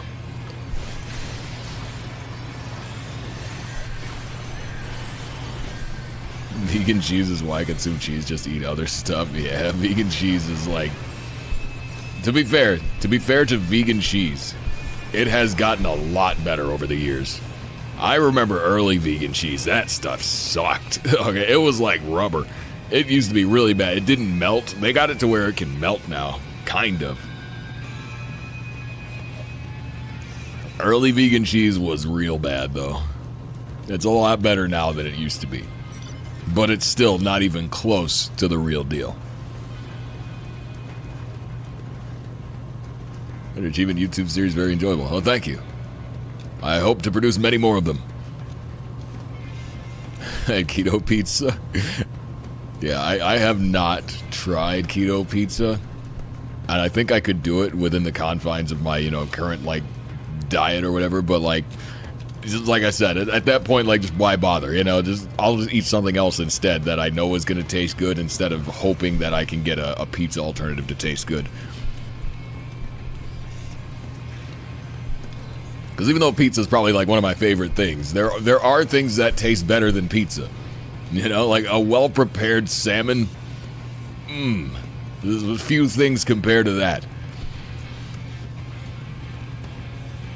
I'm pretty happy with the meatloafs I've been making. Dia Double Cast, thank you so much for that follow.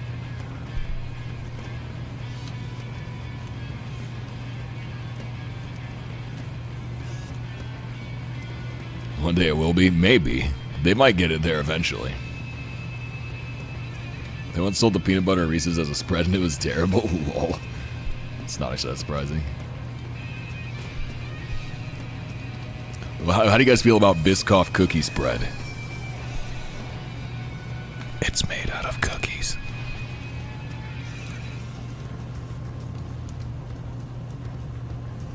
This keto pizza brand, the bread is chicken. That sounds awesome.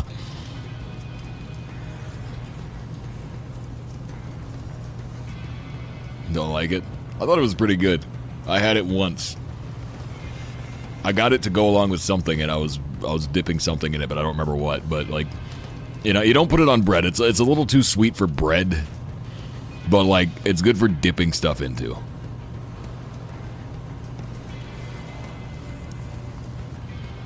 So yeah, I guess ironically, like even though it's considered cookie spread, like I never really spread it on anything, so I felt like it worked more as a dip. Nico Dokars, thank you so much for that follow.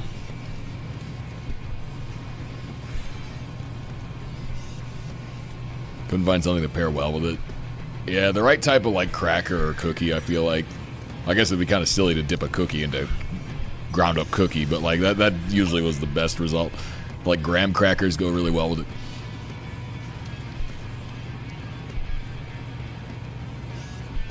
Low carb crust pack 6 8-inch crust. I know there's keto chips that are just like thinly sliced chicken that's fried up. Chicken chips. I tried them. They were the saltiest thing I've ever had in my life. I guess that's just to preserve it, but... Beryllium Mask, thank you so much for that follow.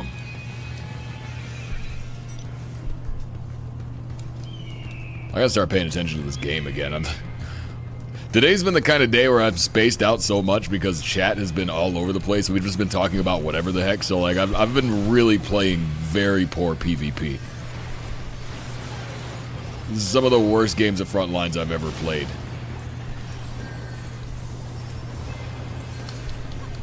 Beryllium Mask, thank you so much for that Prime subscription. You know I have access to some pretty awesome Cider emotes and several mad babies.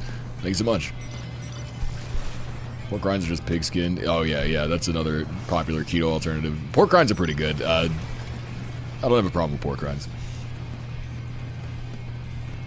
I don't get why people are super into Nutella. It's chocolate hazelnut spread, it's basically. And I mean, I don't know.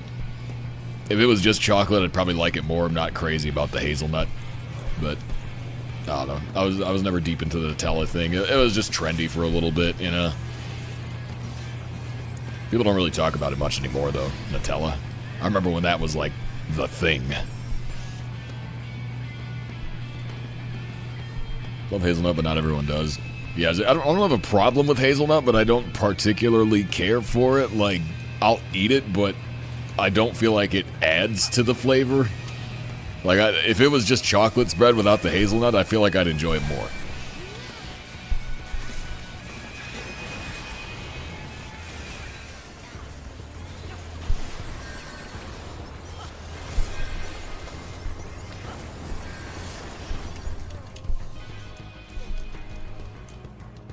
Welcome to the stream, Beryllium.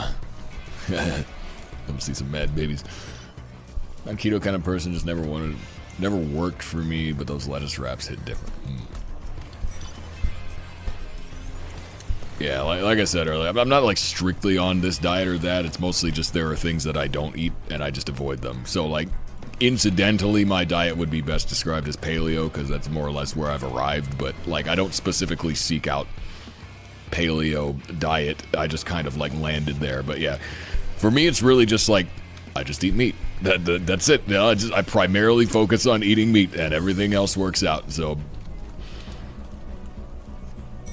it doesn't really feel too bad because it doesn't feel like, even though I have given stuff up, it doesn't really feel like it because I'm eating something that I enjoy equally or more in many cases. And so I don't know. It's pretty nice.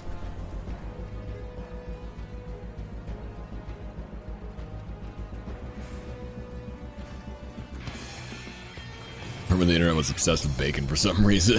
Yeah. Those are the earlier days. That's early internet. Not like early, but we're talking like early adoption, you know. This is when normies started to get online. That's when bacon was a meme. Talking like 07, 08, you know.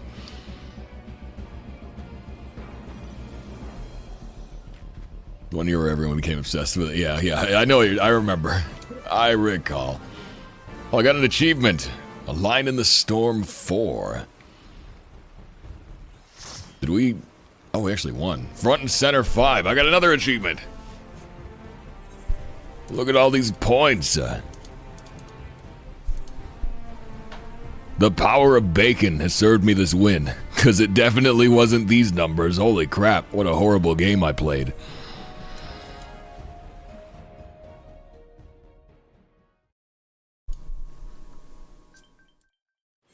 Let me just press the clip button so I can grab that for a video later.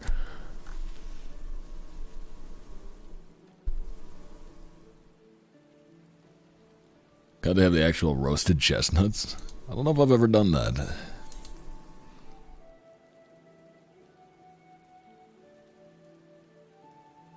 Maybe they push bacon stuff up on purpose to get more sales on the bacon. You never know.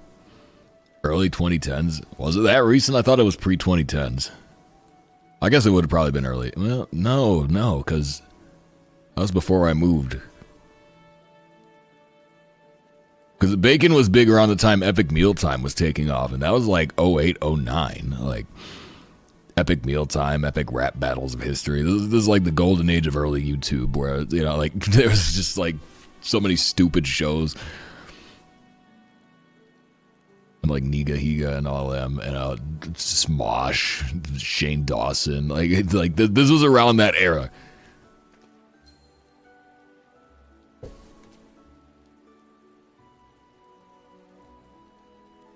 It has that game. How do we? I don't know. I played like crap.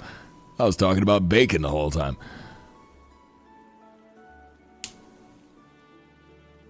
$320 count Black Mage. Yeah, it's not good. First achievement of the stream? Yeah. I wasn't expecting to get any achievements this stream, to be honest, though. So, like, I got a mount for that. I got 2 mounts. What?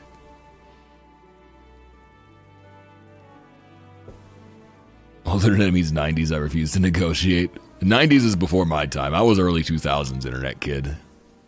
I wasn't on the internet in the 90s. Not quite yet. I was like 01. Playing Neopets. What's the issue, Lace? Best friend and I were at a holiday thing, and they had the chestnuts. Wasn't too bad with the hot cider. Then we got gingerbread cookies. Very holiday themey. Yeah. Sounds good. October 2010 for Epic Mealtime? Really? I'm trying to reconcile this in my mind because I moved in 2009. But I remember watching Epic Mealtime in the house that I moved out of in 2009. Unless we moved in 2010, and I'm just mixing up the memory, because I literally have an old camcorder full of footage from 2009, and it's date stamped, so I know it's accurate. Like, it's accurately date stamped. The footage is. Like, the date is baked into the footage. But yeah, it could have been 2010 we moved, and maybe all that stuff was, I don't know. I'll have to look into it. Epic Rap Battles was the new video 2 days ago. Do people still watch that? Like, I don't know. That's one of those things where it's like, it was very fitting in the early internet. Nowadays, though, like, it's kind of like overstated its welcome. Epic Rap Battles doesn't feel like something that should still exist, you know? There's nothing wrong with it. It just feels like a relic from another time, you know? Seems like something that wouldn't work in 2023.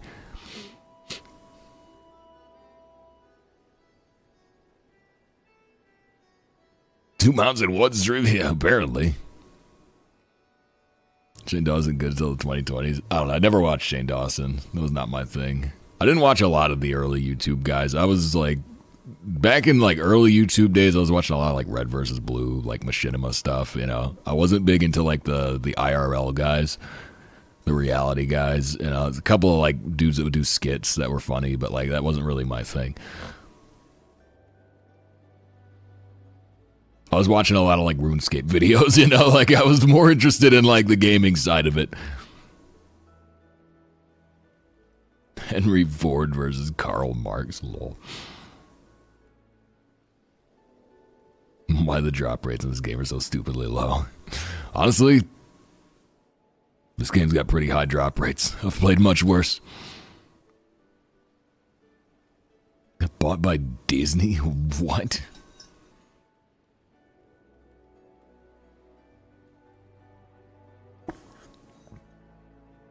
$30 Gayuki hot. Oh, for hides? Oh, yeah.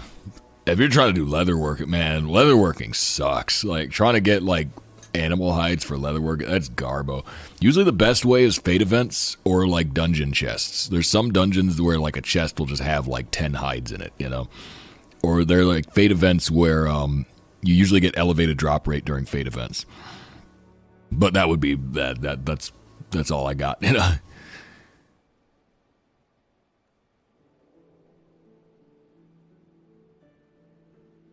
We just had a lot of allegations. That happened to a lot of people, yeah.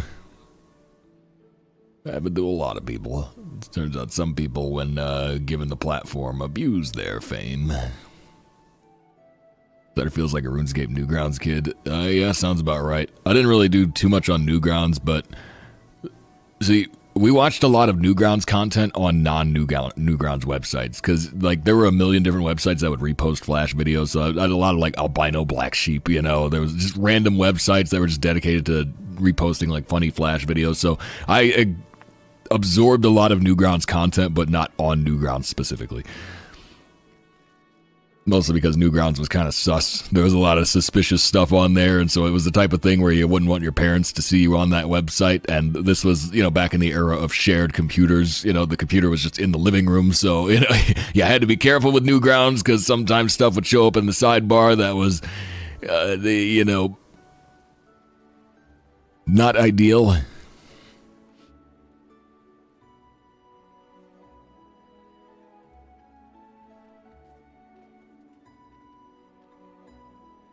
Can't have retainers. You can have retainers on trial.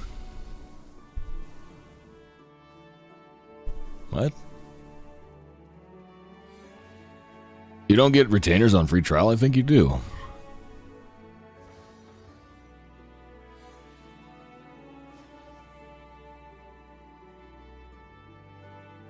You don't? What?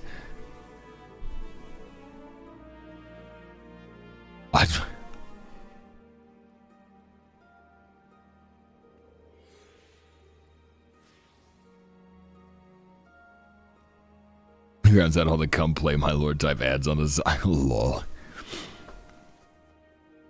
Bro, what's hilarious to me is that there's still ads like that today. And it'll be like, don't let your family catch you playing this game. It'll be like some sexy lady, or it'll be like, the most realistic game ever. Do whatever you want. It's some sexy lady. But then you look at the actual hyperlink and it's Raid Shadow Legends. I'm like, what? Like, what do you mean? Like, I know full well that Raid Shadow Legends is not like some kind of dating sim, but like if you see their ads around the internet, it's like, oh my god, you would think it was like some kind of sleazy porn game, but they're just like farming clicks for friggin' Raid. It's hilarious. I'm like, man, this is their advertising. Like, they really like, it's a meme that Raid will sponsor anybody, but they will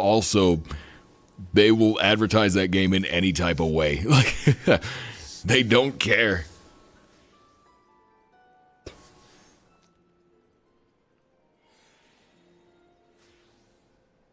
Ever since Spiff and Grit made a video on free trial, we made 8 million gil at level 15. Okay, I was going to say, because I thought you got retainers on trial. I guess they could have changed it, yeah. Wait, no, because I don't feel like on free trial you were never able to trade, were you? You were never able to trade on free trial. You could buy stuff off the market board, but you were never able to sell things. Yeah, no. I thought you got retainers, though. I didn't realize you didn't get retainers, yeah.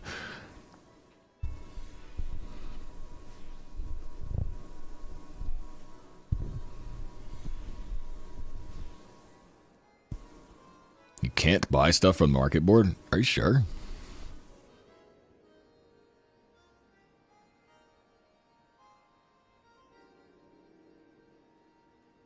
Because I'm pretty sure I was buying stuff market board. Well, I don't know, though, because, like, see, my memories are kind of, like, blurry because I bought the game after, like, a week. So I only played free trial for, like, a week.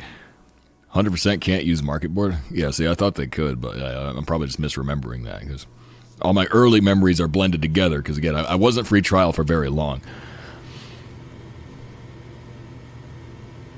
Was that 2 fishing holes in Western Lenosia? Nice.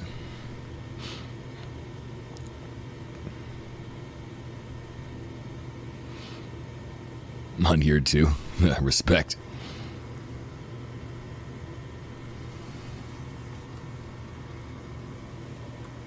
Alright, anyway, let's claim these mounts, eh? What? That was weird.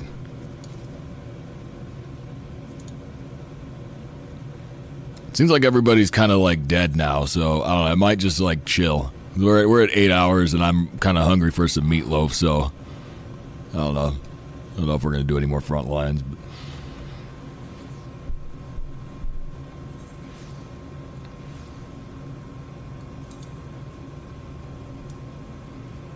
might chill in Discord, though. I've been wanting to just hang out. It's been a while since we just, like, hung out, Thought about last night, but I didn't get home until so late, and so I was like, eh.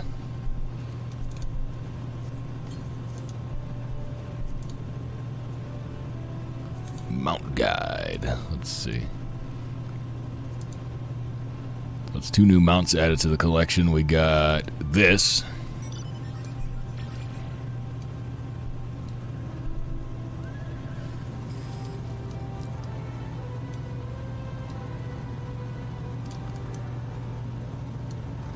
That's kind of funny. Just chill. Very bored. The worst mount ever. Alright, and then there's...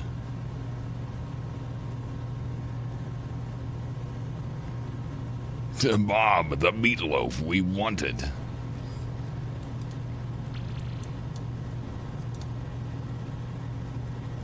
Let's see, we also got our... Oh, I guess I've never summoned this. I got this recently. This guy's pretty uggo, but... Yeah. We got this recently because I bought the Shinryu Kamui out of the Moogle Tome event because farming that thing sucks. And that was the only one I needed, so yeah, we got the big one. Let's see, where's my war steed at?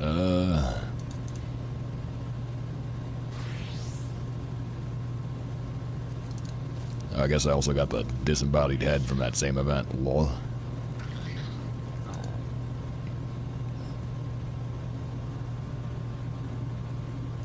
Oh, there it is.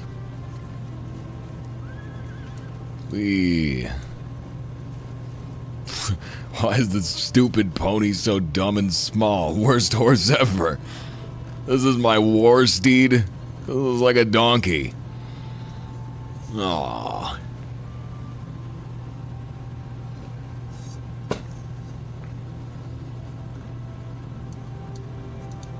This horse sucks. I want my money back.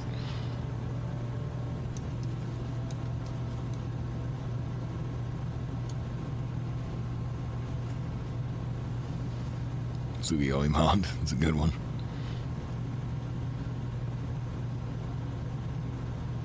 Done scathed over 100 times. Oh god. I just did PvP. I got so many tomestones just from doing PvP.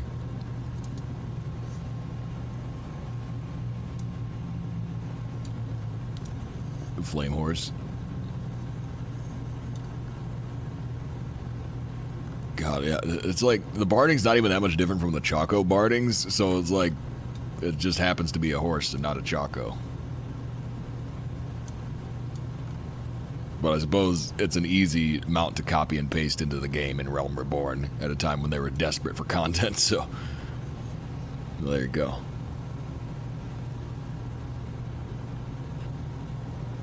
Costco 750 bottles of Grand Marnier for 35 bucks.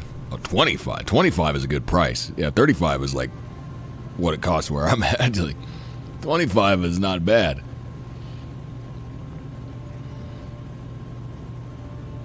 You never see horses anywhere else in Eorzea. Nope. 3,000 fates done. Nice. Congrats. Still no horses in Highland Sanctuary. Lol. You gotta bring your own. Just like America.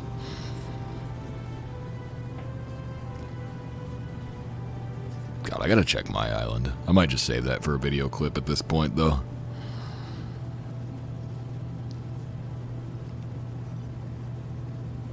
Next video is gonna be, it's probably gonna be a little bit inflated.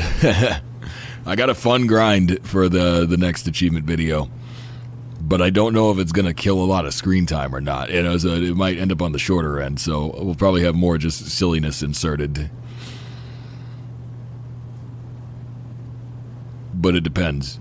You know, I haven't started editing any of the footage yet. There's not a whole lot of footage because it's still early, but yeah. I usually do, a lot of the recording happens on Tuesday, so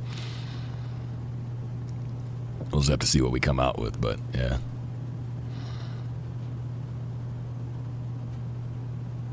It's gonna be fun. I'm having fun with it though. Like, man, I'm probably the busiest that I've been in a very long time trying to keep up with this thing. But I've been enjoying it. Because I basically, like, you know, I'm working on stuff before work, then I get home and I get back to working on more stuff, and I was like, there's not a lot of free time right now. Because I'm trying to keep these stupid videos weekly. And we're only 2 videos in. We're only on week 3, but like I'm already feeling the grind. But I kind of like it. I like being very busy. It's nice to have something that I'm enjoying grinding on, so like it feels rewarding. Now we're on Primal. We left Crystal because the PvP rotation was kind of crap there. We had a lot of parties that were just spamming stuff. Yeah, I'm really glad that people have been enjoying the PvP videos. I know I said this a lot already, but I did not think that they were going to do very well at all. Like, I thought it was going to be something that would take a while to catch on. But yeah, it seems like people have been actually really enjoying them, and I'm really, really happy about that, because I'd never expected the response to be as big as it has been. And I'm glad, because like I said, I want to keep making more of them, and I was planning to anyway, but it's even more exciting because, you know, so many people are actually enjoying them.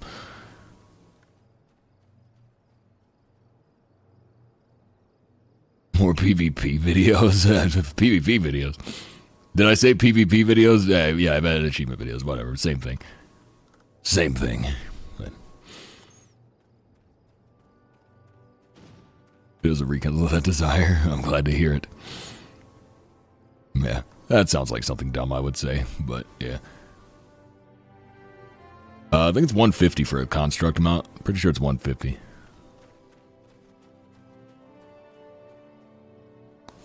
I'm showing off the Bosnia bike. I gotta get that.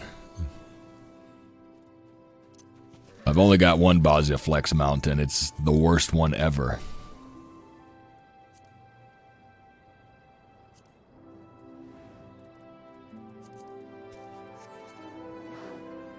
Worst mount ever.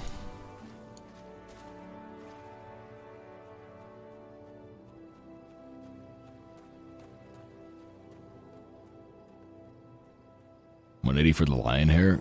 I don't think lion hair is 180. I think it's like 50. Or maybe like 80 or something. I think it's less than 100, but I could be wrong.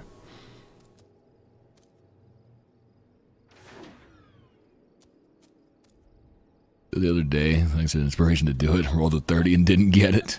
What? You don't have to roll on it. It's not the kind of chest that has rolling. You just either get it or you don't. It's personal loot.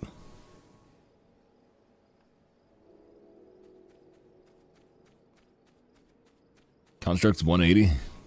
I thought it was 150 for some reason.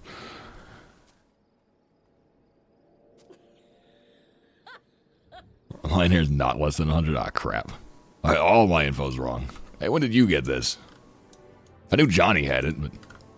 Why is mine so small and dumb? Oh, man. I never get to have anything cool.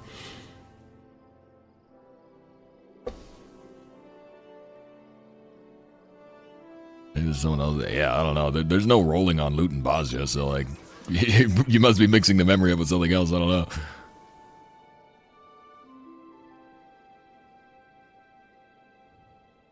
Just a big shell mount's not big at all. Lol. I think I can afford the big shell. How much MGP do we have? 800,000. I got a lot of MGP. Yeah, I can afford a big shell. One day I gotta go in and clear out some of the gold saucer mounts, because, yeah, they're pretty expensive, but those are easy ones to add to the collection that I just never bought. I could get like a couple of them.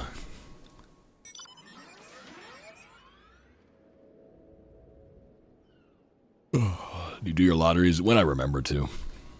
I've been keeping up with Jumbo Cactpot for the past 2 weeks. We'll see how long that lasts.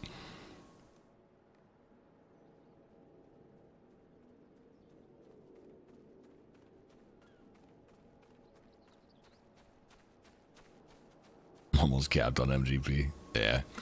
I haven't really been spending it. Since I got all the MGP triple triad cards, I haven't really been spending it. There's more now. Like, I finished them in Shadowbringers. Now there's a few Endwalker cards that I have to get. But, like, yeah, I haven't really spent very many. Basically, since Endwalker, I haven't been dumping MGP on anything. But whenever I get around to card grinding again, I'm sure it'll happen.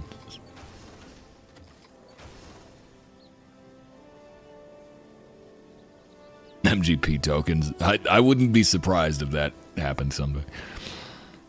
Emotes, accessories, yeah, I got most of that crap. Like, I don't really spend a lot on hairstyles because I never change my character's hair, so it's whatever. But, like, yeah, the emotes, I'm pretty sure I have all of. There's various, like, glams and things.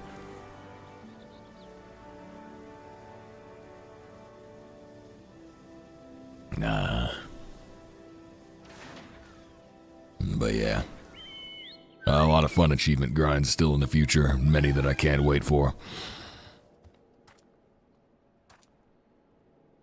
It's gonna be a lot of good fun. The gold Gabriel mount drops, yeah. Tried to make a Zodiac Zeta weapon, oh yeah, long time ago.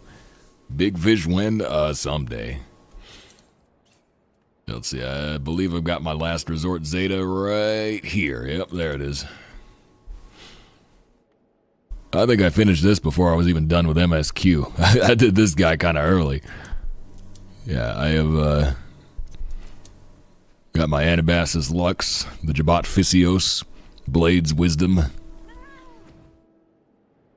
and my Manderville thing's not done yet, but eventually I'll get around to catching up. I gotta finish the Hildebrand quest. I haven't finished the last two.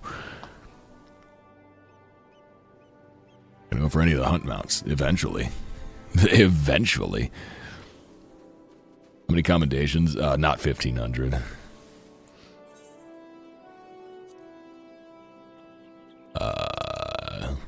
1,321 commendations. Bit of a ways to go on those. Bit of a ways to go. Hunt mounts, yeah, hunt mounts are going to be kind of rough. The annoying thing about hunt is, like, I hate grinds that are time gated.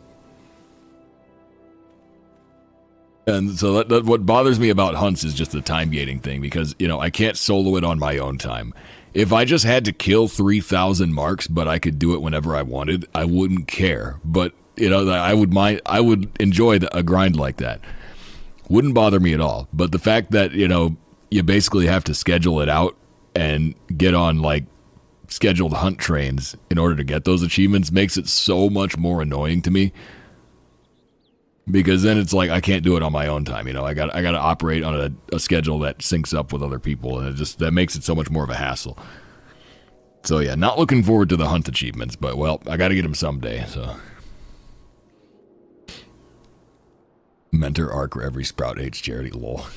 Well, I don't know when I'm gonna get around to unlocking mentor roulette, but I do think it'll be probably pretty soon, somewhere in the next couple months for sure. But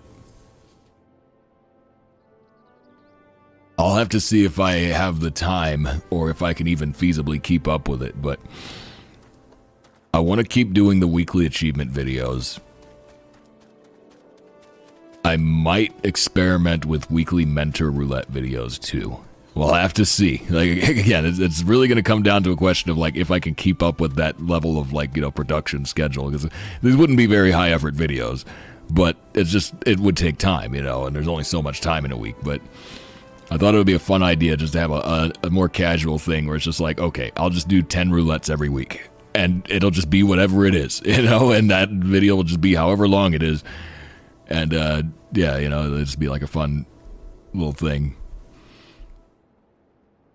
So it's something I might mess around with, maybe, but any interest in heading back for more leather, Daddy? Oh, God. No, no.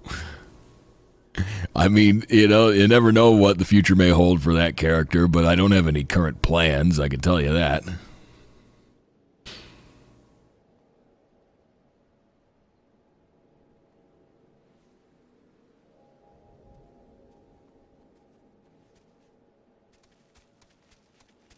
I have more comms than you. I mean, I've been playing that long. And also, since I started streaming, I did a lot of content with pre-built groups from Stream Chat, so, like, no commendations even possible. Like, if I didn't do that, if I didn't stream and I just played, like, all my MSQ dungeons and stuff with randos and, like, side content dungeons with randos, I probably would have enough comms for Mentor by now. But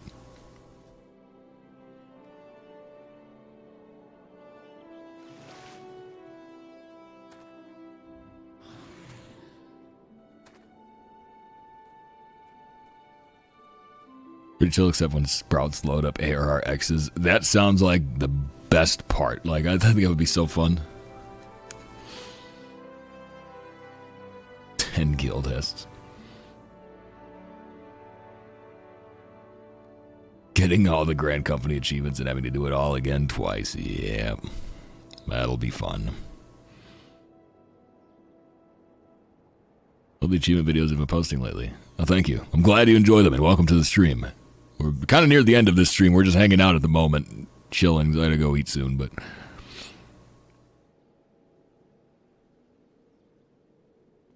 Rouletta's tank some swimming and comms. Yeah, I mean, I used to play all content on Scholar, because as a Scholar main, that's just what I did. So, like, again, if I played more with randos instead of people from stream chat, I would have gotten probably a lot more comms than I have.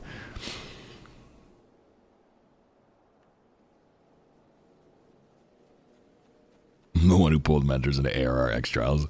We did that too when we first started playing because we didn't know any better. So we did that too. Probably dragged some mentors into Ultima Unreal. Surprisingly easy clear though. Still got it synced. Still pulled it off, but... Or not Unreal, but Ultima's Refrain, sorry, not Unreal. What's this game played on? PC. It's also on PlayStation. Soon to be on Xbox, but...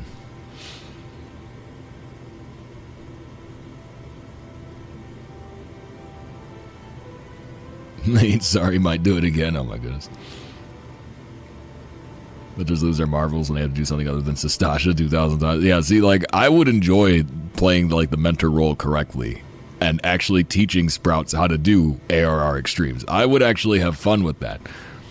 So that's why I look forward to Mentor Roulette, because I think those rare experiences where you get dragged into something that's slightly difficult, I think that could be really fun.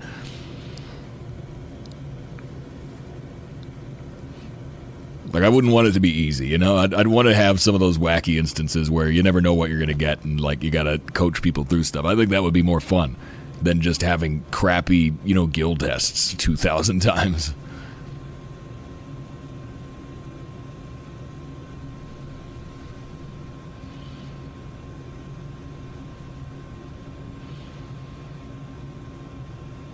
Excited for when I just shipped to PS5 and inevitably PS6.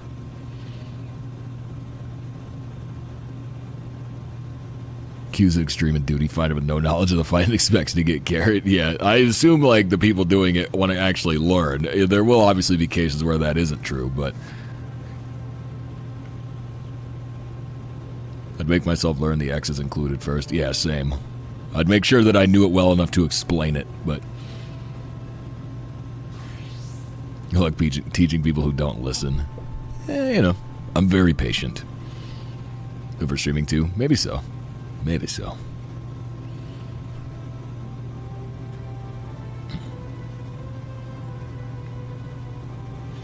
Horn March X is currently broken and can't be done anywhere near mid-eye level.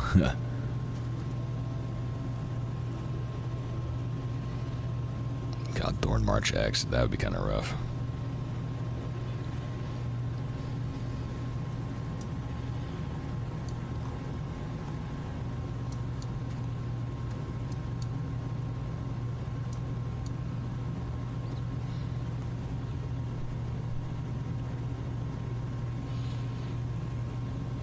Did Thorn March before it was changed. Now that would be really rough.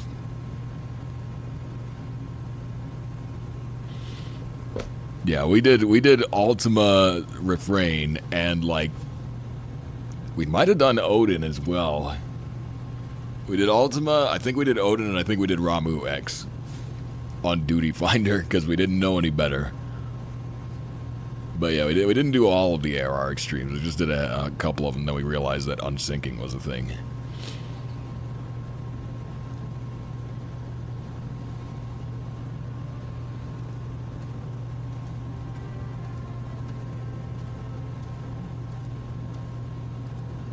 Did every mechanic purposely, but because 3 people had mid-eye level, we didn't have the DPS necessary. Oh, maybe people just weren't very good at their rotations then, because like Every fight I'm pretty sure is clearable mid-high level, like, but you gotta be on your rotation.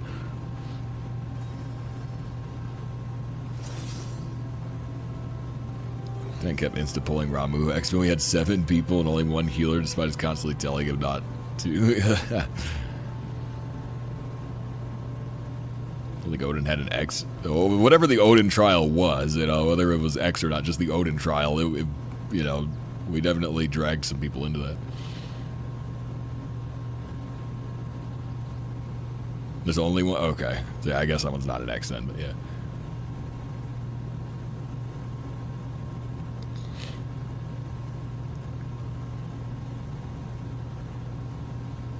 Weapons refrain. Maybe I'm thinking of the Minstrel's Ballad. What is it called? Ultima Weapon X. That's the one. Ultima's Bane. That's what it. Okay.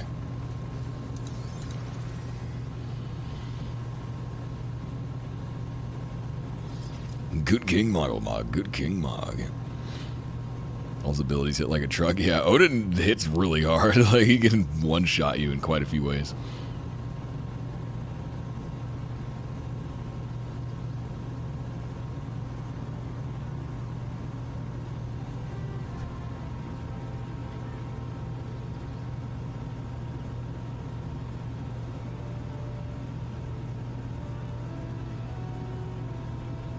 Odin Fate can one-shot you? Oh, yeah.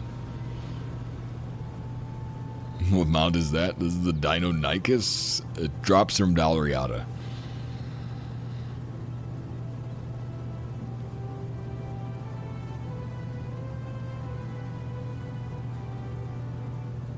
And Fate's level 70 for no reason. I want to say it was like Stormblood that they increased the level on it. I remember hearing that. Like, I think it used to be level 50. And they raised the level. Because the Behemoth is the same way. Unless it was always just level 70. And I just never noticed, but... Well, I mean, I didn't play in Stormblood, so I guess it would have been before my time, but...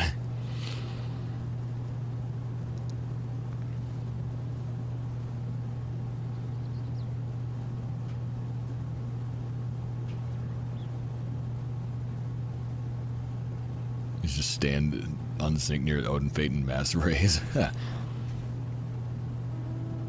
He was 50 in AR, a lot of deaths and poor Chaco's dying, yeah. I wish they would do more stuff like that. We still technically have like super fates today, but they're not the same. You know, Odin used to just ride around the Shroud, and he could be in more than one zone. You never knew where he was going to spawn. And he'd just, you know, walk by and kill you. That's not the same as like Diva Deepa, which is on a platform in the middle of the ocean. You know, no Sprout is going to wander out there, you know, like... It's not the same as friggin' Kai on a platform in the middle of the sky. Like, no Sprout is going to wander out there. You literally can't, because you have to get flight unlocked before you can even get there. I like the idea that there's just like a super fate boss that might be roaming around and it could just kill you. It's, you know, it's funny.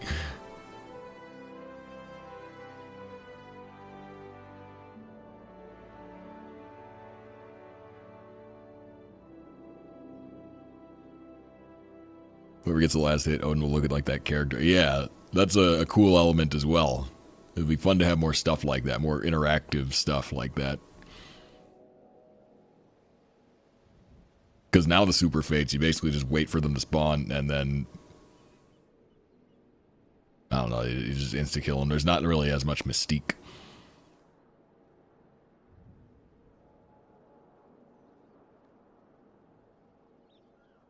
I mean, level 10 and smacked an A rank. Yep, that happened to me a couple times. Because I'd always see these enemies out in the field, and I'm like, what is this? Why is there a level 50 enemy here next to a level 12 enemy? And then it would just kill me. And then be like, well, okay.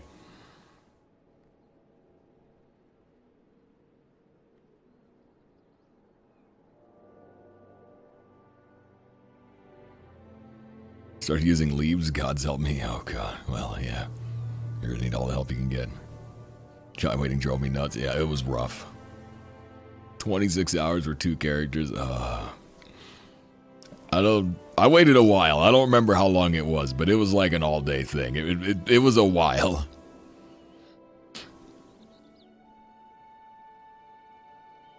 A shove roll for someone to kill an A rank so he can proceed. Lol. Under Upper Lenosia, I didn't see a Marbury camping right around the corner and he one-shot me. Lol.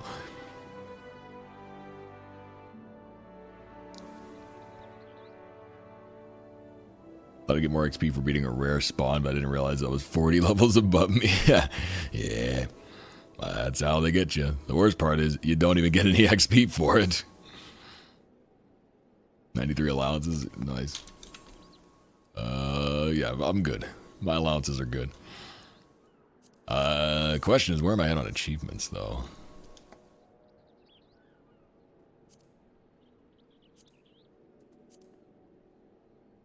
Okay.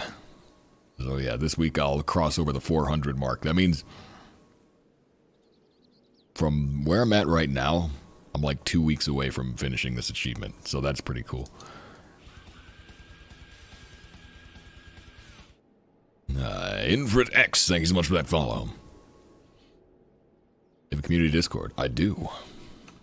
Just go ahead and grab a link to that. Love your video, thank you. I'm very glad you enjoyed it. Bam. There's the Discord. It's mostly FF14 centric, but we talk about all kinds of stuff in there. It's good fun. One shop. You're supposed to be progging an ultimate right now. I can link the Discord. One of these days I'll set the chat bot back up. Level 3 is possible to explore all of mainland Eorzea. Manage to get to Mordona and attune to the Aetherite before doing first class quest. Nice. Yeah, if you don't spawn in Lenosia, you can pretty much go wherever you want. It's just Lenosia, they lock you, like the ferries are locked, so you're stuck on Vilbrand, but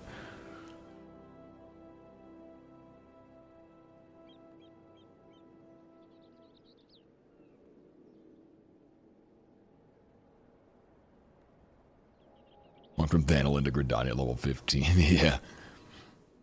I've had many a Gridania alt or a Thanalin alt where you walk out to... You gotta go out to... I can't remember the name of the Waking Sands port, but you gotta go there to get the level 15 quest to unlock Glamour Prisms. Very important. Sucks if you're in Lenosia because you gotta just wait until like level 20 MSQ.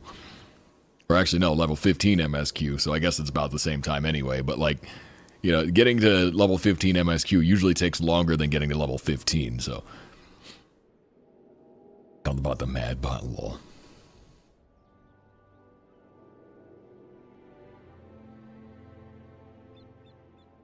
The flow of time is convoluted and lol.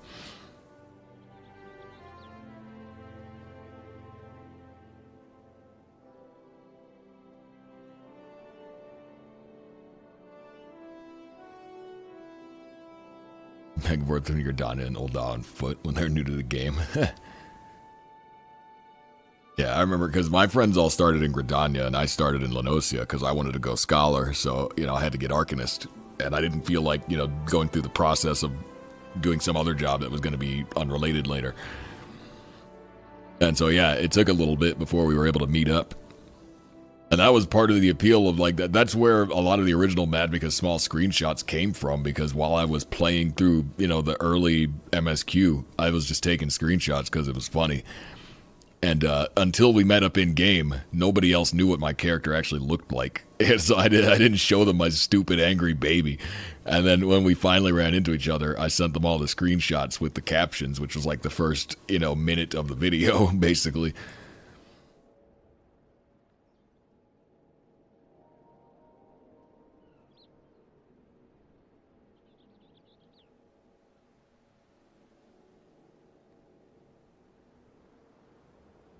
Do MSQ, nothing but it's like 2 to 3 hours. People want to explore, so it's longer, yeah.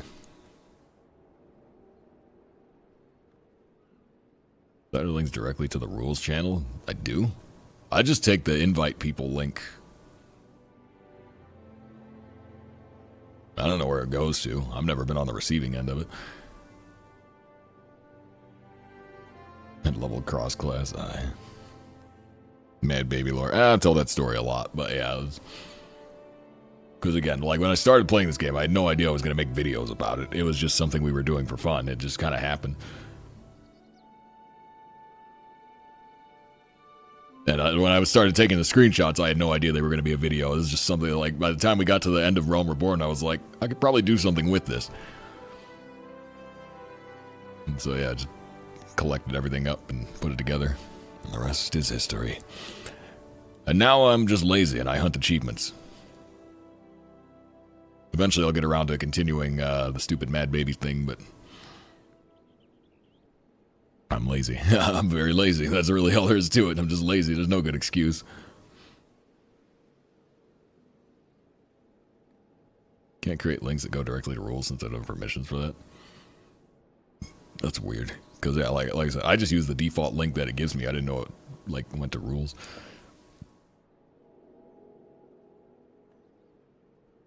Required to level multiple jobs. Yeah, those, like, the weird cross-class abilities you had to get. Or you didn't have to, but you needed them. Yeah, you kind of wanted them. They were important.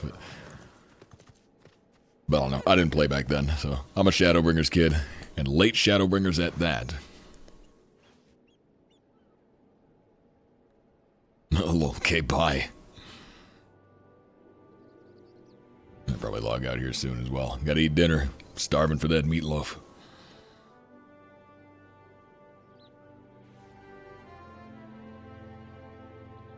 Mad because Japanese bunny lady, what?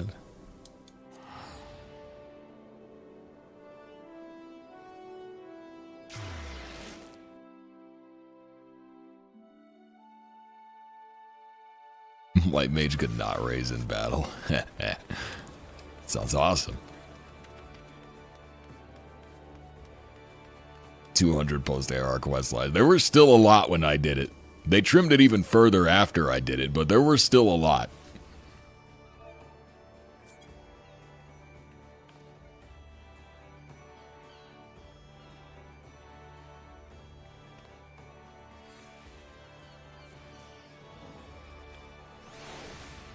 Started doing Endwalker 6.1 and decided the game was 100% perfect. When I started, it has only gotten worse with every fat chapter. Lol. You just get to leave. Yeah, it's pretty good. Paladin could raise before the healer. Again, sounds awesome.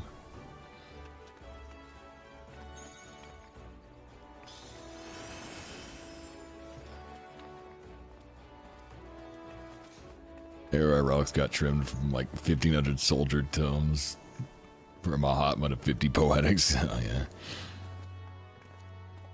And all the fate grinding used to take way longer and whatnot. Right before they made Crystal Tower a requirement.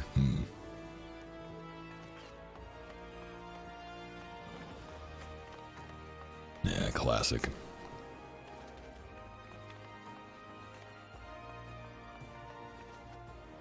Back in my day, yeah.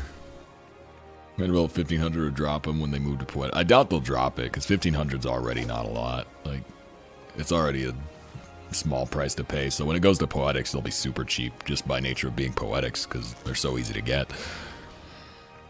Yeah.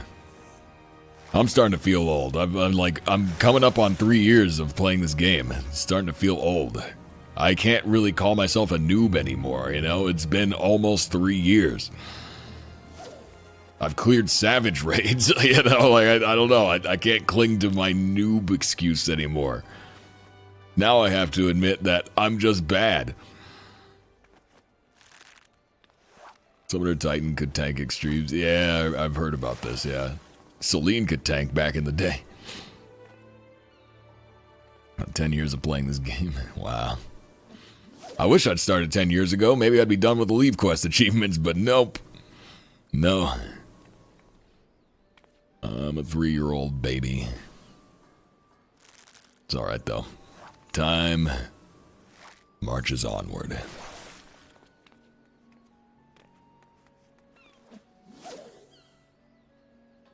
Eventually, I'll get the Leave achievements done. Eventually. It's just a matter of time. As long as I stick with it. Unless I quit the game, I'm gonna finish them someday. It's gotta happen, you know? And I'm certainly not planning on quitting. They'd have to really, like, drive it into the ground to make me stop playing. Because, again, I'm the guy that does leave quests for fun, so, like, they're gonna have to try way harder to get rid of me.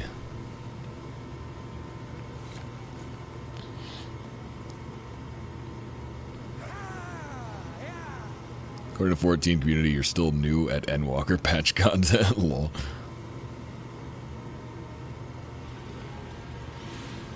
The Nixie Cat, thank you so much for that follow.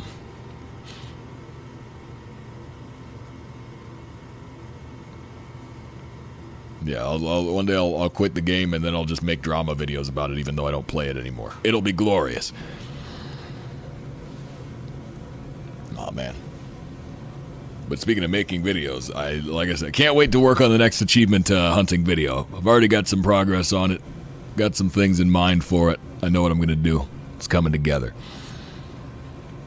Is that some shade? It's honestly non-specific shade, but yeah, that is a thing. There's a non-zero amount of people that have done that recently. I'm like, bro, why is, like, you know, this part of the reason that I wanted to start doing, like, wacky achievement videos is because there's so much, like, negative sentiment lately. And I know some people are just burned out from Endwalker because, you know, it maybe wasn't what they wanted it to be, or, like, some of the side content was underwhelming. And I agree with that sentiment as well, but, like, there was a video I was going to make about something I didn't like in Endwalker. I wrote the video, I put all the subtitles together, you know, did the recording for the audio and everything. The whole thing was, for all intents and purposes, like, a few hours away from being finished. And it wasn't anything major, it was just a very specific thing I didn't like. But this was at the time when everybody was talking about, oh god, what was it? There was something else going around at the time that everybody was jumping on, some big negative thing about it. It was shortly after the last patch, basically, and so there was a lot of, like, negative sentiment about, like, this or that or the other or whatever. And so I was like, do I really want to post a negative video at a time when everybody's posting negative videos? And I, like, you know, it's been a while since I've done just a fun little silly video. I was like, no, I don't really want to. And so that was a thought I had. It's like, well, you know, there's still so much good in the game that people just don't talk about, you know? It's easy to fixate on the stuff you don't like, but you forget that there's, like, you know, 99% of the stuff you do like, and I'm like, it feels really good to make content that's just positive and fun, you know? Just, like, playing the game and enjoying it, you know? Because there's so much, like, time spent playing the game and enjoying it, but then, like, people fixate on, like, oh, I didn't like Criterion Dungeons. It's like, yeah, that's fine, but, like, I don't know. I don't feel the need to, like, really rant that much about it, because there's only so much to really say. But what about the things we do enjoy? You know, we could spend more time focused on that. So it's good to see that people have responded well to, you know, just casual fun content, just having fun playing the game. You know, because I wasn't sure if it was going to work. You know, everything else is drama and negativity right now, and I'm like, you know what? Let's just play the game. You know.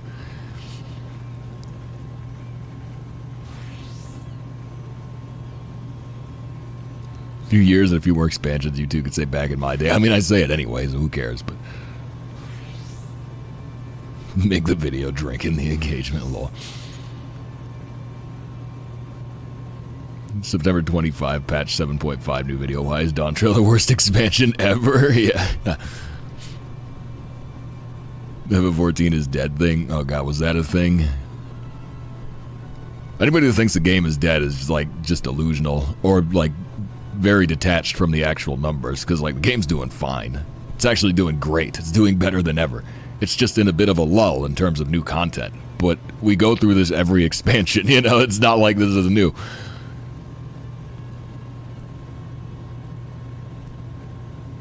All the time Relic Drama? No, it wasn't Relic Drama. I was a part of the Relic thing, too. Like, I posted a video after the second patch, and everybody called me crazy. They're like, oh, you know, you gotta wait and see. It's only Step 2. It's not done yet. The Relic's gonna get better, and it didn't. I was right. But, Juju Really Piru, thank you so much for that follow. But, yeah, it's just like, it feels like beating a dead horse at this point, you know, just complaining about stuff. And I'm like, how about instead of complaining, I just focus on the stuff that I actually enjoy? Because there's already enough people complaining, you know? It's like, I don't need to add to that. Like,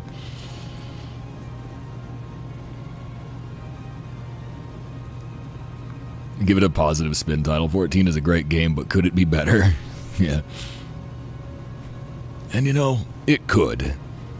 But it's still pretty good. I made the Chivo videos. I'm glad people have been enjoying them. Well, the response has been much greater than I ever could have imagined, so I'm really glad people are enjoying them, because it's something I'd like to do a lot more of. Go to Relic Zone, but if you want to grind, you can go to get the Pteranodon, yeah. Do a video of over-the-top negative.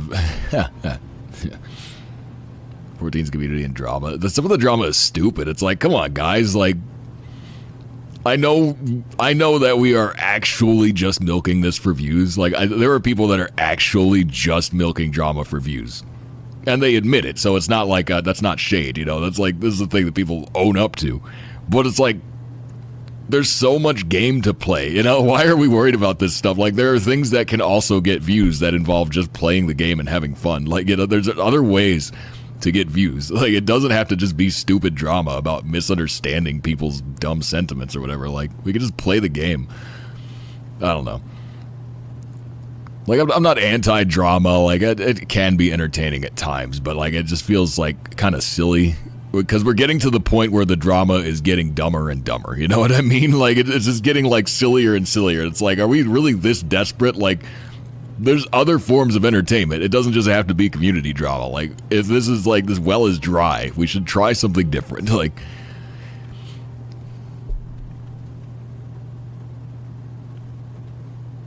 we'll talk about Graha as a character.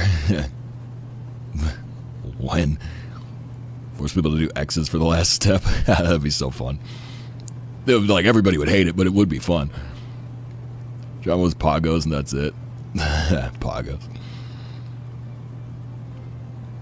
Alexander almost killing rating was before my time. Yeah, we heard about that.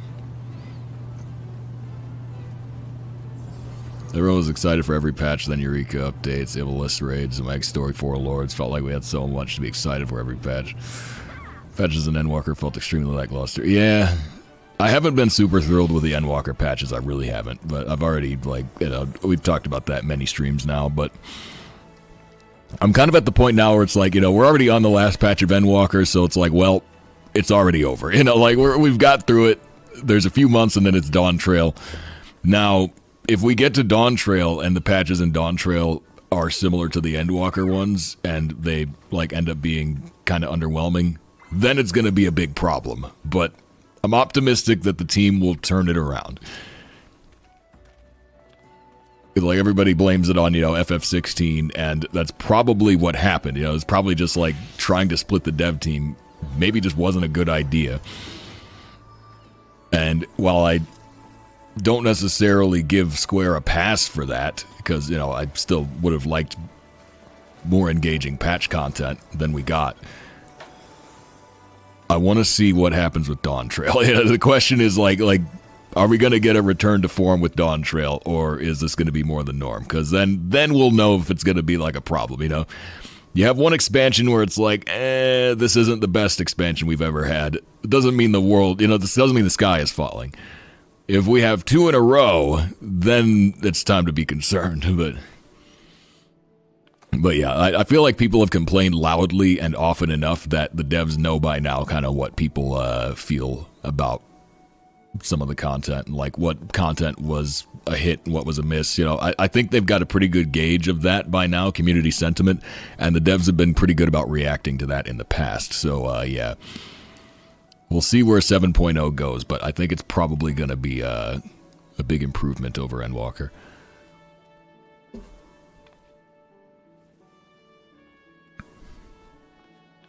All stuff I hate about the story nobody talks about.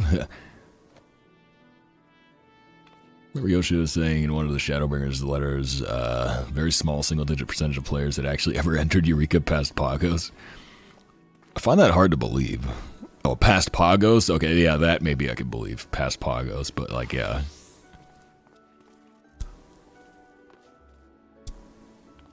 Putting in large-scale group content. They've suggested it. I don't think they 100% confirmed it, but they said that it's something they're considering, but I think they probably will. I'm sure they must have realized by now that not having a big group content was almost like, it was just a mistake. They really should have had something like Bosnia equivalent for us to do, but yeah, it seems like they're probably going to correct the course with 7.0. That's what I'm hoping. Maybe that's overly optimistic, but we'll see. Because it's not to say that Endwalker was like terrible, you know, it was fine. It just didn't quite live up to the expansion that came before it, you know, so yeah, we'll see. Got a raid? Alas. It doesn't even count as drama, just saying, like, I don't like the patch content. That's not even drama, really. When I say drama, I'm talking about, like, people just arguing over dumb community stuff, like...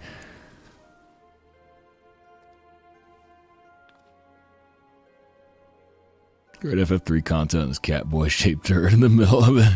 I didn't have a problem with Graha and Crystal Tower. He was a little bit annoying when you first meet him, but then you realize what kind of guy he is, and it wasn't so bad. He's also, like, not even really... there, that like he didn't really do that much. It was really more of a Sid Nero thing.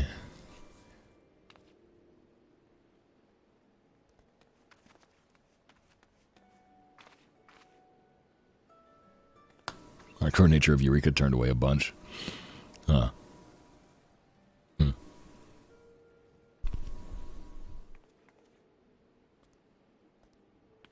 There's uncertainty on the dev team over whether or not to do Bosnia, given they saw Eureka as an unmitigated disaster. I mean, there's actually a solution to this that someone has suggested that would really, like, solve a lot of the issue. Is instead of having, you know, these zones be in separate instances that you have to unlock with quests, you know, just make the overworld more like Bosnia, you know, like just add the critical engagements that you can opt into and like the large scale raids that you could opt into in the overworld, like, and then you get the best of both worlds, you know?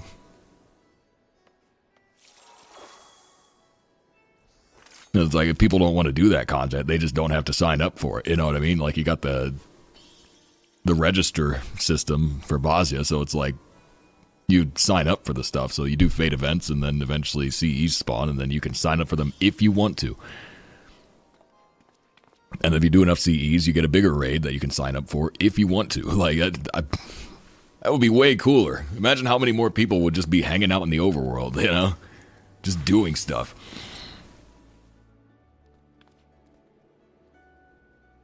Sad so many people complained about it. I don't know, yeah, I love Bosnia. I think it's a lot of fun. But I think the amount of people complaining about Bosnia was probably still dwarfed by the amount of people playing and enjoying it, though. Because that's the thing. You'll get some people that just sit online and complain all day, but like everybody that was playing the content, having fun with it, was just silently having fun with it, you know? So like the people complaining is not really a good metric. You have to compare it with the actual data as well. So...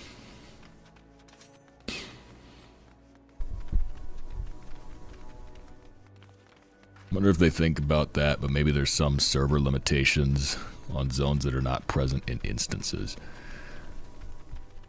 I don't know. I feel like at this point there's got to be a way they can make that feasible. Like, yeah, it probably would be definitely more server intensive, especially because then you've got like people that are in the overworld just doing MSQ, and you have to make sure that there's space in the overworld instance for those people to be able to load in and do their MSQ and whatnot. But like, there has to be a way to balance that out. If they could do like a shard system the way WoW does or something like that, that would be good, but I don't know if they have the infrastructure for it. Like, I don't know if the game engine is compatible with that, but it would be cool if they could figure that out, you know?